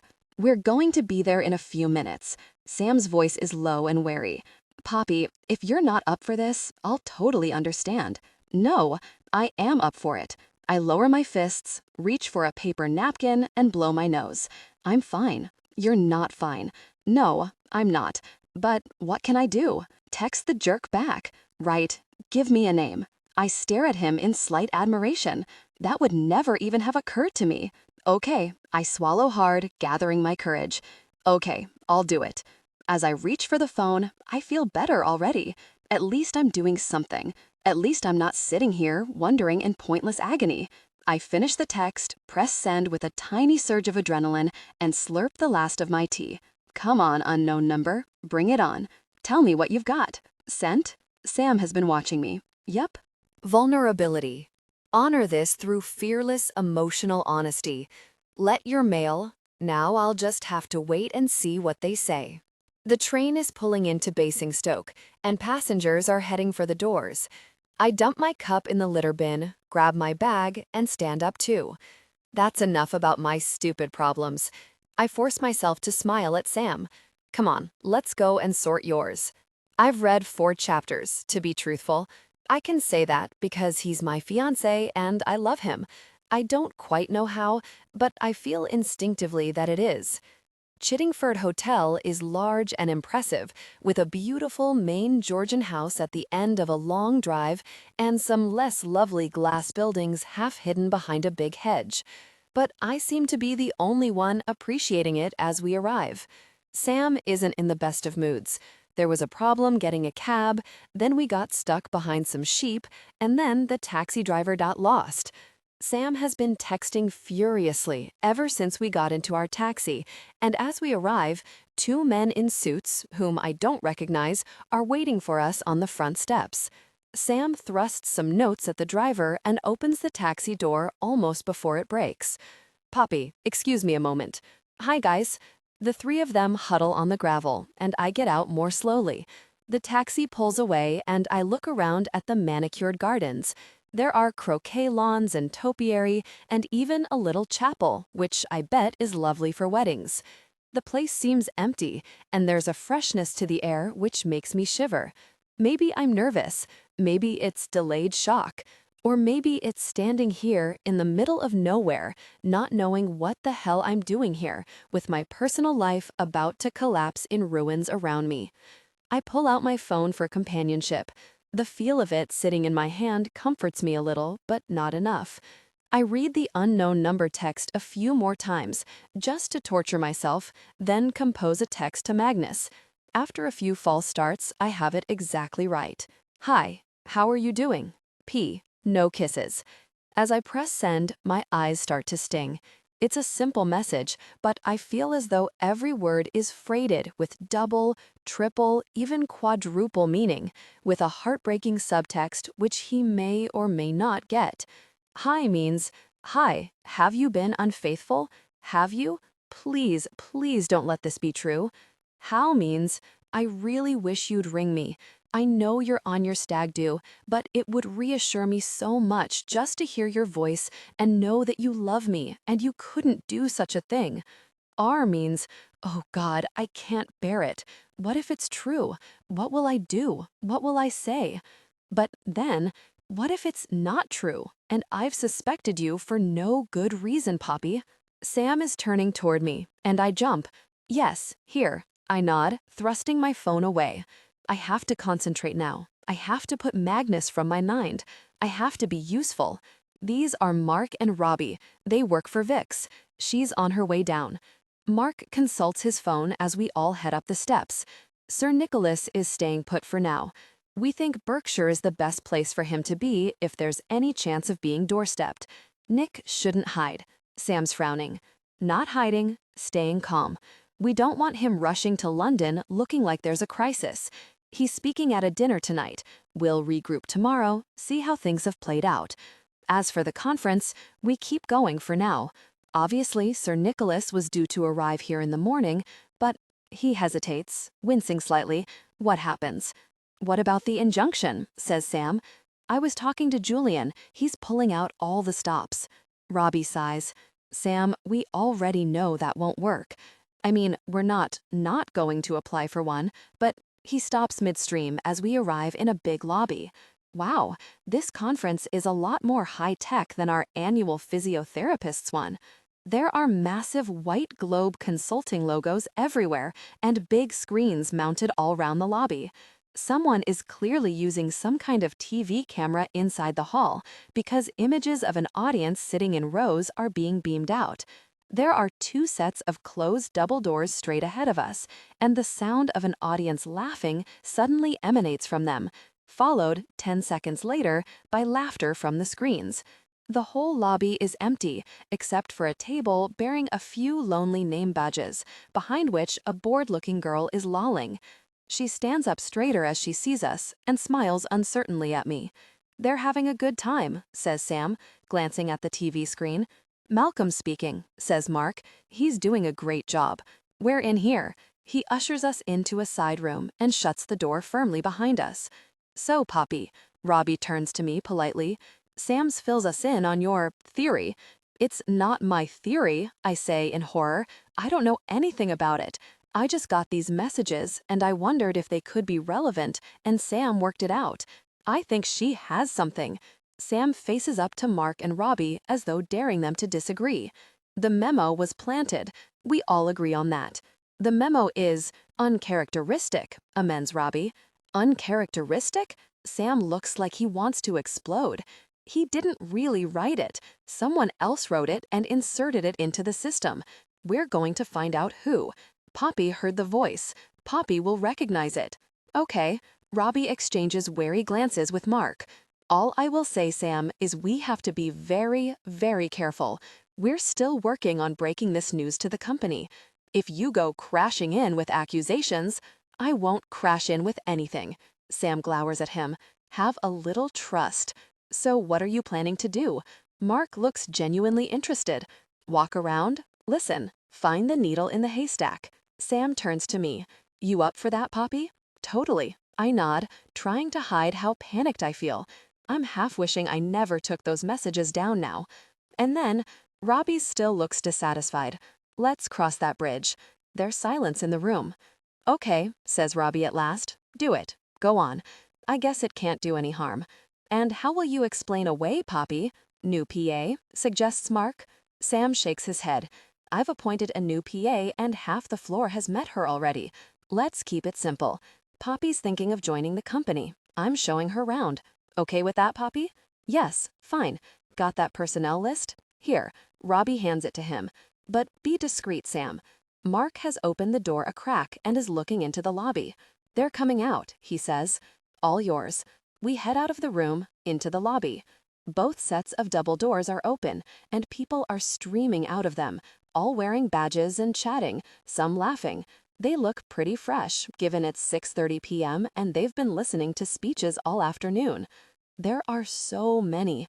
I stare at the groups of people, feeling totally daunted. It's fine, says Sam firmly. You know it's a male voice. That already cuts it down. Well, we'll just go round the room and rule them out, one by one. I have my suspicions, but I won't bias you. Slowly, I follow him into the melee. People are grabbing twinks from waiters and greeting one another and shouting jokes across other people's heads. It's cacophony. My ears feel as though they're radar sensors, straining this way and that to catch the sound of voices. "Heard our guy yet?" Sam says as he hands me a glass of orange juice. I can tell he's half joking, half hopeful. I shake my head. I'm feeling overwhelmed.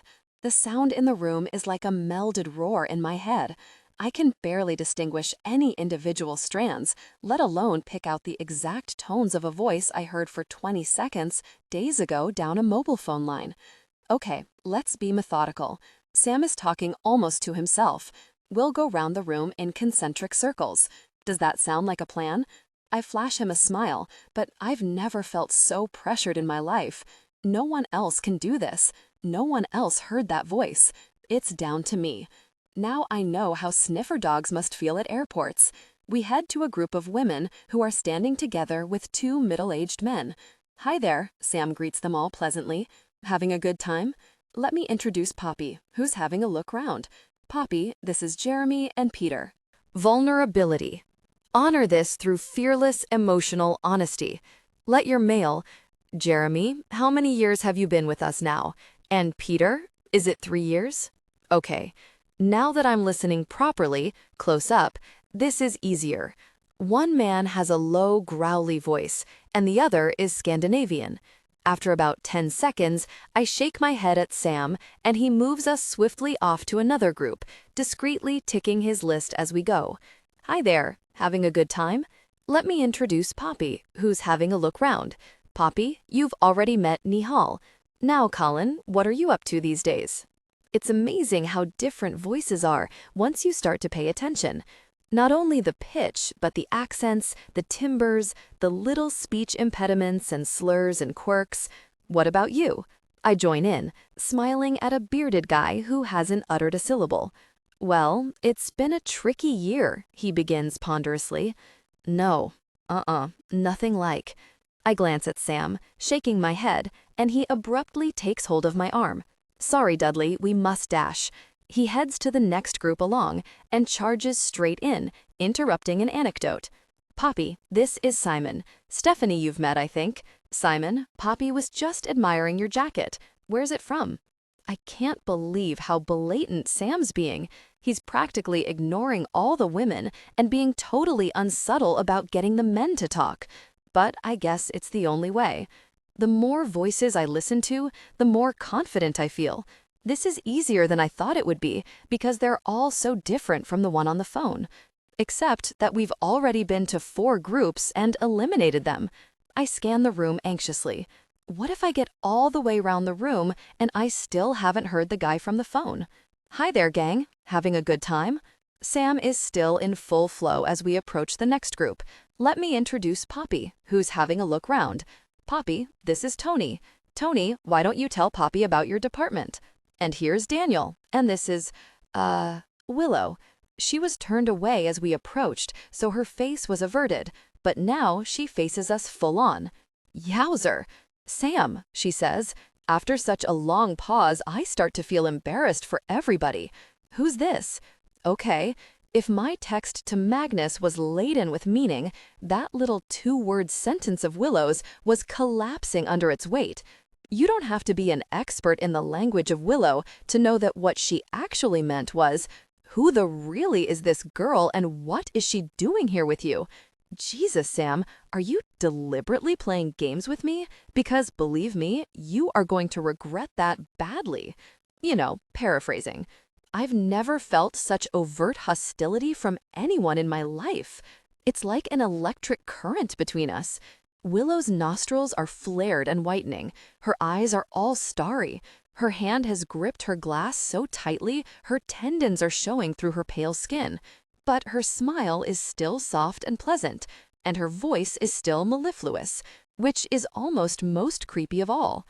"Poppy's thinking of joining the company," says Sam. "Oh." Willow carries on smiling. "Lovely. Welcome, Poppy." She's unnerving me. She's like some alien. Behind the soft smile and the dulcet voice is a lizard. "Thanks. Anyway, we must press on. See you later, Willow." Sam takes my arm to guide me away. Uh-oh, bad idea. I can feel her laser eyes in my back. Does Sam not feel them too? We head to a new group, and Sam launches into his spiel, and I dutifully crane my neck to listen, but nobody sounds a bit like the phone guy. As we work our way farther round, I can tell Sam's getting dispirited, though he's trying to hide it. After we leave a group of youngish IT guys drinking beers, he says, "Really? None of those guys?" "No." I shrug apologetically. "Sorry." "Don't be sorry." He gives a short, strained laugh. "You heard what you heard. You can't, if it's not any of them." He breaks off a moment. "Definitely not the blonde guy? The one talking about his car?" He didn't sound at all familiar. And now the disappointment in his voice is evident. "Is that who you thought it was?" "I don't know." He spreads his hands, exhaling. "Maybe." "Yes." He'd have the IT contacts. He's new to the company. Justin and Ed could easily have talked him round. I don't know what to reply.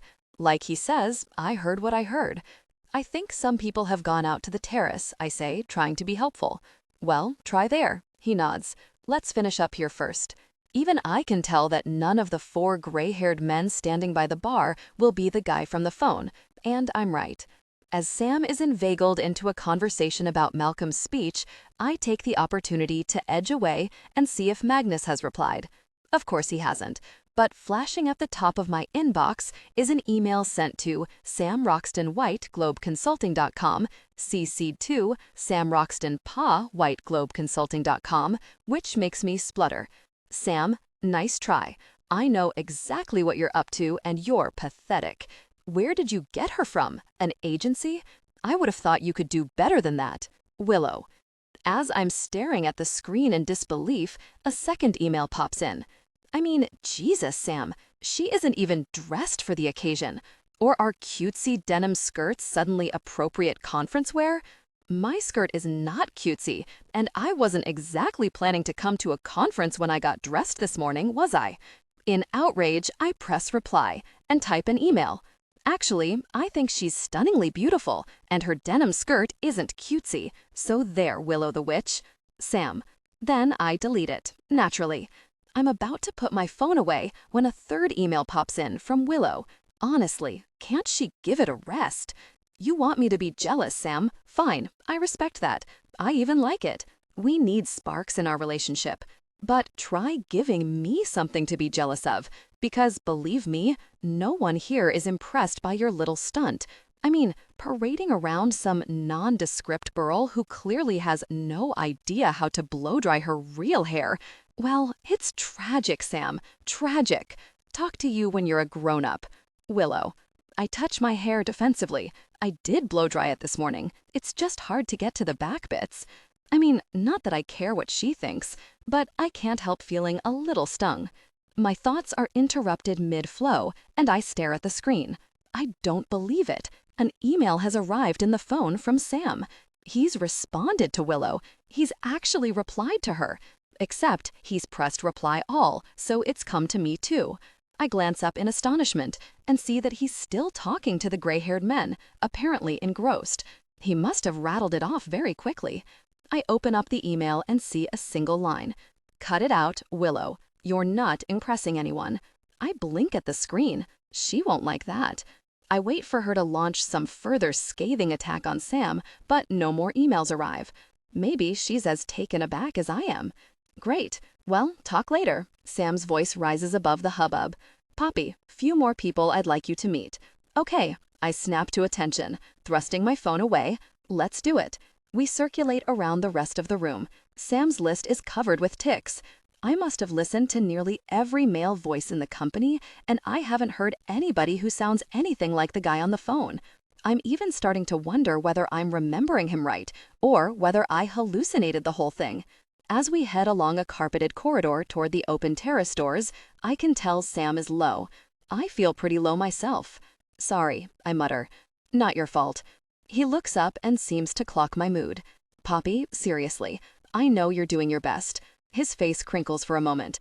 "Hey, and I'm sorry about Willow." "Oh, I brush it off. Don't worry about it."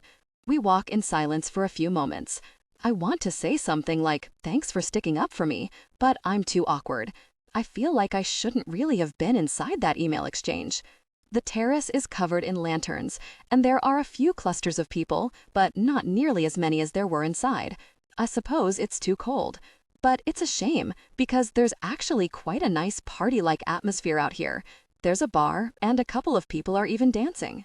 Vulnerability. Honor this through fearless emotional honesty. Let your mail. On the corner of the terrace, a guy holding a TV camera seems to be interviewing a pair of giggling girls. So maybe we'll strike lucky. I try to sound upbeat. Maybe. Sam nods, but I can tell he's given up. What happens if we don't find him out here? Then we tried. Sam's face is taut, but for the briefest of moments, his smile pops out. We tried. Okay, well, let's do it. I put on my best motivational, you can get mobility back into that hip joint voice. Let's try. We head out and Sam launches into the same old routine. Hi there, gang. Having a good time? Let me introduce Poppy, who's having a look round. Poppy, this is James. James, why don't you tell Poppy what your line is? And here's Brian, and this is Rice. It's not James or Brian or Rice or Martin or Nigel. Every name on Sam's list is ticked off. I almost want to cry when I look at his face. At last, we step away from a group of interns who weren't even on the list and can't possibly be Scotty. We're done. I'll phone Vix, Sam says, his voice a little heavy. Poppy, thanks for giving up your time. It was a stupid plan. It wasn't. I put a hand on his arm. It could have worked. Sam looks up, and for a moment, we just stand there. You're very kind, he says at last. Hi, Sam. Hi, guys. A girl's raised voice makes me flinch. Maybe I'm sensitive because I've been listening more carefully to the way people speak, but this voice is setting my teeth on edge. I turn to see a bubbly-looking girl with a pink scarf tied in her hair approaching us with the TV camera guy, who has a dark crew cut and jeans. Uh-oh. Hi, Amanda. Sam nods.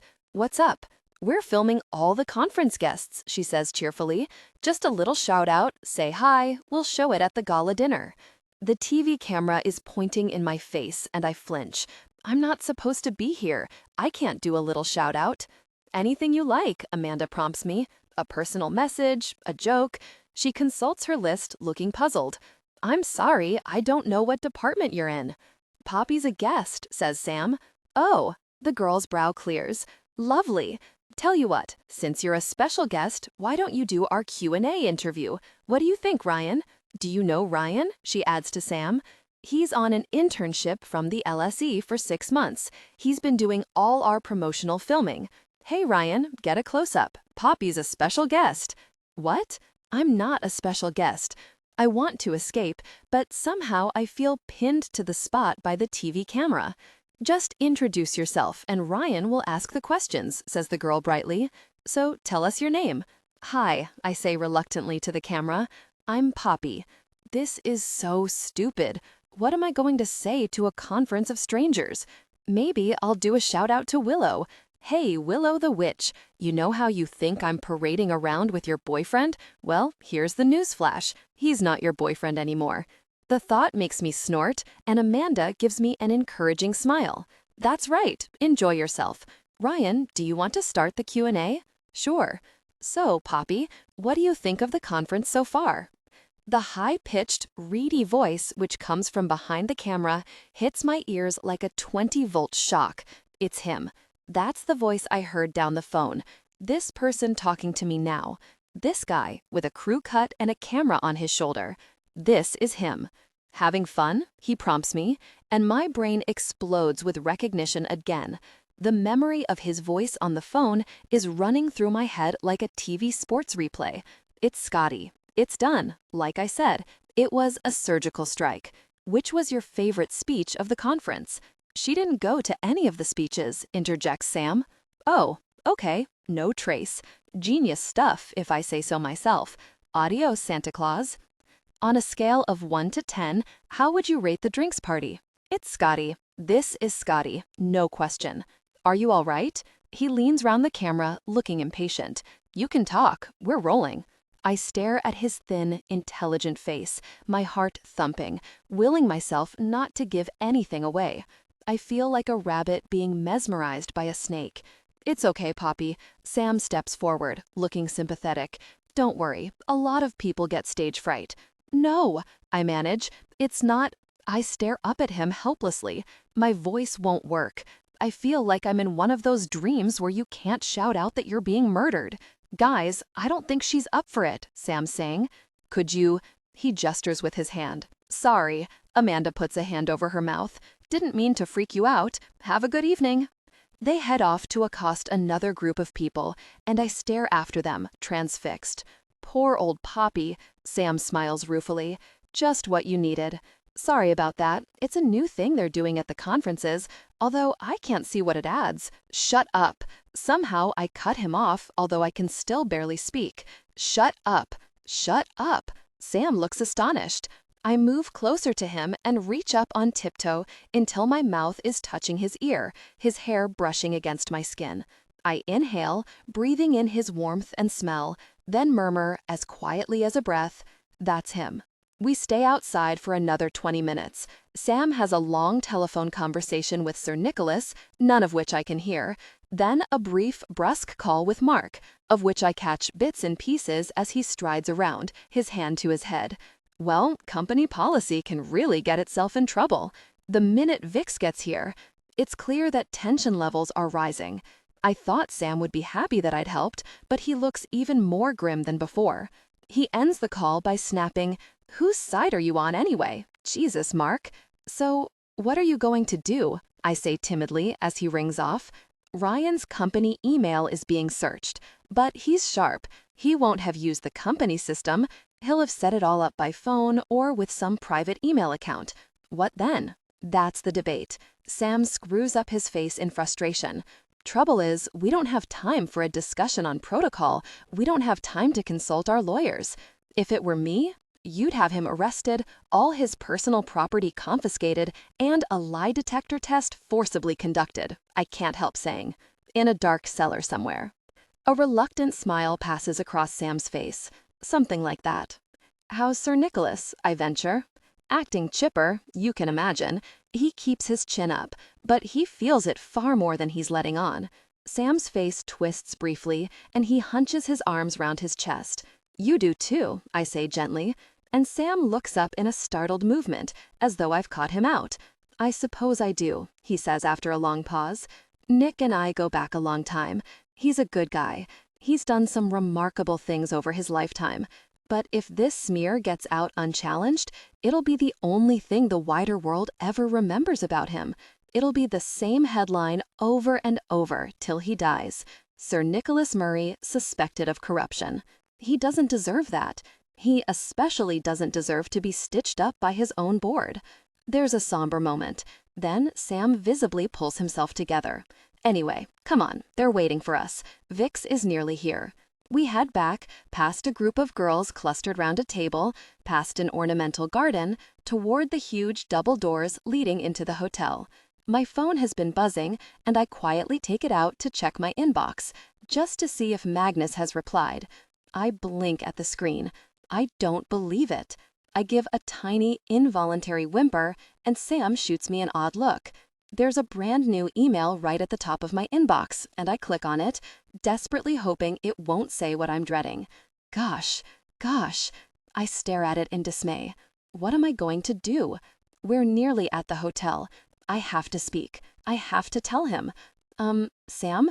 My voice is a bit strangled. Stop a minute. What? He halts with a preoccupied frown, and my stomach lurches with nerves. Okay, here's the thing. In my defense, if I'd known Sam was going to be mired in a massive, urgent crisis involving leaked memos and senior government advisors and ITN News, I wouldn't have sent that email to his father. Vulnerability. Honor this through fearless emotional honesty. Let your mail. Of course I wouldn't, but I didn't know. And I did send the email, and now what's up? Sam looks impatient. Where on earth do I start? How do I soften him up? "Please don't get angry," I throw out as a preemptive sally, even though it feels a bit like chucking an ice cube into the path of a forest fire. "About what?"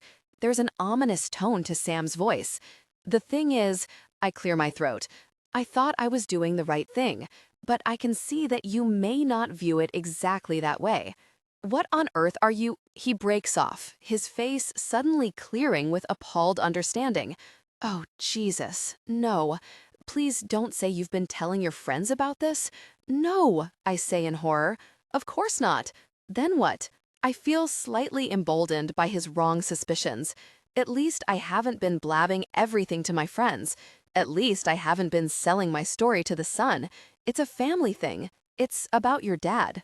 Sam's eyes widen sharply, but he says nothing. I just felt bad that you and he weren't in contact, so I emailed him back. He's desperate to see you, Sam. He wants to reach out. You never go down to Hampshire. For God's sake, he mutters, almost to himself. I really don't have time for this. You don't have time for your own father? His words sting me. You know what, Mr. Big Shot? Maybe your priorities are a little screwed. I know you're busy. I know this crisis is important. But, Poppy, stop right there. You're making a big mistake. He looks so impassive, I feel a surge of outrage. How dare he be so sure of himself all the time? Maybe you're the one who's making a big mistake. The words burst out before I can stop them. Maybe you're the one who's letting your life pass by without engaging in it. Maybe Willow's right. Excuse me? Sam looks thunderous at the mention of Willow. You're going to miss out. You're going to miss out on relationships, which could give you so much, because you don't want to talk, you don't want to listen. Sam glances around, looking embarrassed. Poppy, cool it, he mutters. You're getting too emotional. Well, you're staying too calm. I feel like exploding. You're too stoic. An image suddenly comes to me of those Roman senators, all waiting in the arena to be massacred. You know something, Sam? You're turning into stone. Stone? He gives a burst of laughter. Yes, stone. You'll wake up one day and you'll be a statue, but you won't know it. You'll be trapped inside yourself. My voice is wobbling. I'm not sure why. It's nothing to me whether he turns into a statue or not. Sam is eyeing me warily. Poppy, I've no idea what you're talking about, but we have to put this on pause. I have stuff I need to do. His phone buzzes and he lifts it to his ear. Hey Vix, you made it? Okay, on my way. I know you're dealing with a crisis. I grab his arm fiercely. But there's an old man waiting to hear from you, Sam, longing to hear from you. For only 5 minutes. And you know what? I envy you. Sam exhales sharply. For goodness sake, Poppy, you've got this all wrong. Have I? I stare up at him, feeling all my buried emotions starting to bubble. I just wish I had your chance to see my dad. You don't know how lucky you are. That's all. A tear trickles down my cheek and I brush it away brusquely. Sam is silent. He puts his phone away and faces me square on. When he speaks, his voice is gentle. Listen, Poppy, I can understand how you feel. I don't mean to trivialize family relationships. I have a very good relationship with my father, and I see him whenever I can. But it's not that easy, bearing in mind that he lives in Hong Kong. I gasp with horror. Are they so out of touch? Did he not even know his father had moved back to this country? Sam, my words tumble out. You don't understand. He's moved back. He lives in Hampshire. He sent you an email. He wanted to see you. Don't you read anything? Sam throws back his head and roars with laughter, and I stare at him, affronted. Okay, he says at last, wiping his eyes. Let's start from the beginning. Let's get this straight. You're talking about the email from David Robinson, right? No, I'm not. I'm talking about the one from, I break off midstream, suddenly uncertain. Robinson? Robinson? I grab my phone and check the email address, davidr452@hotmail.com. I just assumed he was David Roxton. It seemed obvious he was David Roxton. Contrary to your assumptions, I did read that email, Sam is saying, and I chose to ignore it. Believe me, David Robinson is not my father. But he called himself Dad. I'm totally bewildered. That's what he wrote, Dad. Is he your stepdad? Your half-dad? He's not my dad in any shape or form, says Sam patiently. If you must know, when I was at college, I hung out with a group of guys. He was one of them, David Andrew Daniel Robinson, D.A.D. Robinson. We called him Dad, okay? Got it, finally? He starts walking toward the hotel as though the subject is closed, but I'm rooted to the spot, my mind flitting around. I can't get over this. Dad isn't Sam's dad. Dad is a friend? How was I supposed to know that? People shouldn't be allowed to sign themselves as dad unless they are your dad. It should be the law. I've never felt so stupid in all my life. Except, as I'm standing there, I can't help replaying all David Robinson's emails in my head. It's been a long time. I think of you often. Did you ever get any of my phone messages? Don't worry, I know you're a busy fellow. As I said, there is something I'd love to talk to you about. Are you ever down Hampshire way? Okay, so maybe I got it wrong about Sam's father and the cottage and the faithful dog. But these words still touch a nerve in me. They sound so humble, so self-effacing. This David is clearly an old friend who wants to reach out. Maybe this is another relationship which Sam is leaving to wither. Maybe they'll see each other and the years will fall away, and afterwards Sam will thank me and tell me how he needs to value friendship more. He simply didn't realize it, and I've transformed his life. Abruptly, I hurry after Sam and catch up with him. So, is he a good friend? I begin. David Robinson? Is he like a really old close chum? No, Sam doesn't break his stride. But you must have been friends once. I suppose so. Could he sound any less enthusiastic? Does he realize how empty his life will be if he doesn't keep up with the people who were once important to him? So surely he's someone you still have a bond with. If you saw him, maybe you'd rekindle that. You'd bring something positive into your life. Sam stops dead and stares at me. What business is this of yours anyway? Nothing, I say defensively. I thought you might like to get in touch with him. I am in touch with him. Sam sounds exasperated. Every year or so, we meet for a drink, and it's always the same story. He has some new entrepreneurial project he needs investors for, usually involving some ridiculous product or pyramid scheme. If it's not fitness equipment, it's double glazing or timeshares in Turkey. Against my better judgment, I give him some money. Then the business folds, and I don't hear from him again for another year. It's a ridiculous cycle I need to break. Which is why I blanked his email. I'll call him in a month or two, maybe, but right now, frankly, the last thing I need in my life is David fricking Robinson. He breaks off and peers at me. What? I gulp. There's no way around this. None. He's waiting for you in the bar. Maybe Sam hasn't turned into a statue quite yet, because as we head into the hotel, he says nothing, but I can easily read his feelings on his face, the entire range of them, from anger to fury to frustration to, well, back to anger again. Sorry, I say yet again. I peter out. I've already explained what I thought. It hasn't really helped, to be honest. We push our way through the heavy double doors to see Vix hurrying down the corridor toward us, holding a phone to her ear, struggling with a pile of stuff and looking harassed. Sure, she's saying as she nears us. Mark, wait a minute. Just met Sam. Vulnerability. Honor this through fearless emotional honesty. Let your mail, it'll ring you back. She looks up and launches in with no niceties. Sam, I'm sorry. We're going with the original statement. What? Sam's voice is so thunderous, I jump. You have to be kidding. We have nothing on Ryan, no proof of anything untoward. There's no more time. I'm sorry, Sam. I know you tried, but... There's a tense silence. Sam and Vix aren't even looking at each other, but the body language is obvious. Vic's arms are now wrapped defensively around her laptop and a mass of papers. Sam is kneading both fists into his forehead. Personally, I'm trying to blend into the wallpaper. Vix, you know this is a mess. Sam sounds as though he's trying hard to control his impatience. We know what happened. What, we ignore all this new information? It's not information, it's guesswork. We don't know what happened. Vix looks up and down the empty corridor and lowers her voice.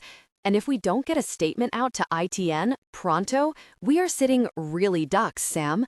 We have time, he says mutinously. We can talk to this guy Ryan, interview him. How long will that take? What will that achieve? Vix puts a hand to her head. Sam, these are grave accusations. They have no substance. Unless we find some solid proof. So we stand back. We wash our hands. They win. Sam's voice is calm, but I can tell he's simmering with rage. The techies are still investigating in London. Vix sounds weary. But unless they find proof, she glances at her watch. It's coming up to 9. Gosh, we have no time, Sam. Let me speak to them. Okay, she sighs. Not here. We've moved to a bigger room with a Skype screen. Right, let's go. They both start walking briskly along, and I follow, not sure if I should or not. Sam looks so preoccupied, I don't dare utter a sound. Vix leads us through a ballroom filled with banqueting tables, into the lobby, past the bar. Has he forgotten about David Robinson? Sam, I mutter hastily. Wait, don't go near the bar. We should go a different way. Sam! A throaty voice hails us. There you are. My heart freezes in horror. That must be him. That's David Robinson. That guy with curly, receding dark hair and a pale gray metallic suit, which he's accessorized with a black shirt and white leather tie. He's striding toward us with a massive beam on his fleshy face and a whiskey in his hand. Been far, far too long. He envelops Sam in a bear hug. What can I get you, my old mucker? Or is it all on the house? In which case, mine's a double. He gives a high-pitched laugh that makes me cringe. I glance desperately at Sam's tight face. Who's this? Says Vix, looking astonished. Long story, college friend. I know all Sam's secrets. David Robinson bangs Sam on the back. You want me to dish the dirt? Cross my hand with a 50. Only joking. I'll take a 20. He roars with laughter again. This is officially unbearable. Sam, Vix can barely conceal her impatience. We have to go. Go? David Robinson makes a mock stagger backward. Go? When I've only just arrived? David, Sam's politeness is so chill I want to shiver. Sorry about this. Change of schedule. I'll try to catch up with you later. After I've driven for 40 minutes? David shakes his head in a pantomime of disappointment. Can't even spare 10 minutes for your old mate? What am I supposed to do? Drink here on my own? I'm feeling worse and worse. I've totally landed Sam in this. I have to do something about it. I'll have a drink with you, I chime in hurriedly. Sam, you go. I'll entertain David. I'm Poppy Wyatt. Hi. I thrust my hand out and try not to wince at his clammy touch. Go. I meet eyes with Sam. Go on. Okay. Sam hesitates a moment, then nods. Thanks. Use the company tab. Already, he and Vix are hurrying away. Well, David seems a bit unsure how to react. That's a fine thing. Some people get a bit too big for their boots, if you ask me. He's very busy at the moment, I say apologetically. I mean really busy. So where do you fit in? Sam's PA? Not exactly. I've kind of been helping Sam out. Unofficially. Unofficially? David gives a great big wink. Say no more. All on expenses. Gotta look kosher. Okay, now I get it. This man is a nightmare. No wonder Sam spends his life avoiding him. Would you like another drink? I say as charmingly as I can. And then maybe you could tell me what you do. Sam said you were an investor. In fitness equipment? David scowls and drains his glass. I was in that line for a while. Too much health and safety. That's the problem with that game. Too many inspectors, too many namby-pamby rules. Another double whiskey, if you're buying. I order the whiskey and a large glass of wine for myself, rigid with mortification. I still can't believe how wrong I called this. I am never interfering in anyone's emails ever again. And after fitness equipment, I prompt him, what did you do then? Well, David Robinson leans back and cracks his knuckles. Then I went down the self-tanning route. Half an hour later, my mind is numbed. Is there any business this man hasn't been in? Each story seems to follow the same pattern. The same phrases have been rolled out every time. Unique opportunity. I mean, unique, Poppy.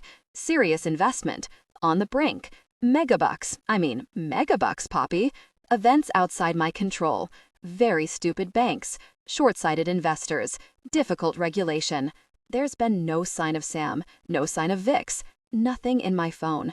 I'm almost beside myself with tension, wondering what's going on.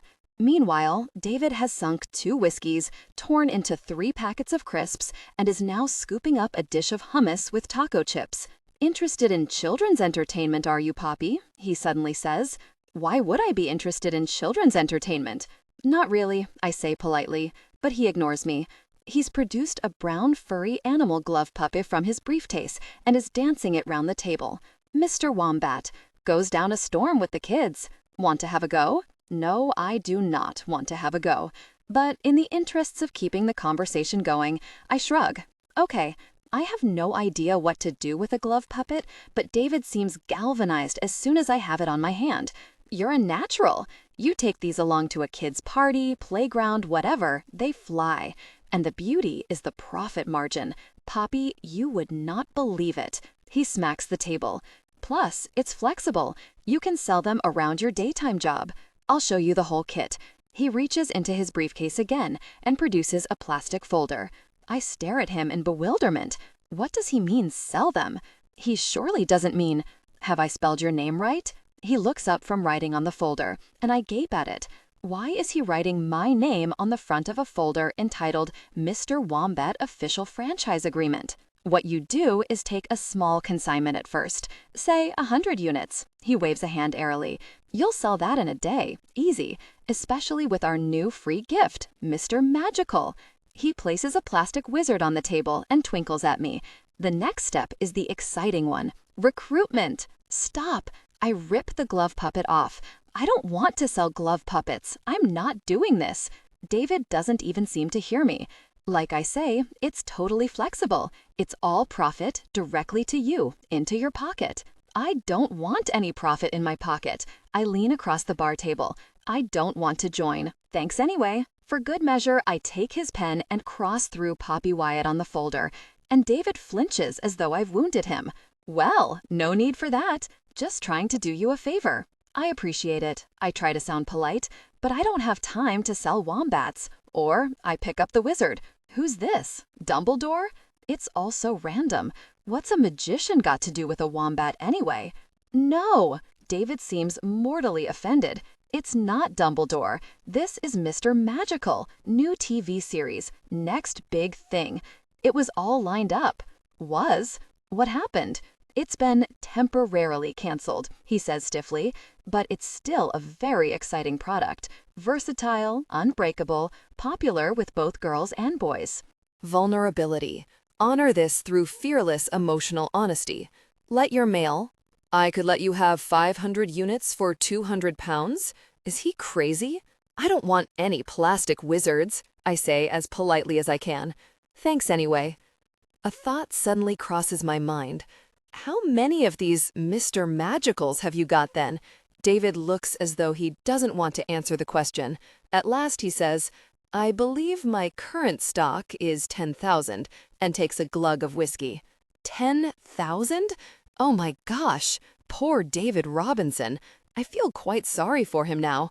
What's he going to do with 10,000 plastic wizards? I dread to ask how many wombats he's got. Maybe Sam will know someone who wants to sell them, I say encouragingly. Someone with children, maybe. David raises his eyes lugubriously from his drink. Tell me something. Does Sam still blame me for flooding his house? He hasn't mentioned it, I say honestly. Well, maybe the damage wasn't as bad as it looked. Difficult Albanian fish tanks. David looks downcast. Absolute tat, and the fish weren't much better. Word of advice, Poppy, steer clear of fish. I have an urge to giggle and bite my lip hard. Okay, I nod as seriously as I can. I'll remember that. He polishes off the last taco chip, exhales noisily, and looks around the lobby. Uh-oh, he seems to be getting restless. I can't let him go wandering around. So, what was Sam like at college? I ask, to spin out the conversation a little more. High flyer. David looks a little grouchy. You know the type. Rode for the college, always knew he'd end up doing well. Went off the rails a bit in his second year. Got in a bit of trouble, but that was understandable. How come? I frown, not following. Well, you know, David shrugs. After his mom died. I freeze, my glass halfway to my lips. What did he just say? I'm sorry. I'm trying, not very well, to conceal my shock. Did you say Sam's mother died? Didn't you know? David seems surprised. Beginning of the second year. Heart disease, I think it was. She'd not been well, but no one was expecting her to peg it so soon. Sam took it badly, poor bloke. Though I always say to him, "You're welcome to my old lady, anytime you want." I'm not listening. My head is buzzing with confusion. He said it was a friend of his. I know he did. I can hear him now. My friend lost his mother when we were at college. I spent a lot of nights talking with him. Lot of nights. And it never goes away. Poppy? David is waving his hand in front of my face. You all right? Yes, I try to smile. Sorry, I thought it was a friend of his who lost his mother, not Sam himself. I must have got confused. Silly me. Do you want another whiskey? David doesn't reply to my offer. He's silent a while, then shoots me an appraising look, cradling his empty drink in his hands. His fleshy thumbs are tracing a pattern on the glass, and I watch them, mesmerized. You weren't confused, he says at last. Sam didn't tell you, did he? He said it was a friend. I stare at him, taken aback. I'd written this guy off as a boorish moron, but he's totally nailed it. Yes, I admit at last. He did. How did you know? He's private like that, Sam. David nods. When it happened, the death, he didn't tell anyone at college for days, only his two closest friends. Right, I hesitate doubtfully. Is that you? Me?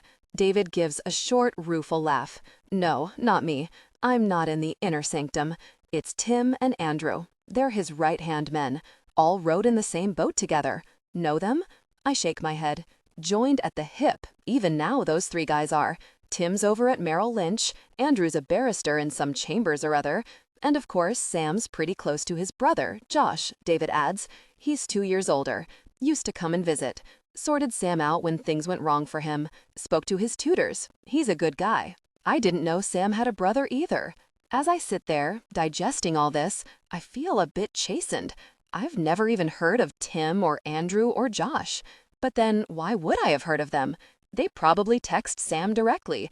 They're probably in touch like normal people, in private, not like Willow the Witch and old friends trying to hustle some money. All this time I've thought I could see Sam's entire life, but it wasn't his entire life, was it?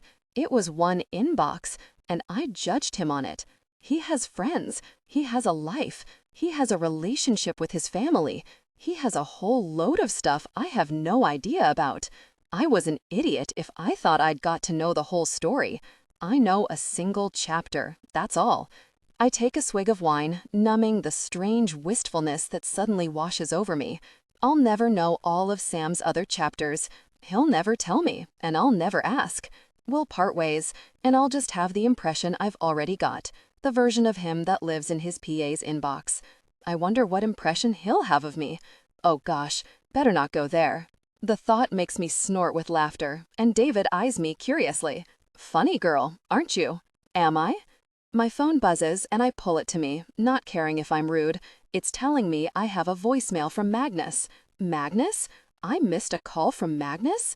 Abruptly, my thoughts swoop away from Sam, away from David and this place, to the rest of my life. Magnus. Wedding. Anonymous text. Your fiancé has been unfaithful. Jumbled thoughts pile into my brain all at once. I leap to my feet, pressing voicemail, jabbing at the keys, impatient and nervous all at once. Although, what am I expecting? A confession? A rebuttal?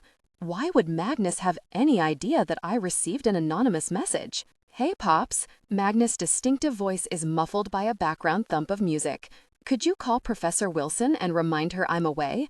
Thanks, sweets. Number's on my desk. Ciao. Having a great time. I listen to it twice over for clues, even though I have no idea what kind of clues I'm hoping to glean.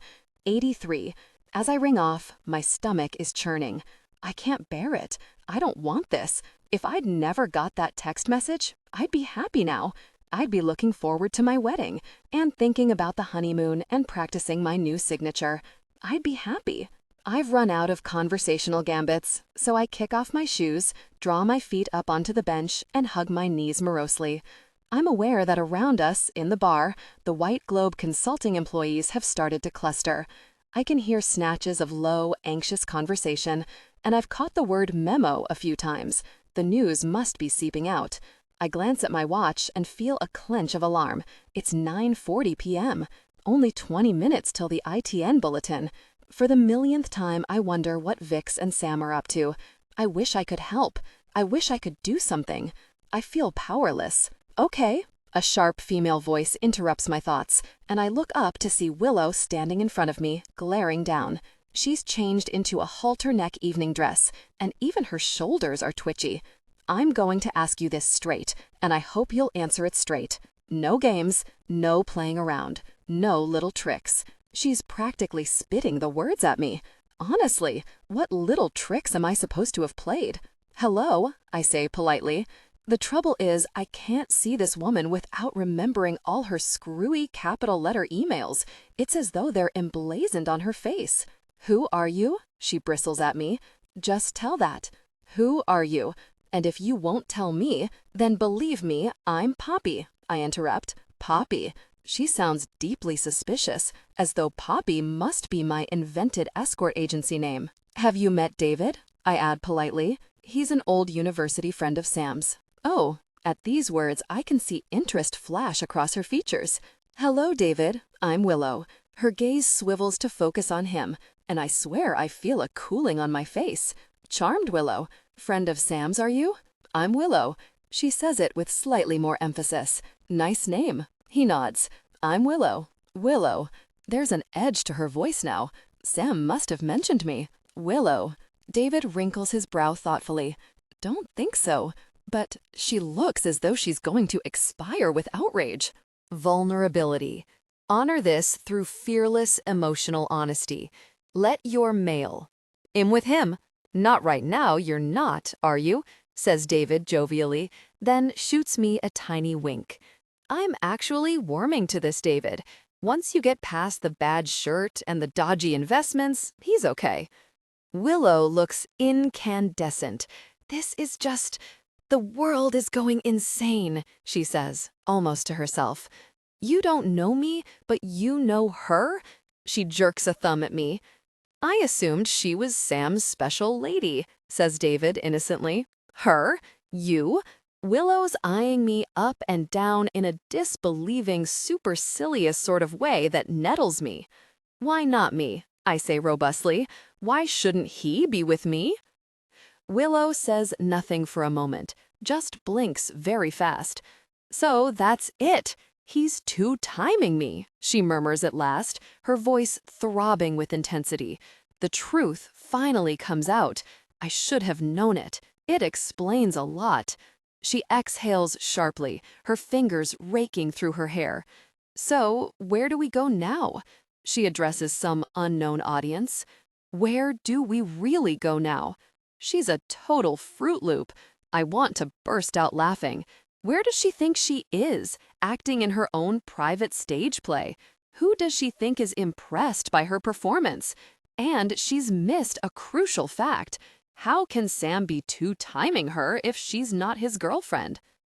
On the other hand, as much as I'm enjoying winding her up, I don't want to spread false rumors.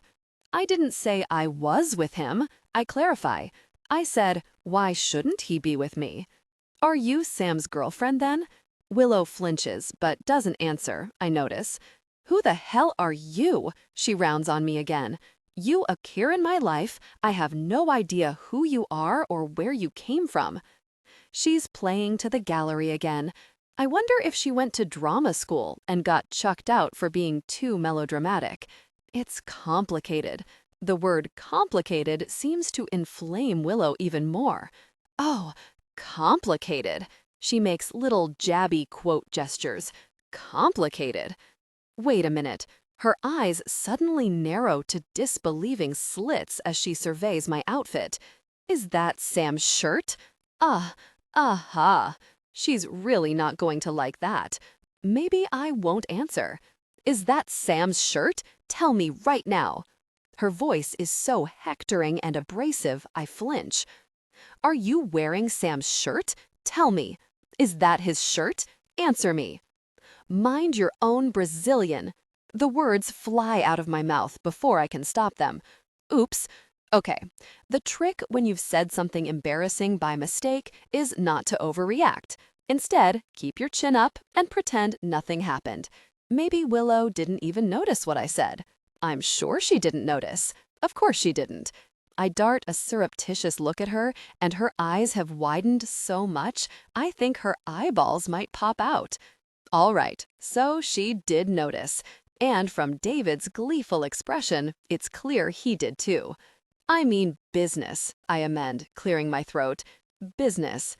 Over David's shoulder, I suddenly see Vix. She's striding through the clusters of White Globe Consulting employees, and her grim expression makes my stomach turn over. I glance at my watch. 9:45.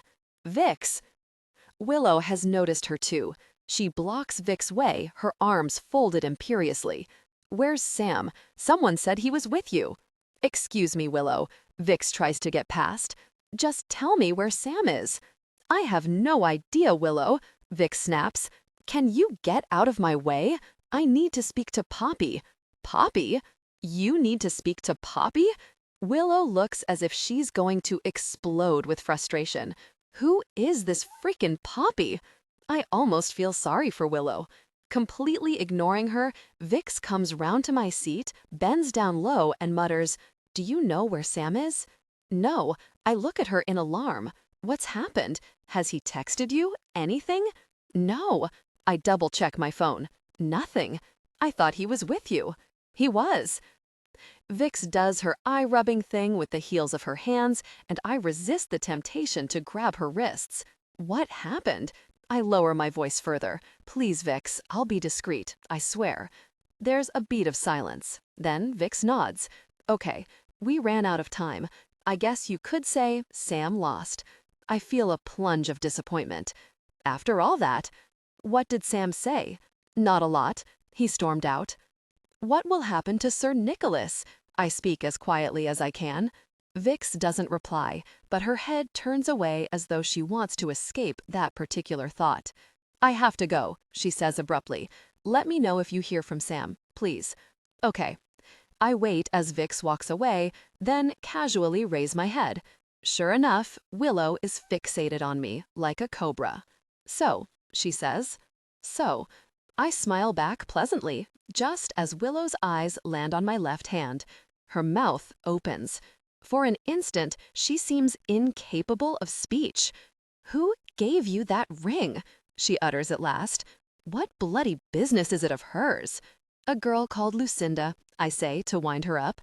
I'd lost it, you see. She gave it back. Willow draws breath, and I swear she's about to launch her fangs into me when Vic's voice comes blasting through the PA system at top volume. I'm sorry to interrupt the party, but I have an important announcement to make. All employees of White Globe Consulting, please make your way back into the main conference hall immediately. That's back into the main conference hall immediately. Thank you. There's an outbreak of chatter around us, and all the clusters of people start moving toward the double doors, some quickly refilling their glasses. Looks like my cue to leave, says David, getting to his feet. You'll be needing to go. Give my regards to Sam. I'm not actually an employee, I say for accuracy's sake, but yes, I do need to go. Sorry about that. Really? David shakes his head, looking mystified. Then she's got a point. He jerks his head at Willow. You're not Sam's girlfriend, and you don't work for this company. Who the hell are you? Like I said, I can't help smiling at his quizzical expression. It's complicated. I can believe it. He raises his eyebrows, then produces a business card and presses it into my hand. Tell Sam, exotic mini pets. I've got a great opportunity for him. I'll tell him. I nod seriously. Thanks. I watch him disappear toward the exit, then carefully put his card away for Sam. So, Willow looms in front of me again, arms folded. Why don't you start from the beginning? Are you serious? I can't hide my exasperation. Isn't there something else you need to be doing right now? I gesture at the crowd surging into the conference room. Oh, nice try. She doesn't even flicker. I'm hardly going to make some tedious corporate announcement my priority. Believe me, this tedious corporate announcement is one you're going to want to hear. You know all about it, I suppose, Willow shoots back sarcastically. Yes, I nod, suddenly feeling despondent. I know all about it. And I think I'm going to get a drink. I stalk away to the bar. I can see Willow in the mirror, and after a few seconds, she turns and heads toward the conference room, her expression mutinous. I feel drained just from talking to her. No, I feel drained by the whole day. I order myself a large glass of wine, then slowly walk toward the conference room. Vix is standing on the stage, talking to a rapt, shocked audience. Behind her, the massive screen is on silent TV. As I say, we don't know exactly what shape the report will take, but we have made our response, and that's the only thing we can do at the present time. Are there any questions? Nihal. Where's Sir Nicholas now? Comes Nihal's voice from the crowd. He's in Berkshire. We'll have to see what happens about the rest of the conference. As soon as any decisions have been made, obviously, you will all be informed. I'm looking around at the faces. Justin is a few feet away from me, gazing up at Vix in a pantomime of shock and concern. Now he raises his hand. Justin, says Vix reluctantly. Vix, bravo. His smooth voice travels through the room. I can only imagine how difficult these last few hours have been for you. As a member of the senior management team, I'd like to thank you for your sterling efforts. Vulnerability. Honor this through fearless emotional honesty. Let your mail. Whatever Sir Nicholas may or may not have said, whatever the truth of the matter, and of course, none of us can really know that, your loyalty to the company is what we value. Well done, Vix. He leads a round of applause. Ooh, snake. Clearly, I'm not the only one to think this, because another hand shoots straight up. Malcolm, says Vix in plain relief. I'd like to make it clear to all employees that Sir Nicholas did not make these remarks. Unfortunately, Malcolm's voice is a bit rumbly, and I'm not sure everyone can hear. I received the original memo he sent, and it was completely different, I'm afraid. I'll have to interrupt you now, Vix chimes in. The bulletin's starting. Volume up, please. Where's Sam? He should be here. He should be replying to Justin and crushing him. He should be watching the bulletin. I just don't get it. The familiar ITN News at 10 music begins, and the swirling graphics fill the massive screen on stage. I'm feeling ridiculously nervous, even though it doesn't have anything to do with me. Maybe they won't run the story, I keep thinking. You hear about items being bumped all the time. Big Ben's chimes have begun. Any second, they'll start announcing the headlines. My stomach clenches with nerves, and I take a swig of wine. Watching the news is a completely different experience when it's something to do with you. This is what prime ministers must feel like all the time. God, I wouldn't be them for anything. They must spend every evening hiding behind the sofa, peering through their fingers. Bong. Fresh attacks in the Middle East lead to fears of instability. Bong. House prices make a surprise recovery, but will it last? Bong. A leaked memo casts doubts on the integrity of a top government advisor. There it is. They're running it. There's an almost eerie silence in the room. No one has gasped or even reacted. I think everyone's holding their breath, waiting for the full item. The Middle Eastern report has started, and there are pictures of gunfire in a dusty street, but I'm barely taking it in. I've pulled out my phone and am texting Sam. Are you watching? Everyone is in conference room. P. My phone remains silent. What's he doing? Why isn't he in here with everyone else? I stare fixedly at the screen as the footage changes to house price graphs and an interview with a family trying to move to Thaxted, wherever that is. I'm willing the presenters to speak more quickly, to get through it. Never have I been less interested in house prices in my life. And then both the first two items are done, and we're back in the studio, and the newsreader is saying, with her grave face on, tonight, doubts were cast on the integrity of Sir Nicholas Murray, the founder of White Globe Consulting and government advisor. In a confidential memo obtained exclusively by ITN, he refers to corrupt practices and the soliciting of bribes, apparently condoning them. There are a few gasps and whispers around the room. I glance at Vix. Her face is amazingly composed as she watches the screen. I suppose she knew what to expect. But in a new twist, within the last few minutes, ITN has discovered that another staff member at White Globe Consulting may in fact have written the words credited to Sir Nicholas, something which official company sources deny all knowledge of. Our reporter Damian Stanford asks, is Sir Nicholas a villain or the victim of a smear attempt? What? Vix's voice rips across the room. What the, really? A babble has broken out, interspersed with shh and listen and shut up. Someone has ramped the sound to top volume. I stare at the screen, utterly confused. Did Sam find some proof? Did he pull it out of the bag? My phone bleeps and I yank it from my pocket. It's a text from Sam. How did Vix react? I look at Vix and flinch. She looks like she wants to eat someone alive. White Globe Consulting has been a major influence on business for the last 3 decades, a voiceover is saying on screen, accompanied by a long lens shot of the White Globe Consulting building. My thumbs are so full of adrenaline, the text almost writes itself. Did you do this? I did this. You contacted ITN yourself? Correct. Thought the techies didn't find any proof. What happened? They didn't. I swallow hard, trying to get my head around this. I'm a physiotherapist, for God's sake. But even I'd say that you don't phone up ITN with a story of a smear without something to back it up. How? As I start typing, I realize I don't even know how to frame the question, so I send it as it is. There's silence for a little while. Then a 2-page text arrives in my phone. I blink at it in amazement. This is the longest text Sam has ever sent me, by approximately 2,000%.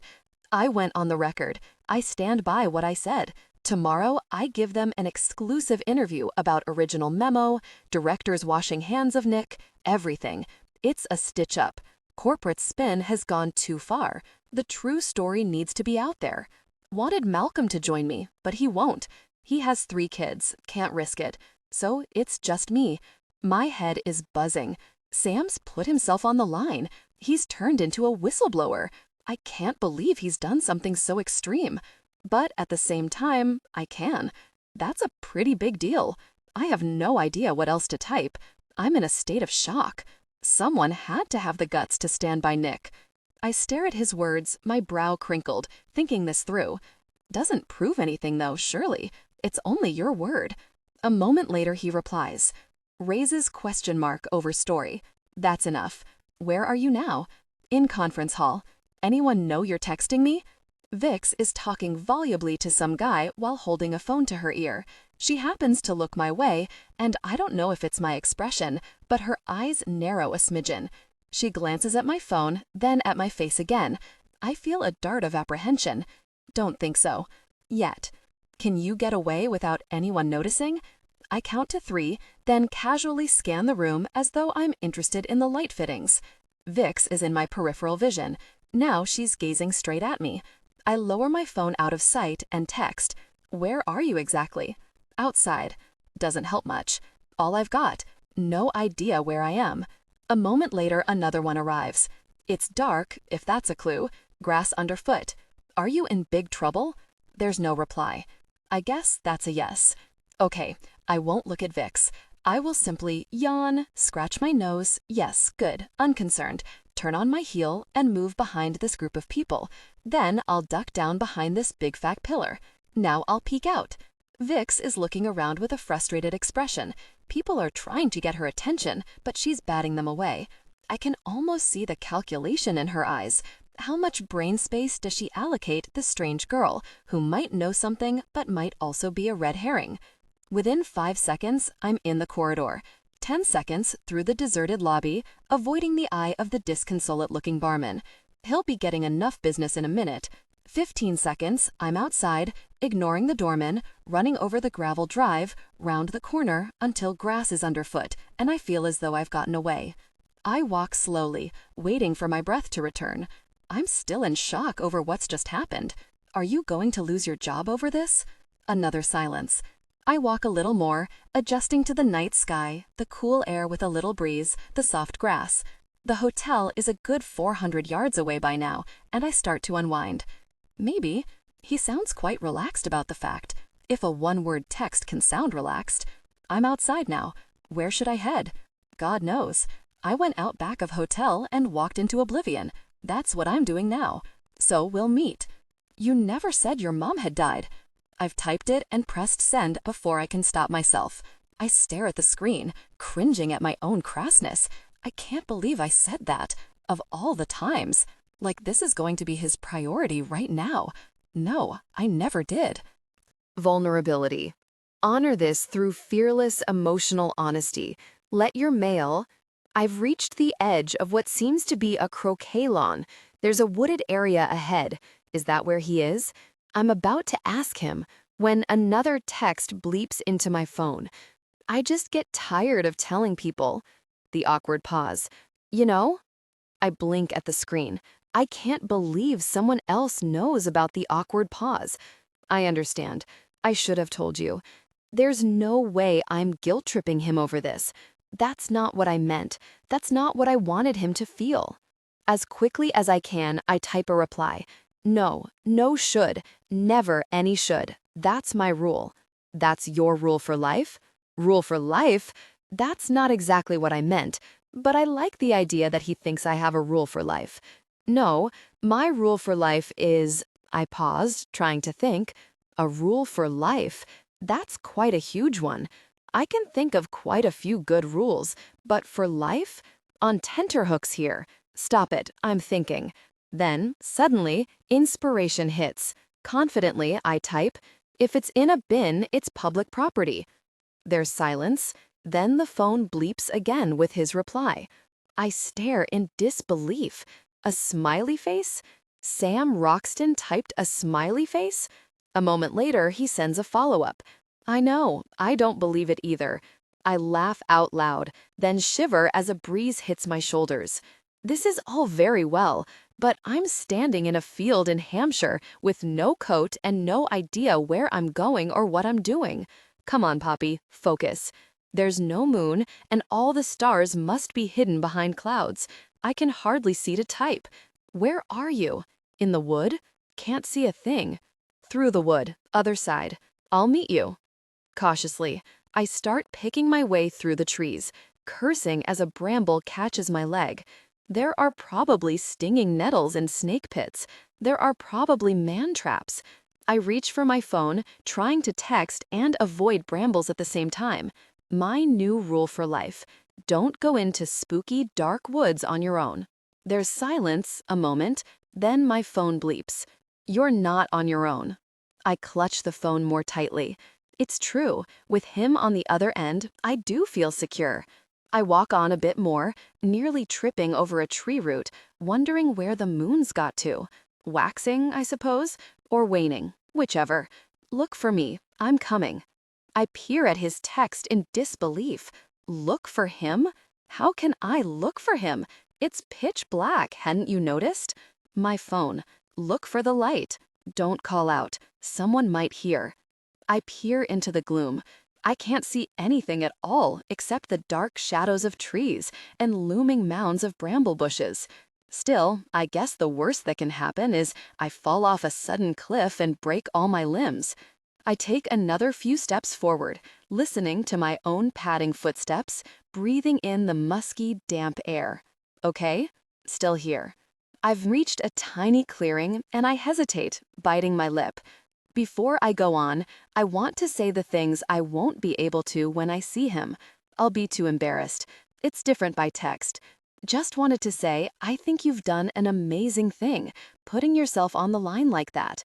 It had to be done. That's typical of him to brush it off. No, it didn't, but you did it. I wait a little while, feeling the breeze on my face and listening to an owl hooting above me somewhere, but he doesn't reply. I don't care. I'm going to press on. I have to say these things because I have a feeling no one else will. You could have taken an easier path, of course, but you didn't. That's my rule for life. and with no warning, I feel a hotness behind my eyes. I have no idea why. I don't know why I suddenly feel affected. I want to type "I admire you," but I can't bring myself to. Not even by text. Instead, after a moment's hesitation, I type, "I understand you." Of course you do. You'd do the same. I stare at the screen, discomforted. Me? What have I got to do with it? I wouldn't. You've got to know you pretty well, Poppy Wyatt. You would. I don't know what to say, so I start moving through the wood again, into what seems even blacker darkness.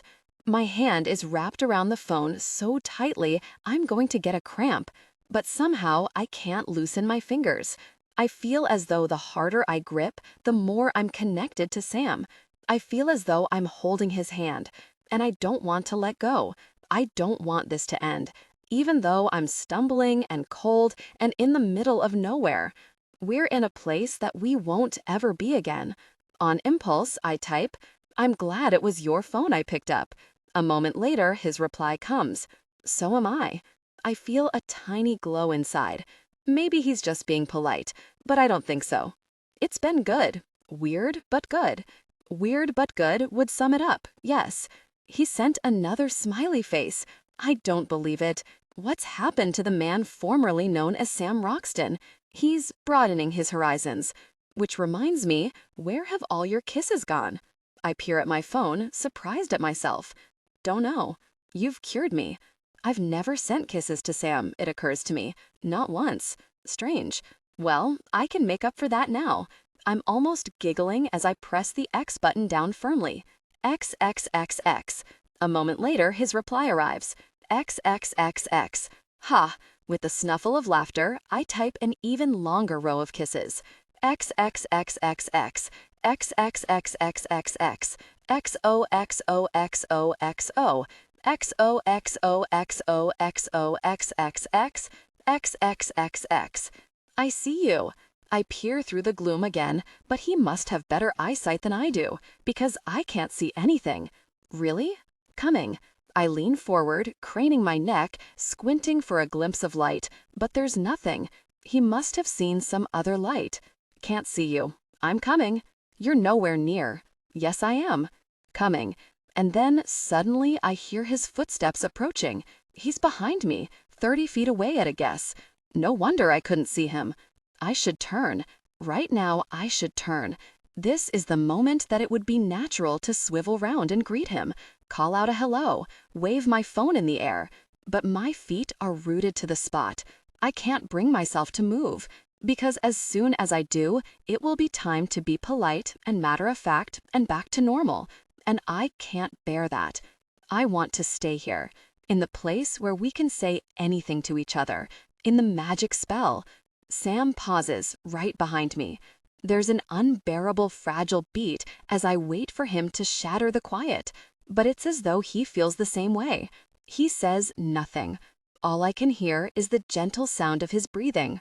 Slowly, his arms wrap around me from behind. I close my eyes and lean back against his chest, feeling unreal. I'm standing in a wood with Sam, and his arms are around me, and they really shouldn't be. I don't know what I'm doing. I don't know where I'm going with this, except I do. Of course I do. Because as his hands gently cut my waist, I don't make a sound. As he swivels me around to face him, I don't make a sound. And as his stubble rasps my face, I don't make a sound. I don't need to. We're still talking. Every touch he makes, every imprint of his skin is like another word, another thought, a continuation of our conversation. And we're not done yet. Not yet. I don't know how long we're there. 5 minutes, maybe? 10 minutes? But the moment can't last forever. And it doesn't. The bubble doesn't so much burst as evaporate, leaving us back in the real world, realizing our arms around each other, awkwardly stepping apart, feeling the chill night air rush between us. I look away, clearing my throat, rubbing his touch off my skin. So, shall we? Yes. As we pad through the woods, neither of us speaks. I can't believe what just happened. Already it seems like a dream. Something impossible. It was in the forest. No one saw it or heard it. So, did it actually happen? Sam's phone is buzzing, and this time he takes it to his ear. "Hi, Vix." And just like that, it's over. At the edge of the wood, I can see a posse of people striding over the grass toward us, and the aftermath begins. I must be a little dazed from our encounter because I can't engage with any of this. Vulnerability. Honor this through fearless, emotional honesty. Let your mail. Am aware of Vix and Robbie and Mark all raising their voices, and Sam staying calm, and Vix getting near to tears, which seems a bit unlikely for her, and talk of trains and cars and emergency press briefings, and then Mark saying, "It's Sir Nicholas for you, Sam," and everyone moving back a step, almost respectfully, as Sam takes the call. And then suddenly the cars are here to take everyone back to London, and we're heading out to the drive, and Vix is bossing everyone around, and everyone's going to regroup at 7 a.m. at the office. I've been allotted to a car with Sam. As I get in, Vix leans in and says, "Thanks, Poppy." I can't tell if she's being sarcastic or not. "It's okay," I say, just in case she's not. "And I'm sorry." Yup, she says tightly, and then the car moves off. Sam is texting intently, a deep frown on his face. I don't dare make a sound. I check my phone for a message from Magnus, but there's nothing. So I drop it down on the seat and stare out the window, letting the street lamps blur into a stream of light, wondering where the hell I'm going. I didn't even know I'd fallen asleep, but somehow my head is on Sam's chest, and he's saying, "Poppy, Poppy?" Suddenly, I wake up properly, and my neck is cricked, and I'm looking out of a car window at a funny angle. Oh, I scramble to a sitting position, wincing as my head spins. "Sorry. God. You should have. No problem. Is this your address?" I peer blearily out the window. We're in Balham. We're outside my block of flats. I glance at my watch. It's gone midnight. "Yes," I say in disbelief. "This is me. How did you—" Sam nods at his phone, still on the car seat. "Your address was in there." "Oh, right. I can hardly complain about him invading my privacy. I didn't want to wake you." "No, of course, that's fine." I nod. "Thanks." Sam picks up the phone and seems about to hand it to me, then he hesitates. "I read your messages, Poppy. All of them." "Oh." I clear my throat, unsure how to react. "Wow. Well, that's a bit much, don't you think? I mean, I know I read your emails, but you didn't need to." "It's Lucinda." "What?" I stare at him dumbly. "For my money, Lucinda's your girl." "Lucinda? But what? Why?" "She's been lying to you, consistently. She couldn't have been in all the places she says she has at the times she said. It's not physically possible." "Actually, I noticed that too," I admit. "I thought she was trying to bill me for more hours or something."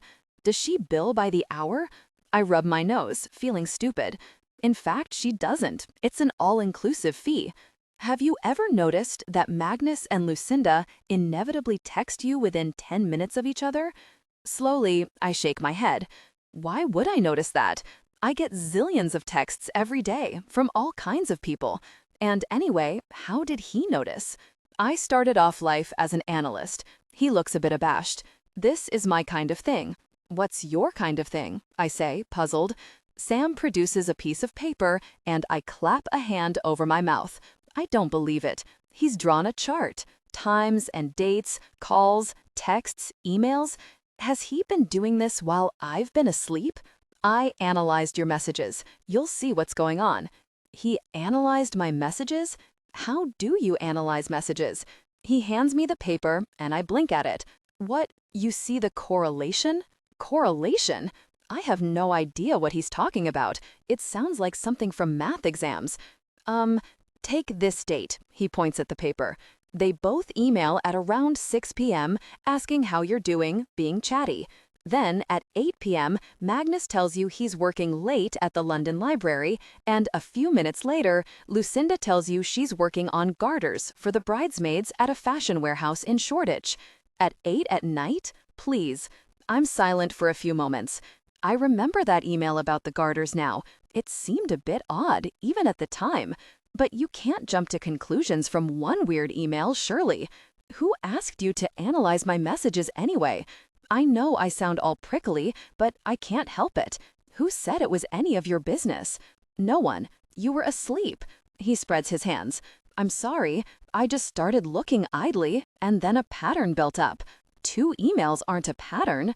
It's not only 2. He gestures at the paper. Next day, Magnus has a special evening seminar, which he forgot to mention.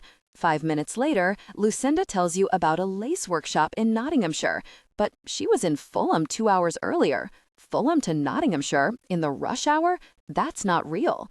My guess is it's an alibi. The word alibi makes me feel a bit cold. 2 days later, Magnus texts you canceling your lunch date. A moment later, Lucinda emails you telling her she's frantically busy till 2 p.m. She doesn't give you any other reason for emailing. Why would she need to let you know that she's frantically busy over some random lunchtime? He looks up, waiting for a reply. Like, I'll have one? I don't know, I say at last. I don't know. As Sam continues, I knead my eyes briefly with my fists. I get why Vix does this now. It's to block the world out for just a second. Why didn't I see this? Why didn't I see any of this? Magnus and Lucinda. It's like a bad joke. One of them's supposed to be organizing my wedding. The other's supposed to be in my wedding. To me. But wait, my head jerks with a thought.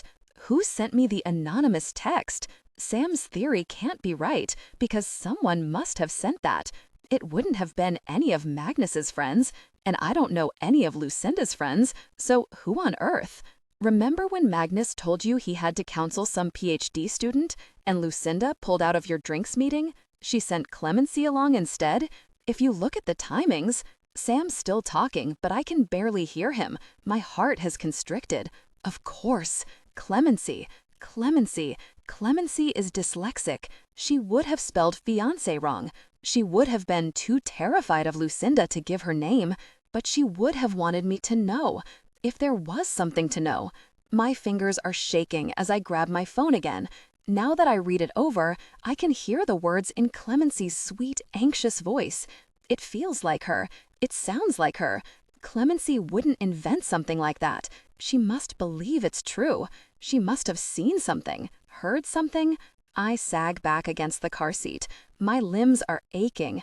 I feel parched and worn out, and a little like I want to cry. Anyway, Sam seems to realize I've stopped listening. I mean, it's a theory, that's all. He folds the paper up, and I take it. Thanks. Thanks for doing that. He shrugs, a bit awkward. Like I said, it's my thing. For a while, we're both silent, although it feels like we're still communicating. I feel as though our thoughts are circling above our heads, interweaving, looping, meeting for a moment, then diverging again. Him on his path, me on mine. So, I exhale at last. I should let you go. It's late. Thanks for... No, he interrupts. Don't be ridiculous. Thank you. I nod simply. I think both of us are probably too drained to get into long speeches. It's been... Yes. I look up and make the mistake of catching his eye, silvered in the light from the street lamp. And just for a moment... No, don't, Poppy. It never happened. Don't think about it. Blanket. So, I reach for the door handle, trying to force myself into reality, into rationality. I still need to give you this phone back. You know what? Have it, Poppy. It's yours. He clasps my fingers over it and holds them tight for a moment. You earned it. And please don't bother to forward anything else. As of tomorrow, all my emails will go to my new PA. Your work here is done. Well, thanks. I open the door, then on impulse, turn around. Sam, I hope you're okay. Don't worry about me. I'll be fine. He flashes his wonder smile, and I suddenly feel like hugging him tight. He's about to lose his job, and he can still smile like that. I hope you're okay, he adds. I'm sorry about it all. Oh, I'll be okay. I give a brittle laugh, even though I have no idea what I mean by this. Vulnerability. Honor this through fearless emotional honesty. Let your mail. My husband-to-be is possibly involved with my wedding planner? In what sense will I be okay? The driver clears his throat, and I start. It's the middle of the night. I'm sitting in a car on the street. Come on, Poppy, get with it. Move. The conversation has to end. So even though it's the last thing I feel like doing, I force myself to get out, bang the door shut, and call, "Good night." I head to my front door and open it because I know instinctively that Sam won't drive away till he's seen I'm safely in. Then I stand on the doorstep, watching his car drive away. As it rounds the corner, I check my phone, half hoping, half expecting, but it's dark and silent. It remains dark and silent. And for the first time in a long while, I feel utterly alone. Okay, he won't get. I know. Not such a huge range then. Magnus is involved with Professor Wilson? No, surely not. She has a beard. And, by the way, in what sense have I appeared in her life? And we're not exactly starting from a high bar. I think it can. It's all in the timing. Another one for Anthony. Not. It's in every single paper the next morning, front page news. I headed out to the newsagents as soon as I was up and bought every newspaper they had. There are pictures of Sir Nicholas, pictures of the Prime Minister, pictures of Sam, pictures of Ed Exton, even a picture of Vix in the Mail. The headlines are full of corruption and smear attempt and integrity. The memo is printed in full everywhere, and there's an official quote from Number 10 about Sir Nicholas considering his position on the government committee. There are even 2 different cartoons of Sir Nicholas holding bags labeled happiness and stuffed full of money. But Sam was right. There's an air of confusion about it. Some journalists obviously think Sir Nicholas did write the memo. Others obviously think he didn't. One paper has run an editorial about how Sir Nicholas is an arrogant bighead, and of course he's been taking bribes all along.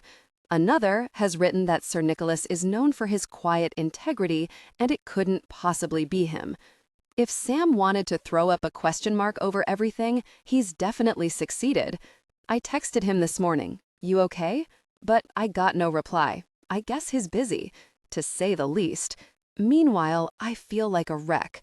It took me hours to get to sleep last night. I was so wired.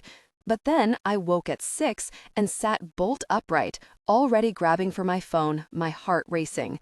Magnus had texted 4 words. Having a great time. MXX. Having a great time. What does that tell me? Nothing. He could be having a great time congratulating himself on how I have no idea about his secret mistress.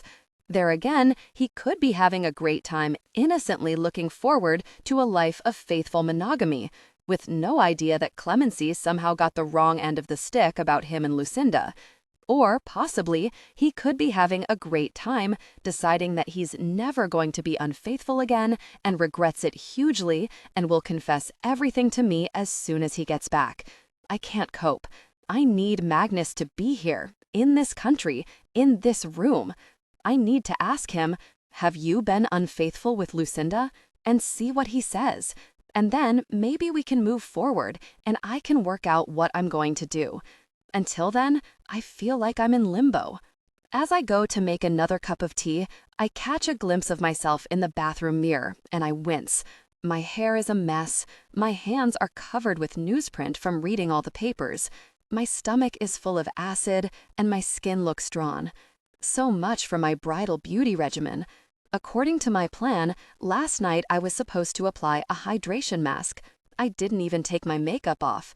I'd originally set today aside to do wedding preparation, but every time I even think about it, my insides clench and I feel like crying or shouting at someone. Well, Magnus. There's no point just sitting here all day, though. I have to go out. I have to do something. After a few sips of tea, I decide to go into work.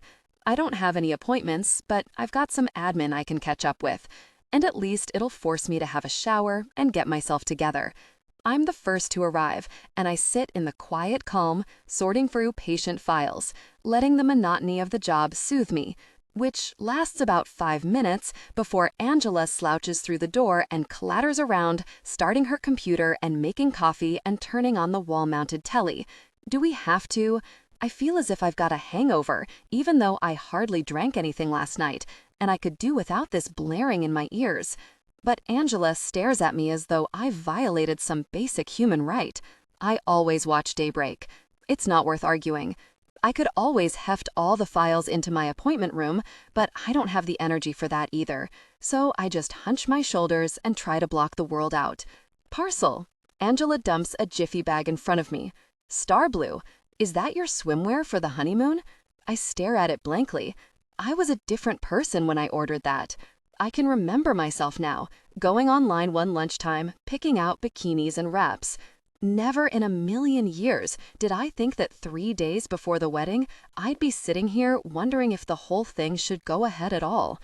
And in today's front page story, we're talking possible corruption at government level.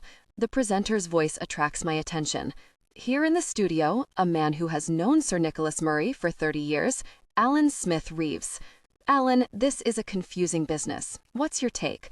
I know that guy, Angela says self-importantly, as Alan Smith Reeves starts talking. He used to work in the same building as my last job. Oh, right. I nod politely as a picture of Sam appears on the screen. I can't look. Just the sight of him sends shooting pains through my chest, but I don't even know why. Is it because he's in trouble? Is it because he's the only other person who knows about Magnus?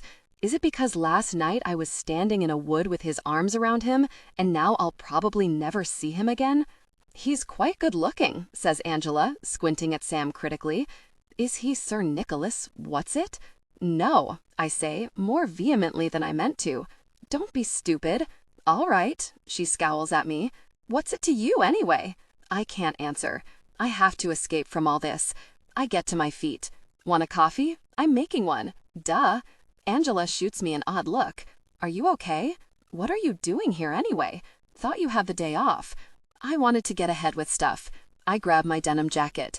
But maybe it was a bad idea. Here she is. The door bursts open and Ruby and Annalise bustle in. We were just talking about you, says Ruby, looking surprised. What are you doing here? I thought I'd do some admin, but I'm going. No, don't. Wait a sec. Ruby grabs my shoulder, then turns to Annalise. Now, Annalise, why don't you say to Poppy what we were talking about? Then you won't have to write a letter.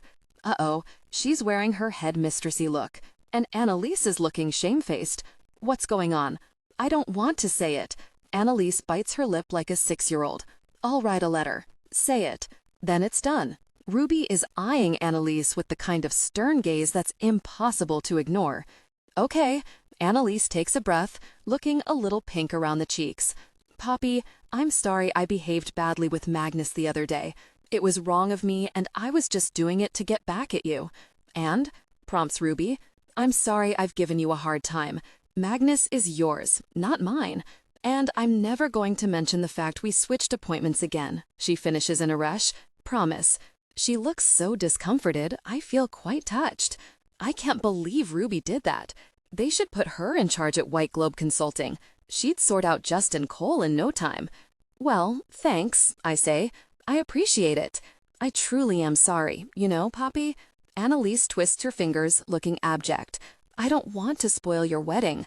Annalise, take it from me. You won't spoil my wedding. Vulnerability.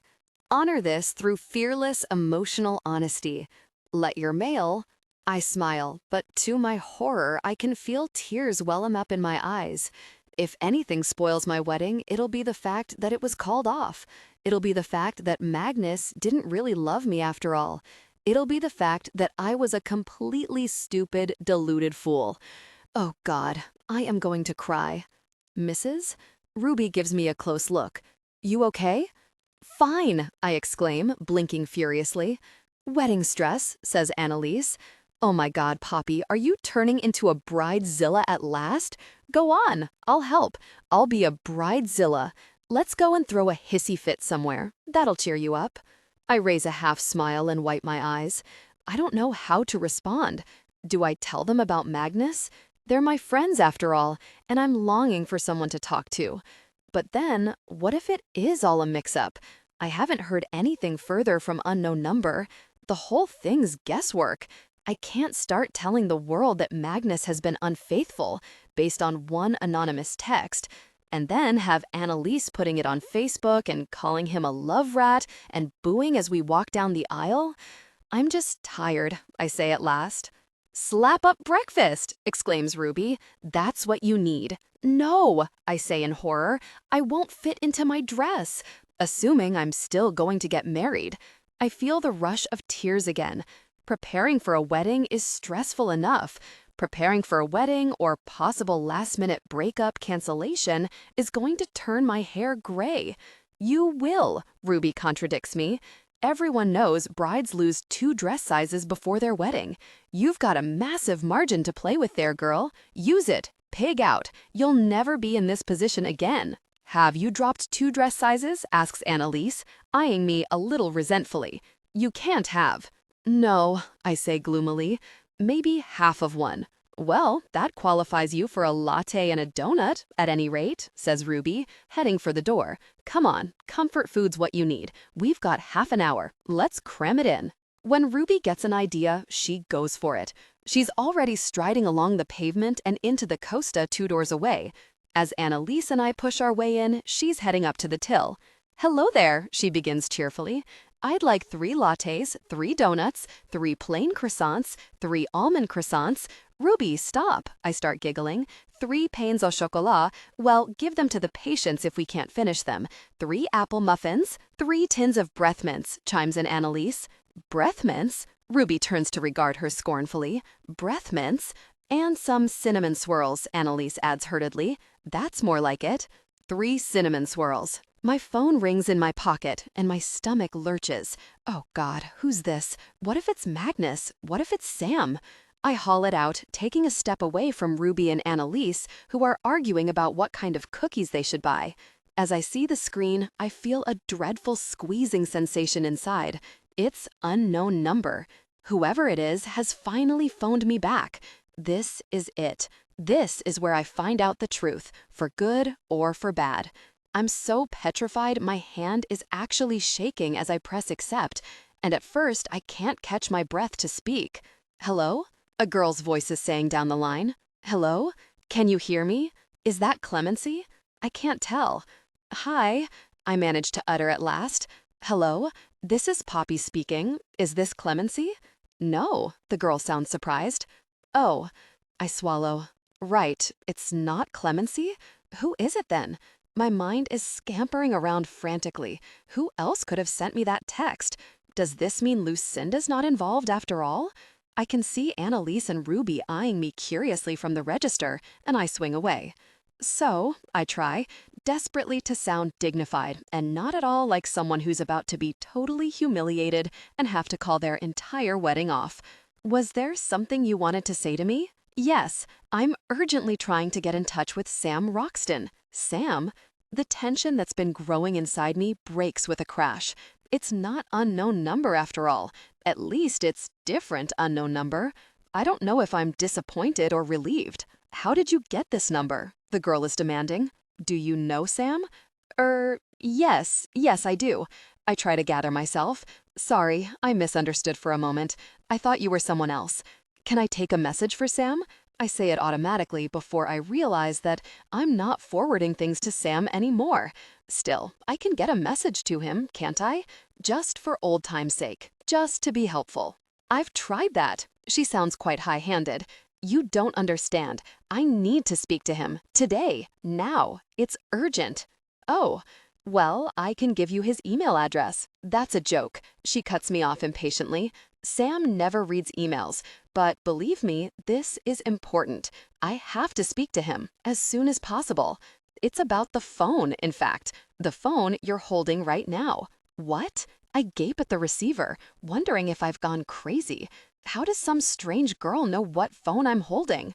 Who are you? I say in astonishment, and she heaves a sigh. No one remembers who I am, do they? I worked for Sam. I'm Violet. Thank God I didn't eat the cinnamon swirls is all I can say. Violet turns out to be about 10 feet tall, with skinny legs clad in frayed denim shorts and massive dark eyes with traces of makeup around them. She looks like a cross between a giraffe and a bush baby. It turned out that she lives in Clapham, and it would take her only about 5 minutes to get here to see me. So here she is, in Costa, chomping on a chicken wrap and swigging a smoothie. Ruby and Annalise have gone back to work, which is a good thing because I couldn't cope with having to explain the whole saga to them. It's all too surreal. As Violet has told me several times, if she hadn't happened to be in London between jobs and happened to see the headlines as she went to get a pint of milk, she would never have known about the scandal. And if she hadn't happened to have a brain in her head, she wouldn't have realized that she totally knew what had been going on the whole time.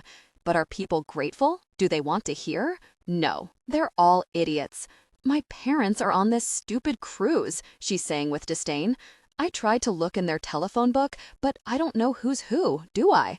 So I tried ringing Sam's line, then Nick's line, but I only got snotty PAs. No one would listen to me. But I need to tell someone. She bangs her hand on the table. Because I know something was going on. I even sort of knew it at the time. But Sam never listened to me?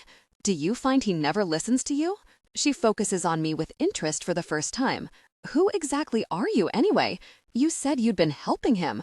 What does that mean? It's kind of complicated, I say after a pause. He was left in the lurch a bit. Oh, yeah? She takes another bite of chicken wrap and regards me with interest. How come? Has she forgotten? Well, you left with no notice, remember? You were supposed to be his PA. She opens her eyes wide. Yeah, that job didn't really work out for me. And the agency called and wanted me to get on a plane, so... Her brow wrinkles in thought, as though she's considering this for the first time. I guess he was a bit annoyed, but they've got loads of staff. He'll be all right. She waves her hand airily. So do you work there? No. How am I going to explain it? I found this phone and borrowed it, and I got to know Sam that way. I remember that phone. Yeah. She peers at it, screwing up her nose. I never answered it. I suppress a smile. She must have been the worst PA in the world. But that's why I know something was going on. She finishes off her chicken wrap with a flourish. Because of all the messages. On that. She jabs a finger at it. Okay, at last we're getting to it. Messages. What messages? It had all these voicemails on it. Not for Sam, for some guy called Ed. I didn't know what to do about them, so I listened to them and I wrote them down. And I didn't like the sound of them. Why not? My heart starts to thud. They were all from the same guy, about altering a document. Vulnerability. Honor this through fearless emotional honesty. Let your mail, how they were going to do it, how long it would take, how much it would cost, that kind of thing. It didn't sound right, you know what I mean? But it didn't exactly sound wrong either. She crinkles her nose. It just sounded weird. My head is wheeling. I can't take this in. Voicemails for Ed about the memo. On this phone. This phone. Did you tell Sam?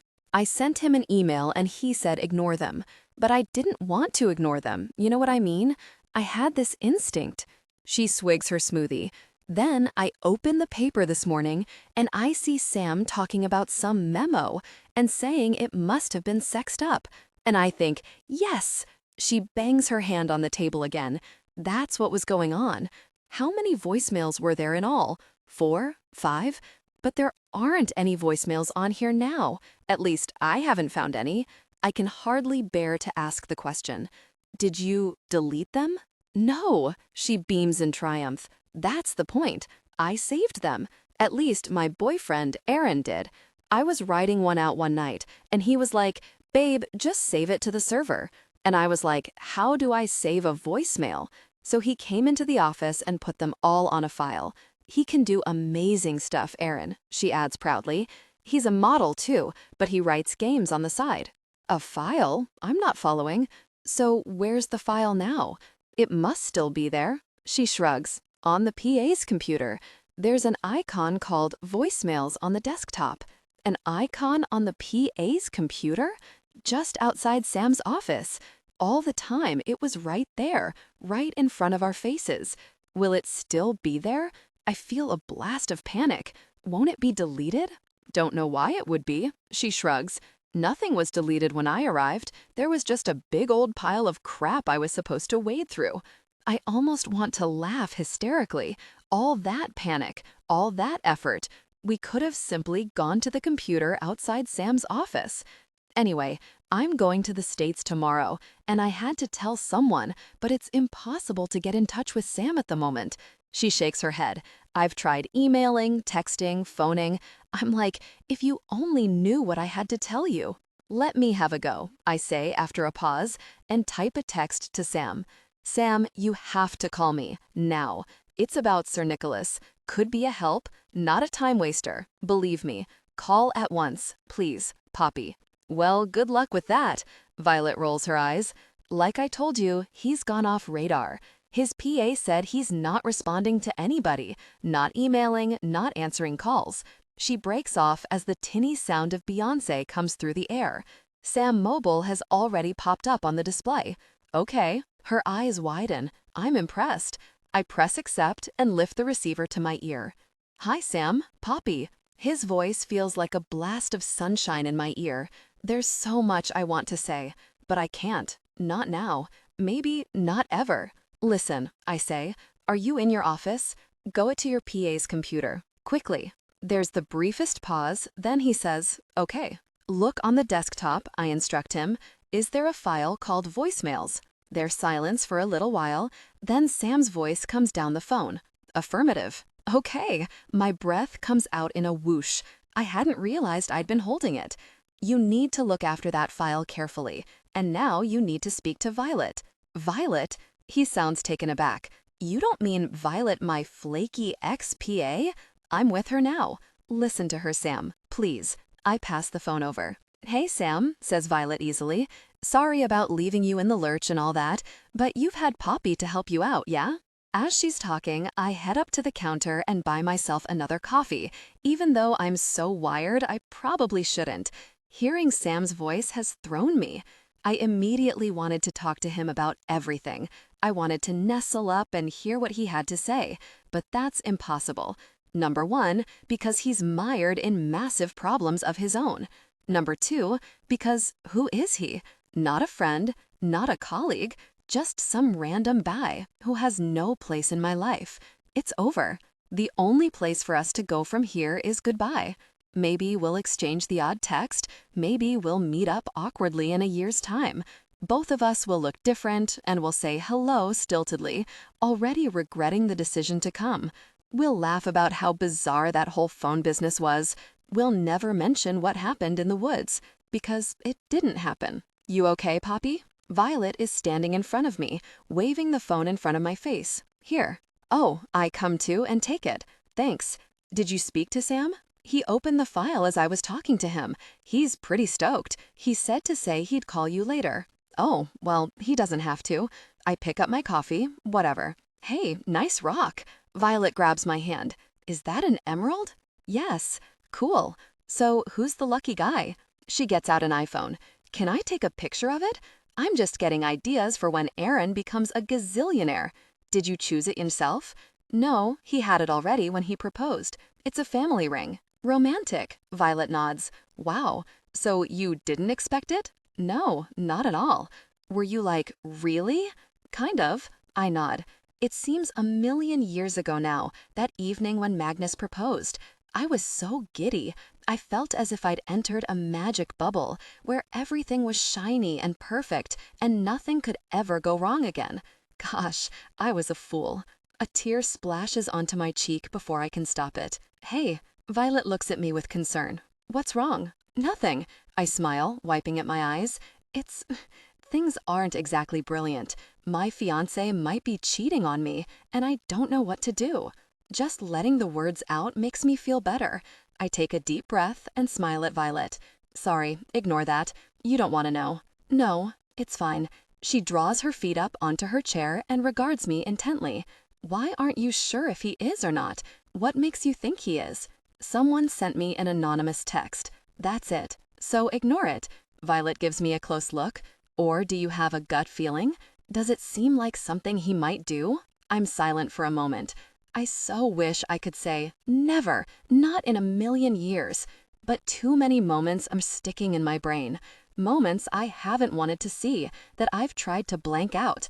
Magnus flirting with girls at parties. Magnus surrounded by all his female students, his arms casually draped around their shoulders. Magnus being practically molested by Annalise. The thing is, girls like Magnus, and he likes them. I don't know, I say, staring into my coffee. Maybe. And do you have any idea who she's doing it with? Maybe. So, Violet Femes galvanized, confront the situation. Have you spoken to him? Have you spoken to her? He's in Bruges on his stag do. I can't talk to him. And she's? I break off. No, I can't. I mean, it's a possibility. She's probably totally innocent. Are you sure he's on his stag do? Says Violet, raising her eyebrows, then grins. No, I'm just winding you up. She pushes my arm. I'm sure he is. Hey, babe, I have to go and pack. Hope it all works out for you. Give my love to Sam. As she strides out of the coffee shop, about 6 male heads turn. I'm pretty sure that if Magnus were here, his would be one of them. I stare morosely into my coffee for a little while. Why do people have to keep telling me to confront the situation? I do confront things, loads of times. But it's not like I can march up to Magnus on his stag do, or accost Lucinda and accuse her out of the blue. I mean, you need evidence, you need facts. One anonymous text doesn't cut it. My phone starts emitting Beyoncé, and I stiffen in spite of myself. Is that? No, it's unknown number. But which bloody unknown number? I take a swig of coffee to steel myself and answer. Hi, Poppy Wyatt here. Hello, Poppy. My name is Brenda Fairfax. I'm calling from the Barrow Hotel. I've been away on holiday for a few days. Otherwise, of course, I should have called at once. I do apologize. Mrs. Fairfax? After all this time? I almost want to burst out laughing, to think how desperate I was to hear this woman's voice. And now it's all irrelevant. I've got the ring back. None of it matters. Vulnerability. Honor this through fearless emotional honesty. Let your mail. Why is she calling me anyway? I told the concierge I'd got the ring safely. The whole thing is over. You don't need to apologize. But of course I do. What a dreadful mix-up. She sounds quite flustered. Maybe the concierge gave her a hard time. Maybe he told her to call me and apologize. Please don't worry. I had a bit of a fright, but it's all fine now. And such a valuable ring, too. It's fine, I say soothingly. No harm done. But I still can't understand it. One of the waitresses had handed it to me, and I was going to put it in the safe, you see. That's what I was about to do. Honestly, you don't have to explain. I feel quite sorry for her. These things happen. It was a fire alarm. You got distracted. No, Mrs. Fairfax sounds a mite offended. That's not what happened at all. I was about to put it in the safe, as I say. But before I could do so, another lady rushed up to me and told it was hers. Another guest at the tea. Another guest, I say after a puzzled pause. Yes, she said it was her engagement ring, and that she'd been frantically searching high and low. She was very credible. The waitress vouched for the fact that she'd been sitting at the table, and then she put it on. Well, who was I to disbelieve her? I rub my eyes, wondering if I'm hearing this correctly. You're saying someone else took my ring and said it was hers? Yes, she was adamant that the ring belonged to her. She put it on straight away, and it fitted. It looked very nice, as it happens.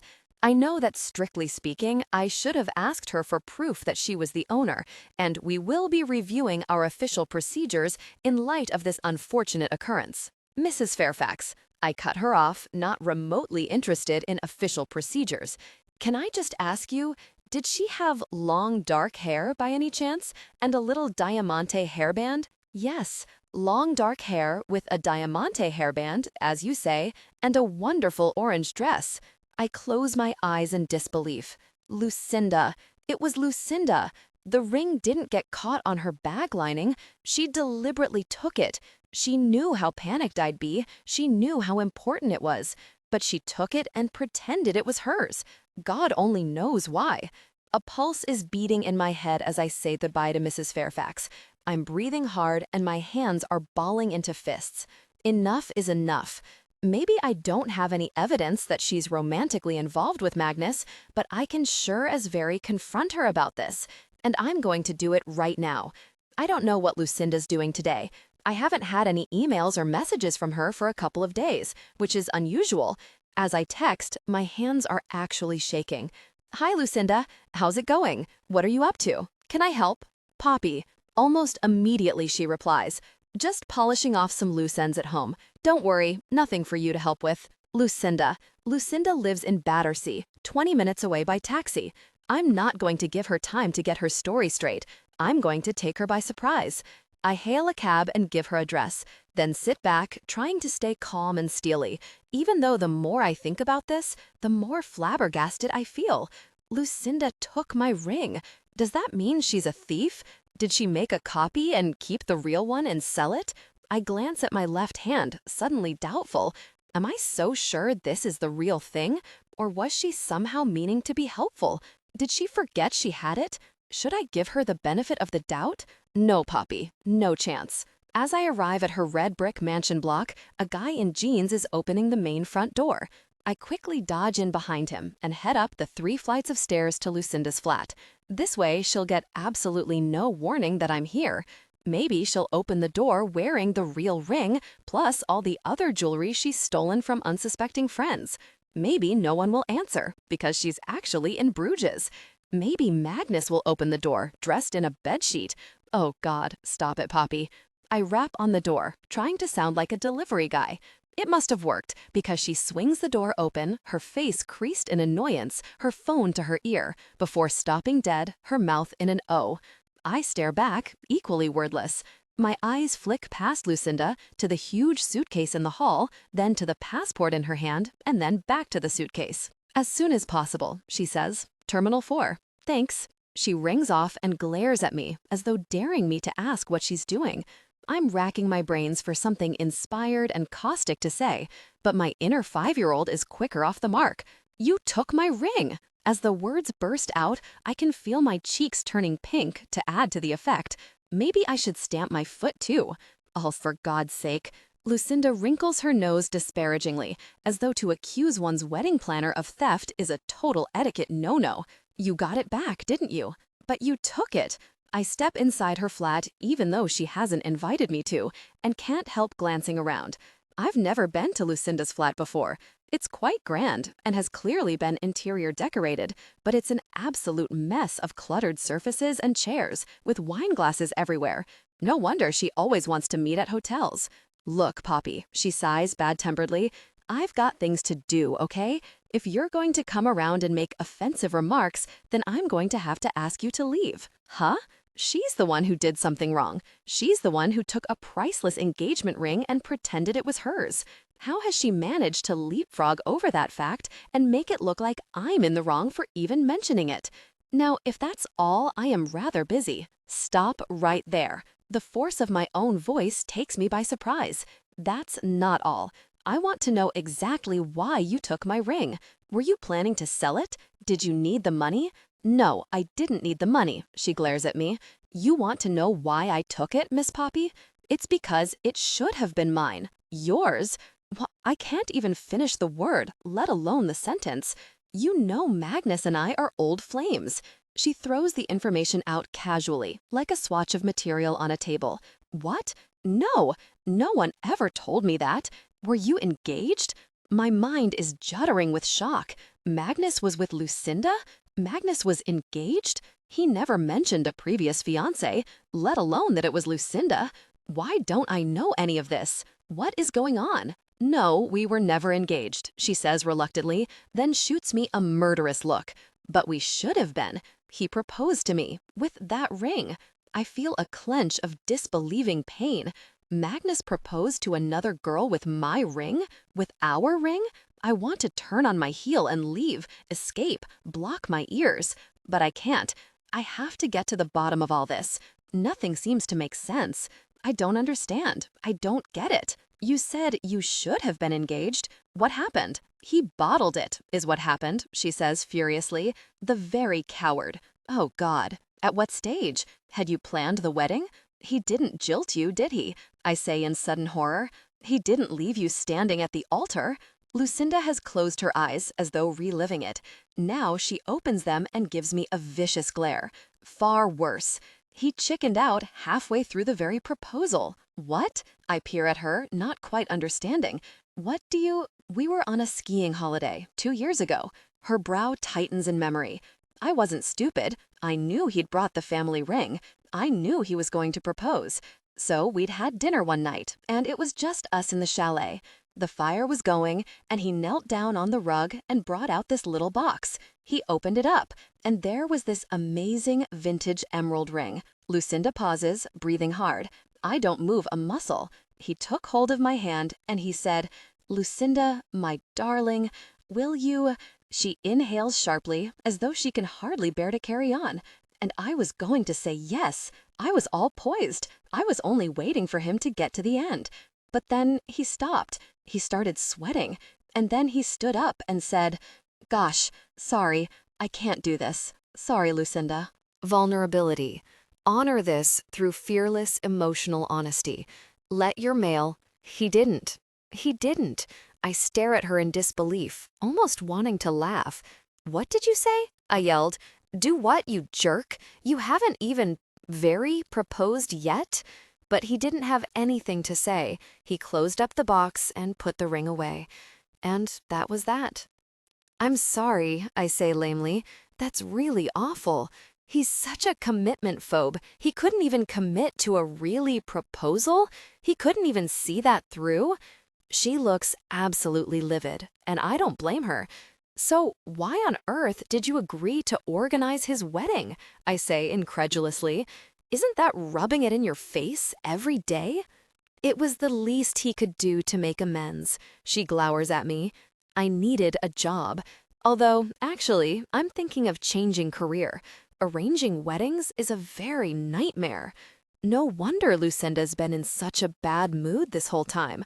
No wonder she's been so aggressive toward me. If I had known for 1 second that she was an old flame of Magnus, I was never going to keep the ring," she adds sulkily. "I just wanted to give you a scare. Well, you managed it all right. I can't believe I've let this woman into my life, confided in her, discussed all my hopes for my wedding day, and she's an ex of Magnus? How could he have let this happen? How could he have thought it would ever work? I feel like some kind of filter has been lifted from my eyes. I feel like I'm finally waking up to reality. And I haven't even tackled my main fear yet. I got the idea you were still romantically involved with Magnus," I blurt out. "I mean, not when you were going out together. Now, recently, last week." There's silence, and I look up, hoping she'll launch into some stinging denial. But as I meet her eye, she turns away. "Lucinda?" She grabs her suitcase and starts wheeling it toward the door. "I'm going away. I've had enough of this whole thing. I deserve a holiday. If I have to talk weddings for 1 more second, Lucinda— Oh, for Christ's sake," she erupts impatiently. "Maybe we were intimate a few times for old time's sake. If you can't keep tabs on him, you shouldn't marry him." Her phone rings and she answers. "Hi? Yes? Coming down. Excuse me."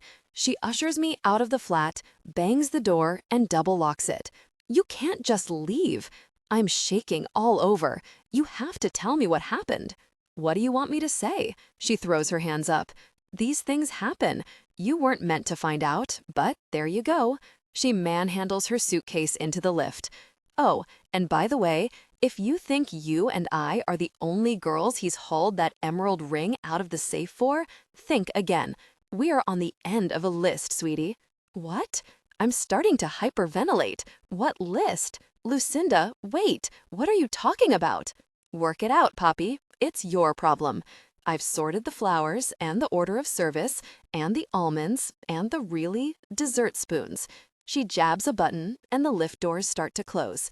"This one's all yours." 92. And if you think she wouldn't, you don't know Annalise. 93. Either this is a very arty look, like you see in fashion magazines, or she didn't take her makeup off yesterday. Still, like I can talk. No one's ever grabbed my hand to look at the ring before. That is definitely an invasion of personal space. After Lucinda's gone, I stand motionless for about 3 minutes solid, in a state of shock. Then, abruptly, I come to. I head for the stairwell and down the stairs. As I step out of the building, I switch off my phone. I can't afford any distractions. I need to think. I need to be alone. Like Lucinda said, I need to work this out for myself. I start walking along the pavement, not caring which direction I'm going. My mind is circling around all the facts, the guesses, the speculation, and back to the facts. But gradually, as I walk, thoughts seem to settle into place. My resolve hardens. I have a plan. I don't know where my sudden determination has come from, whether Lucinda has spurred me on, or whether I've just had enough of avoiding confrontation while my stomach ties itself up in knots. But I'm going to face this one down. I'm going to do it. The weirdest thing is, I keep hearing Sam's voice in my ear, reassuring me and bolstering me and telling me I can do it. It's as if he's giving me a pep talk, even though he's not here. And it's making me stand taller. It's making me feel like I can do this. I'm going to be a whole new Poppy. As I reach the corner of Battersea Rise, I feel ready. I haul out my phone, turn it on, and without reading a single new message, speed dial Magnus. Of course, he doesn't answer, but I expected that. "Hi, Magnus," I say in the most crisp, businesslike tones I can muster. "Can you call me as soon as possible? We need to talk." Okay, good.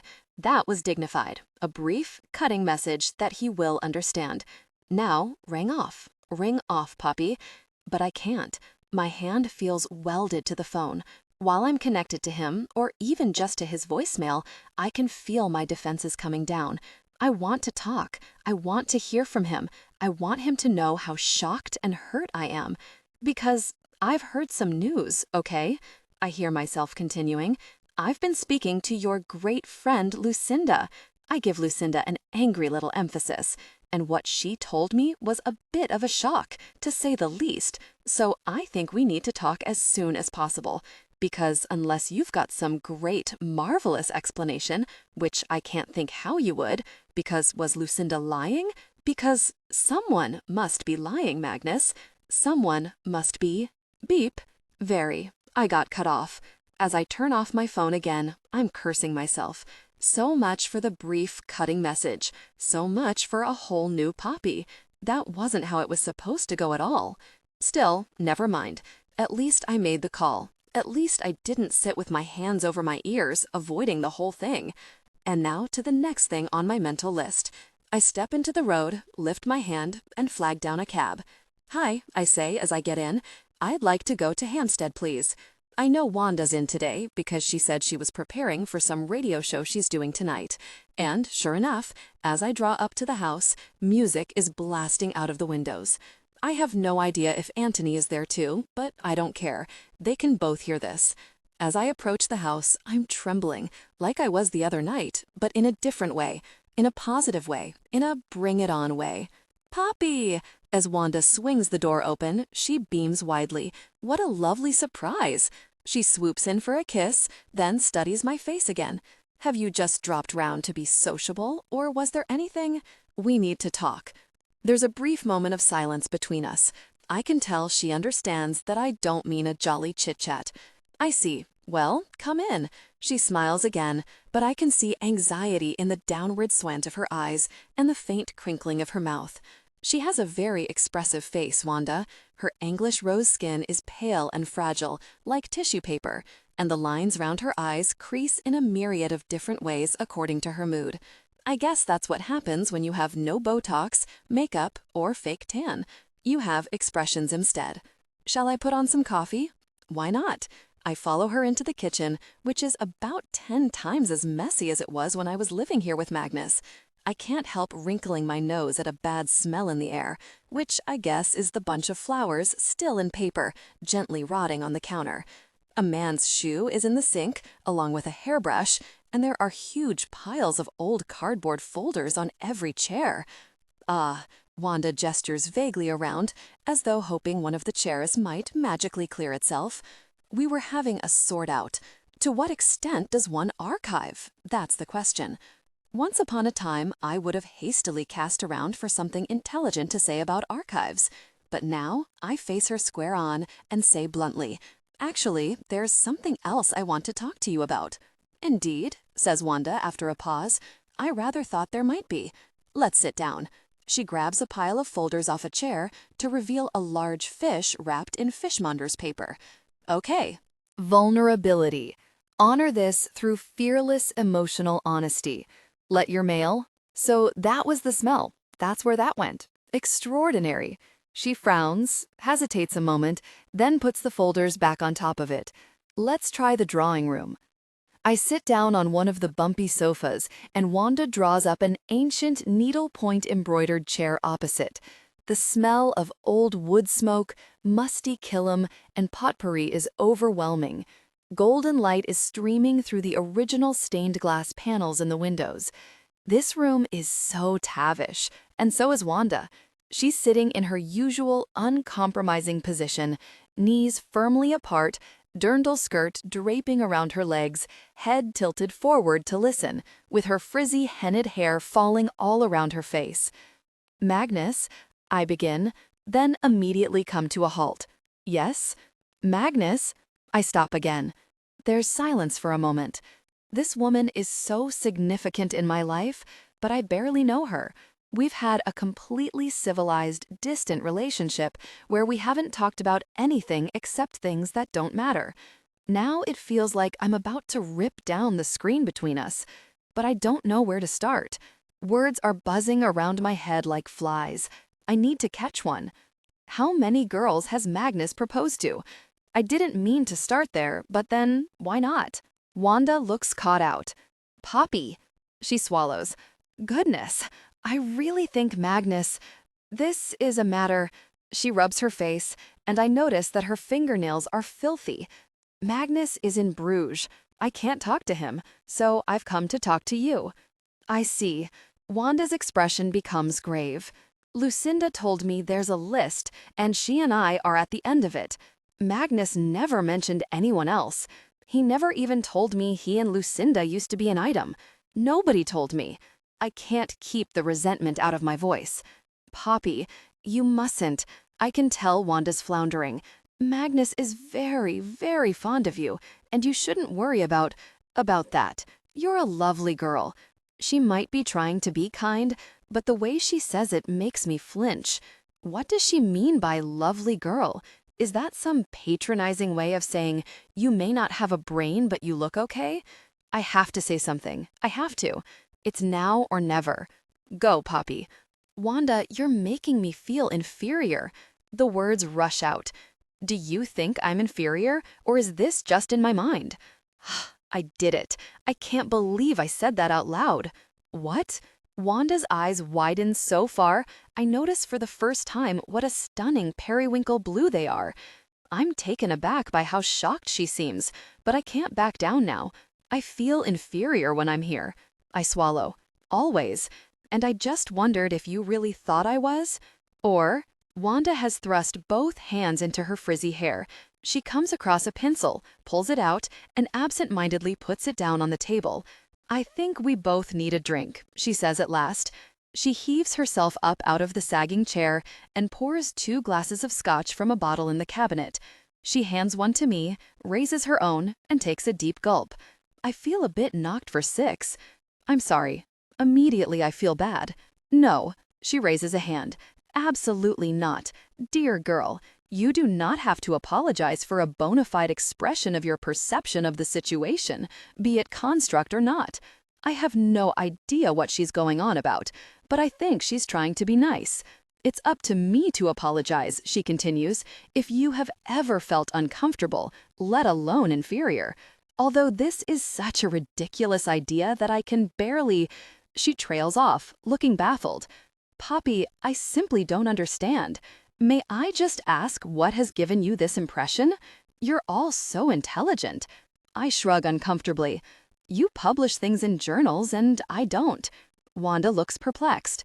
But why should you publish things in journals? Because, I rub my nose. I don't know. It's not that. It's like, I don't know, how to pronounce Proust. Wanda looks even more baffled. You clearly do. Okay, I do now. But I didn't. The first time I met you, I kept getting things wrong, and Anthony said my physiology degree was amusing, and I felt so mortified. I break off, my throat suddenly blocked. Ah, a light dawns in Wanda's eye. Now, you must never take Anthony seriously. Didn't Magnus warn you? His sense of humor can be, shall we say, a little off. He's offended so many of our friends with misplaced jokes I can't count. She raises her eyes briefly to heaven. He is a dear man underneath it all, though, as you'll get to know. I can't bring myself to reply, so I take a gulp of my scotch. I never usually drink scotch, but this is hitting the spot. As I look up, Wanda's sharp eyes are on me. Poppy, we're not the type to gush, but believe me, Anthony thinks as highly of you as I do. He would be devastated to hear of your anxieties. So, what was the row in the church all about? I fling the words at her furiously before I can stop myself. Wanda looks as though I've slapped her. Ah, you heard that. I'm sorry, I didn't realize. She takes another gulp of her scotch, looking stressed out. Suddenly, I'm sick of being polite and talking around things. I want to cut to the chase. Okay, I put my glass down. The reason I've come here is, it turns out, Magnus has been sleeping with Lucinda. I'm calling off the wedding, so you might as well be honest and say how much you hated me from the start. Lucinda? Wanda claps a hand over her mouth, looking aghast. Oh, Magnus, that wretched, wretched boy. When will he learn? She seems absolutely deflated by this piece of news. Poppy, I'm so sorry. Magnus is, what can I say? A flawed individual. You guessed he might do this? I stare at her. Has he done it before? I was afraid he might do something stupid, Wanda says after a pause. I'm afraid whatever gifts Magnus inherited from us, the gift of commitment was not among them. That's why we were concerned about the wedding. Magnus has a history of leaping into romantic ventures, backtracking, changing his mind, making things messy for everyone. Then, he has done it before. In a way, she winces, although we've never got as far as the church before. There have been 3 previous fiancés, and I gather Lucinda was an almost fiancé. When he announced yet again that he was marrying a girl we hardly knew, I'm afraid we didn't rush to celebrate. She eyes me frankly. You're right, we did try to put him off the idea in the church, quite forcibly. We thought the 2 of you should spend a year getting to know each other better. The last thing we wanted was for you to be hurt by our son's idiocy. I feel dazed. I had no idea Magnus had proposed to anyone else, let alone 4 girls, including Half. How can this be? Is this my fault? Did I ever actually ask him about his past? Yes, of course I did. The memory comes back to me in a fully composed picture. We were lying in bed after that dinner at the Chinese place. We told each other about all our old flames. And, okay, so I edited very slightly, but I didn't leave out 4 previous proposals. Magnus never said a word, not a word. But everyone else knew. Now, of course, all the odd looks and edgy voices between Anthony and Wanda make sense. I was so paranoid. I assumed they were all about how crap I was. I thought you hated me, I say, almost to myself. And I thought you were angry he'd used the family ring because, I don't know, I wasn't worthy of it. Not worthy? Wanda seems absolutely appalled. Who has put these ideas into your head? What was the problem then? I feel the old hurt rising again. I know you weren't happy about it, so don't pretend. Wanda appears to debate internally for a moment. We're being frank with each other? Yes, I say firmly, please. Well then, Wanda sighs. Magnus has taken that family ring out of the bank safe so many times now, Anthony and I have developed our own private theory. Which is what? The family ring is so easy. She spreads her hands. It requires no thought. He can do it on impulse. Our theory is that when he really wants to commit to someone, he'll find a ring for himself. He'll choose something carefully, give it some thought, perhaps even let his bride choose her own. She gives me a rueful smile. Vulnerability. Honor this through fearless emotional honesty. Let your mail. So when we learned that he'd used the family ring yet again, I'm afraid alarm bells rang. Oh, I see. I twist the ring round my finger. It suddenly feels heavy and lumpish. I thought having a family ring was special. I thought it meant Magnus was more committed to me. But now I'm seeing it as Wanda sees it. A thoughtless, easy, no-brainer choice. I cannot believe how everything I thought has been turned on its head. I cannot believe how I misinterpreted everything. For what it's worth, adds Wanda, a little despondently, I'm very sorry things have ended like this. You're a lovely girl, Poppy. Great fun. I was looking forward to having you as a daughter-in-law. I wait for my hackles to rise at the phrase great fun, for my internal prickliness to put in an appearance, but somehow it doesn't. For the first time since I've met Wanda, I'm able to take her words at face value.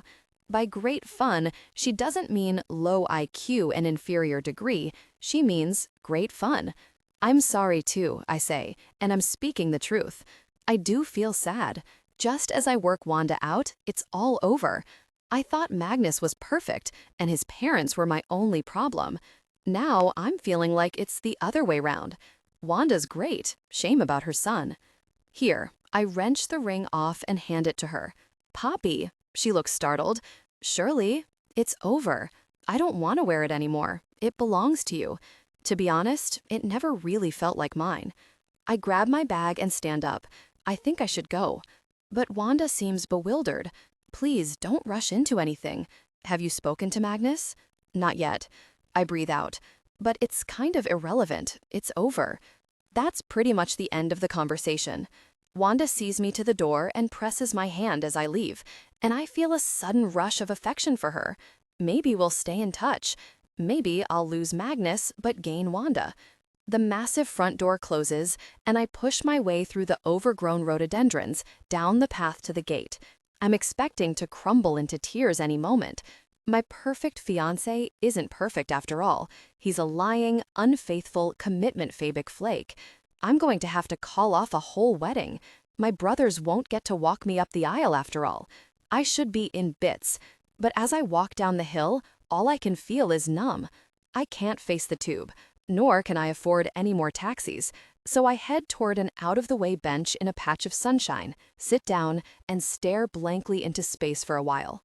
Random thoughts are floating around my brain, bouncing off one another as though in zero gravity. So much for all that. I wonder if I'll be able to sell my wedding dress. I should have known it was too good to be true. I must tell the vicar. I don't think Toby and Tom ever liked Magnus, not that they admitted it. Did Magnus ever love me at all? At last, I heave a sigh and switch on my phone. I have to get back to real life. The phone is flashing with messages, about 10 of them from Sam, and for a ridiculous instant I think, oh my God, he's psychic, he knows. But as I click on them, I immediately realize how stupid I'm being.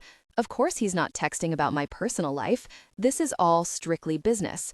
Poppy, are you there? It's incredible. File was on computer, voicemails were there. This confirms everything. Are you around to talk? Give me a call when you can. It's all kicking off here, heads rolling. Press conference this afternoon. Vix wants to talk to you too. Hi, Poppy, we need the phone. Can you call me ASAP? I don't bother scrolling through the rest of the texts. I press call. A moment later, the line is ringing, and I feel a spasm of nerves. I have no idea why. Hi, Poppy. At last, it's Poppy. Sam's ebullient voice greets me, and I can hear a background hubbub of people. We're all whooping here. You have no idea what your little discovery means. Not my discovery, I say honestly. Violet's. But if it hadn't been for you taking Violet's call and meeting her, Vic says high five. She wants to buy you a drink. We all do. Sam sounds totally high. So, did you get my message? The tech guys here want to look at the phone, in case there's anything on that. Oh, right. Sure, I'll bring it to your office. Is that okay? Sam sounds concerned. Am I disrupting your day? What are you up to? Oh, nothing. Just canceling my wedding. Just feeling like a total fool about everything. Because I can send a bike? No, really. I force a smile. It's fine. I'll come in straight away. This time, I don't have any trouble getting into the building. There's practically a reception committee waiting for me. Sam, Vix, Robbie, Mark, and a couple more people I don't recognize are standing by the glass doors, ready with a badge and handshakes and lots of explanations, which last all the way up in the lift, and which I only half follow as they keep interrupting one another. But the gist is as follows. The voicemails are 100% incriminating. Several members of the staff were pulled in for questioning. Justin lost his cool and practically admitted everything. Another senior staff member, Phil Stanbridge, is also involved, which everyone's gobsmacked by. Ed Exton has disappeared off the radar. Lawyers are having meetings. No one's sure yet whether criminal proceedings will occur, but the point is, Sir Nicholas' name is cleared. He's over the moon. Sam's over the moon. ITN is slightly less over the moon, as the story has turned from government advisor is corrupt into internal company problem is sorted, but they're still running a follow-up piece and claiming they were the ones who discovered everything. The whole company's going to be shaken up by this, Sam is saying enthusiastically as we stride along the corridor. The lines are going to be redrawn. So you've won, I venture, and he comes to a halt, smiling as widely as I've ever seen him smile. Yep, we've won. He resumes walking and ushers me into his office. Here she is, the girl herself, Poppy Wyatt. Two guys in jeans get up from the sofa, shake my hand, and introduce themselves as Ted and Marco. "So, you've got the famous phone," says Marco. "Might I take a look?" Of course. I reach into my pocket, produce the phone, and hand it over. For a few moments, the guys examine it, pressing buttons, squinting at it, passing it from one to the other. There aren't any more incriminating voicemails on there, I feel like saying. Believe me, I would have mentioned them. "You mind if we keep this?" Marco says at last, looking up. "Keep it?" The dismay in my voice is so obvious, he double takes. "Sorry, it's a company phone, so I assumed—" "It's not anymore," says Sam, frowning. "I gave it to Poppy. It's hers." "Oh." Marco sucks air through his teeth. He seems a bit flummoxed. "Thing is, we'd like to do a thorough examination of it. Could take a while. I could say we'll let you have it back afterward, but who knows how long that'll be." He glances at Sam for guidance. "I mean, I'm sure we can get you a replacement, top of the range, whatever you want." "Absolutely," Sam nods. "Any budget." He grins at me. "You can get the highest tech phone available." I don't want the highest tech phone available. I want that phone, our phone. I want to keep it safe, not give it up to be hacked about by technicians. But what can I say? "Sure," I smile, even though there's a little wrenching in my stomach. "Have it. It's just a phone." As for your messages, contacts, all the rest of it, Marco exchanges doubtful looks with Ted. What are we going to do about that? I need my messages. I'm alarmed at how shaky my voice is. I feel almost violated. But there's nothing I can do. It would be unreasonable and unhelpful to refuse. "We could print them out." Ted brightens. "How's that? We print everything out for you. Then you've got a record." "Some of them are my messages," points out Sam. "Yes, some are his." "What?" Marco looks from me to Sam. "Sorry, I'm confused. Whose phone is this?" "It's his phone, really, but I've been using it." "We've both been using it," explains Sam. "Jointly. Sharing? Sharing?" Marco and Ted both seem so appalled I almost want to giggle. Vulnerability. Honor this through fearless emotional honesty. Let your male... "I've never come across anyone sharing a phone before," says Marco flatly. "That's sick." "Me neither." Ted shudders. "I wouldn't even share a phone with my girlfriend." "So, how did that work out for you?" says Marco, looking curiously from Sam to me. "It had its moments," says Sam, raising his eyebrows. "There were definitely some moments." I nod. "But actually, I recommend it." "Me too. Everyone should try it at least once." Sam grins at me, and I can't helping smiling back. "Okay." Marco sounds as though he's realized he's dealing with a pair of nutters. Well, get to it. Come on, Ted." "How long will you be?" asks Sam, and Ted wrinkles his face. "Could be a while." "An hour?" They disappear out of Sam's office, and he closes the door. For a minute, we just look at each other, and I notice a tiny nick on his cheek. He didn't have that last night. Last night. In an instant, I'm transported back to the forest. I'm standing in the dark, with the smell of the peaty ground in my nostrils, with woodland sounds in my ears, with his arms wrapped around me, with their shared intimacy. No, stop it, Poppy. Don't go there. Don't remember or wonder or... "What a day," I say at last, groping for some nice, bland words. "You said it." Sam ushers me to the sofa and I sit down awkwardly, feeling like someone who's doing a job interview. "So, now that we're alone, how are you doing? What about the other stuff?" "Nothing much to report." I give a deliberately careless shrug. "Oh, except I'm calling my wedding off."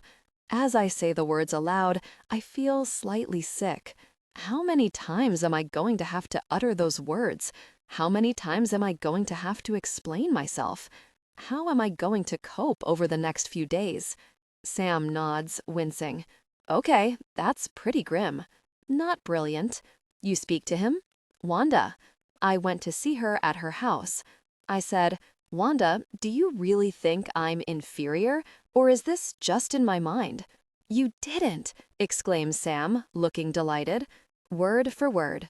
I can't help laughing at his expression, even though I half want to cry, too. You would have been proud of me. Go, Poppy. He lifts a hand to high-five me. I know that took guts. And what was the answer? It was all in my head, I admit. She's actually quite a sweetie. Shame about her son. There's silence for a while. I feel so surreal. The wedding's off. I've said it aloud, so it must be true. But it feels about as real as aliens have invaded. What are your plans now? Sam meets my gaze, and I think I can see another question in his eyes, a question about him and me. Dunno, I say after a pause. I'm trying to answer his question, silently, but I don't know if my eyes are doing their job. I don't know if Sam can understand. After a moment, I can't bear looking at him any longer and quickly lower my head. Take things slowly, I guess. There'll be a lot of crap to deal with, I'm sure. He hesitates. Coffee? I've had so much coffee today, I'm like a jumping bean. But on the other hand, I can't stand this heightened atmosphere. I can't gauge anything. I can't read Sam. I don't know what I expect or want. We're two people who were briefly thrown together by chance and are now conducting a business transaction. That's all. So why does my stomach lurch every time he opens his mouth to speak? What on earth am I expecting him to say? Coffee would be great, thanks. Do you have decaf? I watch as Sam fiddles with an espresso machine on a counter at the side of his office, trying to get the milk frother to work. I think it's a welcome distraction for both of us. Don't worry, I say at last, as he jiggles the frother, looking frustrated. I can have it black. You hate black coffee? I laugh in surprise. You told Lucinda once in an email. He turns, his mouth twisting. You think you were the only one who did a little spying? You have a good memory. I shrug. What else do you remember? There's silence. As his gaze meets mine, my heart starts a little drumbeat. His eyes are so rich and dark. The more I stare at them, the more I want to stare at them. If he's thinking what I'm thinking, then no, stop it, Poppy. Of course he's not. And I don't even know what I'm thinking. Not exactly. Actually, don't worry about the coffee. I get to my feet abruptly. You sure? Sam sounds taken aback. Yes, I don't want to get in your way. I avoid his eyes as I pass him. I've got errands to run. See you in an hour. I don't run any errands. I don't have the impetus. My future's been derailed, and I know I'm going to have to take some action, but at the moment, I can't face dealing with it. From Sam's office, I wander as far as St. Paul's Cathedral. I sit on the steps in a shaft of sunshine, watching the tourists, pretending I'm on holiday from my own life. Then, at last, I make my way back. Sam is on a call as I'm shown into his office, and he nods at me, gesturing apologetically at the phone. Knock, knock. Ted's head appears around the door, and I start. All done. We had 3 operatives on it. He comes into the room holding a massive sheaf of A4 paper.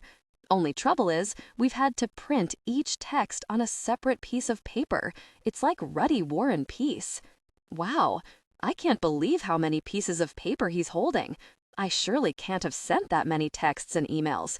I mean, I've only had the phone for a matter of days. So, Ted puts the sheets down on the table with a businesslike air and separates them into 3 bundles. One of the lads has been sorting them as we've gone along. These are all Sam's. Business emails, so forth. Inbox, outbox, drafts, everything.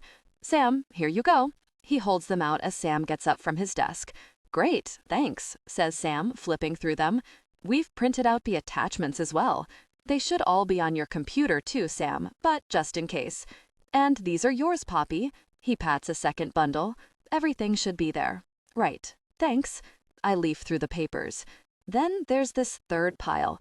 Ted wrinkles his brow as though in puzzlement. We weren't sure what to do about this. It's both of yours. What do you mean? Sam looks up. It's your correspondence to each other. All the texts and emails and whatnot that you sent backward and forward, in chronological order. Ted shrugs. I don't know which of you wants it, or whether we should chuck them. Are they important at all?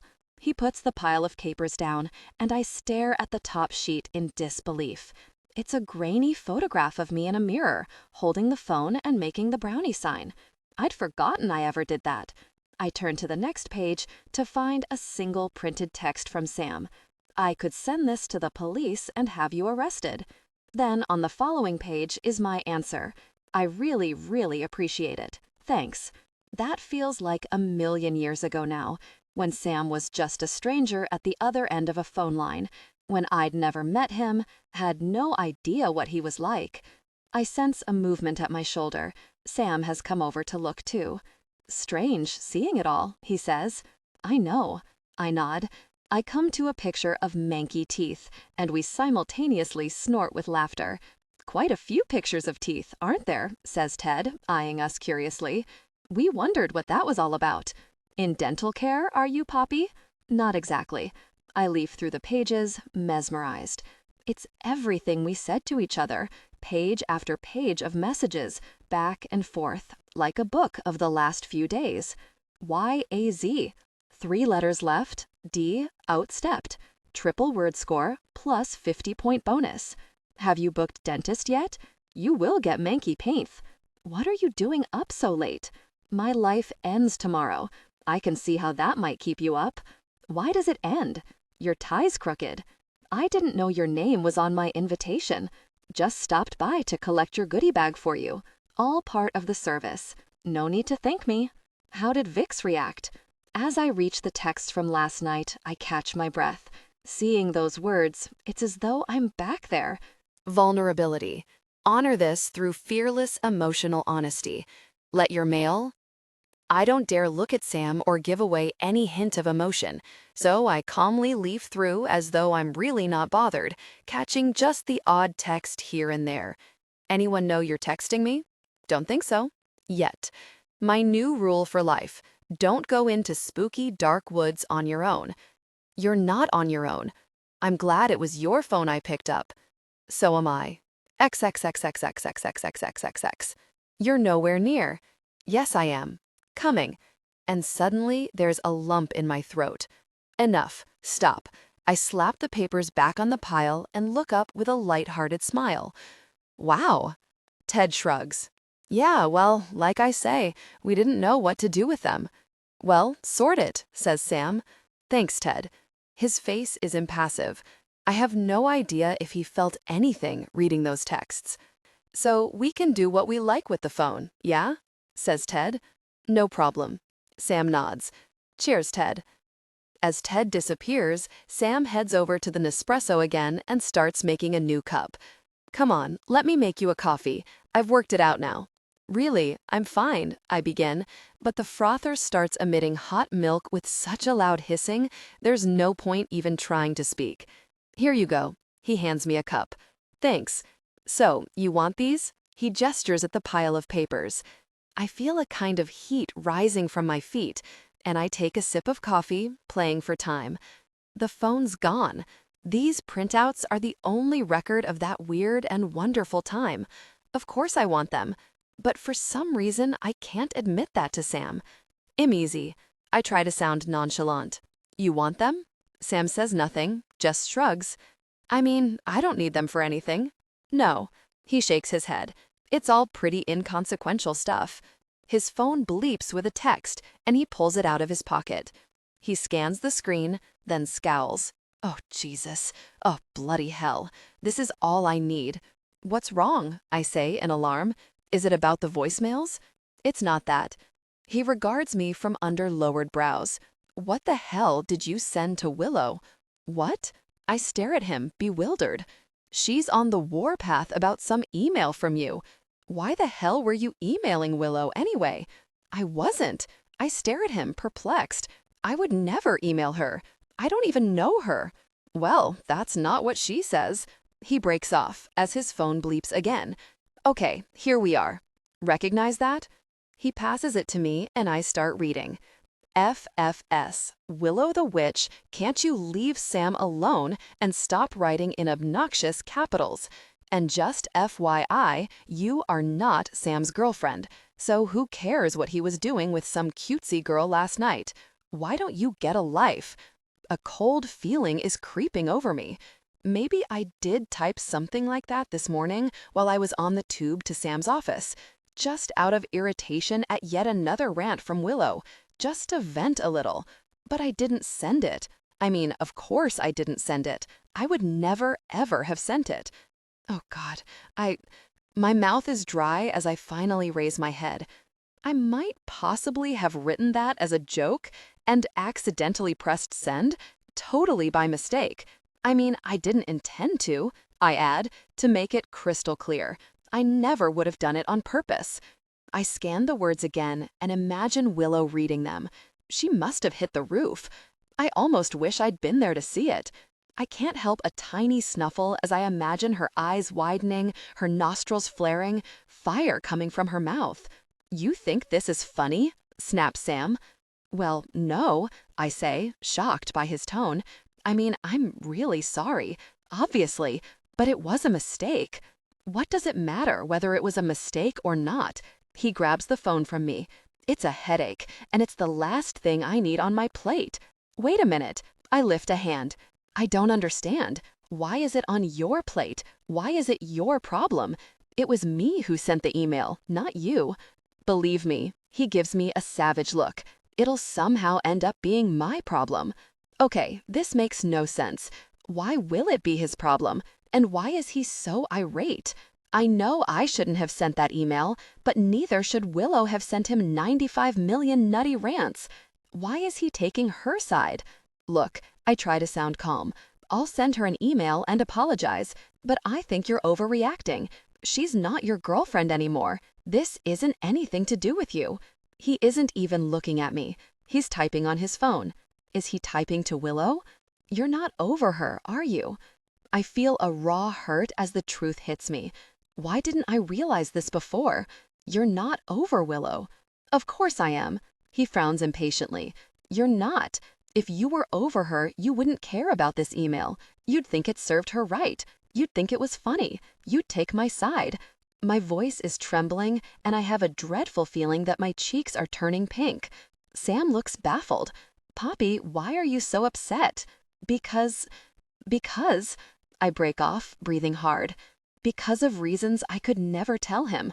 Reasons I can't even admit to myself. My stomach is churning with humiliation. Who was I kidding? Because you weren't honest. The words burst from me at last. You gave me all this rubbish about it's over and Willow should understand that. How can she understand anything if you react like this? You're acting as if she's still a major part of your life and you're still responsible for her. And that tells me you're not over her. This is all absolute nonsense. He looks livid. So why not tell her to stop pestering you? Why not finish it once and for all and get closure? Is it because you don't want closure, Sam? My voice rises in agitation. Do you enjoy your weirdo standoff relationship? Now Sam is breathing hard too. You have no right to comment on something you understand nothing about. Oh, I'm sorry. I give a sarcastic little laugh. You're right. I don't even begin to understand you two. Maybe you'll get back together, and I hope you'll be very happy. Poppy, for Christ's sake. What? I put my cup down with a small bang, spilling coffee over the pile of our back and forth texts. Oh, I've ruined them now. Sorry, but I guess they don't have anything important in them, so it doesn't matter. What? Sam looks as though he's having trouble keeping up. Poppy, can we sit down calmly and just regroup? I don't think I'm capable of calm. I feel erratic and out of control. All sorts of deep, dark feelings are coming to the surface. I hadn't fully admitted my hopes to myself. I hadn't realized quite how much I'd assumed. Anyway, I've been a deluded fool, and I need to get out of here as quickly as possible. Sorry, I take a deep breath and somehow muster a smile. Sorry, I'm just a bit stressed. With the wedding and everything. It's fine. Look, thanks for lending me the phone. It was nice knowing you, and I hope you'll be very happy, with or without. I grab my bag, my hands still shaky. So, hope everything goes well with Sir Nicholas, and I'll look out for the news stories. Don't worry, I'll see myself out. I can barely meet his eyes as I head to the door. Sam looks utterly baffled. Poppy, don't go like that. Please. I'm not going like anything, I say brightly. Really, I've got things to do. I've got a wedding to cancel, people to give minor heart attacks to. Wait, Poppy. Sam's voice stops me, and I turn around. I just want to say, thanks. His dark eyes meet mine, and for a moment, my prickly, defensive shell is pierced. Same. I nod, a lump in my throat. Thanks. I lift a hand in final farewell and walk away, down the corridor. Head high, keep going, don't look back. By the time I reach the street, my face is lightly spattered with tears and I'm fizzing with furious, agitated thoughts. Although whom I'm most furious at, I'm not sure. Maybe myself. But there's one way I can make myself feel better. Within half an hour, I've visited a phone shop, signed up for the most expensive full-on contract going, and am in possession of a slick, state-of-the-art smartphone. Ted said any budget. Well, I've taken him at his word. And now I've got to christen it. I head out of the shop to an open, paved area away from the traffic. I dial Magnus's number and give a satisfied nod when it goes straight to voicemail. That's what I wanted. Okay, you little gauche. Vulnerability. Honor this through fearless emotional honesty. Let your mail. I imbue the word with as much venom as I can manage. I've spoken to Lucinda. I know it all. I know you slept with her. I know you proposed to her. I know this ring has been round the houses. I know you're a lying scumbag. And, just so you know, the wedding's off. Did you hear that? Off. So I hope you can find another good use for your waistcoat and your life. See you, Magnus. Not. There are moments in life that the white chocolate Magnum ice cream was invented for, and this is one of them. I can't face the phone calls yet. I can't face telling the vicar or my brothers or any of my friends. I'm too battered. I need to restore my energies first. And so, by the time I've reached home, I have a plan. Tonight, watch comfort DVDs, eat Magnums, cry a lot, hair mask. Tomorrow, break news to world that wedding is canceled, deal with fallout, watch Annalise try not to hoop with joy, etc., etc. I've been texting my new mobile number to everyone I know, and a few friendly texts have already come back, but I haven't mentioned the wedding to anyone. It can all wait till tomorrow. I don't want to watch anything with weddings in it, obviously, so in the end I plump for cartoons, which turn out to be the biggest tearjerkers of the lot. I watched Toy Story 3, Up, and by midnight I'm on Finding Nemo. I'm curled up on the sofa in my ancient pajamas and furry throw, with the white wine within easy reach, my hair all oily with conditioning mask, and the puffiest eyes in the universe. Finding Nemo always makes me cry anyway, but this time I'm a sniveling wreck before Nemo's even lost. I'm wondering if I should find something else to watch, which is less savage and brutal, when the buzzer sounds, which is weird. I'm not expecting anyone. Unless, are Toby and Tom a day early? It would be just like them to arrive at midnight straight off some cheapy coach. The entry phone is conveniently within reach from the sofa, so I pull the receiver down, pause Finding Nemo, and tentatively say, "Hi, it's Magnus." Magnus? I sit up straight on the sofa as though I've had an electric shock. Magnus? Here? On my doorstep? Has he heard the message? Hi. I swallow, trying to pull myself together. I thought you were in Bruges. I'm back. Right. So why didn't you use your key?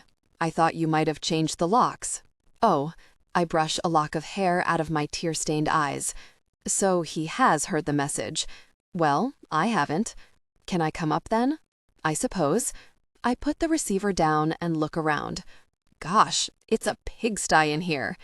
For one panicked instant, I feel an urge to jump up, dispose of the Magnum wrappers, wash off my hair mask, plump up the cushions, shove on some eyeliner, and find some attractive matching loungewear.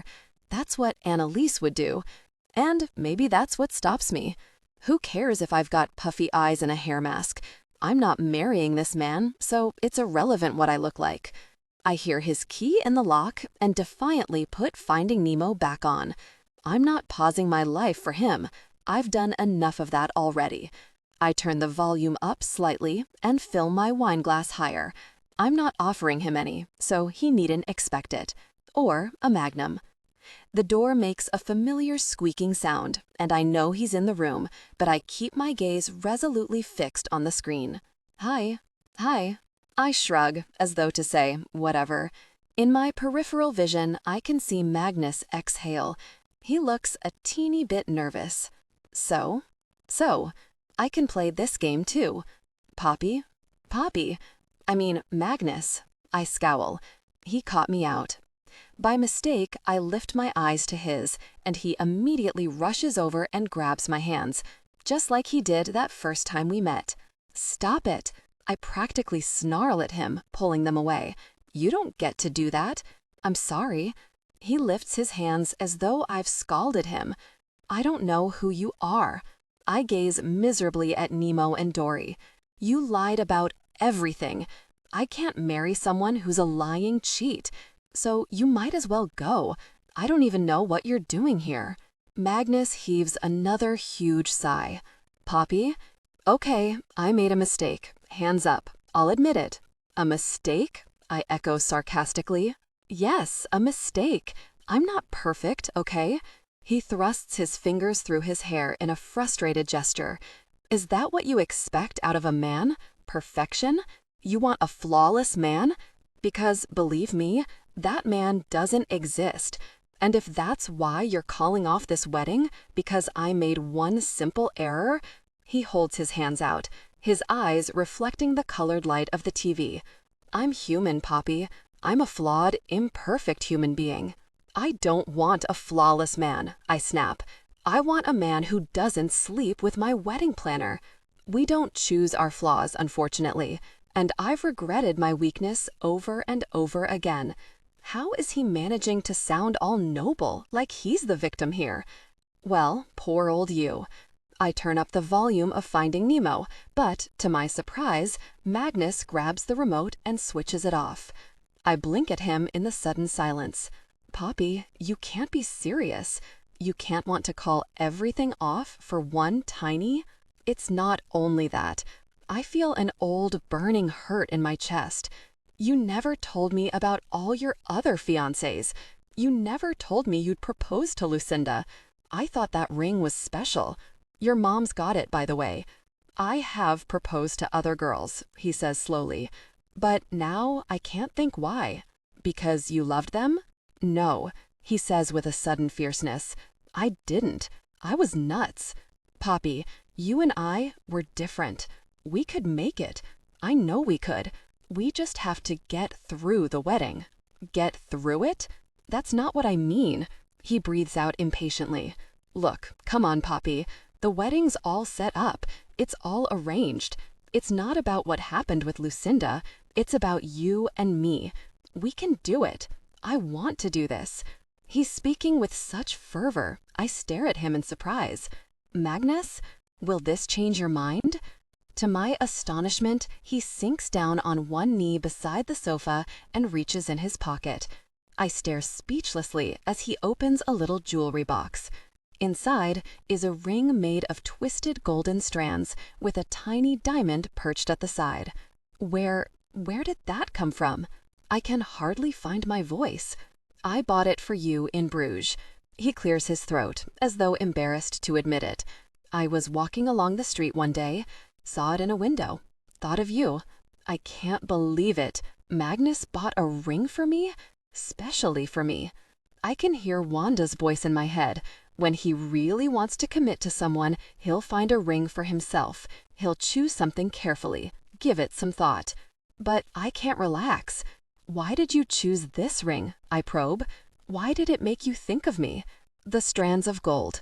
He gives an abashed smile. They reminded me of your hair. Not the color, obviously, he amends quickly. The shine. That was a good answer. Quite romantic. I raise my eyes, and he gives me a hopeful, lopsided smile. Oh, God. When Magnus is sweet and puppy dog-like, he's almost irresistible. Thoughts are still spinning around my head. So, he made a mistake. A big, big mistake. Am I going to throw away everything for that? Am I so perfect myself? Let's face it, 24 hours ago, my arms were wrapped around another man in a wood. I feel a tiny pang in my chest at the thought of Sam, and give myself a mental shakedown. Stop. Don't go there. I got carried away by the situation, that's all. Maybe Magnus did too. What do you think? Magnus is watching me eagerly. I love it, I whisper. It's amazing. I know, he nods. It's exquisite, like you, and I want you to wear it. So, Poppy, he puts his warm hand on mine. Sweetest Poppy, will you? Oh, God, Magnus, I say helplessly. I don't know. My new phone is flashing with messages, and I pick it up to buy myself some time. There's a brand new email from Sam Roxton, pawhiteconsulting.com. My heart skips a beat. I sent Sam my new number this afternoon, just so he had it, and at the last minute, I added, "Sorry about this afternoon," with a couple of kisses, simply to clear the air. Now he's answering me. At midnight. Vulnerability. Honor this through fearless emotional honesty. Let your mail. What does he want to say? With trembling fingers, my thoughts veering onto wild possibilities, I click on the message. Poppy? Magnus sounds a little affronted.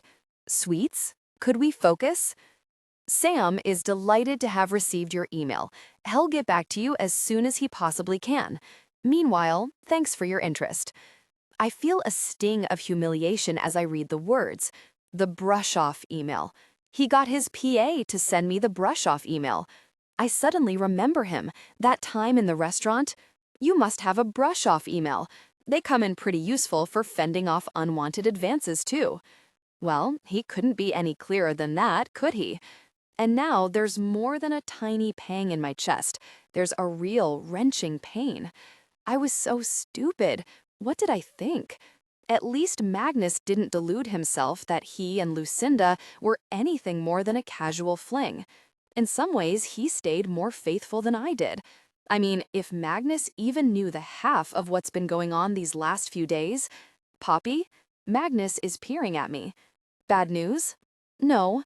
I toss the phone onto the sofa and somehow find a dazzling smile. You're right. We all make stupid mistakes. We all get carried away. We all get distracted by things which aren't real. But the point is, I'm running out of steam here. Yes? Prompts Magnus gently. The point is, you bought me a ring. Yourself. As I say the words, my thoughts seem to come together and consolidate into something firm. All my deluded dreams fall away. This is reality, right here in front of me. I know what I want now. I take the ring out of the box and examine it for a moment, the blood beating hard in my head. You chose it for me yourself, and I love it. And, Magnus, yes, I meet Magnus's gaze head-on, suddenly not caring about Sam, wanting to take my life forward, away from here, to somewhere new. Yes? He peers at me as though not sure what he's hearing. Yes, I nod. In silence, Magnus takes the ring from me. He lifts up my left hand and slides it onto my ring finger. I can't quite believe it. I'm getting married. Magnus doesn't believe in superstitions. He's just like his father. So even though it's our wedding day today, even though everyone knows it's bad luck, he stayed at my place last night. When I told him he should go to his parents' house, he got all sulky and said I couldn't be so ridiculous, and why would he pack up all his stuff for one night? Then he added, surely the only people who believe in that kind of stuff are... At which point, he stopped himself. But I know he was going to say weak minds. It's a good thing he didn't continue, or there would have been a major bust-up. As it is, I'm still feeling quite stroppy with him. which isn't exactly ideal on your wedding day. I should be feeling all starry-eyed. I shouldn't be leaning out of the kitchen every 5 minutes saying, "And another thing you always do." I now know exactly why they started the tradition of being apart the night before your wedding. It's nothing about romance or sex or being chaste or whatever. It's so you don't have a row and stomp up the aisles seething at your bridegroom, planning all the home truths you're going to tell him as soon as you get this wedding bit out of the way. I was going to make him sleep in the sitting room, but Toby and Tom were in there in sleeping bags. At least I've made him promise to leave the house before I get into my wedding dress. I mean, that would be the limit. As I pour myself a cup of coffee, I can hear him declaiming in the bathroom, and I feel another flinch of irritation. He's practicing his speech, here, in the flat. Isn't his speech supposed to be a surprise? Does he know anything about weddings? I approach the bathroom door, ready to give him an earful, then pause. I might as well listen to a snippet. The door is slightly ajar, and I peer through the gap to see him in his dressing gown. To my surprise, he looks quite worked up. His cheeks are red and he's breathing heavily. Maybe he's getting into the part. Maybe he's going to make a really passionate speech about how I've completed his life, and everyone will cry. Everyone said I'd never get married. Everyone said I'd never do it. Magnus pauses for so long, I wonder if he's lost his way. Well, look, here I am, okay? Here I am. He takes a swig of something which looks like a gin and tonic and gazes belligerently at himself. Here I am, married, okay? Married. I peer at him uncertainly. I don't know quite what's wrong about this speech, but something is. There's some small detail that feels wrong, something amiss, something that jars. I've got it. He doesn't look happy. Why doesn't he look happy? It's his wedding day. I've done it. He lifts his glass at the mirror, glowering. So all you people who said I couldn't can go away. Magnus! I can't help exclaiming in shock. You can't say such a thing in your wedding speech. Magnus' face jolts, and his belligerent air instantly vanishes as he whips round. Poppy, sweets, I didn't know you could hear me. Is that your speech? I demand. No, not exactly. He takes a deep swig of his drink. It's a work in progress. Well, haven't you written it yet? I eye his glass. Is that a gin and tonic? I think I'm allowed a gin and tonic on my wedding day, don't you? The belligerent air is creeping back. What is wrong with him? If I was in one of those glossy luxury kitchen American TV dramas, I'd go up to him now and take his arm and say gently, "It's going to be a great day, honey." And his face would soften and he'd say, "I know," and we'd kiss, and I would have diffused the tension with my loving tact and charm. But I'm not in the mood. If he can be belligerent, so can I. Fine, I scowl. Get drunk. Great idea. I'm not going to get drunk. Gosh. But I've got to have something to take the edge off the... He stops abruptly, and I stare at him in shock. Where exactly was he heading with that sentence? Off the ordeal? Off the pain? I think his mind is working the same way, because he quickly finishes the sentence. The thrill. I need to take the edge off the thrill, or I'll be far too hyper to concentrate. Sweets, you look beautiful. Gorgeous hair. You'll look spectacular. His old engaging manner has returned in full force, like the sun coming out from behind a cloud.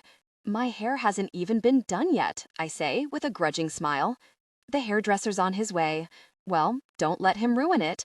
He gathers the ends together and kisses them. I'll get out of your way. See you at the church. Okay. I stare after him, feeling a bit unsettled. And I'm unsettled for the rest of the morning. It's not exactly that I'm worried. It's more that I don't know if I should be worried. I mean, let's look at the facts.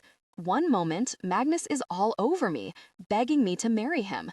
Then he gets stroppy, as though I'm forcing him into it with a shotgun. Is it just jitters? Is this what men are always like on their wedding day? Should I tolerate it as normal male behavior, like when he gets a cold and starts Googling nose cancer's symptoms, discharge nostrils? If Dad were alive, I could ask him. But that's a thought path I really can't let myself go down. Not today, or I'll be a mess. I blink hard and scrub at my nose with a tissue. Come on, Poppy, brighten up. stop inventing problems that don't exist. I'm getting married. Toby and Tom emerge from their cocoons just as the hairdresser arrives.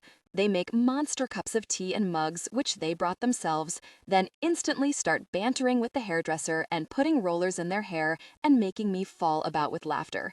I wish for the zillionth time that I saw more of them. Vulnerability. Honor this through fearless emotional honesty. Let your mail. Then they disappear off to have breakfast at a cafe, and Ruby and Annalise arrive 2 hours early because they couldn't wait, and the hairdresser announces he's ready, and my Aunt Trudy rings from her mobile saying they're nearly here and her tights have laddered. Is there anywhere she can buy a new pair? And then we're into a blur of hairdryers blasting, nails being painted, makeup being done, hair being put up, flowers arriving, dresses being put on, dresses being taken off to go to the loo, sandwiches being delivered, and a near spray tan disaster. It was actually just a blotch of coffee on Annalise's knee. Somehow, it's 2 o'clock before I realize it, and the cars are here and I'm standing in front of the mirror in my dress and veil. Tom and Toby are standing on either side of me, so handsome in their morning coats that I have to blink away the tears again. Annalise and Ruby have already left for the church. This is it, my last few moments as a single girl. Mom and Dad would have been so proud of you, says Toby gruffly. Amazing dress. Thanks. I try to shrug nonchalantly. I suppose I look okay as brides go. My dress is really long and slim, with a low back and tiny bits of lace on the sleeves. My hair's in a chignon, my veil is gossamer light, and I've got a beaded headdress and a gorgeous posy of lilies. But somehow, just like Magnus this morning, something seems amiss. It's my expression, I suddenly realize with dismay. It isn't right. My eyes are tense and my mouth keeps twitching downward, and I'm not radiant. I try baring my teeth at myself in a broad smile, but now I look freaky, like some kind of scary clown bride. You okay? Tom is watching me curiously. Fine. I pull at my veil, trying to bunch it round my face more. The point is, it doesn't matter what my expression is like. Everyone will be looking at my train. Hey, sis. Toby glances at Tom as though for approval. So, if you did change your mind, we'd be totally cool. We'd help you do a getaway. We've discussed it, haven't we, Tom? 4:30 from St. Pancras. Tom nods. Gets you to Paris in time for dinner. Do a getaway? I stare at him in dismay. What do you mean? Why would you plan a getaway? Don't you like Magnus? No. Whoa, never said that. Toby lifts his hands defensively. Just putting it out there, giving you the option. We see it as our job. Well, don't see it as your job. I speak more sharply than I meant to. We've got to get to the church. I got the papers when I was out, by the way, adds Tom, proffering a stack of newspapers. You want to have a read in the car? No, I recoil in horror. Of course not. I'll get newsprint on my dress. Only my little brother could suggest reading the newspaper on the way to my own wedding, as if it'll be so boring we'd better have some entertainment. Having said that, I can't help flicking through The Guardian quickly as Toby goes for a quick final bathroom break. There's a picture of Sam on page 5 under the headline, Scandal Rocks Business World, and as soon as I see it, my stomach clenches tightly. But less tightly than before, I'm sure of it. The car is a black Rolls-Royce limousine, which looks pretty amazing in my nondescript Balham Street, and a small crowd of neighbors has gathered to watch as I come out. I do a little twirl, and everyone claps as I get into the car. We set off, and I feel like a proper, glowing, radiant bride. Except I can't look that radiant and glowing because as we're driving along Buckingham Palace Road, Tom leans forward and says, "Poppy, are you carsick or something?" "What? You look ill." "No, I don't." I scowl at him. "You do," says Toby, peering at me dubiously. "Kinda green." "Yeah, green." Tom's face lights up. "That's what I meant, like you're about to hurl." "Are you about to hurl?" That is so typical of brothers. Why couldn't I have had sisters who would tell me I looked beautiful and lend me their blusher? No, I'm not about to hurl, and it doesn't matter what I look like. I turn my face away. No one will be able to see through my veil. My phone beeps, and I haul it out of my little bridal bag. It's a text from Annalise. "Don't go up Park Lane. Accident. We're stuck." "Hey." I lean forward to the driver. There's an accident on Park Lane. Right you are, he nods. We'll avoid that route then. As we swing around into a little side road, I'm aware of Tom and Toby exchanging glances. What? I say at last. Nothing, Toby says soothingly. Just sit back and relax. Shall I tell you some jokes? Take your mind off it? No, thanks. I stare out the window, watching the streets go by. And suddenly, before I feel quite ready, we've arrived. The church bells are pealing with a single rhythmic tone as we get out of the car. A couple of late guests I don't recognize are running up the steps, the woman clutching her hat. They smile at me, and I give a self-conscious nod. It's for real. I'm actually doing this. This is the happiest day of my life. I should remember every moment, especially how happy I am. Tom surveys me and grimaces. Pops, you look awful. I'll tell the vicar you're ill. He barges straight past me into the church. No, don't. I'm not ill, I exclaimed furiously. But it's too late. He's on a mission. Sure enough, a few moments later, Reverend Fox is hurrying out of the church, an anxious look on his face. Oh my goodness, your brother's right, he says as soon as he sees me. You don't look well. I'm fine. Why don't you take a few minutes to compose yourself alone before we begin the service? He's ushering me into a small side room. Sit down a moment, have a glass of water, perhaps eat a biscuit. There are some in the church hall. We need to wait for the bridesmaids anyway. I gather they've been held up in traffic. I'll look out for them, says Tom. They won't be long. I'll get the biscuits, chimes in Toby. Will you be all right, sis? Fine. They all head out, and I'm left alone in the silent room. A tiny mirror is perched on a shelf, and as I look into it, I wince. I do look sick. What's wrong with me? My phone dings, and I peer at it in surprise. I've got a text from Mrs. Randall. 6462. Thank you, Poppy. She did it. She got back on the tennis court. This is the best thing I've heard all day. And all of a sudden, I wish I were at work, away from here, absorbed in the process of treating someone, doing something useful. No, stop. Don't be stupid, Poppy. How can you wish you were at work on your wedding day? I must be some sort of freak. No other brides wish they were at the office. None of the bridal magazines carry articles on how to look radiant rather than like you want to vomit. Another text has dinged into my phone, but this one is from Annalise. Finally, we're on the move. Are you there already? Okay, let's focus on the here and now. The simple act of texting a reply makes me feel more relaxed. Just arrived. An instant later, she replies, going as quick as we can. Anyway, you're supposed to be late. It's good luck. Have you still got your blue garter on? Annalise was so obsessed by me wearing a blue garter that she brought along 3 different choices this morning. I'm sorry, what are garters all about? To be frank, I could really do without a length of tight elastic cutting off my leg circulation right now, but I promised her faithfully I'd keep it on. Of course, even though my leg will probably fall off. Nice surprise from Magnus on the wedding night. I smile as I send the text. It's cheering me up, having this stupid conversation. I put my phone down, have a drink of water, and take a deep breath. Okay, I'm feeling better. The phone dings with a new text, and I pick it up to see what Annalise has replied. But it's from Sam Mobile. For a few instants, I can't move. My stomach is moiling around as though I'm a teenager. Oh God, this is pathetic. It's mortifying. I see the word Sam, and I go to pieces. Half of me wants to ignore it. Vulnerability. Honor this through fearless emotional honesty. Let your male, what do I care what he's got to say? Why should I give 1 iota of headspace or time to him when it's my wedding day and I have other things to focus on? But I know I'll never get through the wedding with an unopened text burning a hole in my phone. I open it as calmly as I can, bearing in mind that my fingers can hardly function, and it's a one-word Sam special. Hi. Hi? What's that supposed to mean, for God's sake? Well, I'm not going to be rude. I'll text back a similarly effusive response. Hi. A moment later, there's another ding. This a good time?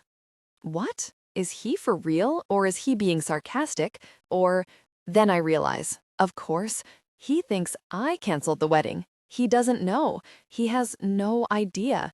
And suddenly, I see his text in a new light. He's not making a point. He's just saying hi. I swallow hard, trying to work out what to put. Somehow, I can't bear to tell him what I'm doing. Not straight out, not really. I'll be brief then.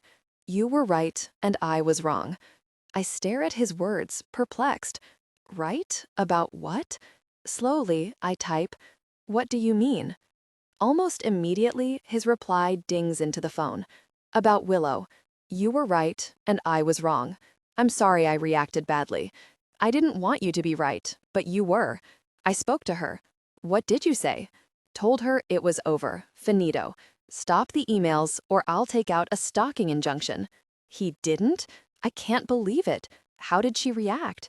She was pretty shocked, I bet. There's silence for a while. A fresh text from Annalise has arrived on my phone, but I don't open it. I can't bear to break the thread between Sam and me. I'm gripping my phone tightly, peering at the screen, waiting to see if he'll text again. He has to text again. And then there's a beep. Can't be an easy day for you. Today was supposed to be the wedding day, right? My insides seem to plunge. What do I answer? What? Yes. Well, here's something to cheer you up. Cheer me up. I'm peering at the screen, puzzled, when a photo text suddenly arrives, which makes me laugh in surprise. It's a picture of Sam sitting in a dentist's chair. He's smiling widely and wearing a cartoon sticker on his lapel that says, "I was a good dental patient." He did that for me? Flashes through my head before I can stop it. He went for his teeth. No, don't be stupid. He went for his teeth. I hesitate, then type, "You're right, that did cheer me up. Well done. About time." An instant later, he replies, "Are you free for a cup of coffee?" And to my horror, with no warning, tears start pressing at my eyes. How can he call now and ask me for a cup of coffee? How can he not realize that things have moved on? What did he think I would do? As I type, my thumbs are jerky and agitated. You brushed me off. What? You sent me the brush-off email. I never send emails, you know that. Must have been my PA. She's too efficient. He didn't send it? Okay, now I can't cope. I'm going to cry or laugh hysterically or something. I had it all sorted in my mind. I knew where everything was and where everything stood. Now my head's a maelstrom again. The phone beeps with a follow-up text from Sam. You're not offended, are you? I close my eyes. I have to explain. But how do I? At last, without even opening my eyes, I text, "You don't understand." What don't understand? I can't bear to type the words. Somehow, I just can't do it. Instead, I stretch out my arm as far as it will go, take a photo of myself, then examine the result. Yes, it's all there in the shot. My veil, my headdress, a glimpse of my wedding dress, the corner of my lily bouquet. There's absolutely no doubt as to what's going on. I press Sam Mobile and then send. There, it's gone through the ether. Now he knows. I'll probably never hear from him again after this. That's it. It was a strange little encounter between two people, and this is the end. With a sigh, I sink down into the chair. The bells above have stopped pealing, and there's a strange, still quietness in the room. Until suddenly, the beeps start, frantic and continuous, like an emergency siren. I pick up my phone in shock, and they're stacking up in my inbox. Text after text after text, all from Sam. No, no, no, no, no. Stop. You can't. Are you serious? Poppy, why? My breaths are short and ragged as I read his words. I wasn't intending to get into a conversation, but at last I can't stand it anymore. I have to reply. What do you expect? I just walk away? 200 people are sitting here waiting. Immediately, Sam's reply comes firing back. You think he loves you? I twist the ring of gold strands round and round my right-hand finger, trying desperately to find a path through all the contradictory thoughts thrusting their way into my head. Does Magnus love me? I mean, what is love? No one knows what love is exactly. No one can define it. No one can prove it. But if someone chooses a ring especially for you in Bruges, that's gotta be a good start, hasn't it? Yes. I think Sam must have been poised for my answer. His replies come shooting back so quickly, 3 in a row. No, you're wrong. Stop, stop, stop. No, no. I want to scream at him. It's not fair. He can't shake me up now. Well, what am I supposed to do? I send it just as the door opens. It's the Reverend Fox, followed by Toby, Tom, Annalise, and Ruby, all talking at once in an excited babble. Oh my God, the traffic! I thought we wouldn't make it. Yes, but they couldn't start without you, could they? It's like planes. They can, you know. They once took my luggage off the plane I was on just because I was trying these jeans on and I didn't hear the announcement. Is there a mirror? I've got to do my lip gloss again. Poppy, we got you some biscuits. She doesn't want biscuits. She's got to be slim for her big moment. Annalise swoops down on me. What's happened to your veil? It's all bunched up. And your dress is crooked. Let me... All right, missus? Ruby gives me a hug as Annalise tugs at my train. Ready? I feel dazed. I guess so. You look great. Toby is crunching a digestive. Much better. Hey, Felix wanted to say a quick hello. Is that okay? Oh, of course. I feel powerless, standing here with everyone milling around me. I can't even physically move because Annalise is still adjusting my train. My phone beeps, and Reverend Fox gives me a frosty smile. Better turn that off, don't you think? Can you imagine if it went off during the service? Annalise giggles. Do you want me to hold it for you? She holds out her hand, and I stare back at her, paralyzed. There's a new text from Sam in my inbox. His reply. Part of me is so desperate to read it, I almost can't contain my hands. But another part is telling me to stop. Don't go there. How can I read it now as I'm about to walk up the aisle? I'm here at my wedding day, surrounded by friends and family. This is my real life, not some guy I'm connected to through the ether. It's time to say goodbye. It's time to cut this thread. Thanks, Annalise. I turn the phone off and gaze at it for a moment as the light dies away. There's no one in there anymore. It's just a dead, blank metal box. I hand it to Annalise, and she thrusts it into her bra. You're holding your flowers too high, she frowns at me. You look really tense. I'm fine. I avoid her gaze. Hey, guess what? Ruby comes wrestling up in her dress. I forgot to tell you, we're getting a celebrity patient. That businessman who's been all over the news. Sir Nicholas something? You mean Sir Nicholas Murray? I say incredulously. That's the one. She beams. His assistant phoned up and booked a session with me. Said I'd been recommended by someone whose opinion he regards very highly. Who on earth do you think that was? I've no idea, I manage. I'm so touched and a bit freaked. Never in a million years did I think that Sir Nicholas would take me up on my recommendation.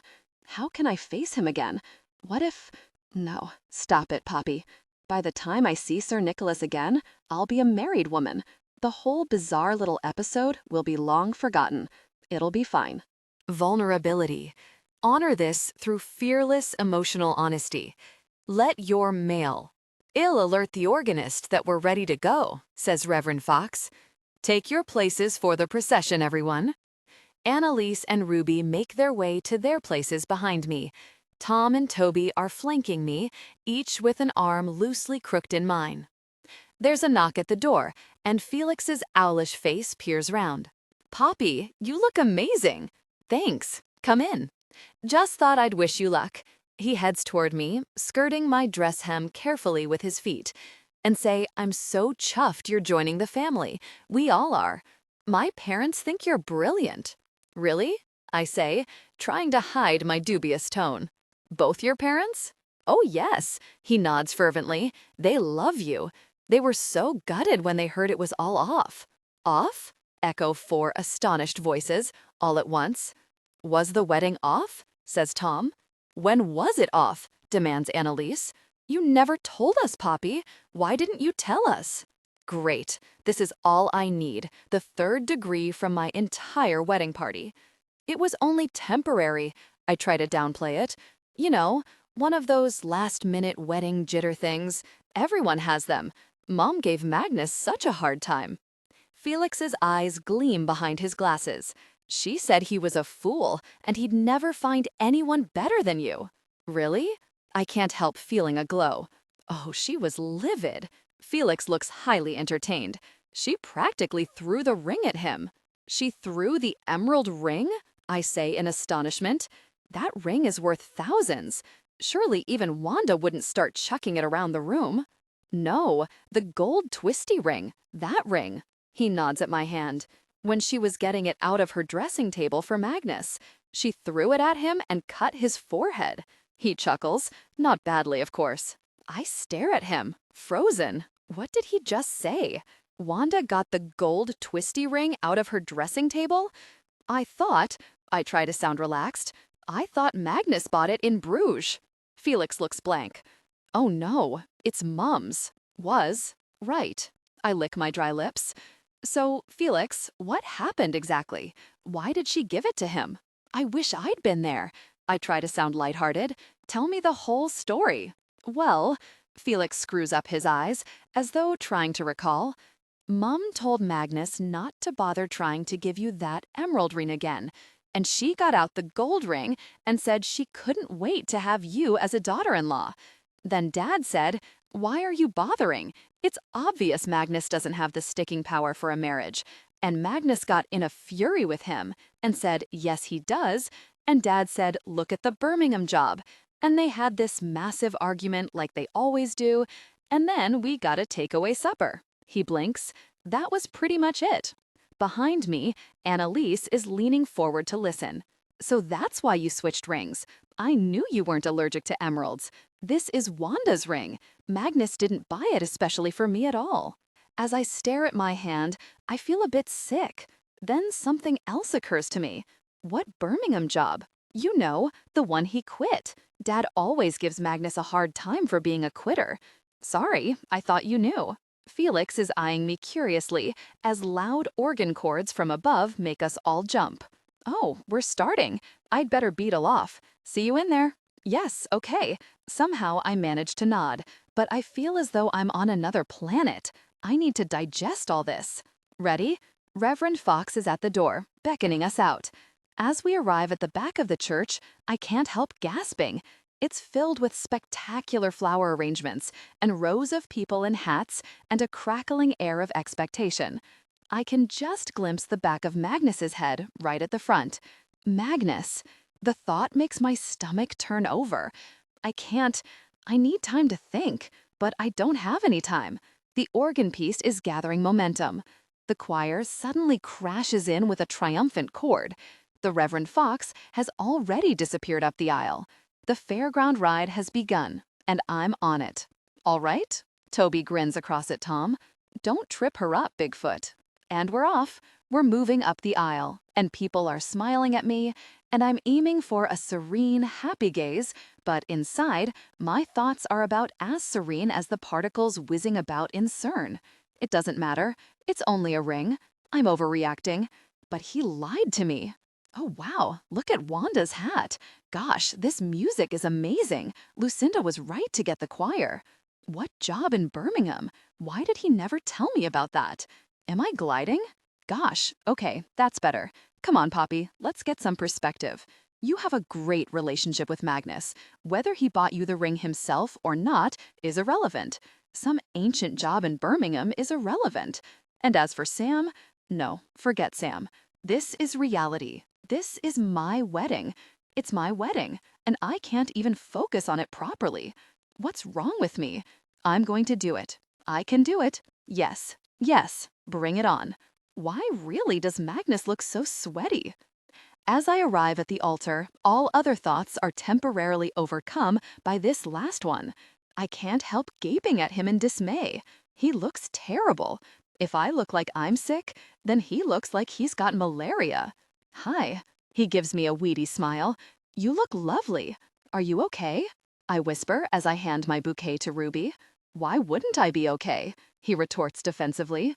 That doesn't seem quite the right answer, but I can't exactly challenge him on it.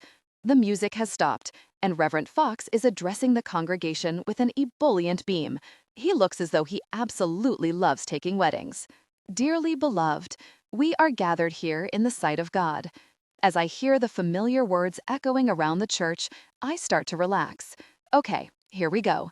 This is what it's all about. The pledges, the vows, the ancient, magical words which have been repeated under this roof so many times for generations and generations. So maybe we've had some blips and jitters in the run-up to our wedding. What couple doesn't?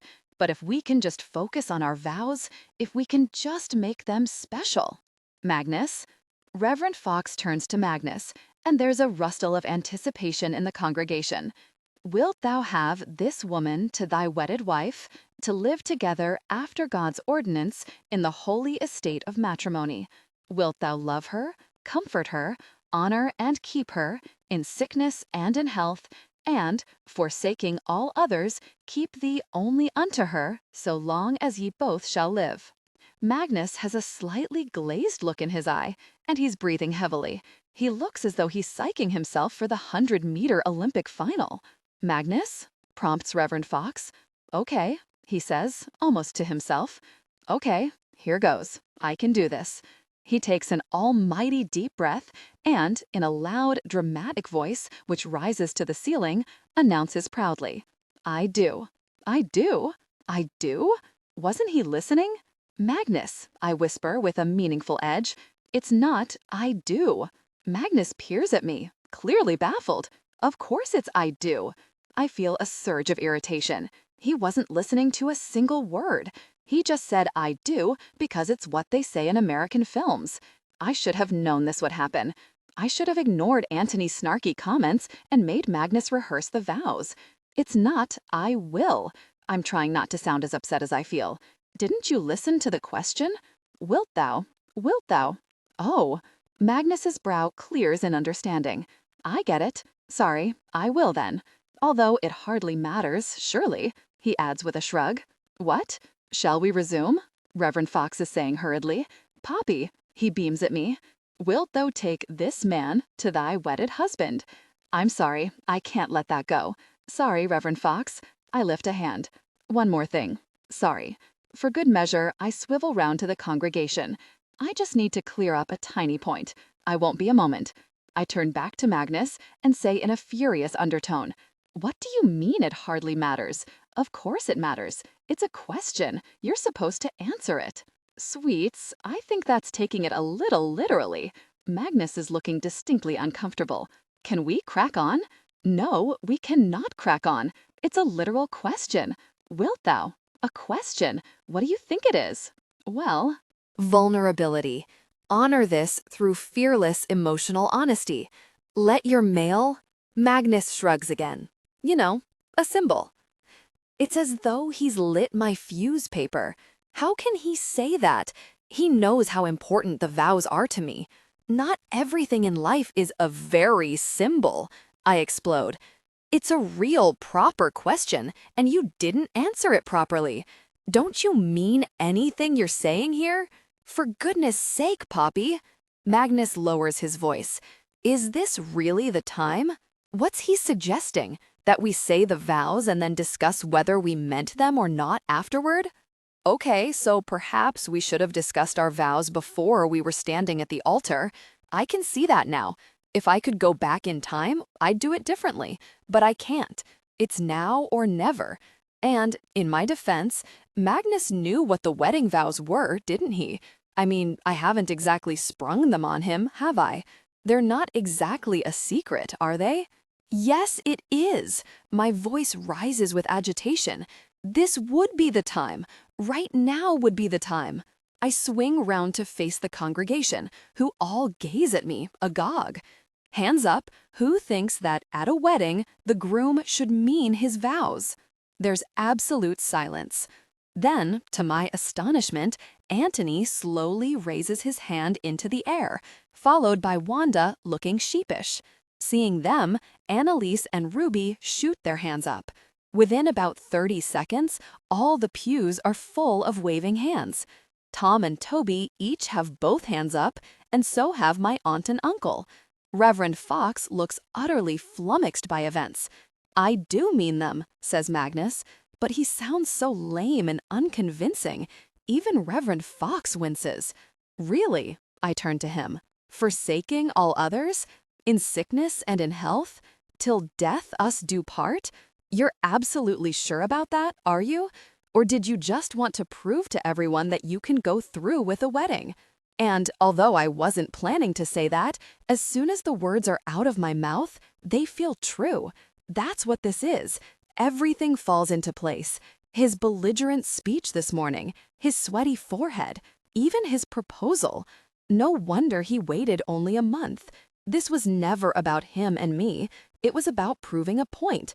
Maybe this is all about his father calling him a quitter, or his zillion previous proposals. God knows. But the whole thing has been wrong from the start. It's been back to front, and I believed in it because I wanted to. I can suddenly feel the pressing of tears behind my eyes, but I refuse to crumble. Magnus, I say more gently, listen, there's no point doing this. Don't marry me just to prove you're not a quitter, because you will quit, sooner or later, whatever your intentions are. It'll happen. Rubbish, he says fiercely. You will. You don't love me enough for the long haul. Yes, I do. You don't, Magnus, I say almost wearily. I don't light up your life like I should, and you don't light up mine. I pause. Not enough. Not enough for forever. Really? Magnus looks shocked. I don't? I can see that I've pricked his vanity. No, I'm sorry. You don't need to be sorry, Poppy, he says, clearly in a huff. If that's the way you feel. But it's the way you feel too, I exclaim. Be honest. Magnus, you and I were not destined to be together forever. We're not the main event. I think we're... I screw up my face, trying to think of a way to put it.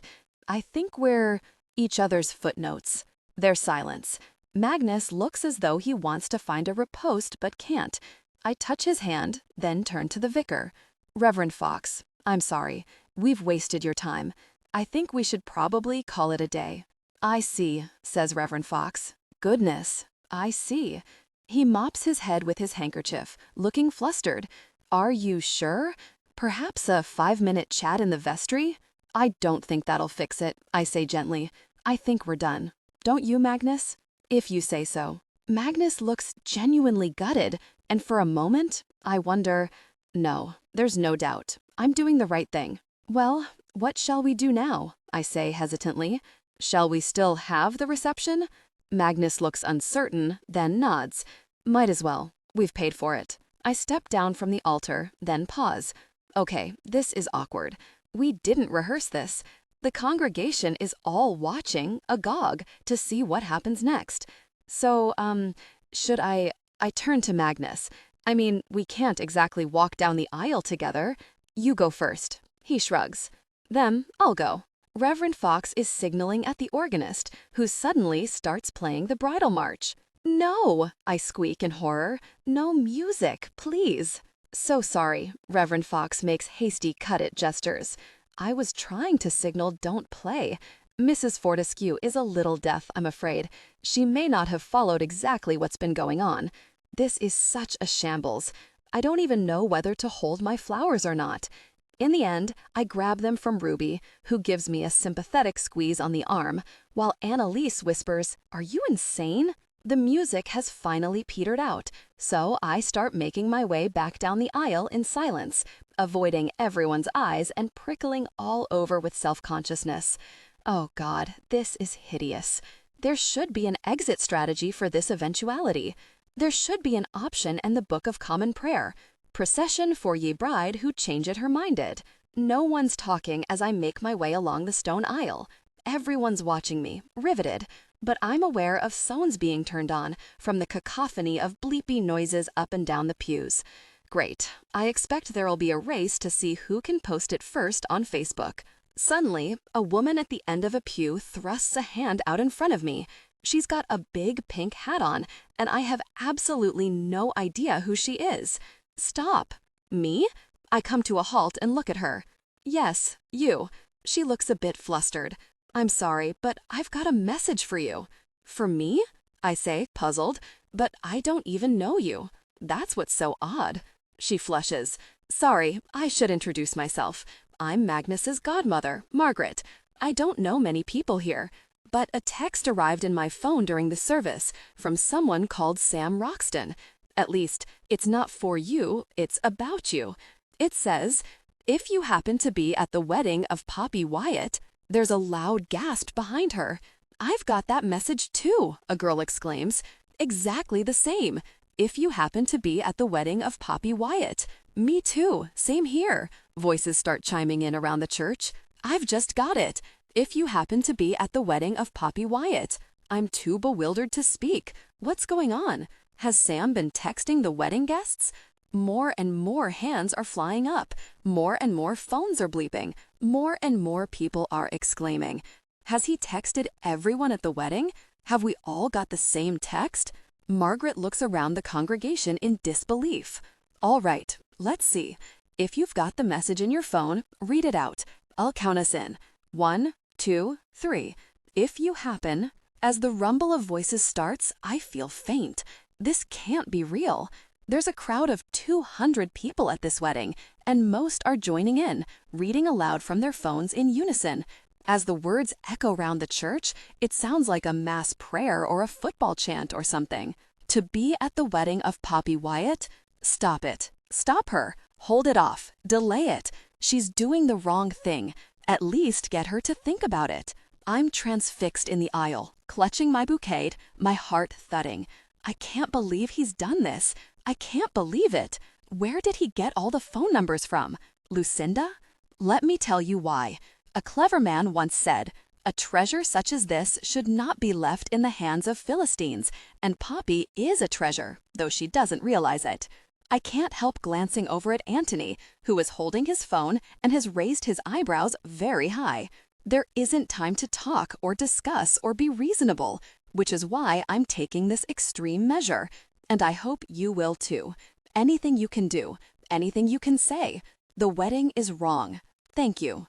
As the reading comes to an end, everyone seems slightly shell-shocked. What the... Magnus is striding down from the altar. Who was that? I can't answer. Sam's words are going round and round my head. Vulnerability. Honor this through fearless emotional honesty. Let your mail, I want to grab someone's phone and read them through again. I'm going to reply, exclaims Margaret.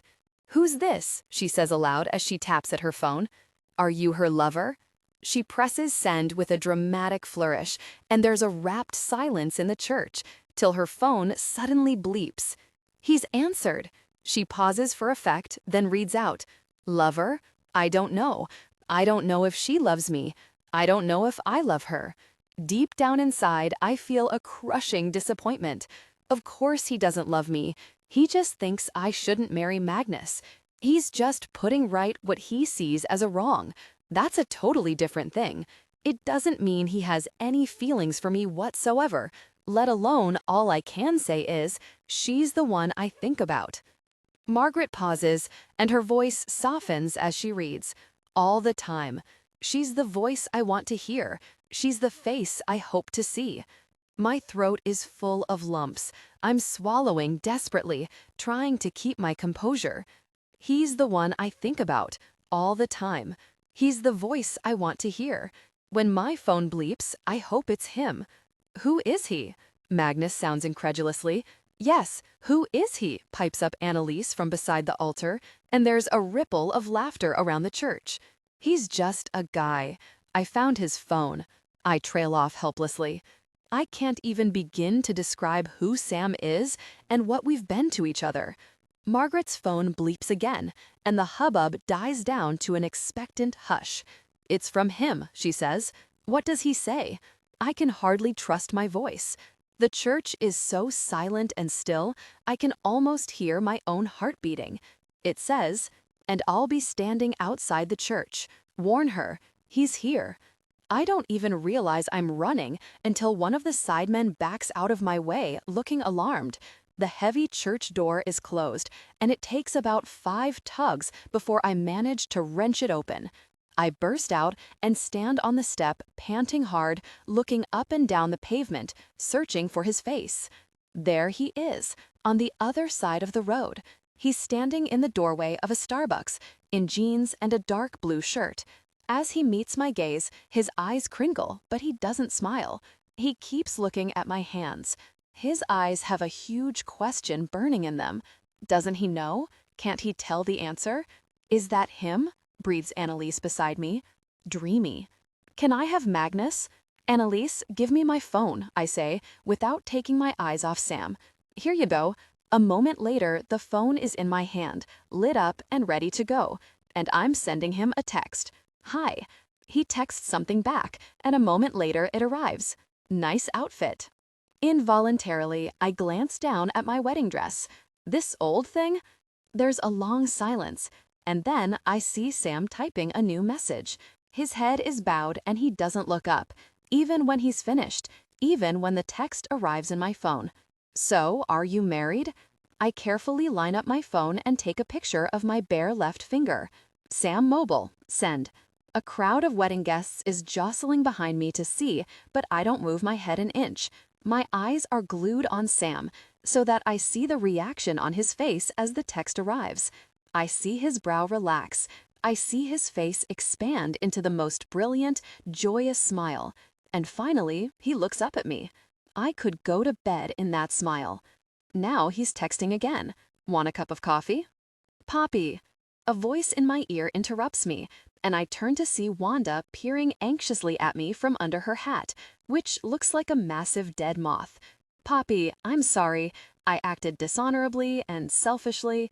What do you mean? I say, momentarily confused. The second ring. I told Magnus, at least I suggested, that he might. Wanda breaks off, wincing. I know. You told Magnus to pretend he'd chosen the ring for me especially, didn't you? I touch her arm. Wanda, I appreciate it, but you'd better have this one back too. I pull the twisty gold ring off my right hand and give it to her. I would have loved you to join our family, she says wistfully, but that shouldn't have clouded my judgment. It was wrong of me. Her gaze drifts across the road to Sam. He's the one, isn't he? I nod, and her face softens like a crumpled rose petal being released. Go on then, go. And without waiting a beat longer, I walk down the steps, across the road, dodging the cars, ignoring the hooting horns, tearing off my veil until I'm a foot away from Sam. For a moment, we just stand there, facing each other, breathing hard. So, you've been sending a few texts, I say at last? A couple, Sam nods. Interesting. I nod back. Did Lucinda help out? She turned out to be pretty keen to derail the wedding, Sam says, looking amused. But I don't understand. How did you even find her? She has a pretty fancy website. Sam smiles wryly. I called her mobile, and she was only too eager to help. In fact, she sent the text for me. Didn't you know that you have some state-of-the-art automatic mechanism to contact all the guests? Lucinda's text alert system. It finally came in useful. I shift my bouquet to the other hand. I never realized how heavy flowers were. That's a pretty fancy outfit for Starbucks. Sam is eyeing me up and down. I always wear a wedding dress for coffee dates. I think it adds a nice touch, don't you? I glance back at the church and can't help giggling. The entire congregation seems to have spilled out of the church and is standing on the pavement like an audience. What are they waiting to see? Sam follows my gaze and I shrug. Who knows? You could always do a dance, or tell a joke, or kiss the bride. Not the bride. He wraps his arms around me and gradually pulls me close. Our noses are practically touching. I can feel right into his eyes. I can feel the warmth of his skin. You, me, the girl who stole my phone. His lips brush against the corner of my mouth. The thief. It was in a bin. Still stealing? No, it isn't, I begin. But now his mouth is firmly on mine, and I can't speak at all. And suddenly, life is good. I know that things are still uncertain. I know that reality hasn't gone away. There'll be explanations and recriminations and messiness, but right now I'm entwined with a man I think I might love, and I haven't married the man I know I don't love. And from where I'm looking, that's pretty good going, for now. At last we draw away from each other, and across the road I can hear Annalise whooping in appreciation. Which is pretty tacky of her, but that's just Annalise. I brought you some reading matter, by the way, Sam says, in case there was a dull moment. He reaches inside his jacket and produces a bundle of coffee-stained A4 papers, and as I see them, there's a thickening in my chest. He kept them, even after we parted so badly. He kept our texts. Any good? I manage a nonchalant tone. Not bad. He flips through them, then lifts his head. Looking forward to the sequel? Really? And now the way he's looking at me is making me tingle all over. So, do you know what happens next? Oh, I have a fair idea. He trails his fingers down my back, and I feel an instant bolt of attraction.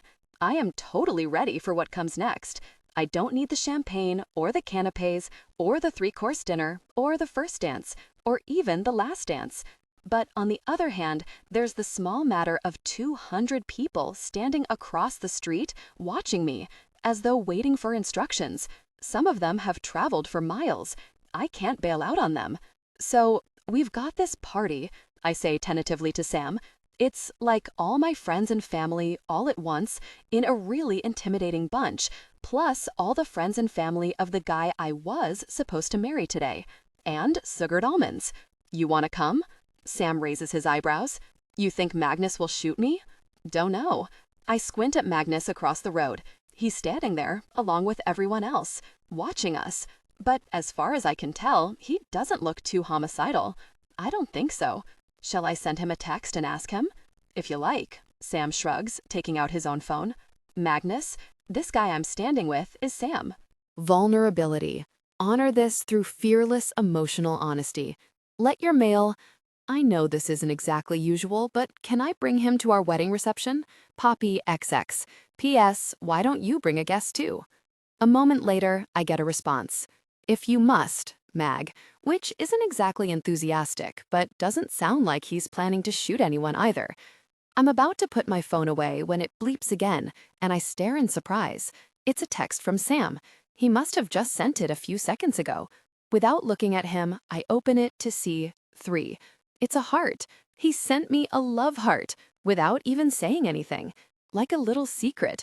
My eyes feel hot, but somehow I manage to stay calm as I type my reply. Me too. I want to add more, but no, more can come later. I press send, then look up with a bright smile, take Sam by the arm, and draw up my train out of the dusty pavement. So, come on then, let's hit my wedding. The end. As I reach for the doorbell, my phone bleeps with a text, and my head instantly fills with a roll call of possibilities. Someone I know is dead, someone I know won the lottery. I'm late for an appointment I'd forgotten about. Gosh, I was witness to a crime, and now I need to give very specific, detailed evidence about something I can't remember. Gosh, my doctor was looking back through her notes. Why? Unclear, and she found something. I don't want to worry you, but someone sent me flowers and my neighbor took them in. A celebrity just tweeted something I need to see. Ooh, what? But as I take out my phone, I see that it's from Seth, the guy I had a date with last week, the one who said nothing the whole evening. Nothing. Most guys have the opposite problem. They drone on about themselves and their brilliant achievements, and as you're paying your half, they ask, as an afterthought, "What do you do again?" But Seth stared at me silently through his close-set eyes while I babbled nervously about the butternut squash soup. What does he have to say? Does he want another date? Yikes. My stomach cringes at the very thought, which is a sign. One of my major rules of life is, you should listen to your body. Your body is wise. Your body knows. It's fine. I'll let him down gently. I'm pretty good at letting people down. Hello, Ava. After consideration, I have decided our relationship is not something I can continue with. Oh, I see. Whatever. I eye roll very deliberately toward the phone. Although I know he can't see me, I have this very slight theory that you can somehow convey emotions through your phone. I haven't shared this theory with anyone because most people are quite narrow-minded, I find, even my best friends. You may have thought I was contacting you to ask for another date, in which case I'm sorry to have raised your hopes. My hopes? My hopes! He should be so lucky. You'll want to know why. What? No, I don't, thanks very much. I mean, I can guess. No, scratch that. I can't. Why should I have to guess anyway? Who wants to guess why someone doesn't want to date them? It sounds like some awful TV game show called Is It My Bad Breath? It's not my bad breath. Whatever it is, it's not that. I'm afraid I cannot date anyone who thinks butternut squash soup has a soul. What? I stare at the phone, incensed. He has totally misrepresented me. I did not say butternut squash soup has a soul. I simply said I thought we should be open-minded about the way the physical and spiritual interlink, which I do. We should. As if he can read my mind, Harold gives a sympathetic whine and rubs his nose against my leg. You see? If that doesn't prove the world is interconnected, then what does? I want to text back, sorry not to be close-minded enough for your limited outlook on life, but that would indicate that I've read his texts, which I haven't. Well, okay, I have, but the point is, I'm deleting them from my mind. All gone. Seth? Who? Date? What? Exactly. I ring the doorbell, then let myself in with the key Nell's given me. It's what we all do, in case Nell's having an episode. It's been a while, but they can flare up viciously out of nowhere. Nell? I call. Hi. She appears in the hall, grinning widely, her hair pink and spiky. You've gone back to pink, I exclaim. Nice. Nell's hair color has changed about 106 times over the years that I've known her, whereas mine hasn't changed once. It's still the same dark auburn, straight down to my shoulders, easy to swish into a ponytail. Not that hair is really on my mind right now. I was distracted momentarily by Seth's texts, but now that I'm inside the house, my throat is starting to tighten. My stomach feels heavy. I glance down at Harold, and he turns his head inquiringly toward me, in that adorable way he has, whereupon my eyes start to prickle. Oh God, can I really do this? Nell squats down and holds out her hands to Harold. Ready for your holiday? Harold surveys her for a moment, then turns back to me, his liquid brown gaze fixing mine piteously. If anyone thinks dogs can't understand everything we say and do, then they're wrong, because Harold knows. He's trying to be brave, but he's finding this as hard as I am. I can't take you to Italy, Harold, I say, swallowing hard. I've told you that, but it won't be long, I promise. A week, that's all. His face is crunched into a heartbreaking, why are you doing this to me expression. His tail is gently thumping on the ground in an encouraging, hopeful way, as though I might suddenly change my mind. I've sworn I won't cry, but tears are brimming in my eyes as I gaze at his bright, intelligent face. My Harold. Best beagle in the world. Best dog in the world. Best person in the world. Harold can't wait to stay with me, says Nell firmly, ushering us both into the living room. Can you, Harold? In answer, Harold screws up his face still more and gives a soul-shattering whine. That dog should go on the stage, says Sarika, glancing up at him from her laptop with an amused look. Sarika isn't really a dog person, she admits as much, but she's a Harold person. You can't meet Harold and not be a Harold person. I found Harold at a rescue center 4 years ago when he was just a puppy, and it was instant, utter devotion. He looked up at me, his eyes bright, his breath all snuffly and excited, and he seemed to be saying, "There you are, I knew you'd come." I'm not saying it was plain sailing. I'd never had a dog before. I'd longed for one as a child, but my parents were the type who keep vaguely promising, then it never happens. So I was a beginner at looking after a dog, and Harold was a beginner at being looked after, because believe me, he was not looked after by the people who abandoned him on the side of the A14. That was not looking after him. Just thinking about it makes me feel hot and bothered. Anyway, so it's been a learning curve. When Harold first arrived at my flat, he had a freak out. He was quite clearly saying, "What have I done, agreeing to live with you?" And I had similar wobbles. There was quite a lot of howling, on both sides. But now I can't imagine life without him. Yet here I am, planning to leave him for a week. Maybe I should cancel.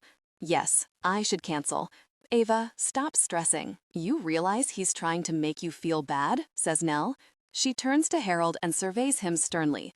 Listen, mate, I don't fall for your hammy act. Ava can go on holiday without you. It's allowed. So stop giving her a hard time.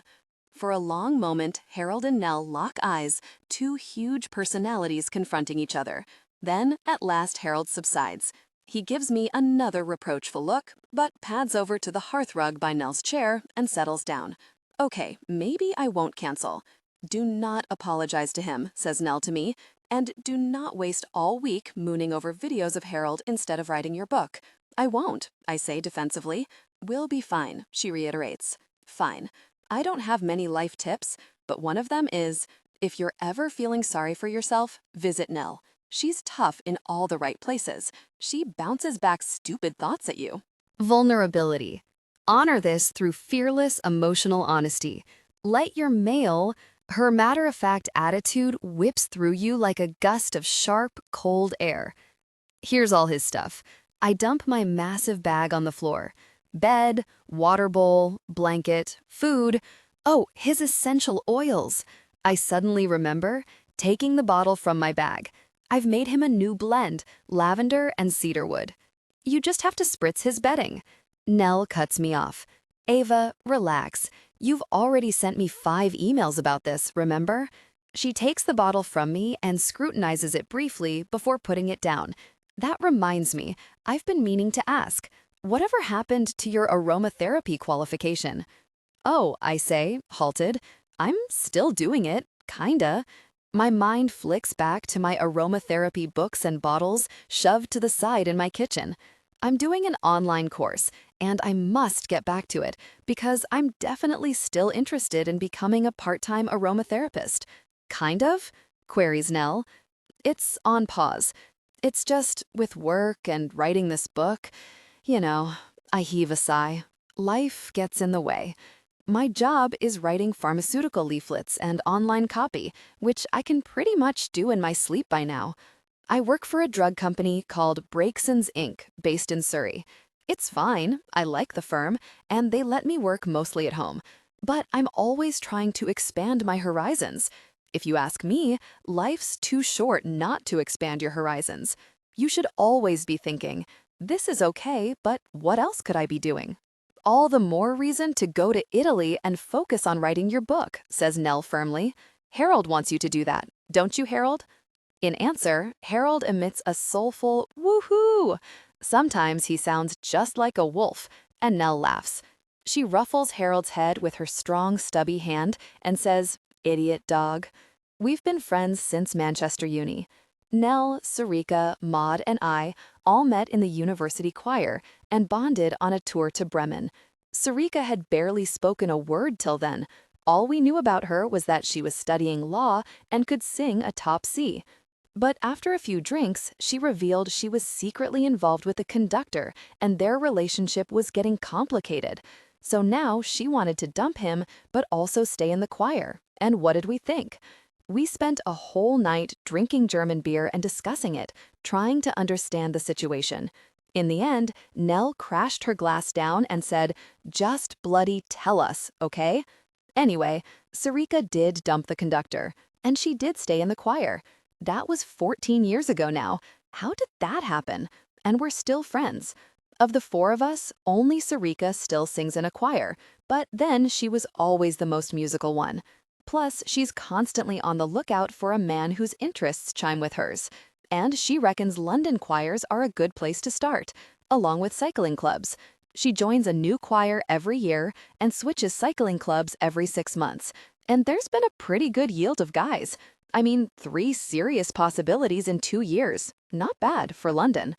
We all live near one another in North London, and even though our lives are different in a lot of ways, we're closer than ever. We've been through a few roller coasters these last few years. We've shrieked and clutched one another's hands, both literally and, not literally. Metaphorically? Figuratively? Great. I'm going on a week-long writing course tomorrow, and I don't know what the opposite of literally is. What's the opposite of literally? I ask Sarika, but she's tapping intently at her laptop, her dark, shiny hair swishing the keys. She's often to be found tapping intently at her laptop, Sarika, even when she's round at Nell's. We tend to gather at Nell's place. No smokers, Sarika mutters, presses a key, and peers closely at her screen. What? I stare at her. Is that work? New dating site, she says. Ooh, which one? I ask with interest. Sarika has more cash than any of us, being a lawyer, so she's the one who can afford to join the expensive dating sites and then report back. No psychics, replies Sarika absently and presses another key, then looks up. It's called Meet You. Costs an arm and a leg, but then you get what you pay for. No psychics, echoes Nell skeptically. How many psychics have you dated exactly? One, says Sarika, swiveling toward her, and that was more than enough. I told you about him, the one who reckoned he knew what I really liked, and we argued about it, and I said, whose preferences are these anyway? And he said, they're for both of us to enjoy. Oh, him, says Nell, light dawning in her eyes. I didn't realize he was a psychic. I thought he was a jerk. Is there a no jerks filter? Wouldn't work, says Sarika regretfully. No one thinks they're a jerk. She turns back and taps at her keyboard again. No magicians, she types briskly. No dancers. What about choreographers? What's wrong with dancers? Objects Nell. They're fit. Just don't fancy it, says Sarika, shrugging vaguely. He'd be out every night, dancing. We should keep the same hours. No oil rig workers, she adds as an afterthought, typing again. How does this site work? I say, baffled. It starts with all your deal breakers, replies Nell. It shouldn't be called meet you. It should be called sod off you, and you, and you. You're making it sound really negative, protests Sarika. It's not about telling people to sod off. It's about being super specific so you won't waste time looking at unsuitable people. You keep honing your target match until you've got the perfect shortlist. Let me see. I head round the sofa to look over her shoulder. The screen of her laptop is filled with male faces, and I blink at them. They all look nice to me. The guy with the stubble in the right-hand corner looks particularly cute. His expression says, "Pick me, I'll be kind to you."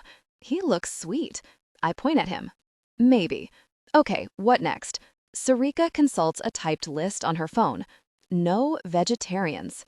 What? I stare at her in shock. No vegetarians? What are you saying, Sarika? How can you be so narrow-minded? Your sister's vegetarian. I'm vegetarian. I know, she says equably, but I don't want to date my sister. Or you. Sorry, babe. You know I love your halloumi crumble. She reaches out an arm to squeeze my waist affectionately. But I want someone I can roast a chicken with. She clicks on filters, and a box appears with 4 headings. Yes, please, don't mind, not ideal, and deal breaker. Deal breaker, says Sarika firmly, starting to type vegetarian in the box. After 2 letters, the word vegetarian autofills and she clicks on it. You can't rule out all vegetarians, I say in utter horror. It's prejudiced. Is it even legal? Ava, lighten up, retorts Sarika. Now, watch. This bit is fun. Apply filter. As she clicks, the photos on the screen start to shimmer. Then, one by one, big red crosses appear in front of faces. I glance at the cute guy and feel a nasty lurch. There's a cross in front of his face. He looks as though he's been sentenced to execution. What's going on? I demand anxiously. What is this? It's called Last Chance, explains Sarika. I can reprieve any of them by clicking on them. Reprieve him, I say, pointing to my favorite. Reprieve him.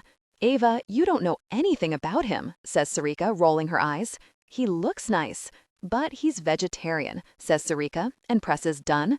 The screen shimmers again, and all the guys with crossed-out faces disappear. The remaining guys swirl around the screen and then assemble again in neat rows of photos, with new ones taking the place of the vanished. Great, says Sarika with satisfaction. I'm getting somewhere. I stare at the screen, slightly traumatized by this culling process. It's brutal, I say. It's heartless. Better than swiping, puts in Nell. Exactly, Sarika nods. It's scientific. There are more than 800 possible filters on the site. Height, job, habits, location, political views, education. The algorithms were developed at NASA, apparently. You can process 500 guys in like no time. She consults her list again. Right, on to the next. No one over 6'3". Vulnerability. Honor this through fearless emotional honesty. Let your male. She starts typing again. I've tried super tall. Doesn't work with me. She presses apply filter. 3 red crosses appear, and within seconds, a new selection of guys is gazing out from the screen. Apparently, one woman kept on applying filters until there was only one guy left on the screen, and she contacted him and they're still together, Sarika adds, scrolling down the typed list on her phone. That's your ideal. It still feels wrong, I say, watching the screen in dismay. This can't be the way. It's the only way, Sarika contradicts me. Basically, everybody dates online now, right? Everybody. Millions of people. Billions of people. I guess so, I say warily. Everybody dates online, Sarika reiterates clearly, as though she's giving a TED Talk. It's like going to a cocktail party and everybody in the world standing there trying to catch your eye. That's never going to work. You need to narrow it down. Ergo, she gestures at the screen. ASOS is bad enough, puts in Nell. I searched for white shirt yesterday. You know how many I got? 1,264. I was like, I don't have time for this, gosh. I'll take the first one, whatever. Exactly, says Sarika, and that's a shirt, not a life partner. No more than 10 minutes from tube station, she adds, typing briskly. I've had enough of schlepping to flats in the middle of nowhere. You're ruling out guys who live more than 10 minutes from the tube? My jaw sags. Is that even a thing? You can create your own filters, and if they like them, they add them to the website, Sarika explains. They're considering my one about hair washing frequency. But what if the perfect guy lives 11 minutes from the tube station? I know I'm sounding agitated, but I can't help it. I can already see him drinking his coffee in the sunshine, wearing his cycle shorts, listening to his Bach playlist, longing for someone just like Sarika. He'll lie about it, says Sarika comfortably. He'll put 10 minutes. It's fine. She's really not getting the point. Sarika, listen, I say in frustration. What if there's an amazing guy who's 6'5" and vegetarian, and he lives 20 minutes away from Crouch End, and you've ruled him out? This is nuts. Ava, stop freaking out, says Sarika calmly. You have to have some deal breakers. No, you don't, I say adamantly. I don't have any deal breakers. I want a good man, that's all. A decent, civilized human being. I don't care what he looks like, what his job is, where he lives. What about if he hates dogs, says Sarika, raising her eyebrows. I'm silenced. He couldn't hate dogs, because only really strange, sad people don't like dogs. Okay, I concede at last. That's my only deal breaker. He has to like dogs, but that's the only one. Literally. What about golf? Chips in Nell craftily.